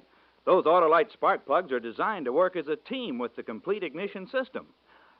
Take the new Autolite resistor spark plug, for instance. It gives smoother performance, greater gas savings, and quicker starts. And it's only one of a complete line of ignition-engineered Autolite spark plugs designed for every use. So see your nearest Autolite spark plug dealer soon. Right. Your Autolite spark plug dealer's exclusive plug check indicator will quickly show you if your spark plugs are right for your style of driving. And remember, from bumper to tail light, you're always right with Autolite. And now, Autolite brings back to our Hollywood soundstage Mr. Richard Widmark in Elliot Lewis's production of The Track of the Cat, a tale well calculated to keep you in suspense.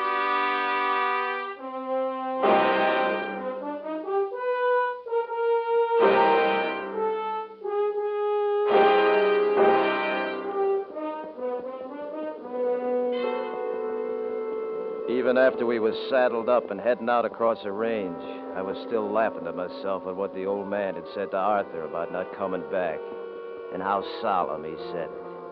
I tried to get a look at Arthur to see how he was taking it, but you never could tell with that one. Well, we hit the draw that leads into the canyon about daylight. It's a real box canyon with a steep slope to the north and a sheer drop off the east face. We couldn't hear the cattle now, but we could see their tracks in the snow where they was heading up the canyon. And then I saw what I'd been looking for. Hey, look! Look at that. You see them tracks? Cat, all right. Big one. Yeah. Pretty near as big as a horse at that. But you won't see through the cat that made them tracks. He's real enough. Well, come on. Most like he's still up there. Ah, now what ails them fool horses? Look, up ahead. What? It's a steer. He's dead and with his neck broke by the looks. That's what ails the horses. They don't like the blood. Yeah. Look up there. You're right. 2 more. That's 3 of my best steers. Why, he's been up here killing for fun. Don't look like he's up here now, though. There goes the track up in North Slope. Yeah, he's gone, all right, but he ain't been gone long. Tracks as fresh and clear as print on a page. I'm going after him. You'll need snowshoes. You'll need grub. I'll go back after it if you like. I'll go myself if it's all the same. You stay here and hold the trail. Either way. No, not either way. That way. Unless you're worrying about what Joe Sam said. I'm not worrying. And don't go dreaming off, because I want you to be here when I get back. I'll be here. All right, then. Keep your eyes open. Sure. And Kurt. Yeah? If I were you, I'd leave Hal's girl alone.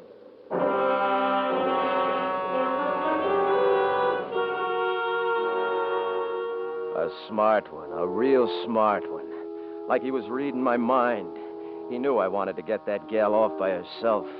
And with Ma taking care of her housework and Hal out doing the chores, he knew I'd have my chance. And that's just how it happened, too. Because a little while later, I was sitting in the kitchen at the ranch. Nobody there but old Joe Sam. Of course, he didn't matter. And little Gwen sitting right across the table from me. But how did such a story ever get started? About the panther? Joe Sam says he's seen it. Joe Sam says this old spook panther up and killed his wife and all his kids about 80 years ago. 80 years? Sure. Joe Sam's well over 100, or so he claims. Ain't that right, you crazy old fool? Kurt, you shouldn't talk to him like that. Yeah, he don't hear it. He don't hear nothing when he gets like this. But don't you worry, little lady. I'm going to bring you back a panther skin all the same. May not be black and may not be big as a horse. But it'll make a real nice present from your brother-in-law to the bride and the groom. Providing, of course, that it works out that way. Providing what works out that way? Providing I am your brother-in-law and Hal is the groom. I don't like that kind of talk, Kurt. Talk never did a gal no damage, did it? Time to go. How about a little kiss to keep me warm out there, huh? Kurt, no. Don't. Ah, come on, honey. Arthur. What's the matter with him? Arthur. Shut up, you. Arthur. I told you to shut up. You ain't an old man like that. Ah, he's crazy. Somebody had to snap him out of it. Well, I'm off. Maybe I get that kiss when I bring you back your panther, huh? I don't care if I never set eyes on you again the rest of my life.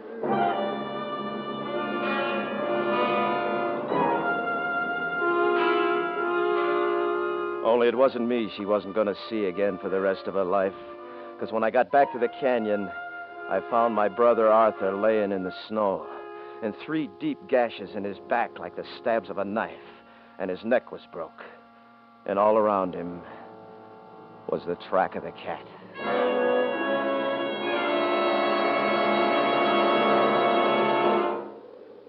I lashed him across the saddle as gentle as I could, and I hit the horse in the rump to send him back home.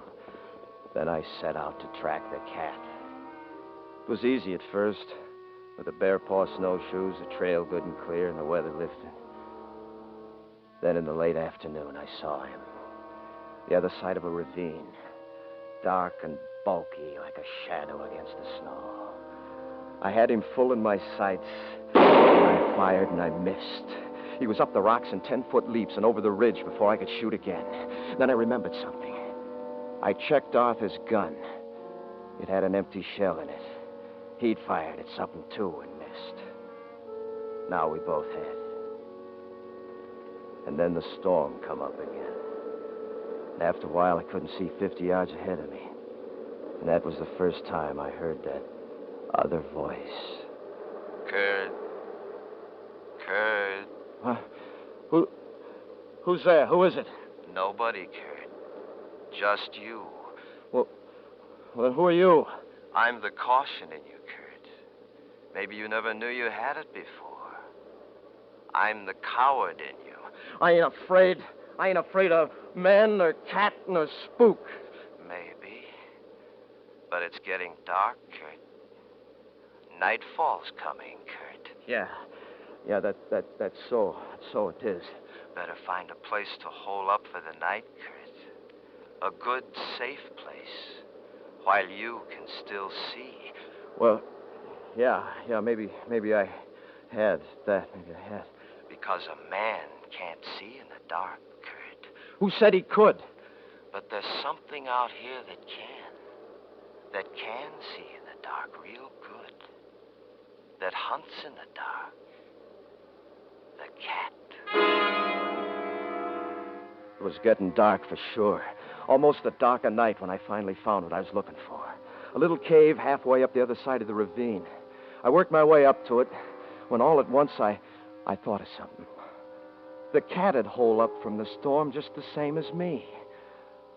Suppose he'd holed up here. For a long time, I just stood there listening.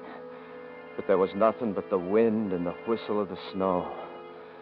And then, real slow, with my knees shaking a little, I crept up to it. My finger on the trigger of the gun. And I lit a match. The cave was empty. And it was dry. I crawled in. I ate some of the bread and jerky beef I'd brought along. Made a cigarette and smoked it. Then lay back. Let the tiredness go out of my bones. It was warm and cozy. I felt good. Real good. And warm. And drowsy.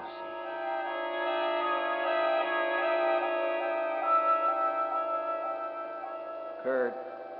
Hello, Kurt. You in there, Kurt? Arthur. Hart, where are you? Right here, outside the cave. You can look right through the wall and see me if you try. Yeah, but what's the matter with you? Your eyes and the snow all on your face.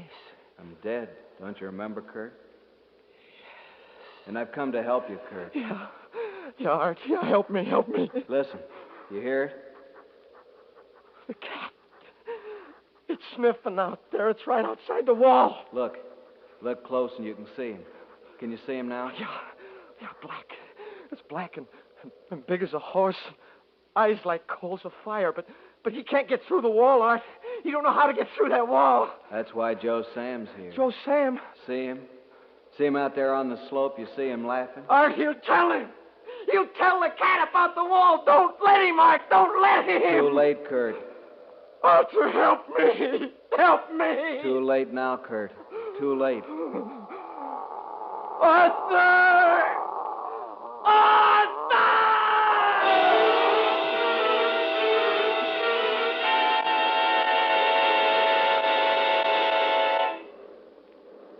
I was lying there in the cave, and it was dark.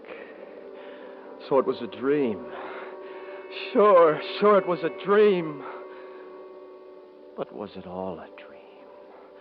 I listened, and then I heard something that could be... All right, suppose he was out there. I couldn't stay holed up there forever by a stinking mountain cat. I reached over for my rifle, and then I bent my knees up, and I kicked out with all my might. And the wall went flying out into the ravine, and I was crouching there with the rifle. And there was nothing. No cat. No tracks. Nothing. Better head for home, boy. You've got daylight now. Head while the heading's good. I can't do that. I swore I'd get that cat. You've got a long way to go, Kurt. I swore for Art. And I promised Gwen what'll I tell Gwen. You'll have enough on your hands just getting back before it's dark again. Well, I sure hate to give it up, though. What's the matter with you? Don't you know yet? Know what? You're not hunting that cat anymore. That cat's hunting you. I laced on the bear paws and I started down the ravine. It was still snowing, but I could see pretty good now. And I'd taken my directions the night before, down the ravine, up the other side, half a day north along the ridge, then down the other side, and keep going until you see the ranch. I was making pretty fair time. I figured it was just about midday when I seen the sun break through a hole in the clouds way off to my right. And then I stopped, because there was something wrong. Awful wrong. What's it doing up there, Kurt? What's the sun doing up there? I don't know. It can't be. You're supposed to be going north. Sure I am. Half a day north along the ridge, then down the other side, sure. The sun's on your left when you travel north, Kurt. Oh, and it's on my right. A whole half a day I've been going the wrong direction. A whole half a day. You're going to be caught out after dark again, Kurt. You're going to be caught out after dark. That's all he's waiting for, Kurt.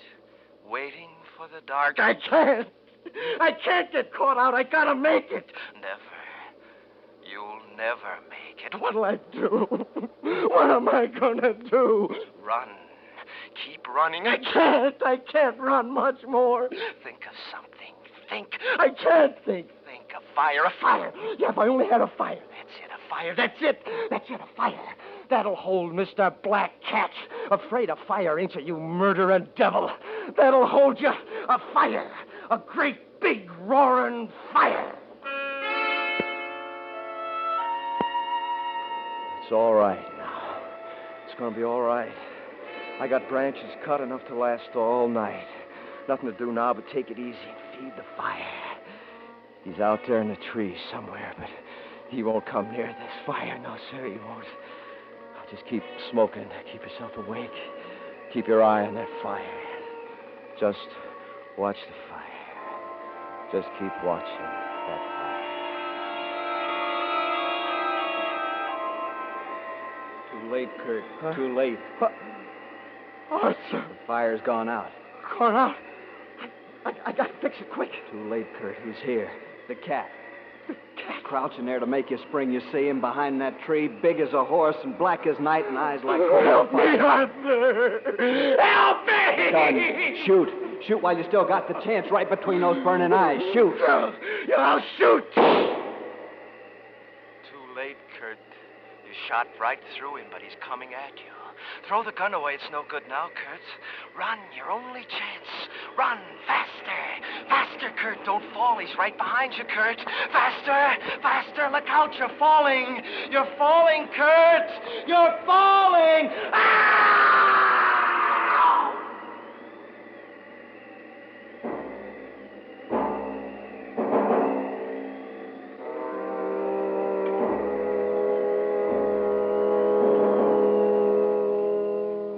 Buried my brother Arthur the night before. And the next day we went to look for Kurt, Joe Sam and me. We found him where he'd fallen over the cliff of the canyon, all stiff and twisted in the snow. Later, we went up to see what happened. You could tell he'd been running when he fell, running away from something and afraid for his life. Only there was nothing there. No tracks except just his. Nothing.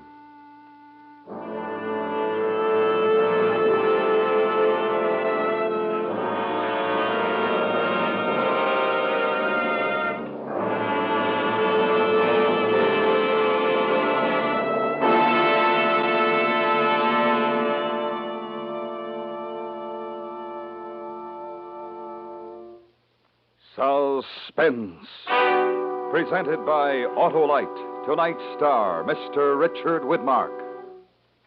This is Harlow Wilcox speaking for Autolite, world's largest independent manufacturer of automotive electrical equipment. Autolite is proud to serve the greatest names in the industry.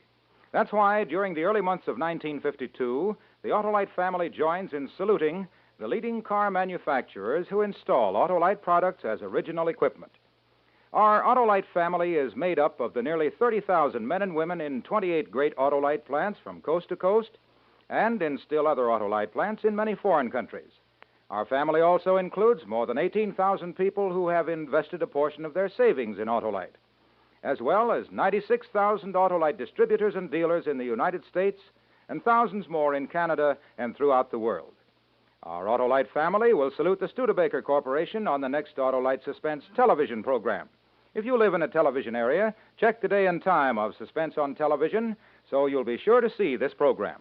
And remember, be with us next week for another thrilling Autolite Suspense program on radio.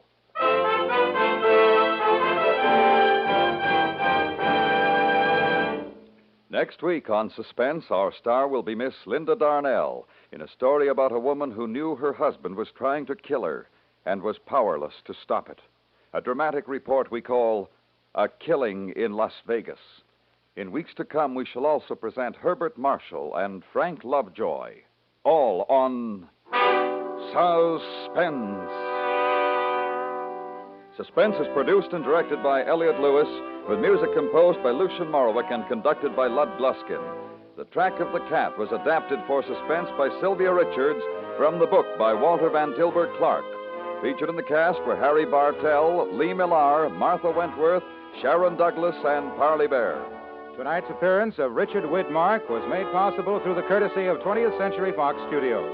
Mr. Widmark may currently be seen in the Technicolor production Red Skies of Montana. And remember, next week on Suspense, Miss Linda Darnell in A Killing in Las Vegas. This is the CBS Radio Network.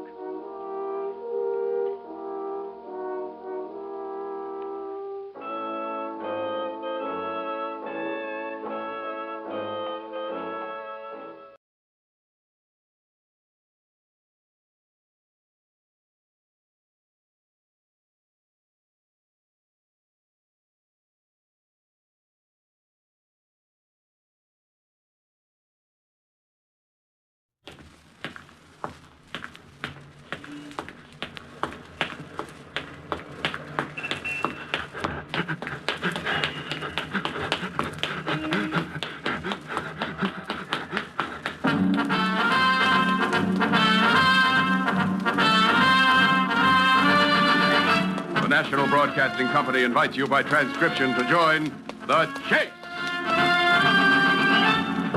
There's always the hunter and the hunted, the pursuer and the pursued. It may be the voice of authority or a race with death and destruction, the most relentless of the hunters.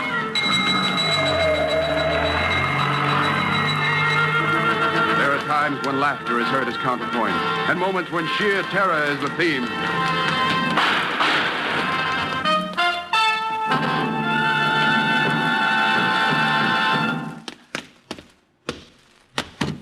But always there is the chase. And sometimes, while sitting in a chair with merely a phone in your hand, the chase can reach its climax in a matter of minutes, with the course to be followed marked out by a telephone wire that stretches between life and death. NBC is proud to present one of radio's outstanding chase stories, Long Distance, written by Harry W. Junkin and starring Jan Miner as Mrs. Leon Jacks, who is at this moment seated at the telephone in her home.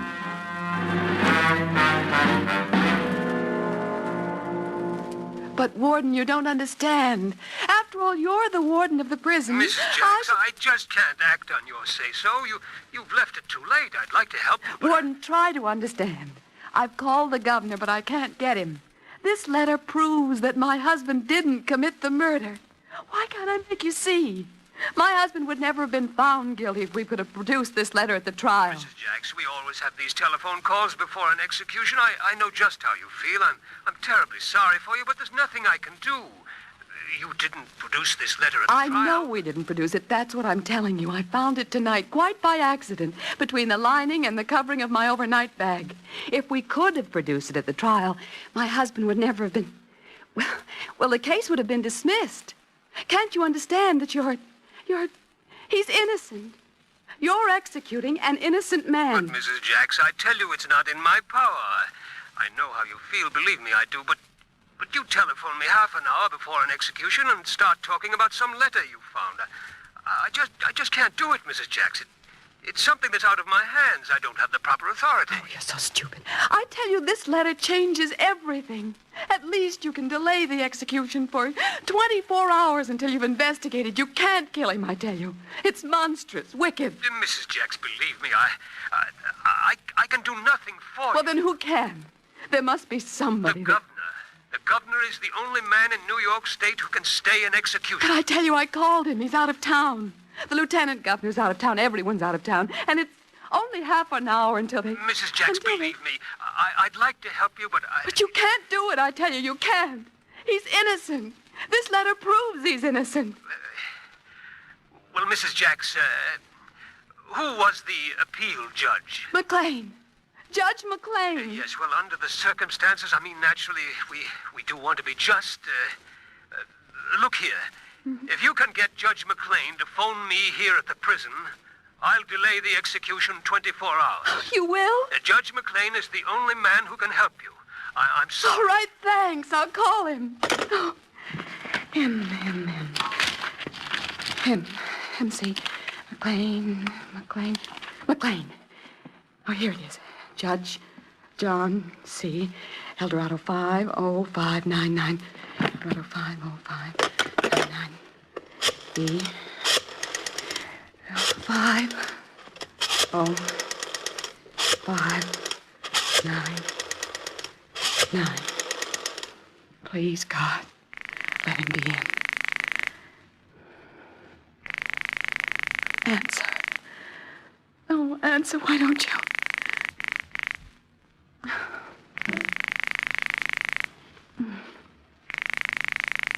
Please.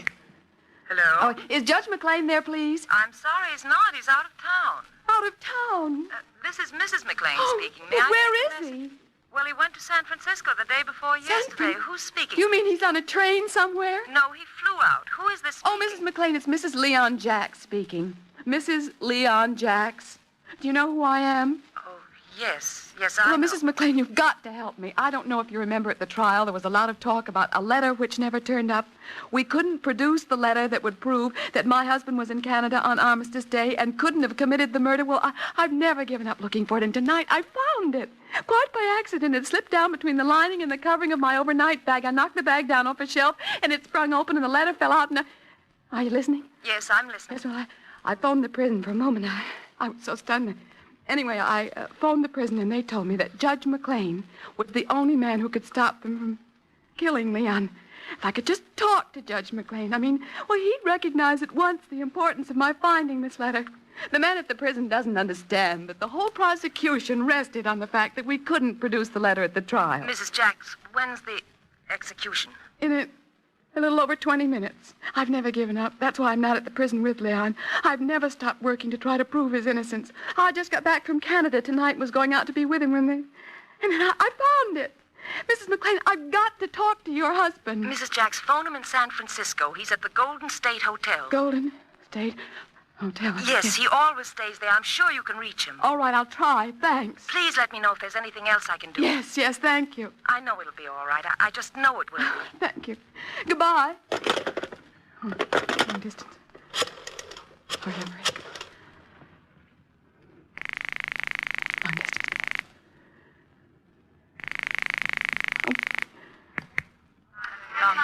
Long distance. I want to call San Francisco, the Golden State Hotel, Judge J.C. McLean. Judge J.C. McLean? That's right.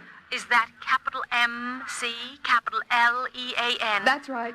Golden State Hotel, San Francisco. Yes, operator. And what is your number, madam? It's Regent 49970. Regent 49970. Yes, operator. And your name, madam? Mrs. Leon Jacks. Jacks. Thank you, madam. I will call you. Operator, this is a very important call. How long will you be? The circuits are busy, madam.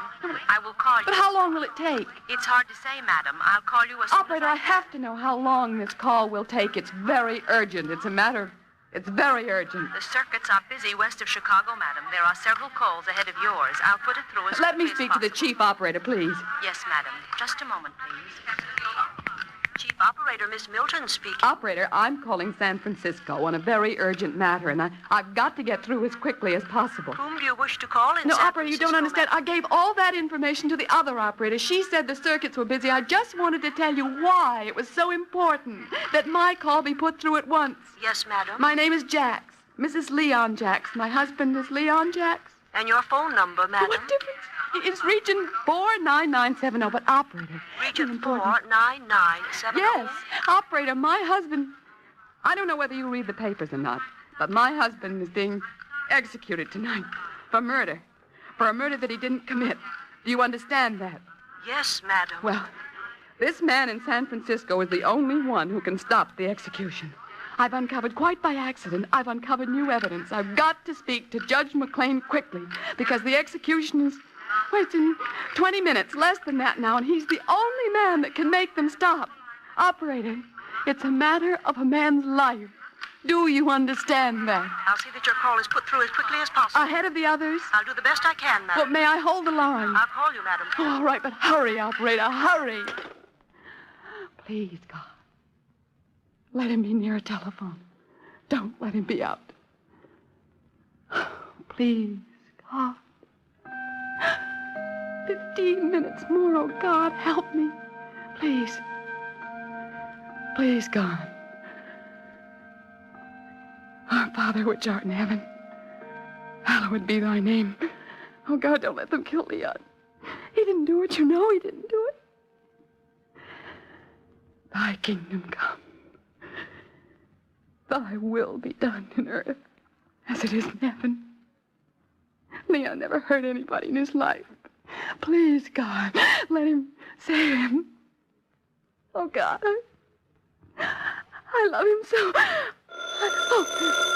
Hello? Your call to San Francisco, madam, for Judge J. Oh, yes, yes, have you got him? There is no Mr. McLean. I mean, no Judge McLean registered at the Golden Oh, but State operator, Hotel. he must be registered. His wife said he always stays there. Just a moment, madam. I'll check them again. Hello, operator? Yes, operator. Would you check that name again, please? J.C. McLean. My party is sure that Judge McLean is registered. They have no Judge McLean, operator. They have a Mr. McLean in 701 from Toledo, Ohio. That's the only McLean registered. Operator? Yes, madam? That must be the right McLean. His wife told me just a minute ago that he was there. He always stays at the Golden State Hotel. Please, have them check it again and hurry, operator. Just a moment, madam. Hello? Oh, for heaven's sake. What are you doing, operator? Hello, operator? This is New York on circuit 412. Is it clear? Hello? Hello, New York. Operator, will you connect me with the room clerk of the Golden State Hotel, please? This is an urgent call. Right. Oh, hurry, hurry. What on earth are they doing? Just a minute, sir, please. Hello, room clerk. Hello, sir. This is New York calling a Judge J.C. McLean. I believe you have a Mr. McLean registered from Toledo. What is the name again, operator? McLean, M-C-L-E-A-N. Yes, that's right, operator. Room 701. This is an urgent call, sir. Are you sure that he is not Judge J.C. McLean of New York City? Oh, no, operator. Mr. McLean is from Toledo, all right. He stays here quite frequently. Operator? Just a moment, sir. Yes, madam? Operator, can you find out if they sent Judge McLean to another hotel? He should have arrived sometime yesterday. Just a moment, madam. Hello, sir? Yes, operator. Sir, can you tell me if the hotel has any record of...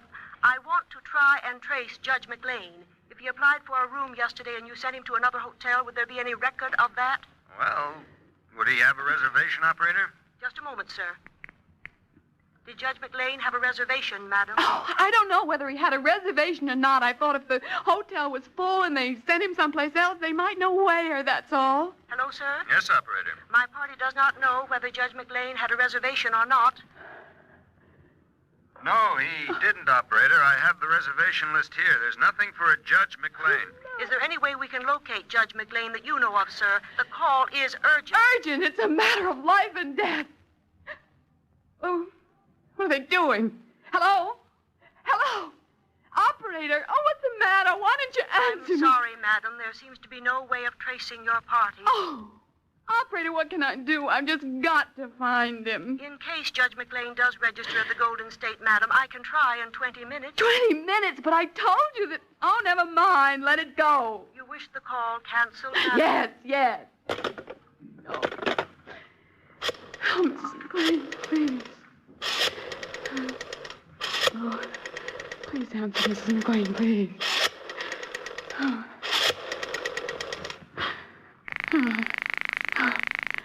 Oh, God. Just a minute. Just 1 minute, please. Oh, what? Good evening, Brent Theater. Oh, no. Oh, dear God, help me. Help me. McLean, where is it? McLean. Here it is, Eldorado. Oh, 50599. Eldorado 5. 9.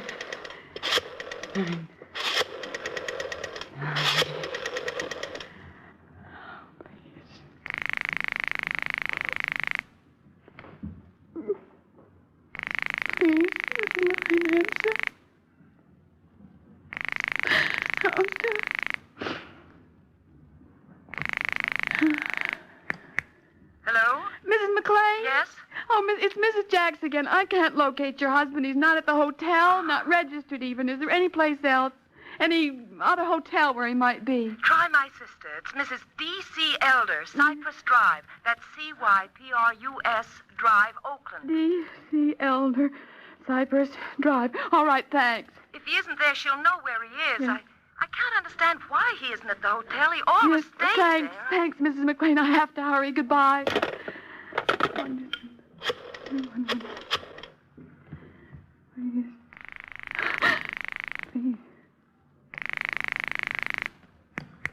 Long distance. Let me speak to the chief operator, please. Thank you, madam. Just 1 moment, please.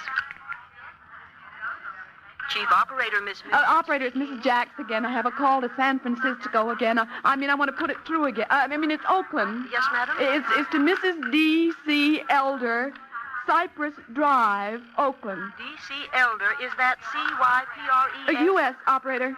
C-Y-P-R-U-S, Cypress Drive? That's right, and hurry, operator, please. Yes, madam. Hold the line, please. All right. Chicago. New York calling Oakland, operator. Right. Circuit's a busy, operator. Will you ring me, operator? Just a moment, operator. I can take it now.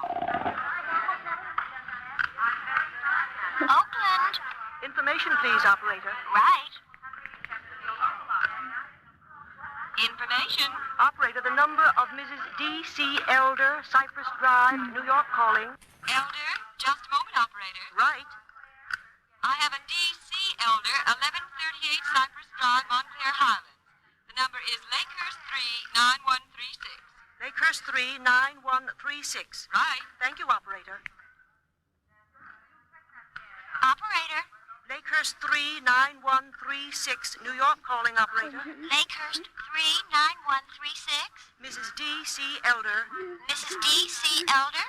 Right. You're still calling from Regent 9? No. 4970? No. Oh, pardon me. Regent 49970. Yes, that's right, operator. Please, hurry. Oh, what are they doing?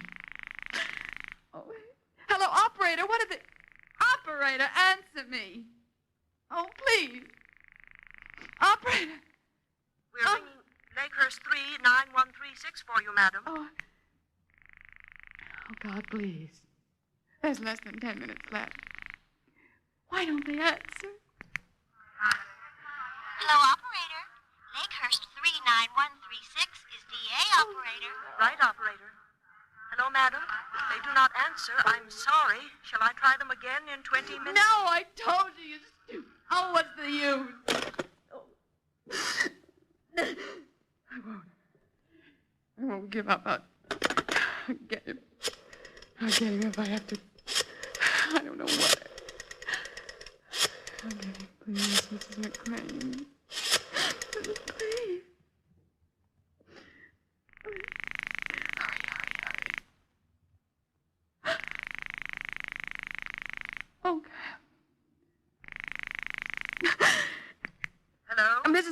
I'm nearly out of my mind. Your sister's number doesn't answer.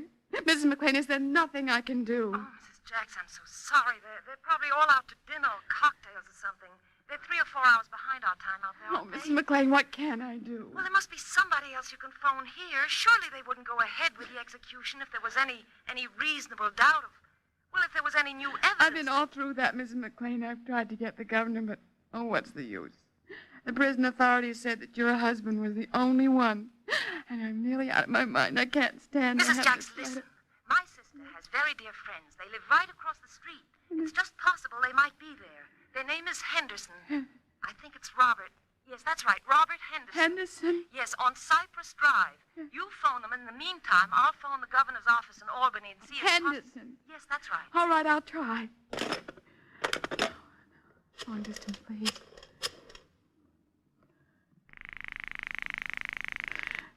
Please, long distance, that's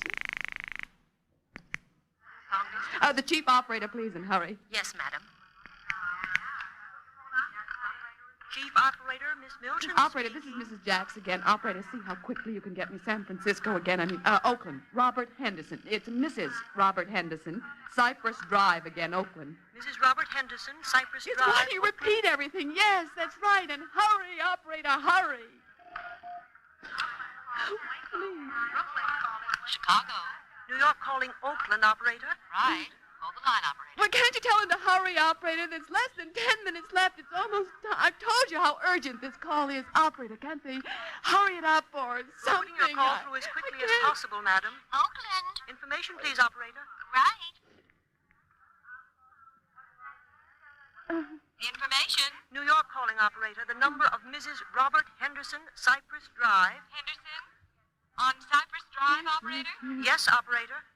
I have a Robert L. Henderson on Crestwood Road. Oh, for goodness sake, how can you be so stupid? It's on Cypress Drive. Now, they're right across the street from my friend's sister. You must have them listed. Hello, operator? Yes, operator. Operator, Crestwood Road and Cypress Drive intersect. The houses might be like kitty corner from each other. Yes, that's it. Ring them and hurry, operator. What is the Crestwood Road number, operator? That number is Lakehurst 38197. Right. Operator? Lakehurst 38197, New York calling operator. Lakehurst 38197. Mrs. Robert Henderson. Mrs. Robert Henderson? Right. Are you still calling from Regent 49970? Of course I'm still calling from Regent 49970. For goodness sake, stop asking me stupid questions. Don't you understand that I'm trying to save a man's life? Why don't they answer? Oh, God, please, make them answer. There's only 8 minutes left before... Hello? Oh. Hello, sir. New York calling Mrs. Robert Henderson, please. She's not in at the moment. This is Mr. Henderson. Oh, he'll do, operator, he'll do. Very well, madam. Go ahead, please. Hello? Hello? Mr. Henderson. Yes? Mr. Henderson, I can't go into a long story. Do you know Judge McLean? I believe his wife's sister lives across the street from you. Well, it's very urgent that I contact Judge McLean at once. Oh, yes. I know Judge McLean. Drove him to the railway station this morning. What? Yes, he caught the Southern Pacific West Coast Limited for Portland this morning. Oh, Mr. Henderson, I'm in terrible trouble. I've got to locate Judge McLean. Well, I don't see how you can. He took the train at 10 this Mr. morning. Henderson, my husband, he's being executed tonight for murder. For a murder he didn't commit. Judge McLean was the judge, and I found that there was a letter we couldn't find altering the trial, and I found it tonight quite by accident. And they told me at the prison that Judge McLean was the only man who could get them to put off the execution. If I don't get Judge McLean, they're going to kill Leon. And I'm almost sick. I can't talk right. Do you understand me? Do you? Yes, I understand. Wait a minute, let me think. What'll I do? Oh, God, help me. I love him so. I'll die of it. Please. Mrs. What's your name? Jack. Mrs. Leon Listen, Jack. Mrs. Jacks. You might get him at Dunsmuir. It's a town along the line. He phoned some friend to meet him there at the station. The train stops for 15 minutes. Let's see, it's 5 to 7 now. Train arrives at Dunsmuir at 6:50. It'll be there now. Try it. Dunsmuir's a small station. The train will be there now. It's worth a chance. Dunsmuir? Dunsmuir. The West Coast Limited's the train. And it's Dunsmuir, California. Try it. It's a chance. All right, hang up quickly. And thanks. And come. Have you finished, madam? Is that the Oakland operator? Yes, madam. Operator, you may not be able to do this. A man's life is just... Operator, can you get me the railway station at Dunsmuir, California? The railway depot. I can connect you with the Dunsmuir operator, madam. Just a moment, please. Just hurry. Dunsmuir. Oakland calling, operator. I have an urgent call here from New York City. Can you connect me with the railway station? Yes, operator. The number is 395. Can you connect me, operator? Yes, operator. Just a minute. Will you just talk to anyone there? Yes, anyone. Oh, God, if you've ever helped anyone, help me now. Leon's only got 3 minutes left. I'll die. Hello, sir. New York calling. Go ahead. Hello? Hello, who's this? Is there a train in there now, the West Coast Limited? Who is Listen, whoever you are, listen. This is a terribly urgent call. I've got to locate a man who's on the... Did the West Coast Limited just come in there to Portland? Well, the West Coast Limited is here now, madam. Just come in. Leave again in 9 minutes. There's a Judge McLean. Have you got that, McLean? McLean? Judge McLean? Yes, well, he's on the he's in the station somewhere. He was meeting a friend of his who lives in Dunsmuir. Listen, if you can get Judge McLean to the phone, I'll give you $1,000. What was that, lady? What's that about Listen to me, $1,000? McLean. Have you got that? Yes, you said that, McLean. Judge McLean, yes. Yes, Judge McLean. Tell him, say that a letter... Tell him his wife's been killed, but get him. Okay, lady, I'll try. Judge McLean. Urgent call for Judge McLean. I'll get him. Judge McLean. Hurry. What's he doing? Oh, Leon. Leon, it's too late. They started doing it. It's too late. They killed you. They've done it. Oh, God, make them wait just a little longer, please. God, make them wait. Don't let them do it. Just 5 minutes more, God. Make their clock slow, God. Anything to save him. Save him. Hello? Oh. Hello. Judge McLean? Yes, this is Judge McLean. Who is it? Where's my wife? Judge McLean, there's nothing wrong with your wife. This is Mrs. Leon Jacks. Judge, I found the letter. You know the letter? The one we couldn't find at the trial. It proves Leon and Hilliard were in Montreal. That, you know. The letter? Well, listen, Judge. They're executing Leon tonight, right now. It may even be too late. You know what this letter means? The whole prosecution rested on the fact that we couldn't produce it. Well, I found it. Tonight. Quite by accident, do you understand? It proves Leon is innocent. Do you understand? Yes, of course I understand. What time was the execution? Now. 11 o'clock. They're doing it right now, this very moment. Get off the phone. I'll call the prison at once. Get off the phone. It's too late. They've done it, and I killed him. I should have found it before. Oh, Leon.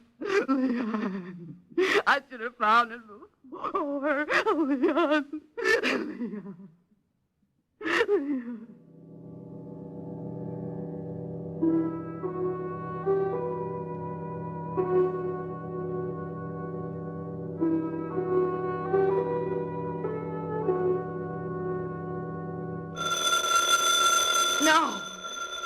No, you don't need to tell me. I know. You killed him. You killed the only man. Stop. Stop it. Stop it. Oh.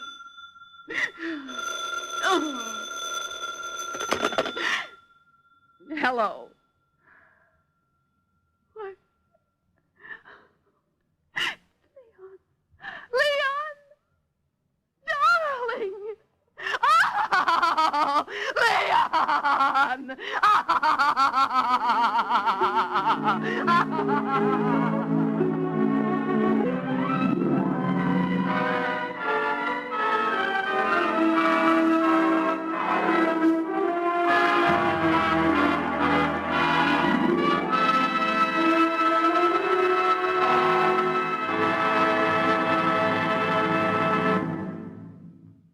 In the animal world, there is the hunter and the hunted, hound and fox, hawk and sparrow, cat and mouse. We in the topmost species have also joined the hunt. But who is to judge precisely which of us are hounds or foxes as we enter the chase?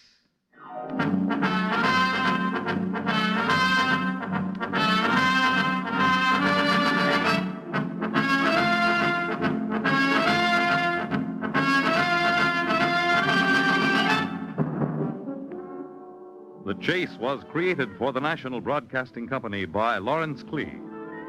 Tonight's script was written by Harry W. Junkin and starred Jan Miner as Mrs. Leon Jacks. Also in tonight's cast were Connie Lemke, John McGovern, Abby Lewis, Pat Hosley, Bill Lipton, Martha Barron, Sylvia Davis, Sylvia Lee, Mildred Clinton, Cliff Owen, Rosemary Murphy, and Eugene Leonard. The Chase was directed and transcribed by Edward King. Fred Collins speaking.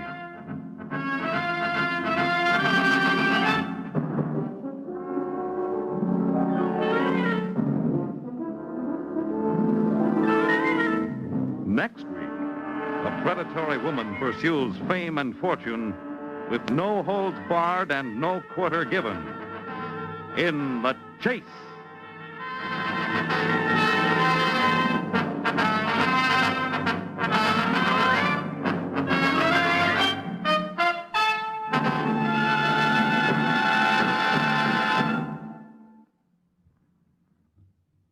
In this national election year, one obligation of citizenship heads all the rest.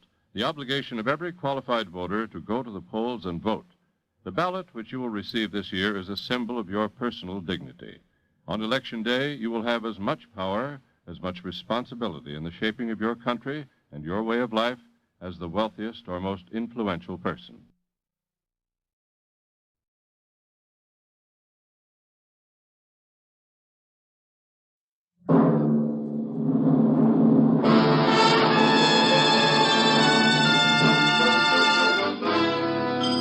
Dangerous Assignment, starring Brian Donlevy as Steve Mitchell.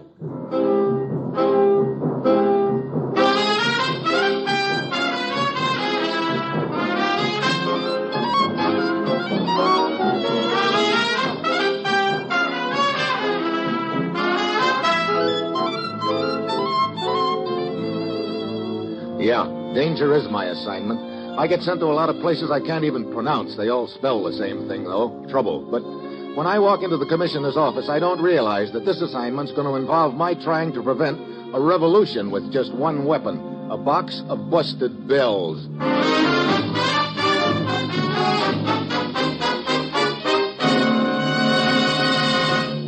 Morning, Commissioner. Ruth said you had an assignment for me. I do, Steve. Take a look at this map of the Middle East. Uh-oh, I might have known. Known what? I read the newspapers, too. So they're having a little trouble in one of the countries over there. Right away I get elected, I suppose. You do, and it's more than a little trouble. How much do you know about it? Only that it's some kind of a scandal involving one of the bright young boys in their government, an ex-lawyer named Katouf. Yeah, Katouf is the leader of the majority party there, and as such, he is, in effect, the strongest voice in the government. Wait a minute. Seems to me I remember he was accused of treason. Yes, by a minor official named Matala. Shortly after Matala made his accusation, he disappeared. Bloodstains were found in his house. The theory is that Katouf killed him before he could furnish proof of Katouf's treachery. So it sounds like Katouf's in hot water, huh? What's that got to do with us, Commissioner? Plenty. You see, Steve, Katouf's government had already consented to sign an agreement permitting the United Nations to establish an air base in that country. I see. You can well imagine how vital such a base could be. But if Katouf's party falls from power as a result of this scandal, the control of the government is liable to fall into the hands of a highly organized minority party, who undoubtedly would like to prevent the agreement concerning the airbase. From where I sit, it looks like a real sweet mess. Look, Commissioner, one thing I don't get. You say this Matala disappeared right after he accused Katouf of treason? That's right. Has his body been found? No. Well, then how can they hold Katouf? You can't convict a man of murder unless you produce the dead body of his victim. They don't have to convict Katouf, Steve. The mere fact of Matala's disappearance under those particular circumstances is enough to discredit him. And that's what I think they're after. You see, there's an election coming up next week. You know, the way you're talking, Commissioner, sounds like you figure this whole deal's a frame. Get over there, Steve. Talk to Katouf. Try to find out what really happened to Matala. Go anywhere and do anything you have to get to the bottom of this whole rotten mess. Well, that's it. You've got your assignment. Good luck.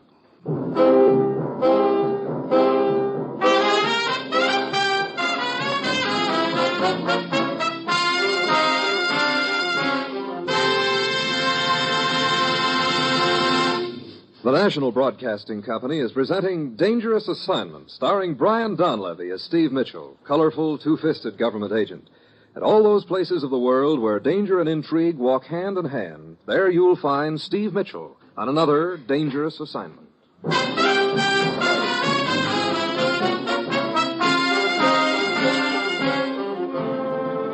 Sure, I've got my assignment. Just a simple matter of sticking my nose into a nasty political mess in the Middle East to try to prove that Katouf's been framed. All of which gives me an uneasy hunch that if he has, the same person who's out to kill him off politically will be trying his best to do likewise to me, literally. Well, it's Tuesday when my plane lands in the capital of the Middle Eastern country. I learn that Katouf is in a session of the legislature, so I wait outside in the hall, and from the sound of it, it's a pretty stormy session. Finally, it breaks up, and they start straggling out. It looks bad, General. Our entire party is being discredited because of this lie about me. We must not give up hope, Katouf. We will go on fighting it as we have done. Excuse me, are you Katouf? Yes. Who are you? I'm Steve Mitchell from the States. Oh, yes, I have been expecting you, Mitchell. Allow me to introduce General Abba. General? I am honored, Mr. Mitchell. Are you not going to introduce me to your friend, Katouf? This is Hassan, leader of the minority party, Mr. Mitchell. Oh? The minority today. Next week, who can say? That is a matter to be decided by a popular election, Hassan. You're quite right, General Abba. But there is little doubt of the outcome when the leader of the majority party is obviously guilty of treason. That is a lie, Hassan. My record is completely clear. On the contrary, my dear Katouf.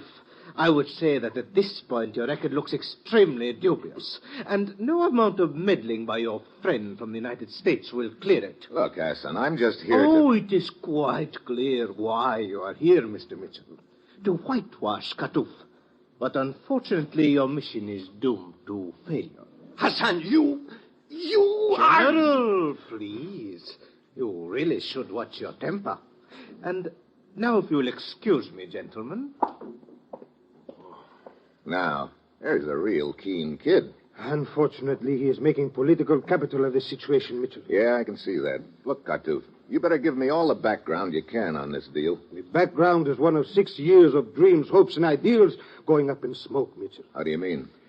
It was General Abba here who sponsored my career in politics, Mitchell. Remember how ignorant I was, General? But you have made great progress. Yes. With the support of our party, I have brought our country a long way toward democracy.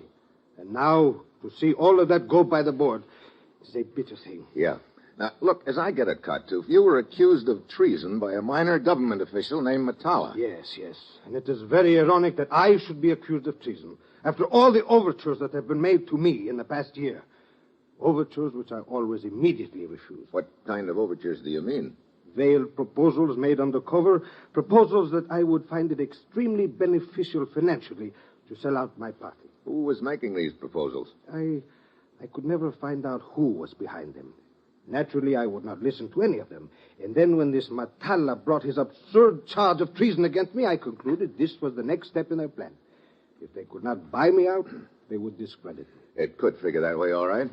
But it's going to be pretty tough to prove the whole deal is a frame. I do not think so, Mitchell. What do you mean?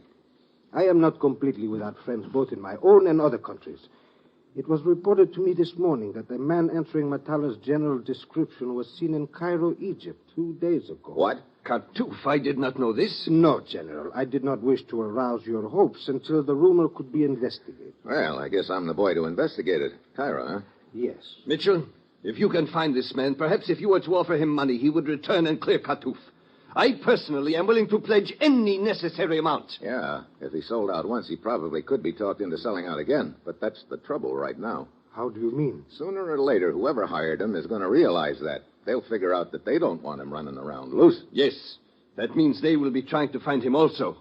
to kill him. Yeah, it also means I'd better be heading for Cairo in a hurry.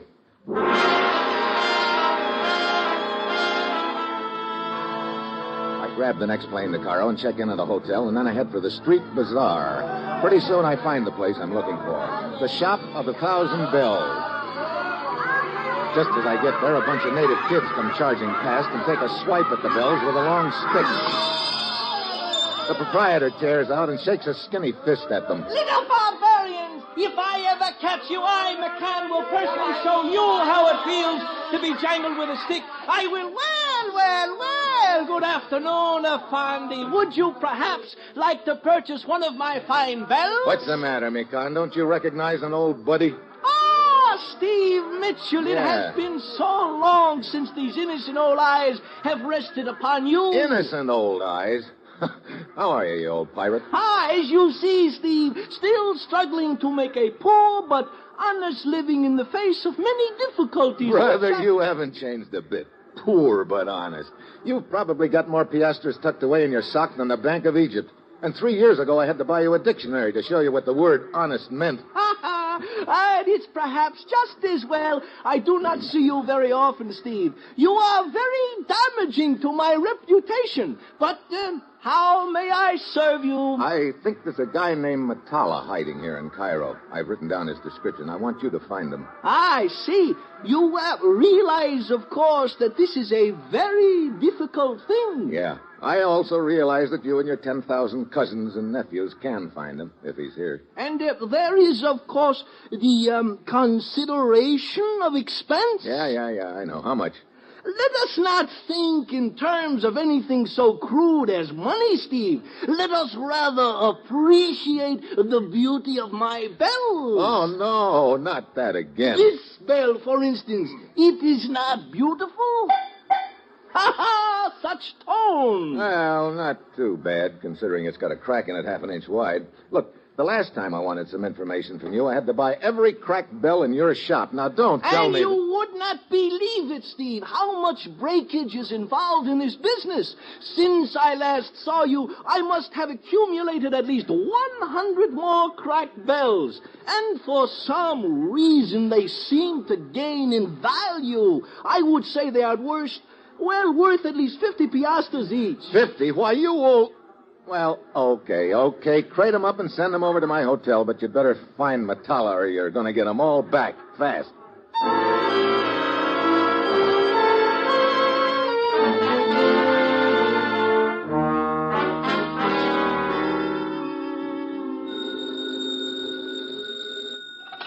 Yeah. McCann here. Yeah, McCann. You would not believe it, Steve, but since you left my humble shop 3 hours ago, I have found at least 20 more cracked bells, which I neglected to include in your first order. Now, look, I'm not buying any more busted bells until you... Oh, Steve, I forgot to add that I have also found this Matala. What?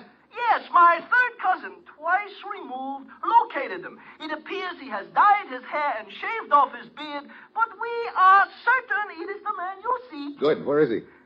The bells, Steve? Okay. Send the rest of them over. I'll have enough cracked bells to put Liberty Hall out of business. Now, where's Matala? You will find him at number 23 Esbakia Road.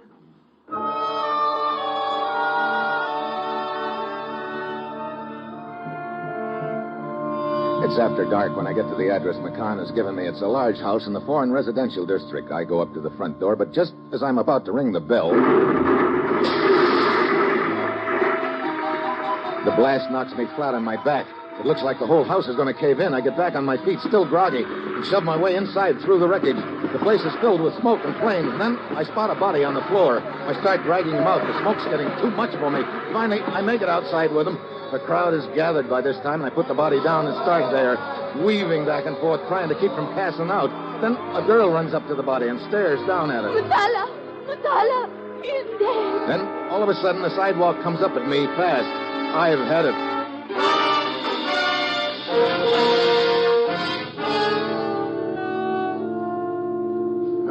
Mitchell. Mitchell. Who are you? Lieutenant Gallifa of the Cairo police. How did you know my name? I examined your credentials while you were unconscious. What happened? Well, looks like somebody beat me to Metalla. Must have been a time bomb. Metalla? Yeah, the boy I'm after, or I should say was after. He's lying right over there. No, I'm afraid you have made a mistake, Mitchell. Mistake? What do you mean? The dead man, he is not this Metalla, you see. What? Well, then who is he? He was well known to the Cairo police. A common house thief named Vardisian.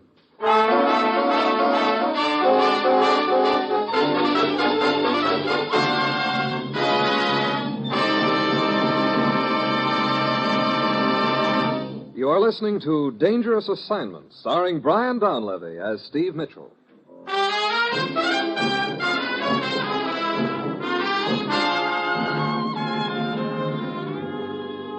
Well, this is just great. I bust my back trying to find Metalla and end up by walking into a booby trap to pull out the wrong body. Then I remember the girl who identified the body as Metalla, and I'm suddenly very interested in why she lied about it. I look around the crowd, but she's gone. Then I spot a taxi sitting at the curb. I go over to it. Good evening, Effendi. My cab can take you to any part of Cairo you desire. Kindly step in and No, relax. thanks. I don't want transportation. I want information. Now, look, Gabby, I'm in a hurry. I am Sidis. I'm still in a hurry. What I want to know is, did you see a girl slip out of the crowd a couple of minutes ago? Liana? You know her? Almost everyone in Cairo knows Liana, Effendi. Such a dance she does. You would not believe it. Do you happen to know where she does this dance? But of course. Okay, Sidis, you just bought yourself a passenger. Let's go.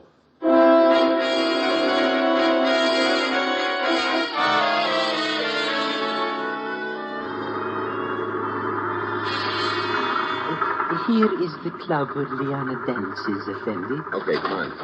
One moment, please. Huh? Just putting the car keys in my pocket. You see, I had 2 cabs stolen from me before I learned not to leave the keys in them. Hey, this place looks like a real hole in the wall. One of the very finest, Effendi. Oh, brother, you've been cutting this air with a 2x4. Shall we take a table so that you may buy me a drink, Effendi? Yeah, I guess we might as well, Sidis. And now, the beautiful Liana. Hey, looks like we're just in time, Sidis. Now, look, when Liana finishes her dance, I want you to... How can she finish it if she will not come out and start it? Huh? Hey, yeah, where is she? And now, the beautiful Liana. Aquí. She still does not make her entrance, Effendi. Wait a minute. She could have spotted me from behind that curtain. Come on. But... And now... Where are we going? Outside. So, now we are outside. I still do not see why we are... I'm going to circle around to the alley and... Wait, there's a car coming out of the alley. It's Liana. Come on, into your cab. I've got to find out where she's going. Come on. Fish those keys out of your pocket and get this bucket of bolts going. Very well. Come on, hurry up, will you? We'll lose them. Effendi, may I observe that all this fast driving will put a great strain on my ancient cab, much more so than the regular fare will take care of. Okay, so you're on salary. Looks like I'm going to need a steady driver for a while anyway. That suits me to a W. Tea. No, thank you. I prefer coffee. Oh, fine. That is a joke I always say for the tourists. It works every time. Yeah, I'll bet. Now quit making with the jokes and start making with that gas pedal.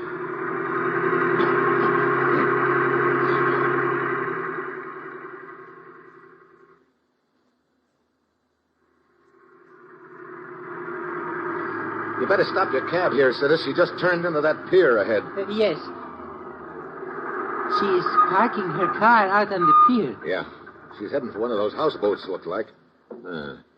What is it? That's funny. She didn't seem to be trying to shake us. Maybe she did not realize you were following her. Maybe not, but I think I'll make sure she doesn't give me the slip again. You wait here for me.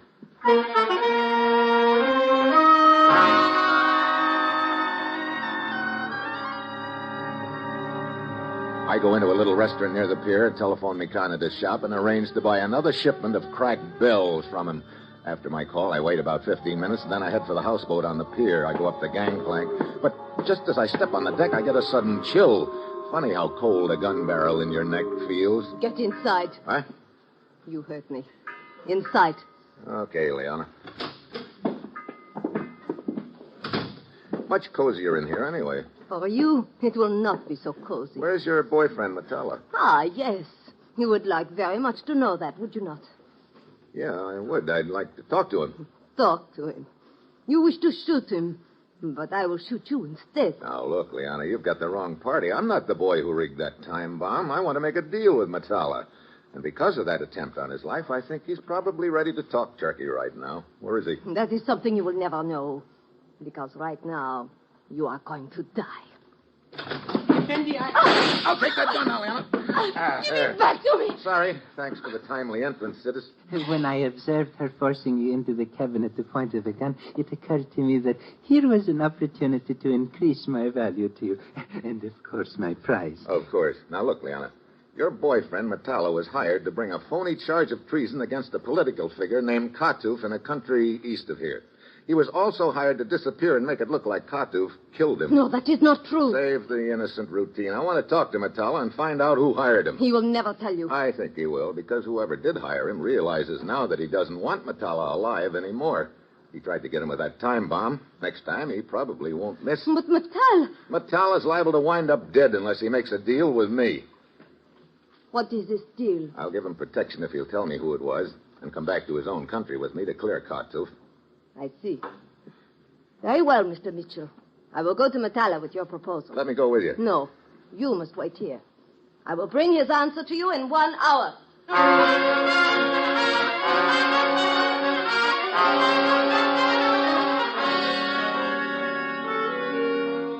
Might I make an observation, Effendi? What is it, citizen? 2 hours have now passed, and there is no sign of her. Obviously, she has no intention of returning. I guess you're right, citizen. Looks like I'm pretty stupid, doesn't it? What good will it do you to wait here in the houseboat? Listen, I don't think I'll have to wait any longer. Come on out on the deck. A small truck on the pier.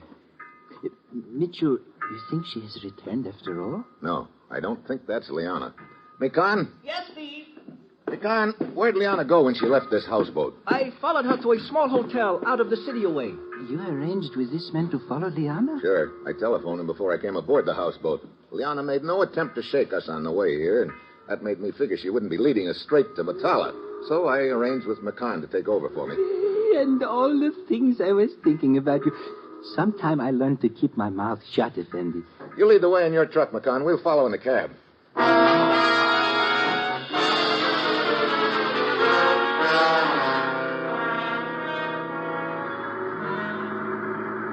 That must be the hotel Mikan meant, Effendi. He has stopped his truck in front of Yeah. This the place, Mikan? Yes. You wait here in the cab for me, citizen. Will there be violence? Could be. Then I will be happy to wait here in the cab. It suits me to a... W. Come on, Mikan. You find out which room she went to? No, but as you see, it is a small hotel. You should not have much difficulty in locating the room. Yeah, it really is a small hotel, not even a desk clerk. Well, we'll check the rooms downstairs first. Steve, look! At the head of the stairs! Leona and Metella. Who's Metella? Don't you all? Come on, Mikan. We pound up the stairs. Leona tries to block our way, but we shove past her. Metella makes the fire escape and heads for the roof. We follow. Halfway across the roof, he turns and throws a shot at us. Watch out, Steve! Yeah, I can't shoot back. I want to take him alive. Look, he's heading for the fire escape on the other side of the roof. We pound after him, but just as we get to the fire escape... Oh, he is shooting at us again. No, that shot wasn't at us. Look, down there. Oh, it is Metella, lying in the alley. We climb down the fire escape to the ground, but Metella's dead. We grab his body and start carrying it out in front. Oh, it is very heavy, Steve. Hurry it up, Mikan. I want to get his body out of sight. Oh, Steve, I do not understand. I did not shoot Metella. You did not shoot him, but he is dead. Well, Leona could have done it. But if she was about to double-cross Metella, I don't know why she should have waited until now. Here's the cab. Let's get the body in. Wait a minute. Where's Sidis? Well, he is not behind the wheel. Here I am, Effendi. Huh? Hey, what are you doing down there on the floor? When I heard all the shooting, I decided that down on the floor would be the best place for little Sidis. Okay, dump the body in the back, Mikan. Very well. There. Look, we got to get out of sight for a little while. Well, there's a deserted warehouse around the corner. I will lead the way in my truck. Okay, go to it. Come on, Sidis. Get this baby cranked up and follow Mikan. Very well. Here are the keys. Hurry it up, will you? Start it. Yes, Effendi. I do not understand all this. Look, I'm sure that whoever plugged Matala is still around here someplace and would like to get this body away from me. Here, turn here. Look, that must be the warehouse. McCann has already driven his truck turn in, Sidis. Okay. What are you going to do now, Steve? Well, here's the way it adds up so far. I didn't get Matala alive, but his dead body is still enough to clear Katuf of his murder, if I can get to the police station in Cairo with it. I do not understand how producing a dead body clears anyone of murder. Look, we know Matala was killed a few minutes ago here in Cairo. That means Katuf couldn't have killed him last week in another country, doesn't it? But of course. So if we can get the body to the police station, I'm okay. But that's the hitch. Whoever bumped off Matala will be trying to prevent that, so we'll have to work a switch. Switch? What is this word switch? Have you got any tarpaulins in that truck of yours, McCann? Yes, Steve. Good. We'll rig up a dummy and cover it with a tarp in your truck. You take off from the warehouse and go anywhere you want to. We'll leave the body in the cab, and after we've given you a few minutes head start, Sidis and I will head into town for the police station. Now I understand. McCann will lead your enemies on what you call the wild goose chase. Yes, Sidis. You go on outside the warehouse and keep watch while McCann and I rig up the dummy. If you see anyone, let out a yell and make sure we hear it. Do not worry, Effendi. Such a yell I will let out will cause the Sphinx himself to turn his head in our direction.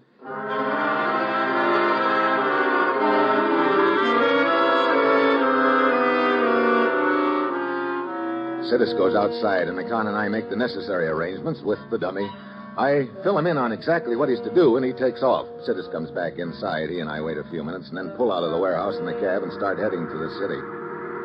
Effendi, I cannot say I care to be carrying a dead man in the back seat of my cab. Don't let it bother you, Sidis. You don't even have to look at him. McCann and I pulled a tarp over him. Even so, Let's see. We're on the outskirts of the city now. Nobody's following us either. Well, so far, so good. Hey, why'd you turn off the main road? It is shorter this way, Effendi. You sure? Quite sure. Hey, look, this isn't the police station. It's just a big house. Exactly. And we are going inside. Huh? Hey, why the gun? Get out. So you're my boy, Sidis. Out? Okay. Guess I should have figured it. You're the boy who planted that time bomb. Exactly. I waited in my cab outside to see whether I would be successful. Then, when you realized that you'd missed and I was after Matala, too, you figured you'd string along with me and let me lead you to him, huh? Which you did, Effendi. Inside. Well, what happens now? That is not for me to say. It is up to my superior. You ever... General Abba. Sidis, you fool, to bring Mitchell here. Well, Katuf's closest friend and political sponsor turns out to be the big boy in this deal. Sidis? I had no choice, General. Well, I guess it all figures. I remember Katuf telling me how ignorant he was when you gave him his start in politics. You were figuring on making a puppet out of him, but he started getting ideas of his own, didn't he? Too many of them. So you made undercover overtures to sell him out, and he wouldn't. Then you rigged this frame to discredit him. It would have worked if it had not been for this blundering fool, Sidis. But you are wrong, General. It will still work. I killed Matala, and Mitchell was trying to get his body to the police station. But if that body does not get there, the suspicion against Katuf still stands, does it not? What are you trying to say? Simply that the body is now in the back of my cab outside. You know, I got a nasty surprise for you two kids. What do you mean? Matala's body isn't in the cab. You're lying. Am I? You were outside the warehouse on watch when McCann and I rigged the dummy, remember? We put the dummy in the cab and the body in McCann's truck. I'm sure it's safe at police headquarters by this time. Sidis, you But you fool. do not understand. I could have sworn that You see, I had you pegged right after Matala was shot, Sidis. When we brought his body back to the cab, you had to fish your keys out of your pocket to get it started. That meant to me that you had been out of your cab. I remembered you telling me earlier that you always took your keys with you. I will deal with you later, Sidis. Right now we must kill Mitchell and get out of here. You're a little too late, General Abba. This place is surrounded right now by the Cairo police. You are bluffing. Wait. I heard a car outside. He must be telling the truth. I'm getting out of here. Stay where you are. You are the one who killed Matala. I am in the clear. Let go of me. I am getting out of here. Sidis pulls away from the General Abba and dives for the window. Abba jerks a gun out of his pocket and lets Sidis have it in the back. I dive for Abba. He swings his gun towards me, but it's too late. Oh, shoot Shooting. Every time I'm with you, Steve, there is shooting. Well, it looks like it's all over now, Mikon. Well, I did as you instructed me, followed you, and Sid is here. You were almost too late. What kept you? Well, you see, Steve, I had to stop off at my shop to break... I mean, to see how many broken bells I could find. Yeah, you probably were right the first time. You and your hammer.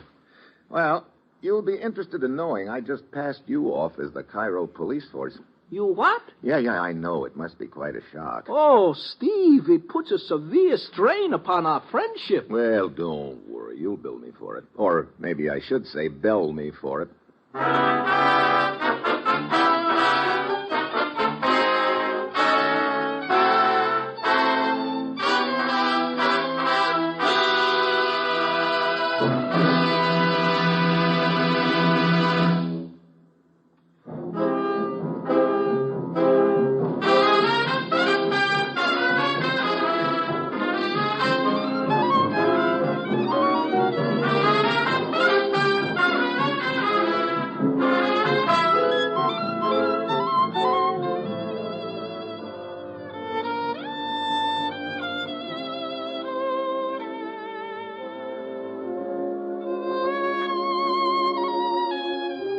Dangerous Assignment, starring Brian Donlevy as Steve Mitchell, is written by Bob Reif and Adrian Jondo, with music by Robert Armbruster, and is produced and directed by Bill Karn. Be with us next week at this same time when Brian Donlevy, starring in the role of Steve Mitchell, will embark on another dangerous assignment.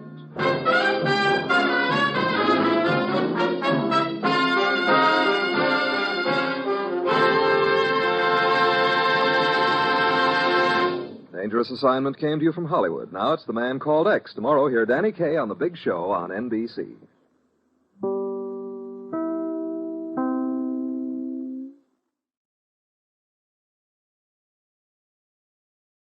And now, Mystery Theater, brought to you in part by True Value Hardware, your store of first choice.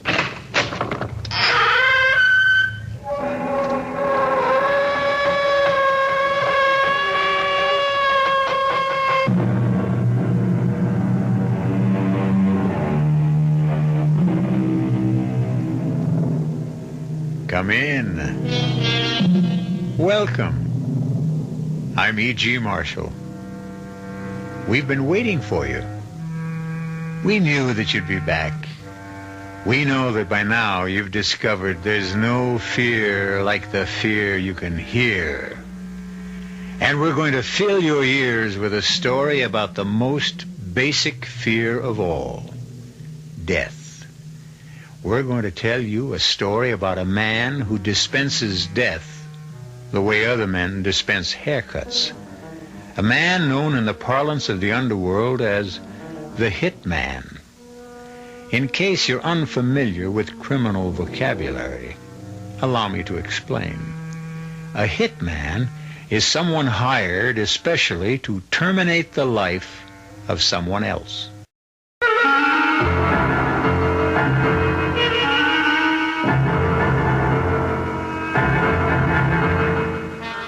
Our mystery drama, The Hitman, was written especially for the Mystery Theater by Henry Slessor and stars Mike Kellen.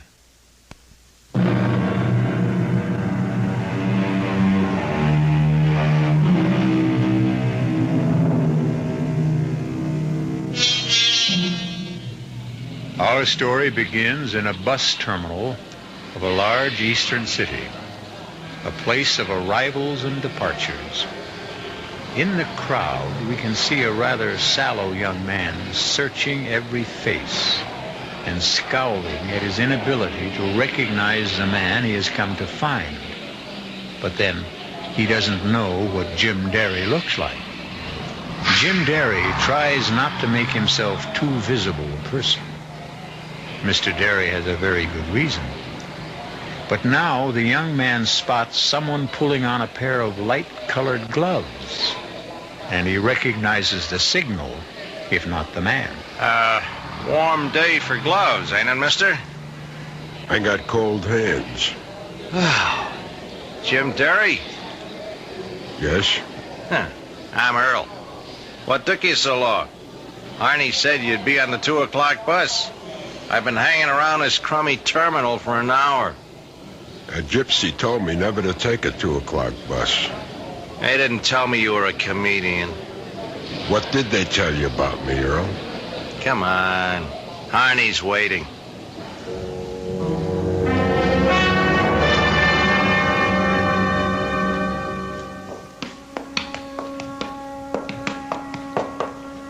So, this is Harney's warehouse. Oh, it's his warehouse, but he don't do much warehousing in it.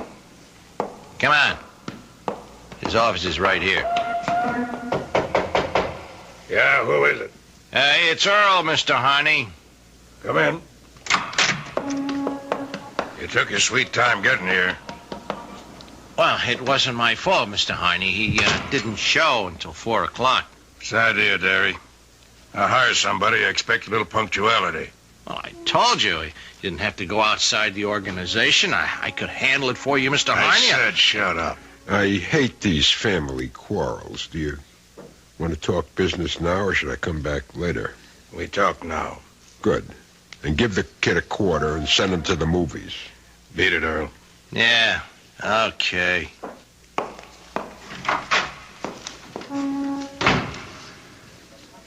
All right, Derry. The family quarrel's over. Now let's talk shop. Okay. My price is $3,000 for the hit. I do good, clean work, pick my own time and place, and never get my clients involved. How does that sound? Sounds fine. This is a private case. Strictly private. Guy named Eddie Breach. Breach used to work for me. Covered the best slice of territory in the city. His receipts were like $5,000 a week. Only they started to drop, understand? 4 one week, 2 the next. Whole thing smelled bad. You don't mean he was a crook? I had him followed. Found out he was making book on his own, setting up his own shop. He was robbing me blind. Who fingers him for me? Earl'll finger him this afternoon. See if you can make it fast. And see that I'm kept out of it. That's all. Not all, Mr. Harney. In cases like this, our company likes a deposit. Oh, yeah. Okay. Here's the ground now. You get the rest when I read that obituary.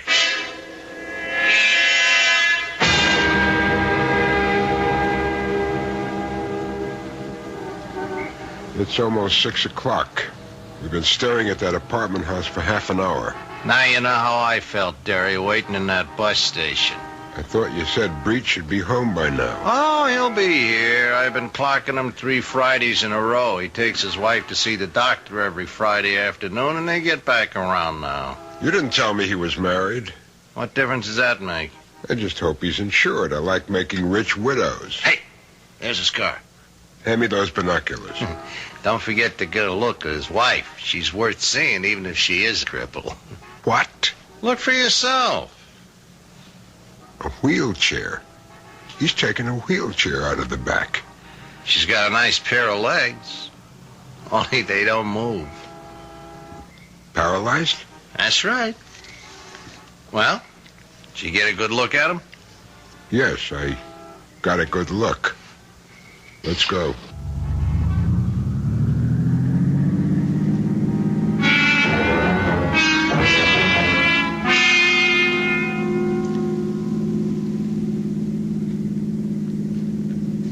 How come Breach married a cripple?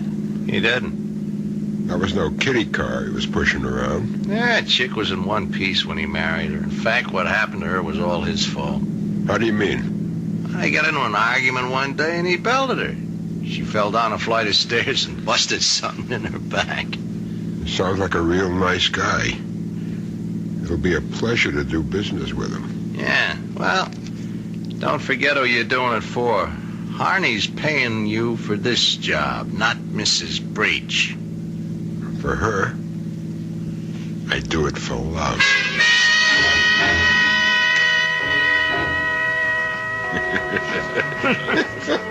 Good afternoon, mister. A lot cooler in here, isn't it? Yeah. It's a refrigerator. What are you having? Making a beer. Right. I just hit this town yesterday. Still haven't found out where the action is. So? A friend of mine told me I might do myself some good here. You know anything about that? Well, depends upon what kind of action you want. I'm flexible. For instance, I wouldn't mind doing business with a horse or two. I'm a bartender, not a bookie. This friend of mine, he told me a guy hangs around here named Breach. Eddie Breach? That's him. He said Breach might be the firm to do business with. You know him? Yeah, I know Mr. Breach. He's a nice guy. Comes in here sometimes with his wife. His wife? In here? Well, why not? I run a family place here. What's Mrs. Breach like? That woman is really something. She's a cripple, you know, in a wheelchair. But she never beefs about it. Best looking chick you ever saw, and she keeps right on smiling. Wheelchair and everything. That's tough, all right. Wheelchair. It's like a stretch in prison. Oh, she's lucky having a husband like Mr. Breach. He's real good to her. Buys her anything she wants. Takes her to the doctor every week. The way I heard it, Breach is the one who put her in the wheelchair. Well, I wouldn't know about that, but he treats her like a queen, I can tell you that.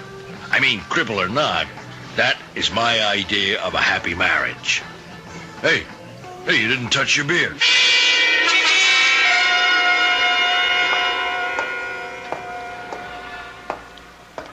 Okay, Mr. Breach, get in the car. Hey, what is this? Get in that car, I said. Okay, easy on the hardware.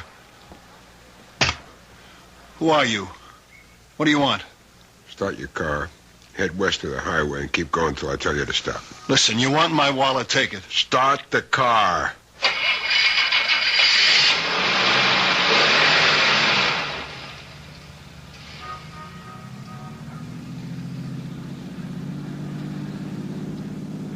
You don't work for Joe Harney, do you? Keep driving. I asked you a question. I work for myself. Look, if Harney did send you, let's talk about it. I'll pay you twice what he's giving you. Just tell me how much. How do you know Harney wants you dead? Maybe it was your wife. Harney's not the only one who hates your guts. Connie? You're crazy. So that's her name, huh? Connie? She wouldn't do anything like that. She needs me. Needs you for what? To belt her again? Who told you about that? You must have been a pretty brave boy. Slugging a woman. That took guts. I'm trying to make it up to her. For Pete's sake, will you give me a chance to make it up to her? That's why I need that money. That's the only reason. So you did cheat Harney. You admit it? I'd cheat my grandmother if it helped Connie. Keep your eyes on the road, Eddie.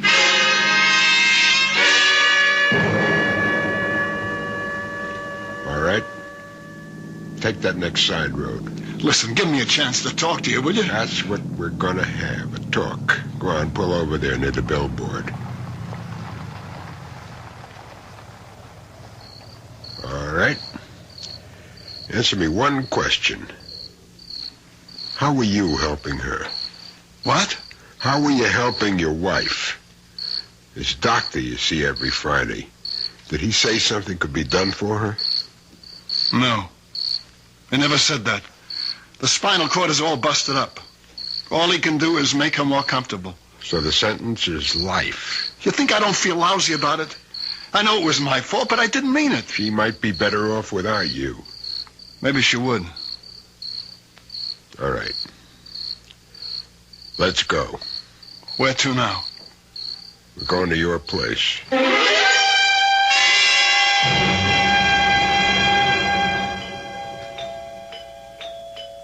Eddie? Yeah, honey, it's me.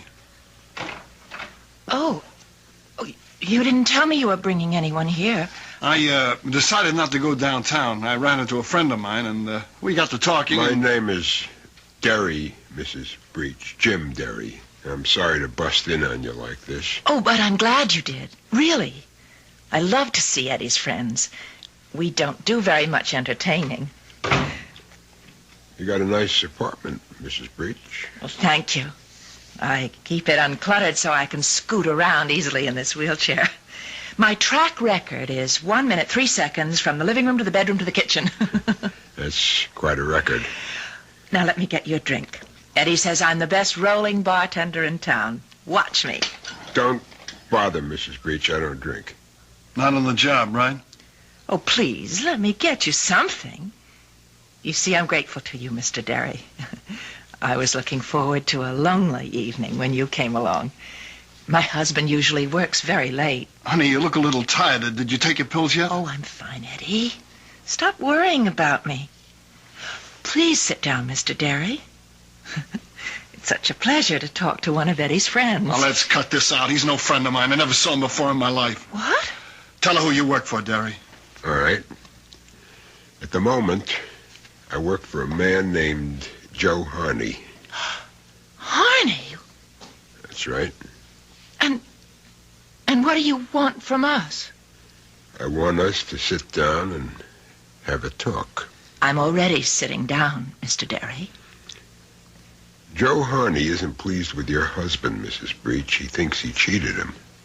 Cheated him out of a lot of money. Well, I'm sure that's not true. I didn't cheat him. I just went into business for myself. I got a right to go into business for myself. Yes, I know. It's called free enterprise. But just the same, Mr. Harney is very angry. He's not just angry, he's afraid. He's worried that if Eddie gets away with this, he'll set a bad precedent.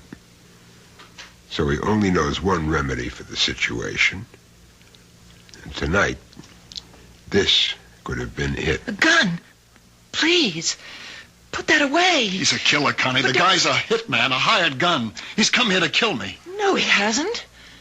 Have you, Mr. Derry? Me? Now, do I look like that sort of person, Mrs. Breach? Well, you don't look stupid, Mr. Derry. If you were going to kill my husband, you'd have done it by now. Why haven't you? I'll tell you why. Because he wants a deal. He wants me to pay him more than Harney's paying. Oh, be quiet, Eddie. Your husband isn't thinking straight, Mrs. Breach. It isn't that easy. You think that Harney will be satisfied if I let him live? If I walk off this job, somebody else walks in. This isn't the only gun in the world. He's right, Eddie. Maybe the only way is to give him the money back. There's nothing to give back. You think money stands still in this business? Look, maybe if we left town, went to Mexico or someplace. Harney won't give up that easy. It means too much to him. Well, I'm not staying here. I'm getting out. I'm getting as far away as I can. Eddie. Both of us, Connie. I meant both of us. You expect me to run? In a wheelchair? Maybe Mr. Derry can tell us what to do. I can think of only one thing. Joe Harney wants a dead body. That's what we'll have to give him.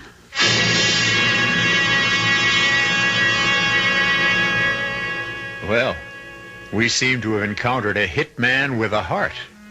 At least a hitman with a soft spot for a beautiful, afflicted young woman. But Jim Derry can't fail his assignment either. If he doesn't collect the rest of the money, he may be collected himself. We'll find out what happens to this strange threesome when I return shortly with Act 2.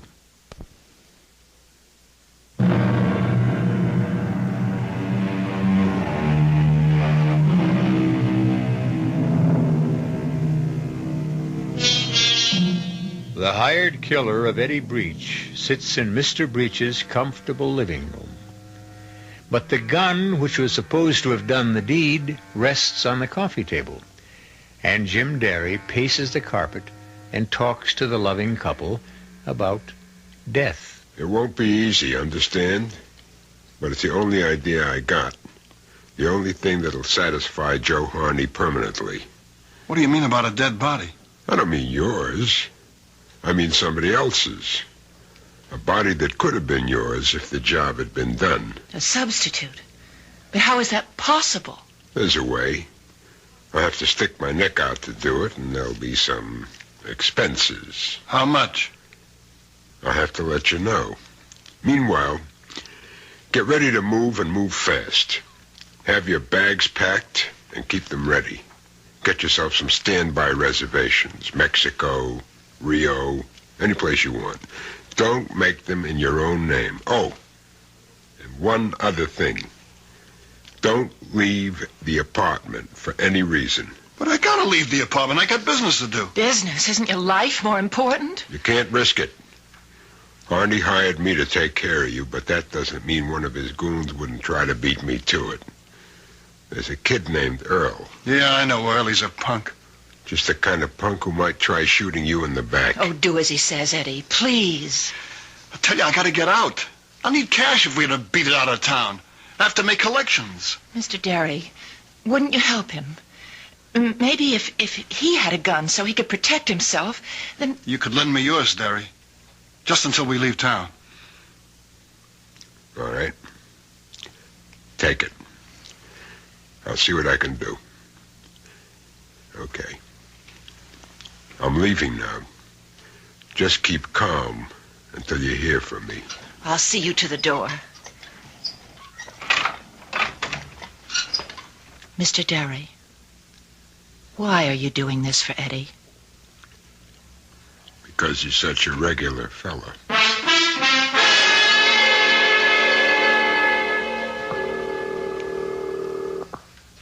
Figaro mortuary. Fig, this is Jim Derry. 3 cheers. What are you doing back in town? You ain't been here in 10 years. Business, Fig. I'm here on business. Just like in the old days. The old days are over. I make more money legitimate now than I used to make crooked. For me, crime doesn't pay, like it says on the posters. Wow. This is legitimate. Almost. I want to make a purchase. What kind? You are the only store in town that has what I want, Fig. I want to buy a corpse. I don't know what I'm doing this for. I must be getting soft in the head. Tell me about the body, Fig. He's a short, heavy cookie, maybe 50 years old, full of mustaches. But does that matter? No. I guess it won't matter. Not after I get through with him. When can I take delivery? Tonight. You could bring your car around to the back of my place, say, around 11 o'clock. Okay, Fig. I'll be there. You sure there won't be any complications? No, the guy doesn't have any family. He'll end up in the city cemetery anyway. That's fine, Fig. That's just great. Come on, Derry. Come on, level with me. What are you going to do with a corpse?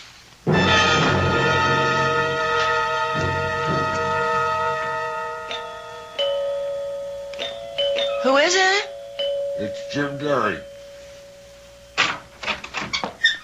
Eddie isn't here. He went out on business. Would you rather I came back later? Oh, no, of course not. Eddie should be home any moment. Come on in.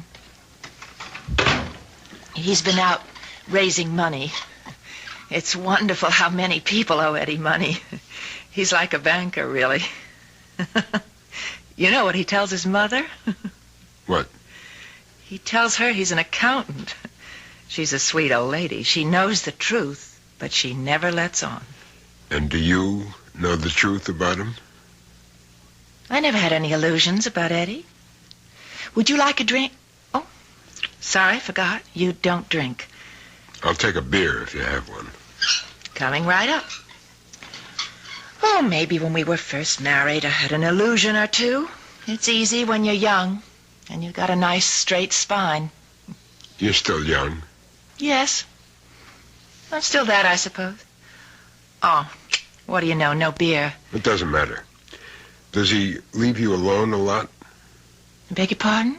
That banker husband of yours? Oh, Eddie's a busy man. He doesn't have normal hours like other people. I don't suppose that you do either. We're talking about Eddie. You're curious about him, aren't you? You're trying to make some moral judgment? To decide whether he's worth saving or not? I've already decided that, haven't I? Do you know about Eddie and me? About the accident? Yes. We were living in an old brownstone. Eddie was late. I was waiting for him at the top of the stairs with an argument all ready, and I said a lot of nasty things, and so did he, and he started to shake me, and I lost my balance. Well, how do they look? Your legs? They look fine. You'd never know they were dead, would you? You know something? I've got my own theory about you, Mr. Derry, about why you're helping us. You do? Mm-hmm. I've been a cripple for over a year, and I've become an expert on pity. I can spot pity half a mile away. You think that's my reason? That's everybody's reason. It's me, honey. Sorry. Hello, Derry. I just came to tell you that everything is set. What does everything mean? You are going to be a dead man by tomorrow morning. You can leave town as soon as you get on a plane. There's one leaving for Mexico City at 4 tomorrow afternoon. We got reservations. You better confirm them. What's going to cost me what you're doing? In cash, $1,000. $500 for me, $500 for a friend of mine. A couple of pieces of jewelry. And that car of yours. My car? You can't take my car. You won't need it in Mexico. They got donkeys. Now, wait a minute. Eddie, we've got to do as he says. If you don't like my proposition, you can always say no. Then you can take your chances with Harney. Okay. What else do you want? I'll need your wallet, your watch, any other jewelry you carry. That wedding ring, is it inscribed? Yes, I had it done. Let's have it. What's the idea of all this? Your car is going to be in an accident tonight, Eddie. It's going to catch on fire.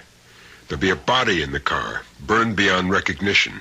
But everybody will know who it is, of course. It'll have your wallet, your watch, your keys, your wedding ring. But whose body? Don't worry.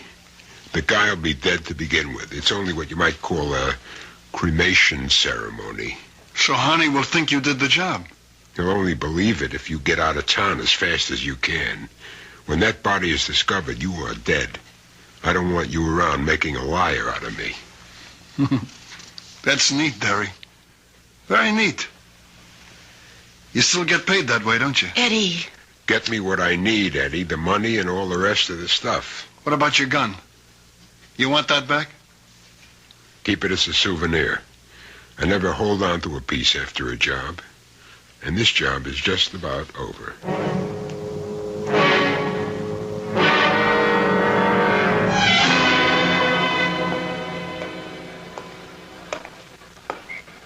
Hey, Derry. What do you want, Earl? Just want to give you a message. Mr. Harney isn't happy. Mr. Harney says he sort of expected some action by now. Tell him to read the contract again. I picked my own time and place. It says so in the small print. I thought you were supposed to be a pro. I would have had Eddie Breach stretched out and buried 2 days ago. I'm sure of it. And Harney's paying you $3,000? I would have done it for half the money. You would have done it for laughs, Earl. You know something? I ought to show him that he didn't need you. I ought to take care of Eddie myself. Harney wouldn't like that. He's liable to spank. So long, Earl. All right, Earl. Hold it. Right there. Hey, what do you guys want? I'm Lieutenant Gear, Police Department. What I want's very simple, Earl. I want you.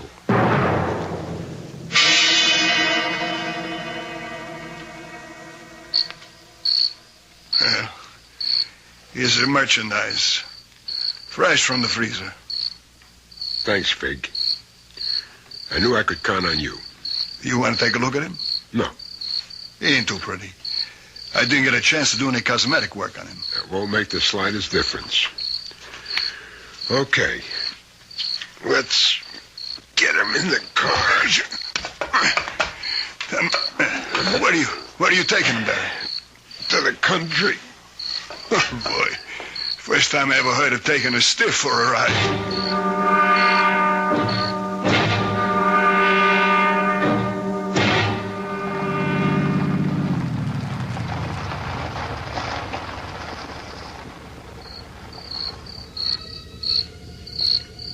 Okay, Mr. Nobody.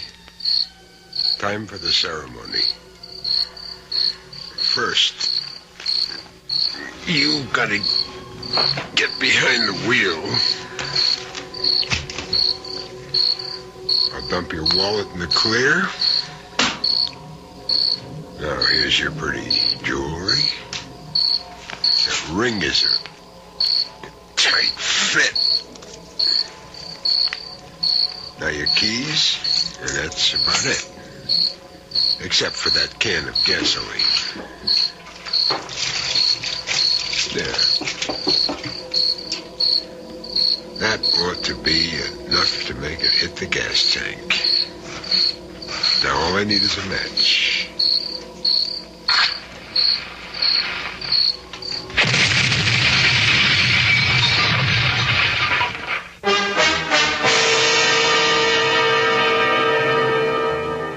And so Jim Derry has completed his assignment. He feels rather good about the job he did, too. It was a nice combination of human sympathy and profit. 500 from Eddie Breach, 3,000 from Joe Harney, and a sense of having done something worthwhile for a change. But will Jim Derry remain pleased with himself? What will the arrest of Earl do to his plans? We'll find out when I return shortly with Act 3.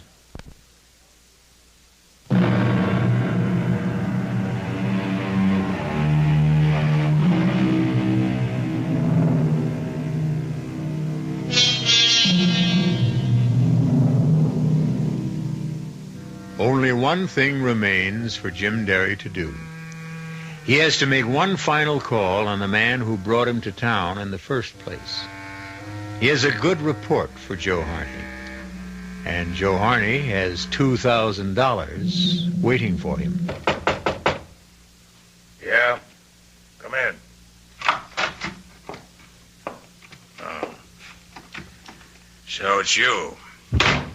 How are you, Mr. Harney? How do you think I am? Anything wrong? The cops picked up Earl on some old assault charge. That kid's more trouble than he's worth. I could have told you that. Well, at least there's one problem you won't have anymore. You mean Breach? You won't be hearing from him again. Give me details. He's dead. That's a big detail. I want to know how. I got Breach to take me for a little ride in the country. When we stopped to look at the scenery, I slugged him. Then I gave his car a little gasoline bath. You burned him? If you want to see what's left, take a drive out on Route 7, make a right on Potter Valley Road. There's not much to see, though. What'd you do after that? I took a nice long walk. There's a motel about a mile and a half south. I spent the night there. Didn't even get a chance to shave. Huh? Sure it went all right? Nobody spotted you? Our work is guaranteed, Mr. Harney. Money back if not satisfied. And speaking of money... Yeah, I know. $2,000. And worth every penny of it.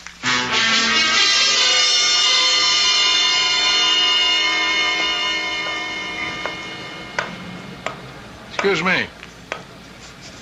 Your name James Derry? Pardon? I said your name James Derry. Yes, it is. Why? My name's Gear, Mr. Derry. Lieutenant Gear, Police Department. We got a warrant for your arrest. Me? You gotta be kidding. Step over here, Derry. Hey, wait a minute. Now, you know the routine, I'm sure. Hands flat against the wall. Whatever you say. Well, not armed, I see.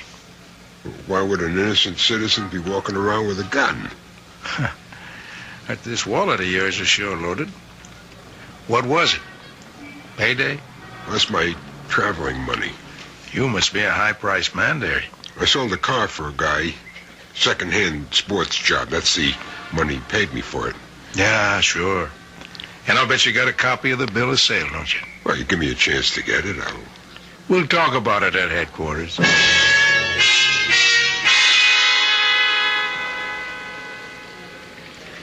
You ever use an alias, Derry? No. What for? You know a man named Joe Harney? I met him once or twice. What'd you talk about? The weather. Now, don't be cute, Derry. We talked about horses. Mr. Harney likes horses a whole lot. Yeah, we know all about that. We also know that Joe Harney paid your way into town a little over a week ago. That right? I can afford my own car fare, Lieutenant. Harney brought you here to do a special piece of work for him, didn't he? Wrong. You see, Derry, there isn't very much we don't know about Joe Harney. For your information, the DA's been lining up a case against him for the last 6 months. You're hard luck that you came into the picture right now. I don't know what you're talking about. Well, maybe I can make it a little clearer. You got something I want to read to you.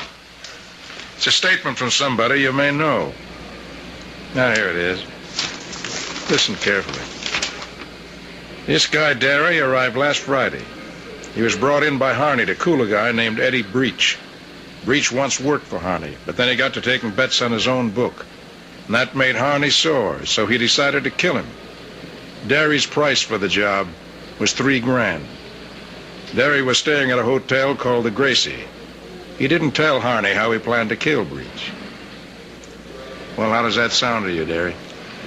Like a fairy tale. Is it true or not? It's junk. They shouldn't make up junk like that. It's a statement we got last night by somebody who worked for Harney for the last 2 years. You know who I'm talking about? No. His name's Earl Clifford.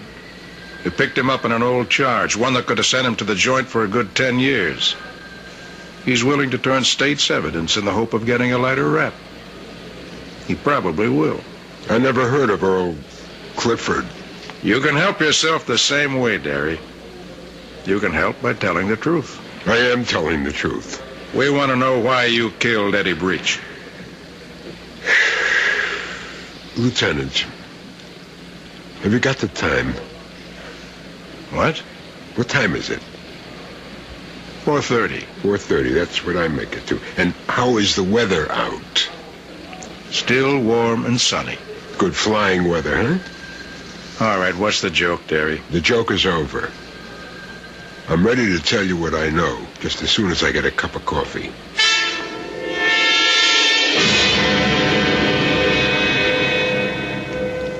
Sure. I was hired to kill Eddie Breach. This guy, Joe Harney, called me and gave me the contract. I don't know why he picked me. I never did that kind of work before. Sure, Derry. We know. Your hands are nice and clean. Anyway, I came to see Harney. He told me the setup. Seemed this guy Breach has been jabbing him for money, and he wanted him dead. Well, I said I'd do it. I see. Only I didn't mean it, Lieutenant. I'm no killer. Like you said, I'm clean. No record, nothing. No convictions, no. You know what I did? I went straight to Breach. I told him the whole story. Him and his wife. She's a cripple, you see, in a wheelchair. I felt sorry for her. For both of them. We know about Mrs. Breach's condition. Go on. I said I wouldn't do them any harm, but that didn't mean that they were safe. Harney would just hire somebody else to do the work. That was very nice of you. I wanted to help them, Lieutenant. I told them the only thing was to make it look as if Breach was killed. I said I could arrange the whole thing for them. And that's what you did? Yes. I got a body. A dead body from a funeral parlor I know. I put the body in Breach's car. I drove it out on Route 6, parked it on a side road called Potter Valley. I doused the car with gasoline. I set it on fire. You'll find Breach's watch and ring on that body. The wallet is in the grass someplace. Only the body isn't Eddie Breach's. Well, well. That's quite a story, all right. It's the truth. You send your boys out on Potter Valley Road. We don't have to do that, Derry. We've already found Breach's car. Well, swell, then you know I'm telling the truth. I mean, you got experts. They won't be fooled by a fake corpse. The guy was almost twice Breach's age. He was heavier, shorter. Tell me honestly, Derry. You did all this because you felt sorry for the guy? Yes. Look, I'm not saying he was an angel. He beat up his wife once. He made a cripple out of her. Only now, He's trying to help her. That's why he cheated Harney in the first place, to help his wife. A real sweet guy, huh? Well, Derry, too bad it isn't true. What do you mean? Oh, Eddie was responsible for his wife's injury. We know that. Sure, he knocked her down a flight of stairs. But you know why? They had an argument about coming home late. Oh, no. They had an argument about a woman. She caught him in the apartment with a girl named Louise something. She didn't tell me that. And Breach didn't give up Louise after that either. He's been cheating on his wife ever since. The fact that she was in a wheelchair only made it easier. No. I never knew about that. But his wife knew, Derry. What? That was the tough part. Connie Breach knew all about it. And there was nothing she could do. Just had to sit there in that wheelchair and let him do whatever he pleased. That's your good friend, sweet Eddie Breach. Well, she said she didn't have any illusions about him. She knew what he was. Too bad you didn't. All this time, she must have been hating him, hating his guts. Anyway, they're gone now. They're on their way to Mexico City right now. No, they're not. Oh, yes, they are. They took a 4 o'clock plane. You're a liar, Derry. What are you talking about? You tell a nice, touching story. But, Derry, you're a liar. You made a deal with Breach, all right, sure. He gave you $1,000, and you arranged this phony car accident for him. But you intended to collect from both sides, didn't you? No, I was helping him get away. Were you? Let me read you something else. Edward Breach, 29 years of age, male Caucasian, shot to death in his apartment at 404 East 75th Street. What? The bullets came from a Farrington .38, found at the scene. That can't be. We traced the gun to the man who sold it to you, Derry. He can describe you to a T. Hey, wait a minute. That's how you got that $3 grand from Joe Harney, by doing the job you were hired to do. That's a lie. Breach took that plane, I tell you. He is on the plane. He's in the morgue, Derry, where you put him. It can't be true. All right, Derry. I see you need a lot of convincing. Sam, send in Mrs. Breach. Connie is here? Right outside. Come in, Mrs. Breach. Are you sure it's... It's all right. Please come in. Well, they didn't tell me that Mr. Derry would be here. I'm really sorry to do this, Mrs. Breach, but it's really quite necessary. I want you to repeat exactly what you told me. Yes. All right. I was in my bedroom last night around 7:30. I heard the doorbell ring, and my husband answered it. Eddie was always having visitors at all hours, so I didn't think anything of it, and then I heard 2 shots. I was frightened, but I opened the bedroom door and looked out. And that's when I saw him. Saw who? He was standing there, holding the gun. I screamed, and he dropped the gun on the floor and ran out. That's all right, Mrs. Breach. It's all right. Please, can I go now? Yes, ma'am. You can go. Wait a minute. Now, Mrs. Breach, Connie. How dare you call me Connie? You murderer.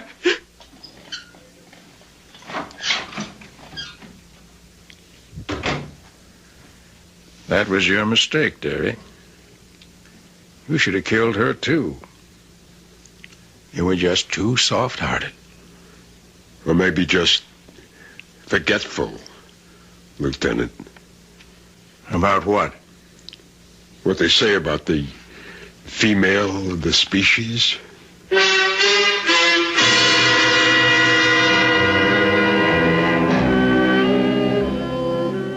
And so the kind-hearted hitman falls victim to a revengeful woman.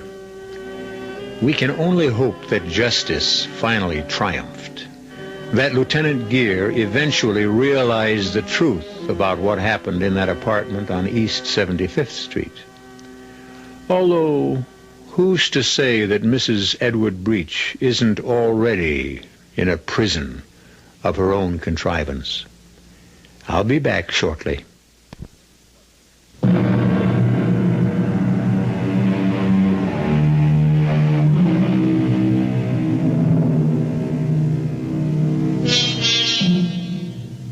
We hope you enjoyed this tale of the Radio Mystery Theater. If you come back next time, I'm sure we'll have another tale of murder, trickery, deceit, terror, and other goodies. Our cast included Mike Kellen, Alan Manson, Earl Hammond, and Lon Clark.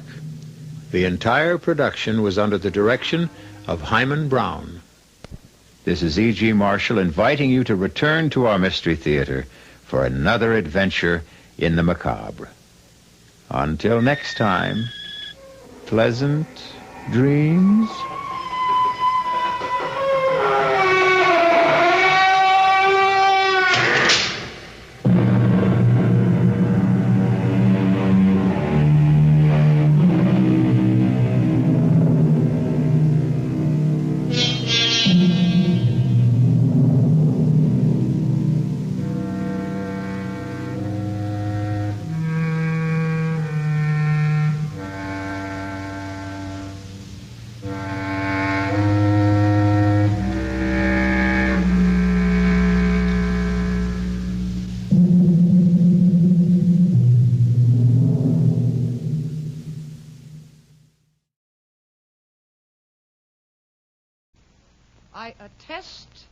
I insist that Joseph Moriano was wrongly and unjustly convicted of murder.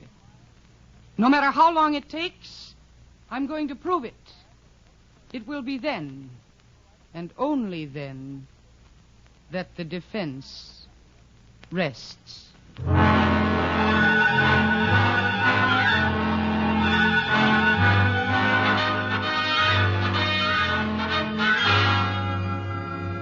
The National Broadcasting Company is proud to present Miss Mercedes McCambridge in The Defense Rests, the first in a new and exciting series of cases from the files of an outstanding woman attorney, Martha Ellis Bryant.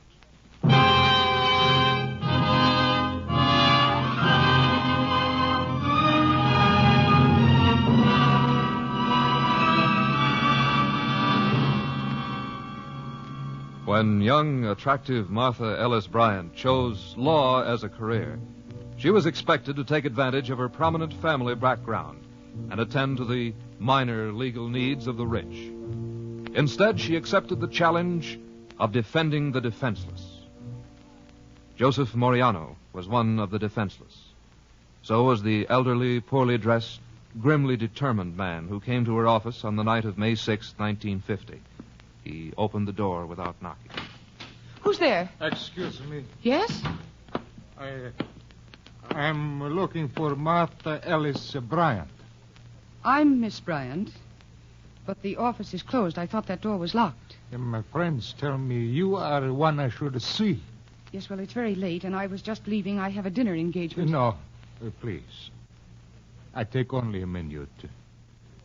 I've come about Joe. Joe? Joseph Moriano. They say he killed a man named Freddie Cellini. You know about this? No, I don't think I do. When did it happen? In December 10th, 1939. 1939? Well, that was almost 12 years ago. Yes. It happened in a restaurant run by Bella Groton. It's down on State Street. You remember now? No, I'm afraid I don't. Yeah. In the back of Bella's restaurant was a gambling room. But the police were after Bella, so on the night Freddie Cellini was murdered, the back room was closed up tight.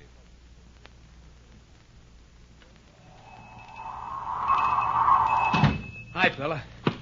I come in and get warm. Yeah, Freddie. Yeah. No, honest. That wind out there really cuts you up. Boys, coldest December 10th on record, you know that? Yeah. Ready to close up. It's late. Yeah, sure.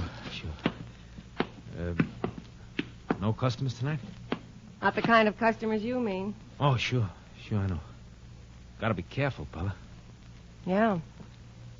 Come on out to the kitchen, Freddie. I'll give you something to warm you up. Okay, all right. What makes you so nervous? Nervous? I'm not nervous. What's that? Someone? Who is it? Who? There's a man coming in the restaurant. Who? Look, Bella, some of the boys have been saying I went to the cops about places like Shut this. up. He's coming back here. Yeah, but it ain't true. But they're after me, see? He's got his face covered up. He's got a gun. It's a stick-up. No. Guns for me. I was warned about it. Look, tell him, Bella. Tell him I didn't do it. Freddie! Bella! Freddie!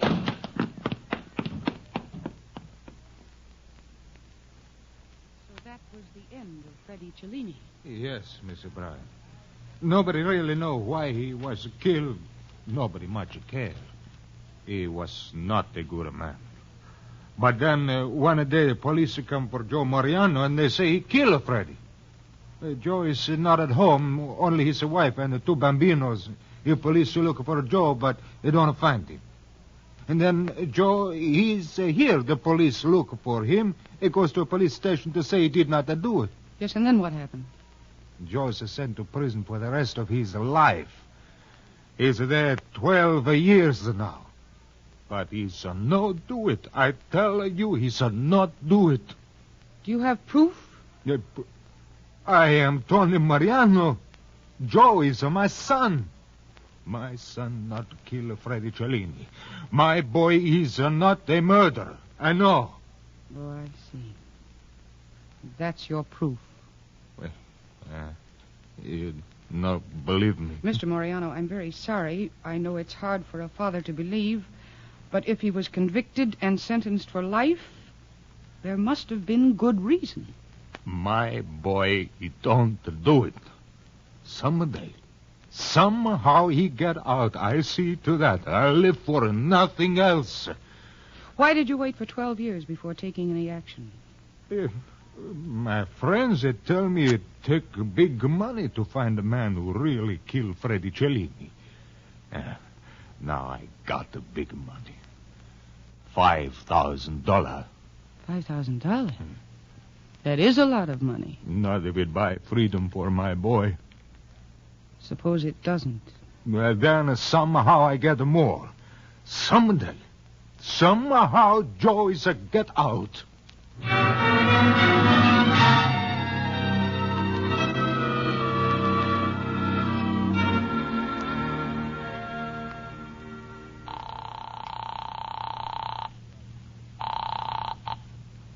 City desk, Crane speaking. Hello, Judd. Oh, I'm glad you answered the phone. Now, wait. Don't tell me. Let me guess. It's Martha Ellis Bryant. Yeah.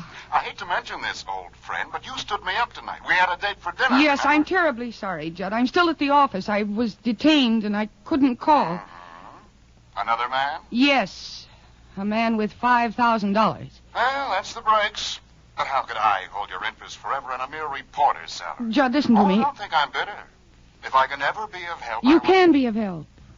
You can meet me at Bishop's Steakhouse in an hour with some information. Information about what? About a 12-year-old murder.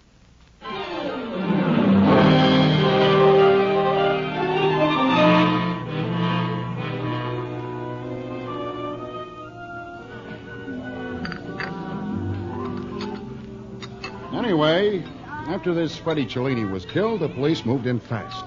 This all had something to do with an official war on small rackets. I guess the cops were afraid his death would cause an outbreak of gang killings. They got a tip on this Mariano. Where did it come from? Well, it was never brought out. At least there's nothing on it in the files of the dispatch. They just got the tip on him, and at first they couldn't find him. Later he surrendered. That's right. Voluntarily. Yeah, protesting his innocence every inch of the way. How did you know? I'll tell you in a minute. The point I'm trying to make, Judd, is this. If a man is innocent, he surrenders to clear himself. Otherwise, he lets the cops find him. Maybe. But Mariano was brought to trial. But on what basis? I think I'll have some coffee now. Okay. Eddie. Yeah? Some hot coffee for Miss Bryant. Coming right up. Well, the basis was confused testimony about what he was doing on the night of the murder. He told one story, the wife another. Until he had a record, he was on probation. Oh? It was enough to get him life in the state penitentiary. Life? On such flimsy evidence? No. Bella Groton cinched the conviction. She identified him as the killer. She'd have identified anybody as the killer to save her own skin. She was tied up with every petty racket in town. Didn't the court question her testimony? Oh, Bella was nobody's fool. The minute the police put the heat on, she slapped a padlock on her back room and became respectable citizen number one. Yes, but even so... Yeah, but it all boils down to this, Marty. The state wanted to make an example of Moriano. Like I told you.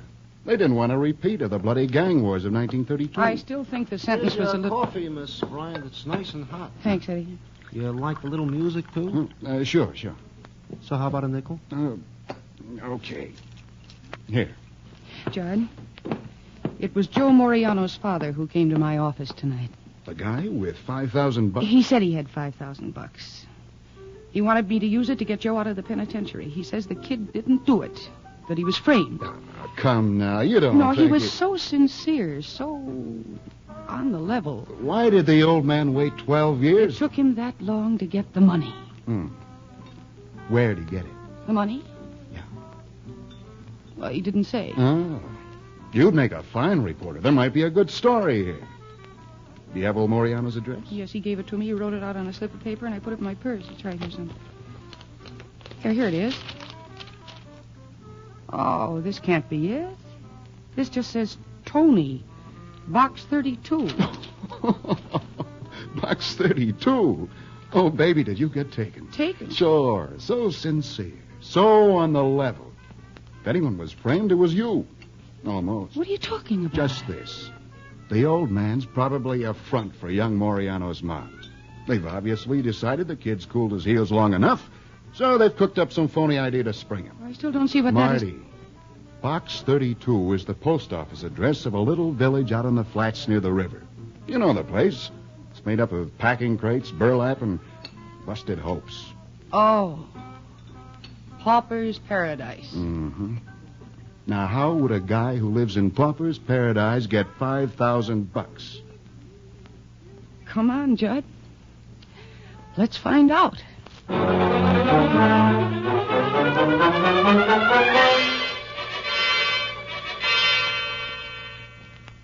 We just want to know one thing, Mr. Moriano. Where did you get the money? The $5,000? Here, there. It's not important. No, but it is important. Did Joe have it hidden away somewhere? Or is it from some mob who's trying to spring him? A mob? No. No, the money is mine. For 12 years I work for it. Day, night. Finally, I even sell my home. Why do you think I live here in this place, And now Joe has no home when he get out. But he get out someday. Somehow. I get him out of it, take the rest of my life. Life? That can be a long, long time. Yes. That's what my boy think when he get a sentence for killing he don't do. Life can be a long, long time.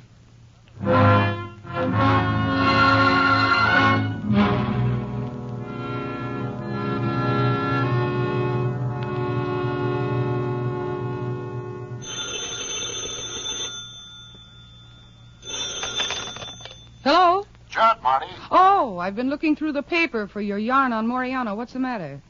Isn't a father's faith in his son even good for a human interest story? Oh, lay off, Marty.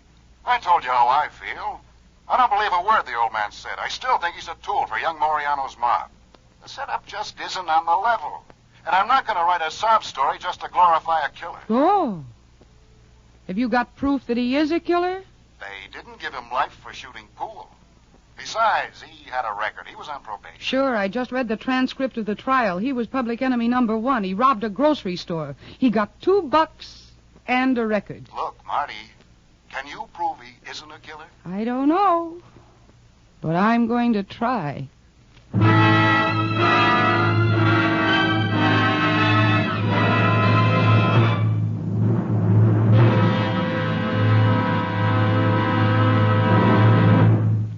NBC is bringing you The Defense Rests, starring Miss Mercedes McCambridge as the outstanding woman attorney, Martha Ellis Bryant.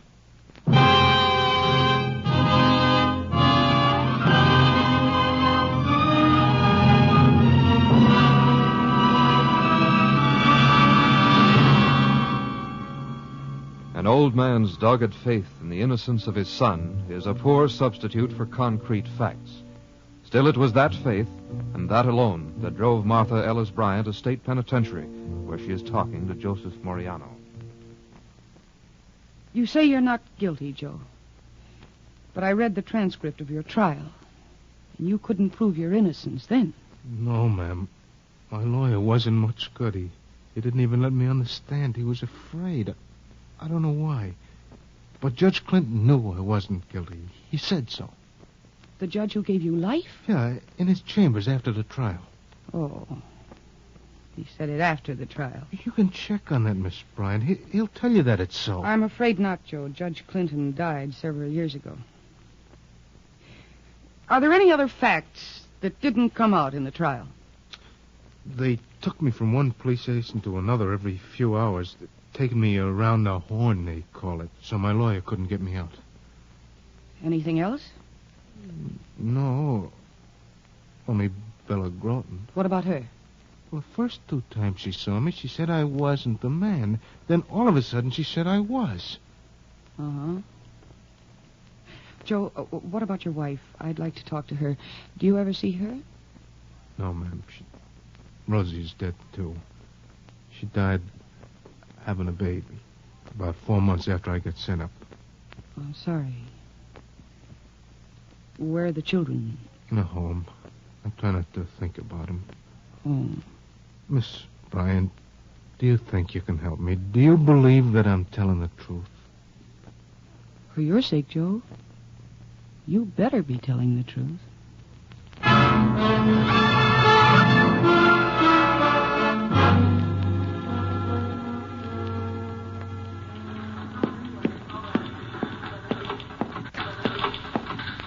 Judd? Oh, hi. Hi. I'm sorry to bother you here at the paper, but I want to talk to you for a minute. Sure. Here, sit down. Well, isn't there somewhere more private? In a newspaper office? Ah. Is this about Moriano? Yeah. I haven't changed my mind, Marty. I still... No, Judd, listen. He's innocent. I'd swear to it. Yesterday, he passed a lie detector test. What kind of proof is that? I know it doesn't count legally, but it counts with me. Well, were you able to get any other evidence of his innocence? No, nothing. Not concrete evidence, that is. But the judge who sent him up told him that he wasn't guilty. Well, is that Moriano's word? Or did you check with the judge? I couldn't check with the judge. The judge is dead. How handy for Moriano. So it's just his word. Yes. And it was just his word that the examining officer tried to get him mixed up on his testimony prior to the trial. They hammered questions at him for hours. Then they forced him to say one thing when he meant another. And they dragged him from station to station so that his lawyer couldn't spring him. And then there was Bella Groton. On 2 tries, she couldn't identify Joe. But the 3rd time, she did. What do you mean? That was all, just his word. Didn't you examine the police records? No, that's why I came to see you. I was stopped today from examining those records. Does that mean anything to you? No, wait, Marty. This conviction was legitimate. It was upheld by the Supreme Court. I don't care if it was. That boy was put behind bars by an administration that had to get a conviction and couldn't admit it was wrong. For what reason? I don't know. That doesn't interest me. But what does interest me is this. Joe Moriano is doing life for a crime he did not commit. He was a victim of the worst mess of political corruption I have ever seen. You don't have to write it out for me. No. I want you to write it out for me.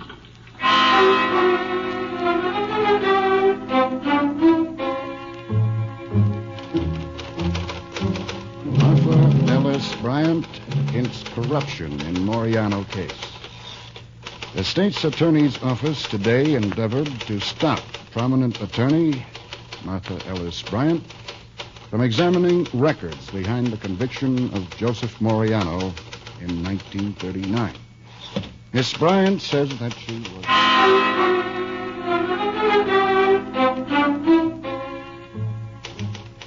Police still withholding vital information. says Martha Ellis Bryant.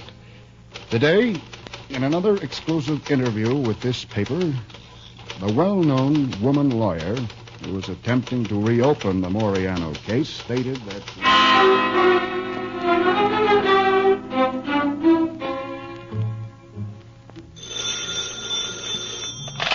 Hello? Judd, Marty. Oh, I've been waiting for you to call. Gee, how can I ever thank you? For what? For helping me speak my piece through your paper. Oh, you're always good copy, Marty. That's nice of you to say so. But the copy has come to an end. What? You're pulling out? On the contrary. I just got to look at those records. I found what I was looking for. Yeah, what? Oh, it's a Lulu Uh-oh. Judge Stan Ellenson from the state's attorney's office just walked in the outer door. I'll call you. No, let's get together at the steakhouse about 7. It's a date. All right. I'll tell you about it then. Miss Bryant? Hello, Mr. Ellenson.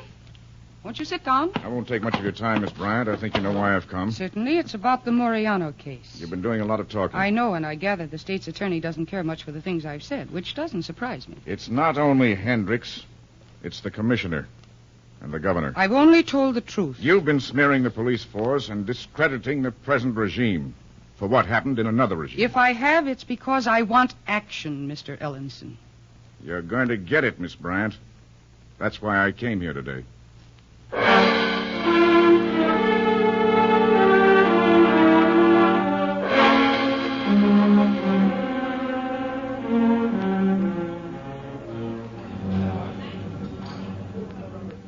So that's it, Judd. The governor wants to settle this thing once and for all. He'll set up a special hearing of the pardon board next week, and if I can prove that Moriano is innocent, he'll get a pardon. And if not, I'm to drop the whole matter at once. Yeah. But will you? No. Moriano is innocent. I know it beyond any doubt. Your folks want to order? What? Oh, yeah, a hamburger, Eddie. Well done with everything. And coffee, black. Yeah, I'll have the same. No onions on the burger. Cancel the onions on mine, too. Ah, you sly vixen, you. Well. That be all? Yeah, that's all. No music? No music. Okay, so no music. Now, just what evidence do you have that Moriano is innocent? Well, after I got at those records, I found the bailiff of the court where Joe was tried. Mm-hmm. And he gave me a signed affidavit that Judge Clinton had promised Moriano a new trial. Of course, that evidence is inconclusive. Judge Clinton is dead. Yeah. And the lie detector test is inadmissible. I know. That was just for my own morale. But I do have the picture I lifted from the police record files. What picture? Judd, Bella Groton testified that she didn't see Moriano from the time of the murder until she identified him on the 31st. Well? Well, this picture shows a cop taking Moriano into a precinct station, and with them is Bella Groton. Bella Groton. When was the picture taken? On the 30th, obviously. That's when he surrendered. That's when they were taking him from station to station. Now, Marty, you can't say obviously it was taken then. You have to prove it. But it's right. It could easily have been taken after she identified him. Admit it. You have no evidence. You've got no case. Well, then I've got to find Bella Groton. Where? After all the stuff that's been printed, she would have come out to defend herself. If she were around. She lied. She knows she lied. She's kept hidden so that she wouldn't have to admit it. Then what makes you think you can change her testimony? Yeah, I'll meet that problem when I get to it. Well, how are you going to get to it? That's what I want to know. Where are you going to find Bella Groton? I got an idea. She used to run around with a fellow who ran a carnival. That's a good place to hide. Those people take care of their own. Yeah, those outfits float all over the country. This one floated, but it was a local affair. But you can't... I'll find it if I got to cover every carnival in the state. And, Judd, I'd like you to cover me. What? Talk to your city editor about it. See if he'll give this search a big build-up in the paper. Well, a build-up might drive her farther into hiding. But it might smoke her out. Anyhow, I got to risk it. I've only got a week.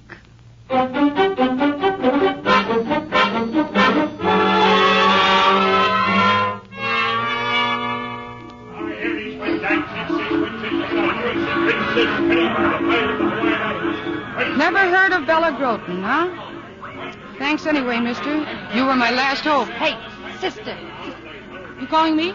Come on over and try the game. Just look at them beautiful prizes. There's a prize with every toss of the ring. Oh, no, thanks. I don't like... Step right up, ladies and gentlemen. Play the game. Hey, you that Bryant dame, ain't you? Yes, why? Oh, I've been reading about you. Step right up, folks. A prize with every toss of the ring. You want to know about Bella Groton? Can you tell me? Come Don't be bashful. Don't be afraid to take a chance. Come on. What's in it for me? That depends. What do you want? For me? I want to marry Sam. She should not have took him from me. I told her she'd pay. Where is she? With Sam. I quit the Connie business months ago. She never thought I'd find her. Here you are, sister. The address is on this card. Thanks. Here's something for you. Oh, okay. I'm much obliged. Okay, folks. Let's go now. See the beautiful bride. Step up and talk to the rich lady.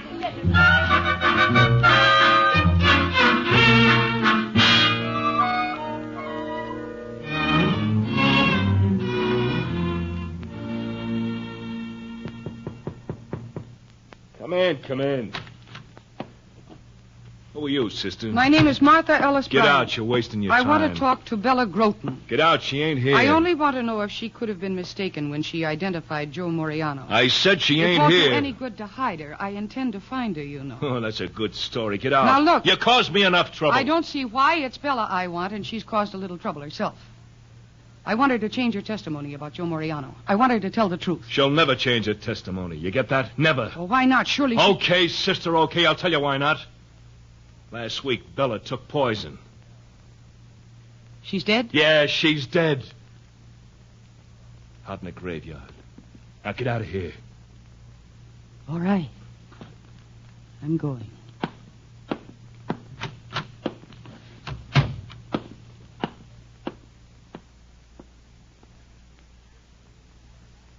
I didn't want you to read about it in the paper, Mr. Moriano. That's why I came out here to tell you.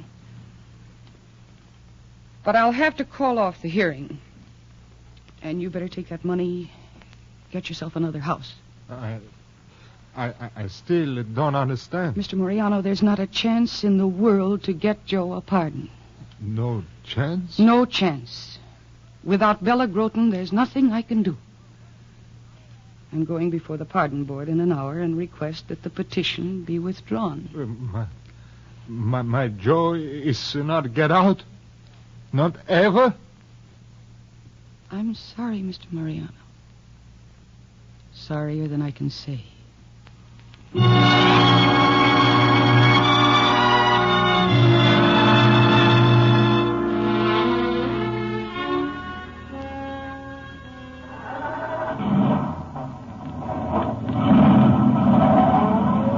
Where to now, Miss Bryant? What? Oh, the State Board of Appeals, Al. 1911 Lower Street. Okay. Hey, just been reading the afternoon paper. You seen it? No. A good article about a forgery. Yeah. Yeah, the cops broke a forgery case by enlarging some writing on a check 1,000 times. They proved... Hey, wait a minute. Enlarging 1,000 times? Yeah. What chance the guy got it? Hey, this picture I've got of Bella and Joe together. Al, take me to the police lab. Fast as you can.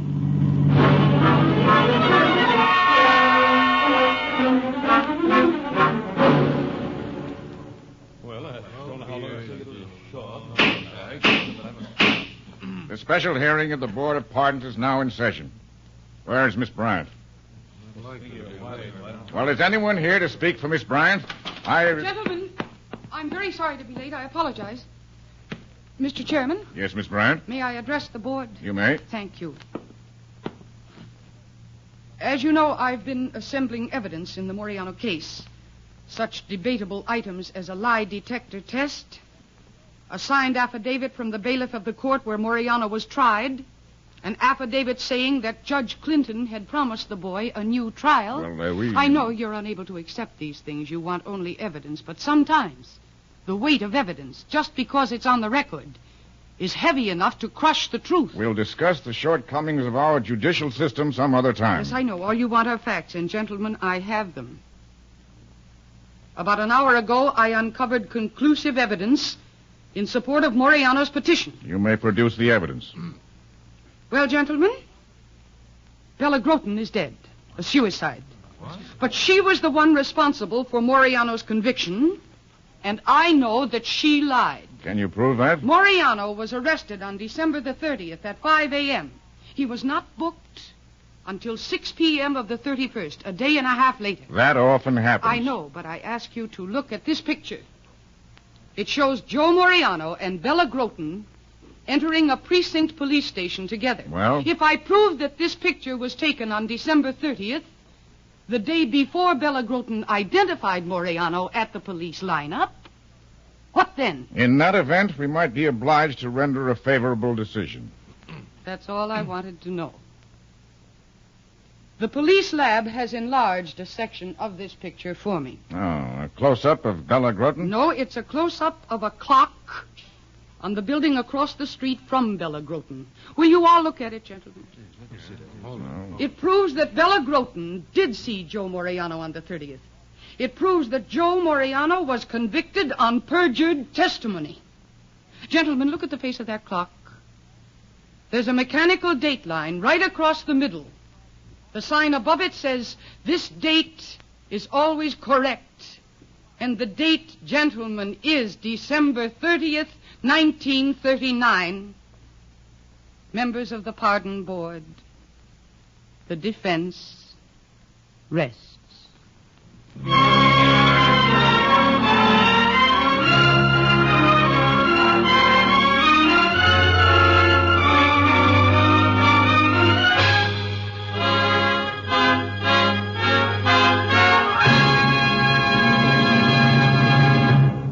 You have been listening to The Defense Rests, starring Miss Mercedes McCambridge, the first in a new and exciting series of cases from the files of an outstanding woman attorney, Martha Ellis Bryant.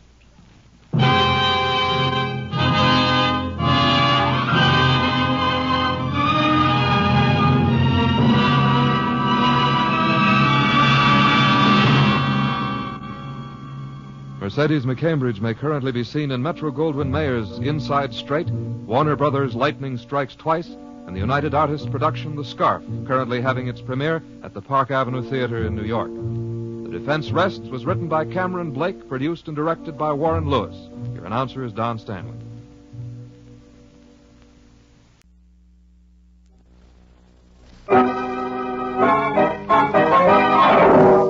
Thanks for everything, boss. Maybe I can repay the favor sometime. Maybe I can do something for you, like cutting your throat. WOR presents the distinguished American actor Walter Hamden in The Adventures of Leonidas Witherall. Tonight's adventure, The Corpse Meets a Deadline. Leonidas Witherall is the New England schoolmaster who looks like Shakespeare and is always getting mixed up in murders. At the moment, Mr. Witherall has gone to the city desk of the Dalton Herald. It's a very urgent mission on behalf of his housekeeper, Mrs. Mullet, and Leonidas, along with Mrs. M., is explaining it to the Herald's editor, Mr. Forrest. You see, Forrest... yes, Leonidas? Mrs. Mullet here is... what's your title, Mrs. Mullet? I'm Director of Public Relations for the Dalton's Ladies' Aid and Get-Together Society, early Wednesday afternoon group, Section 2. Leaving on track 7? And our group's holding a special meeting tomorrow. They're having a guest lecturer, Forrest. Oh, really? Who is it? We're having Mrs. Hildegard Fish, who wrote South American ? And Balkan Riddle. She's going to speak on Russia. What does it mean? Completely baffled, isn't she? And you want us to mention it in the Herald, huh? Mention it? Well, if you could eliminate the news about General Eisenhower and General Patton and just turn, say, 10 columns over to Mrs. Mullet's group, Forrest. Aside from Mrs. Fish, we're having an election and our spring tea dance. Going to be a big day. All right, Mrs. Mullet. We'll see that you get all the space you deserve. How's that, Mrs. Mullet? I told you we could persuade Mr. Forrest. Persuade him? Why, he should be glad. I'm giving him a scoop. Oh, I am, Mrs. Mullet. We don't often get a break like this. There you are, Forrest. Mr. Bennett. Hello, Mr. Bennett. How do, Forrest, Bennett? you're a stupid, irresponsible, cheap, yellow journalist. Now, look, Bennett, all I did... Look at this paper of yours. Look at that picture. On the front page, too. I told you not to print that horrible picture of my daughter. There's no harm in that. Running this picture of that rotten gambling den with all those crooks, and there at the table, my daughter. I can't help it if your daughter visits gambling joints, Bennett. The girl's just 18 years old. She went out on a date. She's no idea where they were going. Just the same, she was there. She wanted to leave the minute they got to that evil, iniquitous But place. she didn't leave. The cops came in and our man got the picture. It's not our fault that she's in it. Well, Forrest, I told you yesterday not to print it. Sorry, Bennett. It was the only shot we had, and a good one, too. You've ruined my daughter's reputation. You've disgraced her. Oh, don't be such a blue-nose, Bennett. Now, if you don't mind, I'm busy. I've got an edition to get out. I ought to thrash you, Forrest. I ought to treat you the way my grandfather handled a smart aleck newspaper man out west. He got a horsewhip, and he whipped that editor within an inch of his life. If you don't watch your tongue, Bennett, I'll have you thrown out of this office. Oh, you wouldn't dare. No, Mr. Bennett. I don't want to interfere, but perhaps if you'd cool off... You keep your beard out of this, Witherall. And you mind your tongue, Mr. Bennett. Forrest, you filthy... Get away from this desk, Bennett. Just let me get my hands on your throat, Forrest. Mr. Bennett, I'm going to show you. Let go of me, brother. Mr. Bennett, take your hands off. I will... You let go of him, Mr. Bennett, before Come I on, crown Mr. you. Bennett, or I'll... All right. You crazy fool. Get out of here. I warn you. All right, Forrest, I'm getting out now. But this isn't the end of it. Go on. I'll see that justice is done, Forrest. I'll see that you're taken care of no matter how far I have to go. Looks as though Mr. Bennett's going to be a very serious problem, Forrest. Oh, him, Leonidas? No, I'm used to that. He seems to be extremely excitable. No, you've got him all wrong. Sure, he'll rave and rant for a while, write letters, and then he'll calm down. Well, I hope so. It doesn't seem as trivial as that, though. I know Bennett. He's a very headstrong old gentleman. And your printing that picture has defiled his little child's good name. Oh, forget it, Leonidas. Oh, come on. I don't often have you down here. Suppose I show you and Mrs. Mullet around the place. Feel like touring the plant? Oh, I'd love to. Lead on, Macduff. I'd like to see the room where the news tickers are. Mr. Mullet knew a lot about news, you know. He had a definition of news, Mr. Witherall. Was it by any chance about a dog? Well, that's right. He said that when a dog bites a man, that's not news. But when a man bites a dog... Tell me, Yes? anyone ever take a good bite out of Mr. Mullet? Well, how did you know?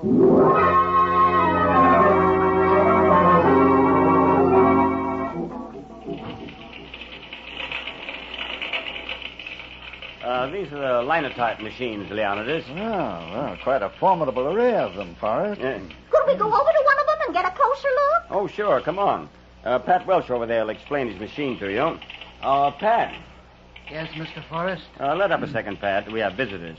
This is Mr. Witherall and Mrs. Mullet. How do you do? How do you do? Pat here was once a publisher himself. No, really? Yes, but I don't talk about it much. Pat had an unpleasant experience. Lost his paper. It was very sad, Leonidas.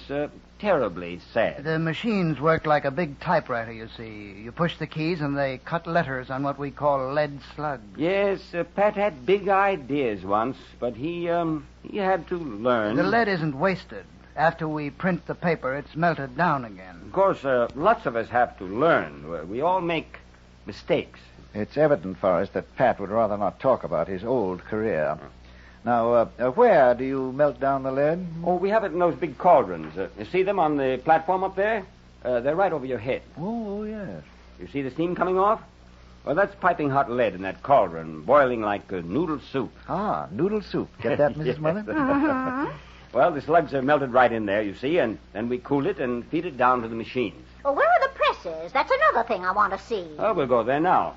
We're running an edition, so you'll see the whole works. Running an edition? Well, shouldn't you do something first about my story, the ladies' literary group? Oh, yes, Forrest. Mrs. Mullet would like you to stop the presses for it. Oh, we'll get it in the next edition, Mrs. Mullet.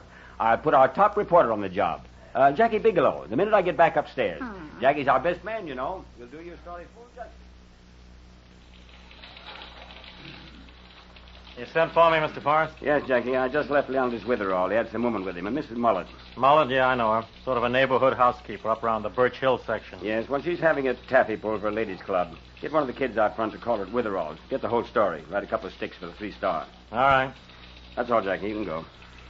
That's all as far as you're concerned, Forrest, yes, but I want to do a little talking. This is just as good a time as any. Well, hurry up. I've got a desk full of copy here. Uh-huh. You know what it's about? It's about a phone conversation you had with Cosmopolitan Syndicate. Oh, that wasn't anything. Oh, that wasn't anything, huh? I worked for 6 months to get Cosmopolitan to make me that offer. You wouldn't have enjoyed being a foreign correspondent, Jackie, especially in Chungking. It's tough grind. Thankless. I wouldn't, huh? That just happens to be why I got into this newspaper racket. All my life I've wanted to be a foreign correspondent. You knew that. They asked me for a frank opinion, Jackie. I told them I thought you were a pretty fair reporter. Don't lie to me, Forrest. You told them I was a punk reporter. I found out. You did that for one reason. Because you're naturally a louse. What an imagination you've got, Jackie. You didn't want to lose a good man yourself. These days, that's tough, isn't it? Will you cut it? I couldn't get into this man's war the regular way. The Army turned me down. You knew that, too. You knew I'd been eating my heart out covering this small-town junk. While just a little way down the railroad tracks, the whole bloody world's on fire. Stow the velocity. You killed my chance, Forrest. I'll never get out of this town now. It might be a year, 2 years, maybe forever. That was my one big chance, and you fixed it so I'd miss the boat. Lay off, Jackie. I'm going to... You heard me. Lay off. City desk, Forrest. Uh-huh. Yeah?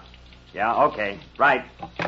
Get into that jalopy of yours and beat it over to the Perkins shipyard. It's burning up. 3 alarms have gone out. Okay, I'm on my way. And thanks, Forrest. Thanks for everything. Maybe I can do something for you sometime. Like cutting your throat.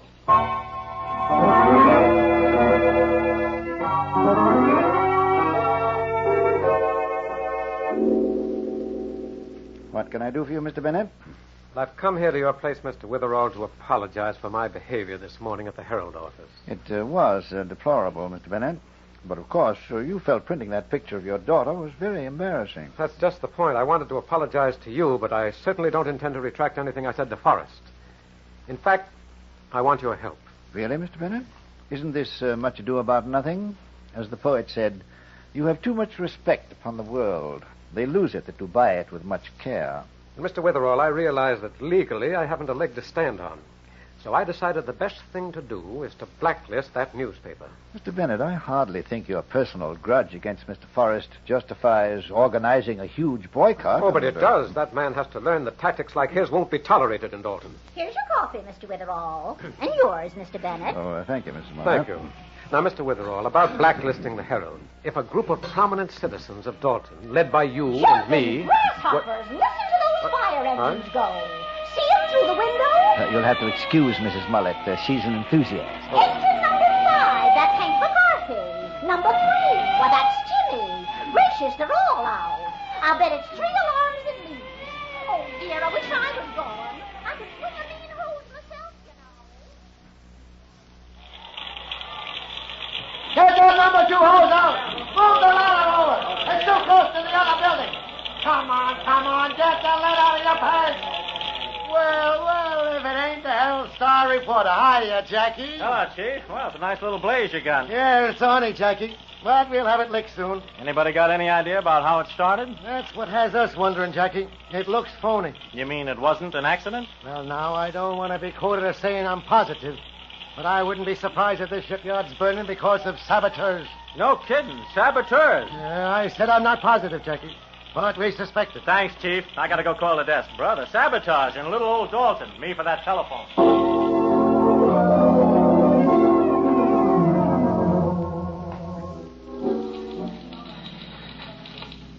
Well, what is this today, Pat?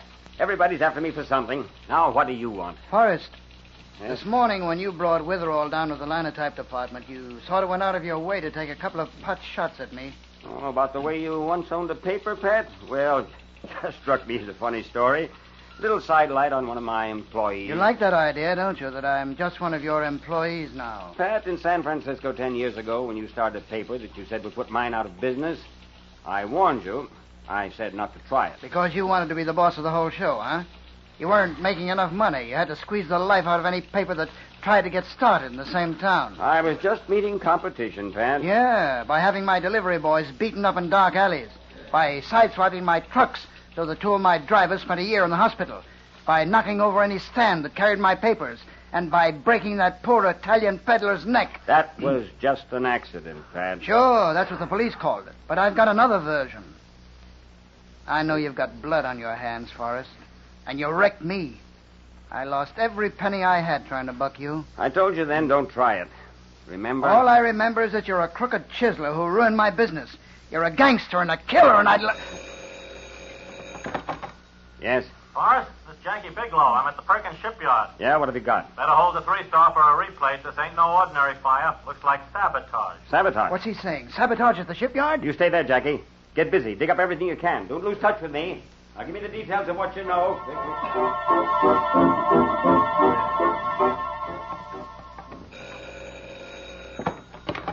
City desk, Forrest. Boss, this is the press room. Number 3 and 4 presses just broke down. Broke down? Now? Oh, and me with a replate on that sabotage story of all that condemned...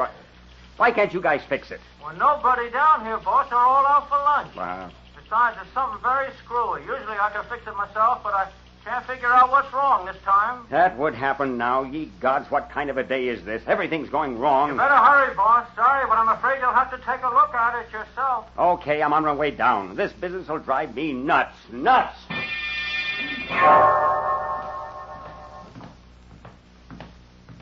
What's wrong with these presses?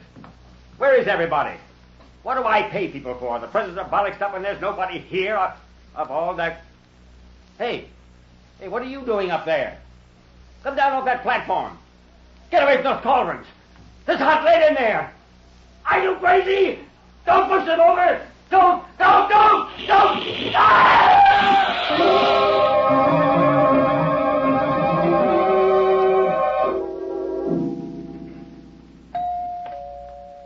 answer it, Mr. Witherall. Mrs. Mullet, is Mr. Witherall in? Why, yes, Mr. Bennett. Ah, another visit, Mr. Bennett? You're quite determined about the Herald, aren't you? Mr. Witherall, something's happened, something horrifying. Oh, what is it? It's Forrest. Oh, has the editor printed another inflammatory picture? No, it isn't that. Forrest is dead. Really? He's been murdered. It's all over town. It is, and I didn't know it. You must be slipping, Mrs. Muller. Of course, since he's dead, well, you know the consequences. Sure, they'll have to turn in his ration book to the OPA. How did he die, Mr. Bennett? Well, in a pretty gruesome way. He was evidently trapped.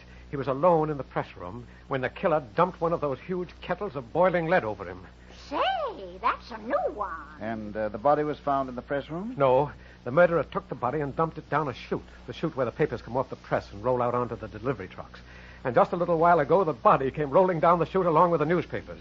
Mr. Bennett, why have you come here to tell me about this? Well, I know you've been mixed up in murders, Mr. Witherall, and that you've been rather successful at solving them.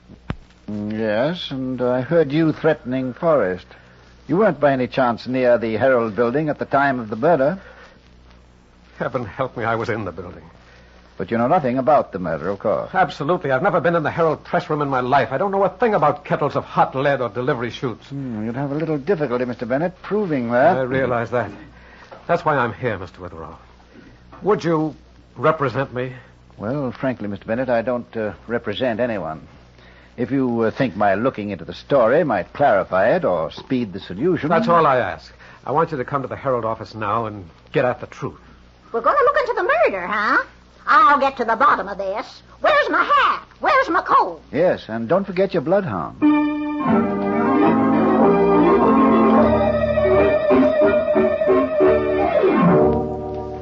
So, you see, Sergeant McCobble, Mr. Bennett claims he knows nothing about Mr. Forrest's death.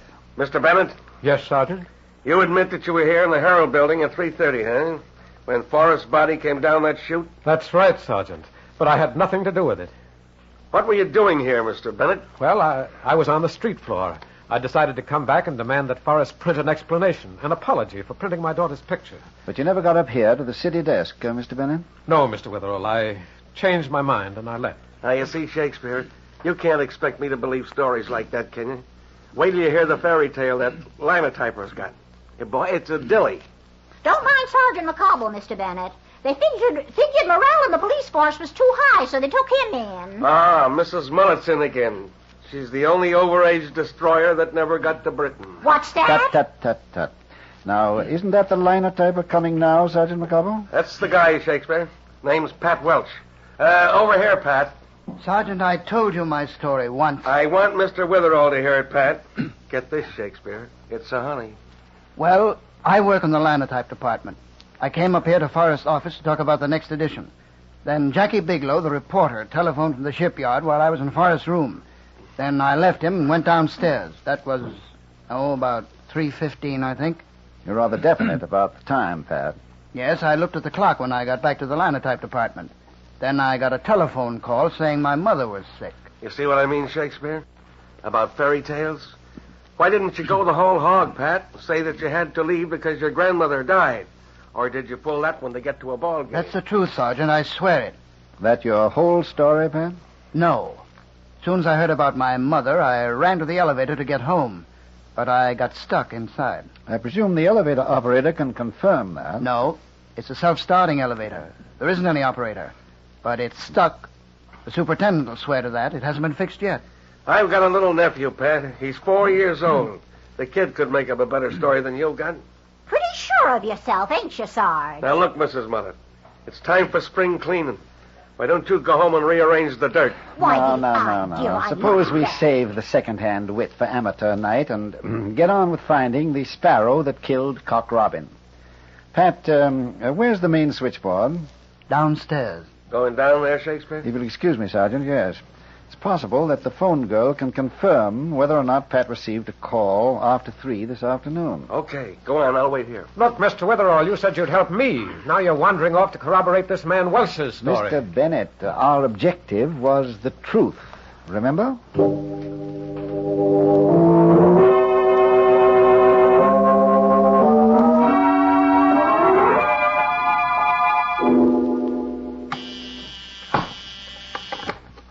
Dalton Harold, good afternoon. Oh, I'm sorry. Mr. Forrest is out. He's getting a fitting for a wooden suit.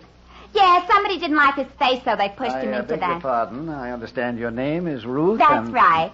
Jeepers, if you don't look like what's his name, Shakespeare. If I could only write like him, too. But my name is only Witherall, Ruth. Oh, that's it. You're from Meredith Academy. Yes. I'm curious about what happened earlier this afternoon to, what's-his-name, Forrest. Oh, that. Gee, Pat Welch is in a fix, huh? Everybody knows him and Forrest hated each other's guts, if you'll pardon the expression. Ruth, was there a phone call for Pat this afternoon? Oh, yeah, about 3 o'clock. I don't know who it was from. I only ask who's calling when they ask for an executive. Oh, ain't it a shame? Patty's such a sweet guy. And Forrest, if you'll pardon the expression, was a high-class stinker. We must have you address our English literature classes at Meredith sometime, Ruth. The tragedy of illiteracy might be the subject. Oh, gee, I'd be only too happy. With you as Exhibit A. Hiya, Mr. Witherall. Well, what are you doing here? Hiya, Ruthie, baby. Man, oh, man, what a fire I've been to. I'm knocked out. Oh, get ready for a Lulu, Jackie boy. Why, what's up? Well, while you were at the fire, somebody gave Forrest a bath with a bucket of that lead in the press room, and then sent the corpse roller coastering down the delivery chute.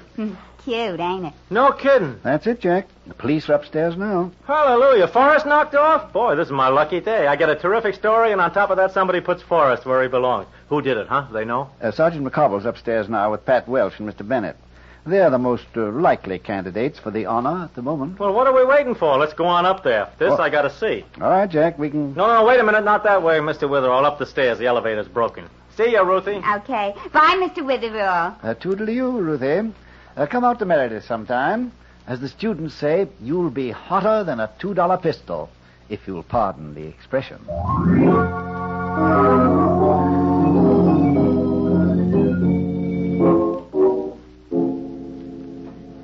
Now, Jack, you say Forrest cheated Pat here out of a newspaper, huh? Put him out of business? Yeah, that was the deal, McCobble. It was in Frisco about 10 years ago.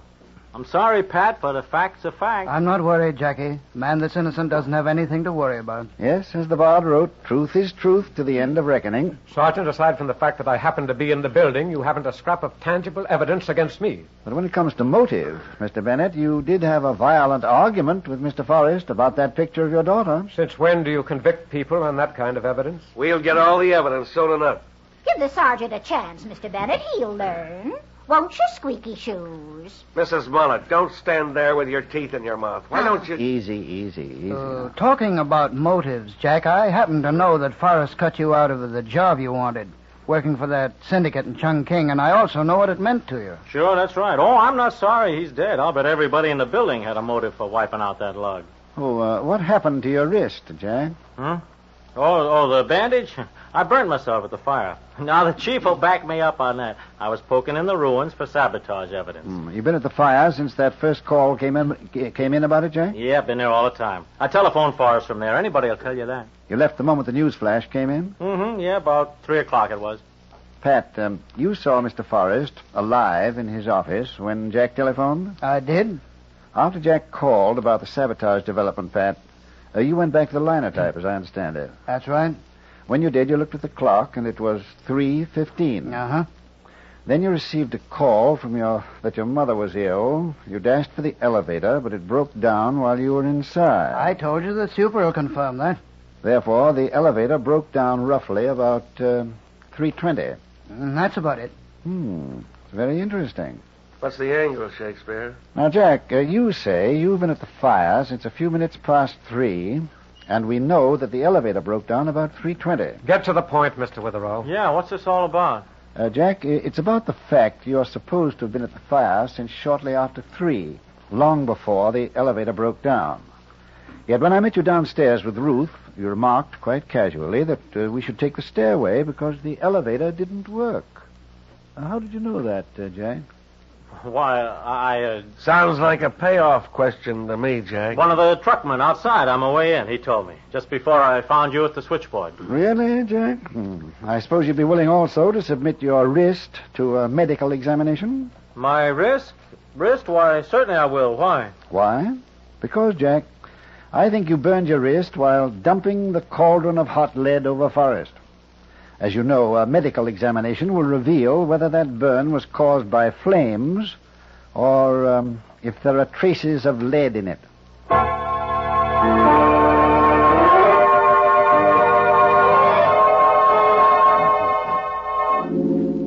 I'll have another cup of coffee, Shakespeare. Then I'll be meandering home.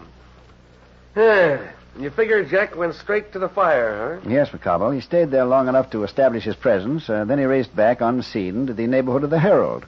He called up Forrest from downstairs with the sabotage story, creating the impression that he was still at the fire. I get it. Then he buzzed Pat Welch, probably using a phony voice to tell him the lie about his mother being sick. Yes, that got Welch out of the way. Yeah. And gave Welch a very weak excuse, too. Then Jack monkey-wrenched the presses, forcing Forrest to go down to the press room, where he was killed. The whole affair couldn't have taken more than a few minutes. Then Jack went dashing back to the fire. He'd gotten away with it, too, if he hadn't pulled that boner in front of you about the elevator. Yes, there was that. And the wrist burn. Shakespeare, how did you know the wrist burn could be analyzed for traces of hot lead? I never knew that.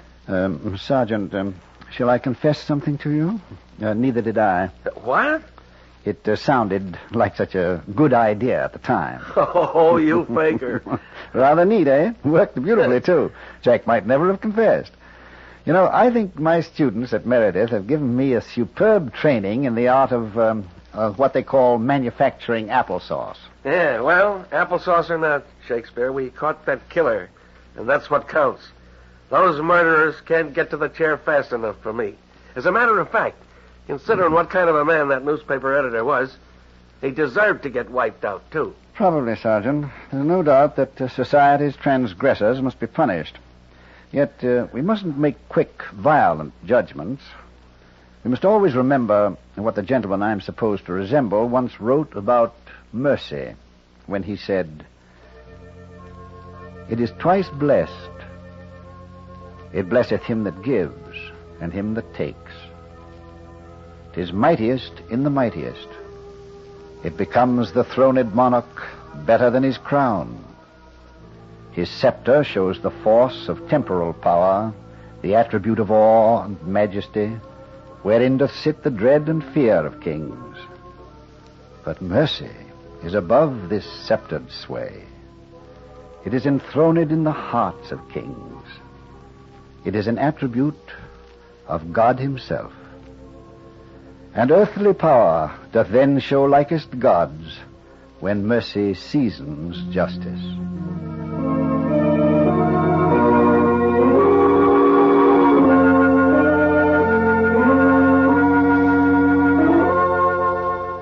WOR has presented the distinguished American actor Walter Hamden in The Adventures of Leonidas Witherall. Mrs. Mullet is played by Ethel Ramey, Sergeant McCobble by Jack McBride. The character of Leonidas Witherall is from the mystery novels by Alice Tilton. The radio script is written by Howard Merrill, and the program is under the direction of Roger Bauer. Next week, Leonidas meets a very interesting hitchhiker, doesn't he, Mr. Hamden? Oh, yes. Leonidas is driving along the highway when he meets a young lady who asks him for a hitch. And a very informative young lady she is, too. In fact, before long, Leonidas is receiving a very practical lesson in how to win friends and influence homicidal maniacs. We hope you'll be listening next Sunday at 7, and until then, good night.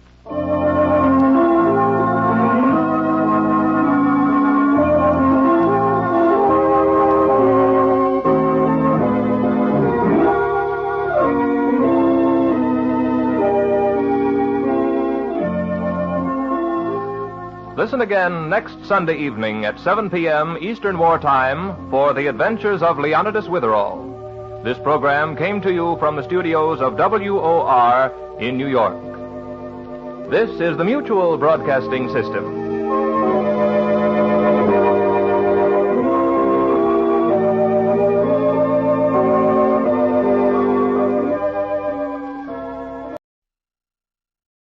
The Signal Oil Program. Yes, the Signal Oil Program. The Whistler.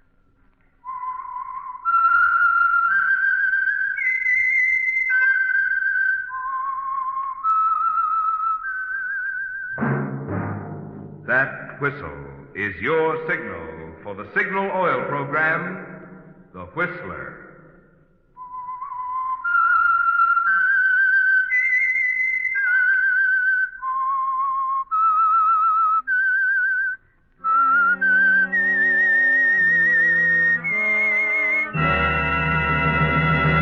I am the Whistler, and I know many things, for I walk by night. I know many strange tales hidden in the hearts of men and women who have stepped into the shadows. Yes, I know the nameless terrors of which they dare not speak. Yes, friends, it's time for the Signal Oil Program, The Whistler, rated tops in popularity for a longer period of time than any other West Coast program in radio history. And Signal gasoline is tops, too, tops in quality. It takes extra quality, you know, to give you extra mileage. And Signal is the famous Go Farther gasoline. So look for the Signal circle sign in yellow and black that identifies independently operated Signal stations from Canada to Mexico. And now the Whistler's strange story. Death of Mr. Penny. On the icy slope high above Clear Valley Ski Lodge, the two people, racing down together side by side, appeared like two moving specks of black against a sea of white. To the little man who had his field glasses carefully trained upon them, the picture was far more complete. He saw a very handsome couple, the woman fresh, radiant, and wholesome, the man tall, athletic. And as they swung to a stop at the end of the ski slope, their happiness with each other seemed very apparent. Yes, Mr. and Mrs. Frederick Eklund seemed perfectly matched. The little man with the field glasses could not help but marvel at the strange course of true love. How it could so neatly bridge the gap between the fact of Mrs. Eklund's almost fabulous wealth and the modest means of Mr. Eklund, the mere ski instructor. And the little man had to admit that the two were getting along famously. Oh, darling, you're wonderful. Your favorite ski instructor? My favorite ski instructor. Oh, well, then you'll accept my criticisms a little more graciously, Mrs. E. At last, Christie was bad. Fine way to turn an ankle. And be carried home by the tall, bronzed instructor. I think I'll do it. I think you won't. We're heading back to the lodge right now. All right, darling, whatever you say. But, I've still got that headache. Barbara, Yes? something on your mind? You were so quiet up there on the slope just before we came down. Quiet? Just taking time to tell myself I'm not in a dream. That we're really together. Married. And so happy. Are you sure that's all? I'm sure that's all. And the headache can either be cured or made worse by a dry martini. Shall we go take the gamble? Oh, you don't have to suggest that twice. I wonder if you'll always be such an agreeable man. Yeah, as long as I'm thirsty. Let's go.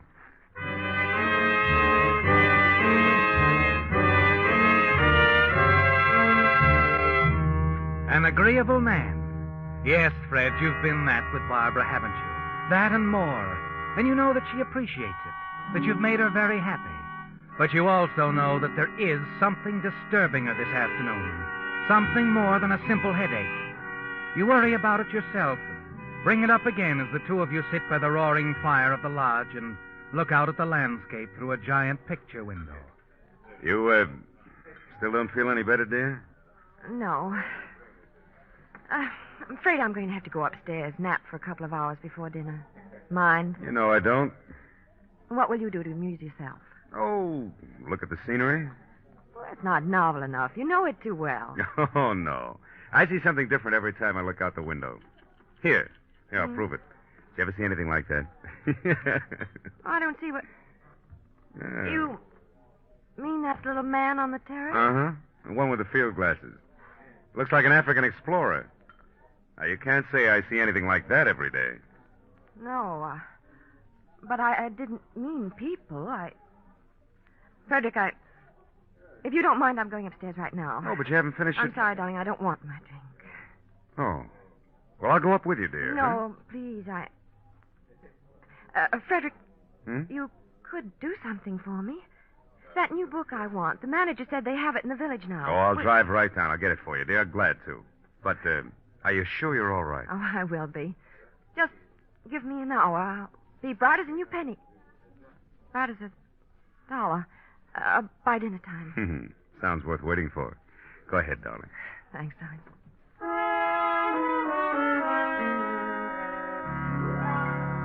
You watch Barbara turn away, go to the stairs. A moment later, you get up, start outside as if to get the car. But at the end of the terrace, you stop and wait a moment. He goes right inside, doesn't he, Fred? The funny little man that Barbara didn't want to look at.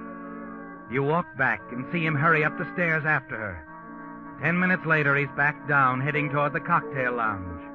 You walk in casually and slide into the booth beside him. Well, Mr. Penny? It's going very well. You got it? I did. 5,000 as usual. I was a little worried this afternoon. Thought Barbara might have guessed something. About you? Mm-hmm. But I was wrong. Of course. Oh, Barbara threatened me today. She said that this must be the last payment. She's convinced that you'd be quite understanding about those letters. Oh. I'll have to take a different tack. Yes, or spoil the act. Oh, they're really nothing, you know, the letters. She just feels that you'd be very hurt if you ever knew there'd been another man in her life once, a married man. I hurt. You know, Freddie, you are the odd one. Long as I've known you, I always marvel. What is it that keeps you from simply presenting your case to these women, demanding all the money you want? Obviously, my dear Penny, you'll never know women. There are things that cannot be told. One of the things is that love alone is not sufficient to hold their man. You're right, I suppose. Well, I've always left that part of it to you. Yeah, and let's keep it that way, huh? I'll take care of the romancing. You stick with the business end of the deal. If you don't mind, I'll take my half of the money now. To be sure, Freddie. To be sure.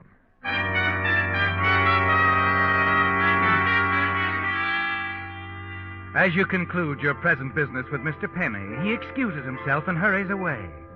A moment later, you're conscious of the voice, the song that comes from the lodge dining hall. Maybe Monday. Susan, a delightful girl, isn't she, Fred? Talented and beautiful. Yes, and since you met her a month ago, she's been quite overwhelmed by your charm. You stroll across the lobby and stand there at the entrance of the dining hall and watch her as she sings. He'll build a little home. She's beautiful, isn't she? Oh, Penny, I thought you were leaving. I'm going in to have dinner. Now, look, Penny, Barbara will be coming down soon. She isn't pleasant to be with when you're around. Your wife is resting, Freddie. She won't be down for some time. But, shh, I want to listen. And so all else above, I'm waiting for the man I love. That was wonderful, wonderful.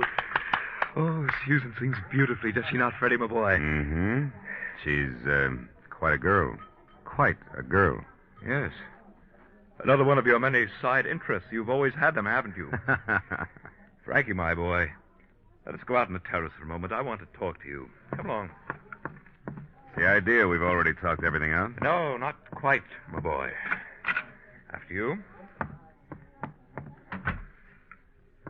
All right, what's on your mind, Penny? Susan. I want to speak to you about Susan. Oh? You're quite interested in her, aren't you? Oh, I don't know. Just for laughs, maybe. Oh, I see. Then you won't mind if I ask you to stay away from her. To stay away? You're asking me... Wait a minute, Penny. You don't mean that you... You find it amusing, my boy. Why, she wouldn't even look at you.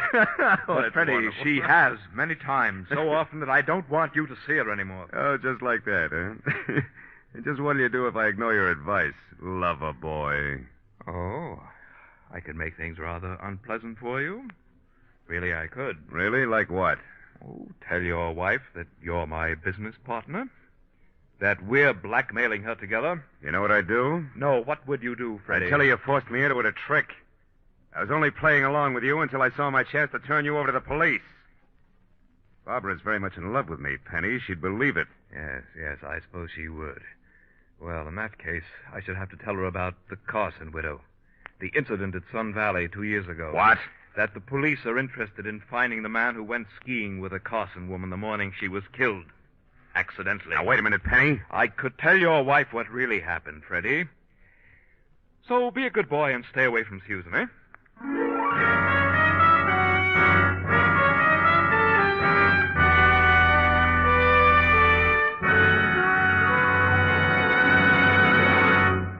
With the prologue of Death of Mr. Penny, the Signal Oil Company brings you another strange story by The Whistler. Here in Hollywood, where The Whistler is produced, this is the week when the movie folks decide who's going to win the coveted Oscars. It's too bad there isn't an Oscar for gasoline, because I'm sure that Signal gasoline would run away with the honors for outstanding performance. Just as some actors become typed in certain roles, you may have typed Signal gasoline for economy because of its reputation as the go-farther gasoline. But economy, mind you, is only half of Signal's story. You see, the thing which makes Signal's good mileage possible, the extra efficiency today's Signal gasoline coaxes from your motor, also makes Signal the logical choice for more dramatic performances, calling for instant starting, flashing pickup, or smooth, effortless power. So if you want your car to perform as if it had just won an Oscar, just you keep these 2 points in mind the next time you buy gasoline. 1, it takes extra quality to go farther. And 2, Signal is the famous Go Farther gasoline.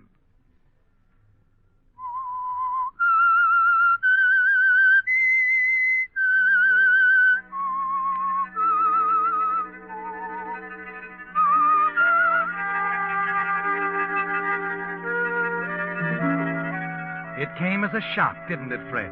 Mr. Penny's warning. And you wonder if your odd little partner really means to carry out his threat, to make trouble for you if you continue to see Susan. He could make things quite difficult, reviving the Carson incident at this time. It would never do if your wife Barbara found out about that, would it? But in the days that follow, you decide to risk it, to test Mr. Penny's threat. And then one evening at the lodge, as you sit in the cocktail lounge with Barbara... Fred? Yes, dear? Did you happen to run over to Shelville the night before last? Shelville? Why, no. Betty mentioned it this afternoon. She and Greg thought they saw you there. No, they were mistaken. Oh, I did go down to the village here. That's the night I ran into Higby, an old friend of mine. You remember, darling, I called you, told you I'd be late getting back? Yes, I know. As a matter of fact, Higby and I spent most of the evening at the Buckhorn Cafe talking over old times. See here, Barbara, you don't think I'd lie. Of course not, darling. You know how Betty is, wrong as usual. See if you can get the waiter, will you, dear? I think I'd like another brandy before turning in.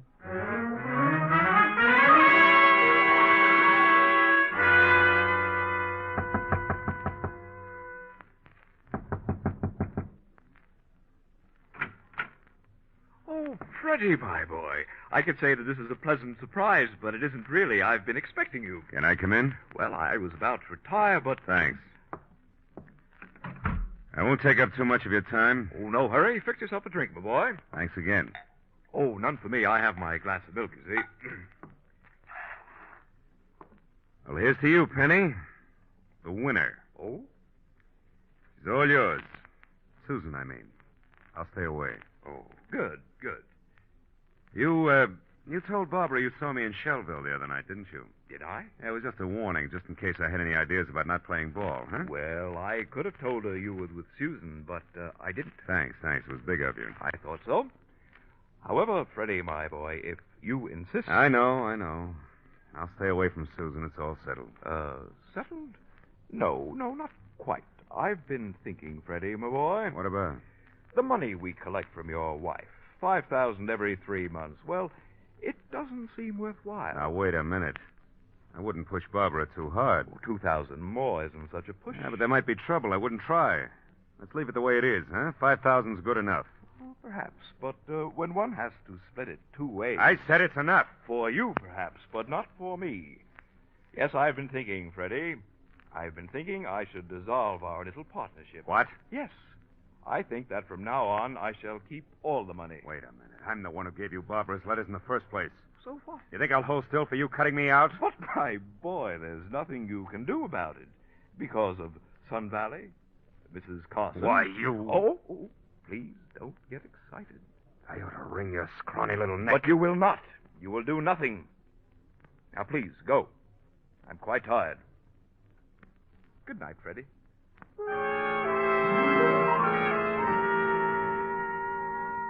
For a moment you stand there, staring at the little man. You watch him as he calmly drops a sleeping capsule into the glass of milk. As he raises it to his lips, he smiles at you. And you know he has you at his mercy, don't you, Fred? You whirl and rush out into the corridor. And as you hurry back to your room, the rage within you mounts with each step. Yes, Mr. Penny has complete control of the situation for the present. But you're not going to let him get away with it, are you? No, the money he gets from your wife means too much to you. And you know that somehow you're going to get rid of Mr. Penny and the threat he holds over you. It isn't until the following afternoon that you know just how you're going to do it. On an errand for Barbara, you stop at the village drugstore, Pop Grandin's place. That be all, Freddie? Yeah, I guess so, Pop. Okay. Oh, say, you going back up to the lodge? Yeah, why? I wonder if you'd mind dropping off a prescription for me. Oh, of course not. You can just drop it off at the desk. Come on back. I'll make it up right away.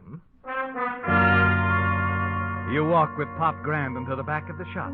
Watch him as he prepares a prescription. Then your eyes wander over the shelves lined with bottles. At the far end of the lower shelf, you see a bottle filled with tiny red capsules, just like the one you saw Mr. Penny drop into the glass of milk last night. Oh, dreaded the telephone. Excuse me, will you, Freddie? Oh, sure. I never saw it to fail. Every time I get back to that doggone phone. Couldn't have picked a better time.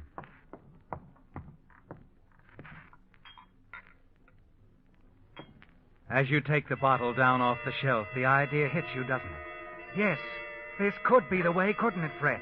Quickly, you unscrew the cap, drop a capsule into your pocket, and replace the bottle. Then your eyes skip along the shelf and finally stop on a small bottle filled with white powder marked poison. Deadly poison, Fred.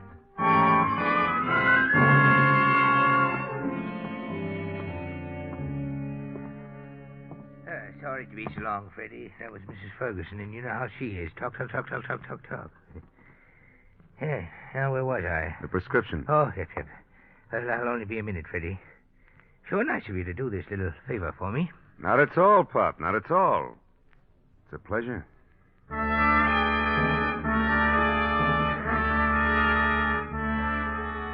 You're thankful that Barbara is out when you return to your room at the lodge. Quickly, you empty the contents of the red capsule into the wash basin. Then you fill the capsule with a white powder you took from the shelf at Grandin's drugstore. Moments later, you leave the room, the capsule containing the deadly poison safely tucked away in your pocket.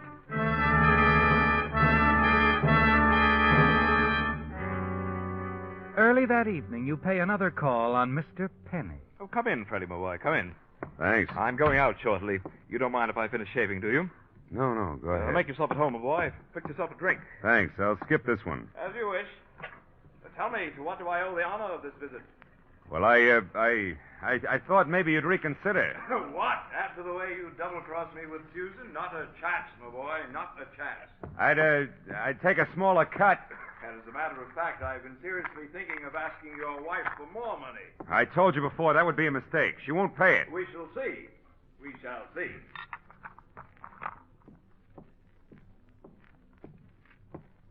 What are you doing, Freddie? Oh, just looking at this magazine on your nightstand. Holidays, huh? Planning a trip? Perhaps.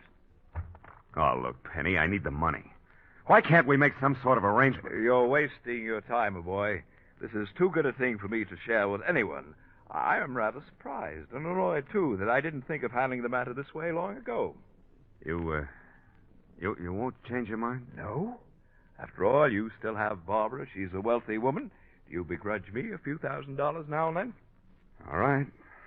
That's the way you want it. Yes, that's the way I want it, my boy. Good night. Good night. No hard feelings, Freddie. No. See you in the morning, then. Yeah. Maybe you will, Penny. And maybe not.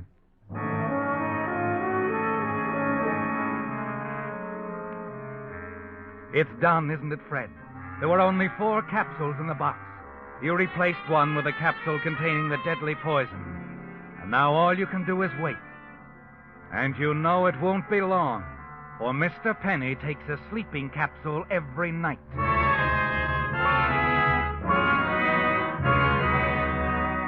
You're a little disappointed the following morning at breakfast when you see Mr. Penny sitting at his usual table. It was a little too much to hope for, wasn't it, Fred? That he'd take the poison capsule the first night. But then there are only 3 capsules in the box now. The next morning, you're in for another disappointment. For as you enter the dining hall, you see Mr. Penny again, sitting at the table near the window. He looks up as you and Barbara seat yourself only a few tables away. He smiles, nods, then returns to his morning paper. And then something that Barbara says startles you. Only 2 left, Frederick. What? Only 2 empty tables left. I'm glad we came down to breakfast when we did. I hate to wait. Oh, yes. Oh, goodness, darling. You jumped so. Something wrong? No, of course not. I had my mind on something else. Yes. You were thinking of the capsules in the box, weren't you, Fred? There are only 2 left now, and it's an even money bet.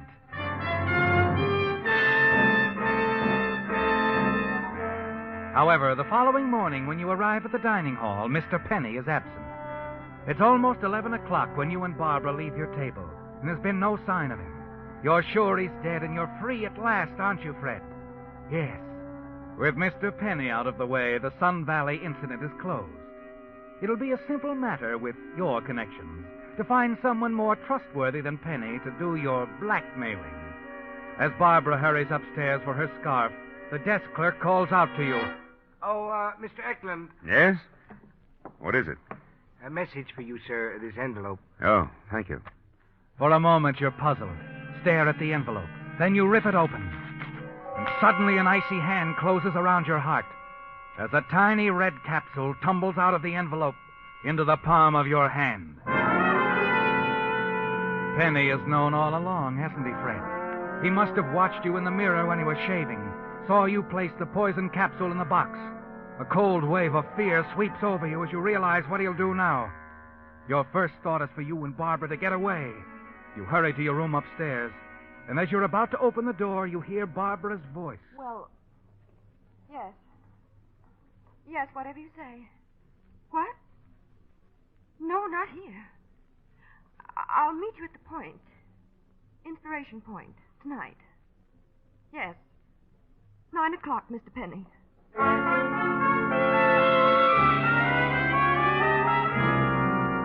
Mr. Penny isn't wasting any time getting his revenge, is he, Fred?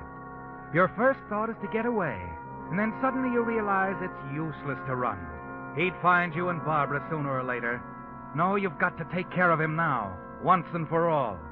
And this time you can't afford to miss.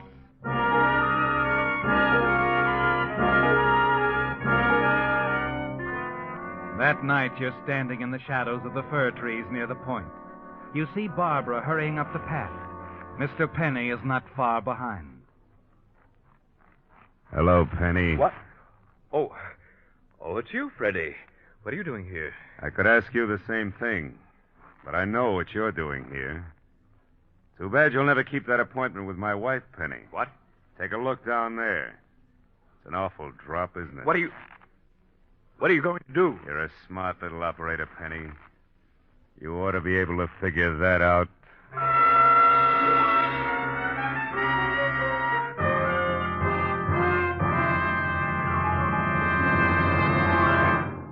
The Whistler will return in just a moment with a strange ending to tonight's story. When you passed a signal service station during the past few days, you may have noticed a picture of the happy bluebird on the sign outside. Well, Mr. Bluebird is there to remind you that if you want your motor to sing this spring, you'll be wise to make your next oil change a change to the improved type Signal oil that does so much more than just lubricate. Signal Premium Compounded Motor Oil. Well, naturally, Signal Premium has 100% pure paraffin base, the finest lubricant known. But in addition, Signal Premium contains scientific new compounds that protect your motor in ways no regular oil alone can do. For instance, one compound in Signal Premium Compounded Motor Oil actually cleanses your motor of carbon, gum, and varnish. A second compound in Signal Premium protects costly bearings from corrosion. And still other compounds do other important jobs to keep your motor happy as a bluebird. Good reason, I'd say, to make your spring oil change a change to Signal Premium Compounded Motor Oil. Sold only at Signal service stations. It's all over, isn't it, Fred? Mr. Penny is out of the way at last. The threat he held over you is gone, and now you're free. Back at the village, the Buckhorn Cafe. You spend the next several hours chatting with old friends, and then, shortly after midnight, you return to the lodge to your room. As you enter, you're surprised to see Barbara pacing up and down.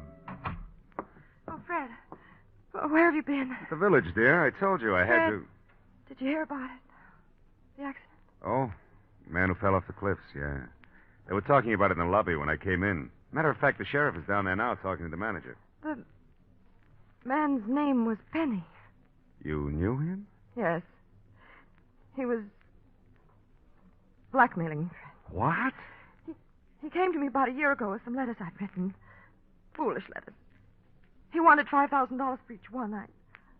I laughed at him. They meant nothing to me, and I threatened to call the police. You threatened? Yes, I threatened to.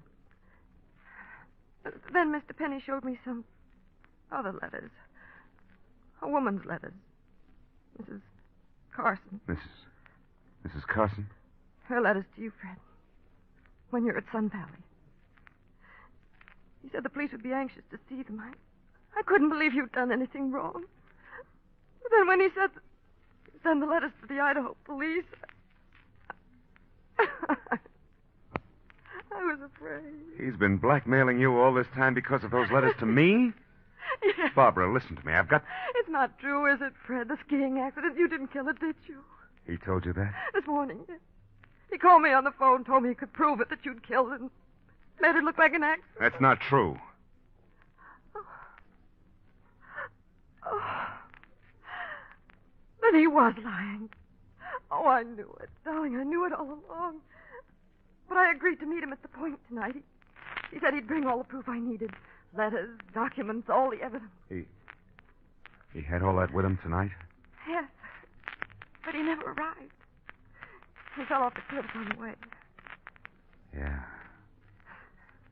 Yeah, he fell off the cliffs. Oh, darling. I'm so glad Mr. Penny was lying. If he'd had any evidence on him, the police certainly would have discovered it when they found his body. Wouldn't they? Yeah.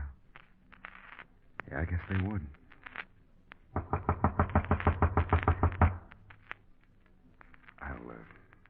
I'll go, Barbara.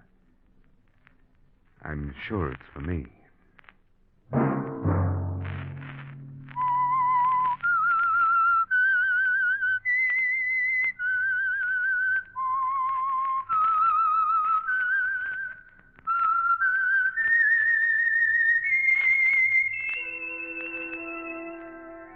Let that whistle be your signal for the Signal Oil program, The Whistler, each Sunday night at this time.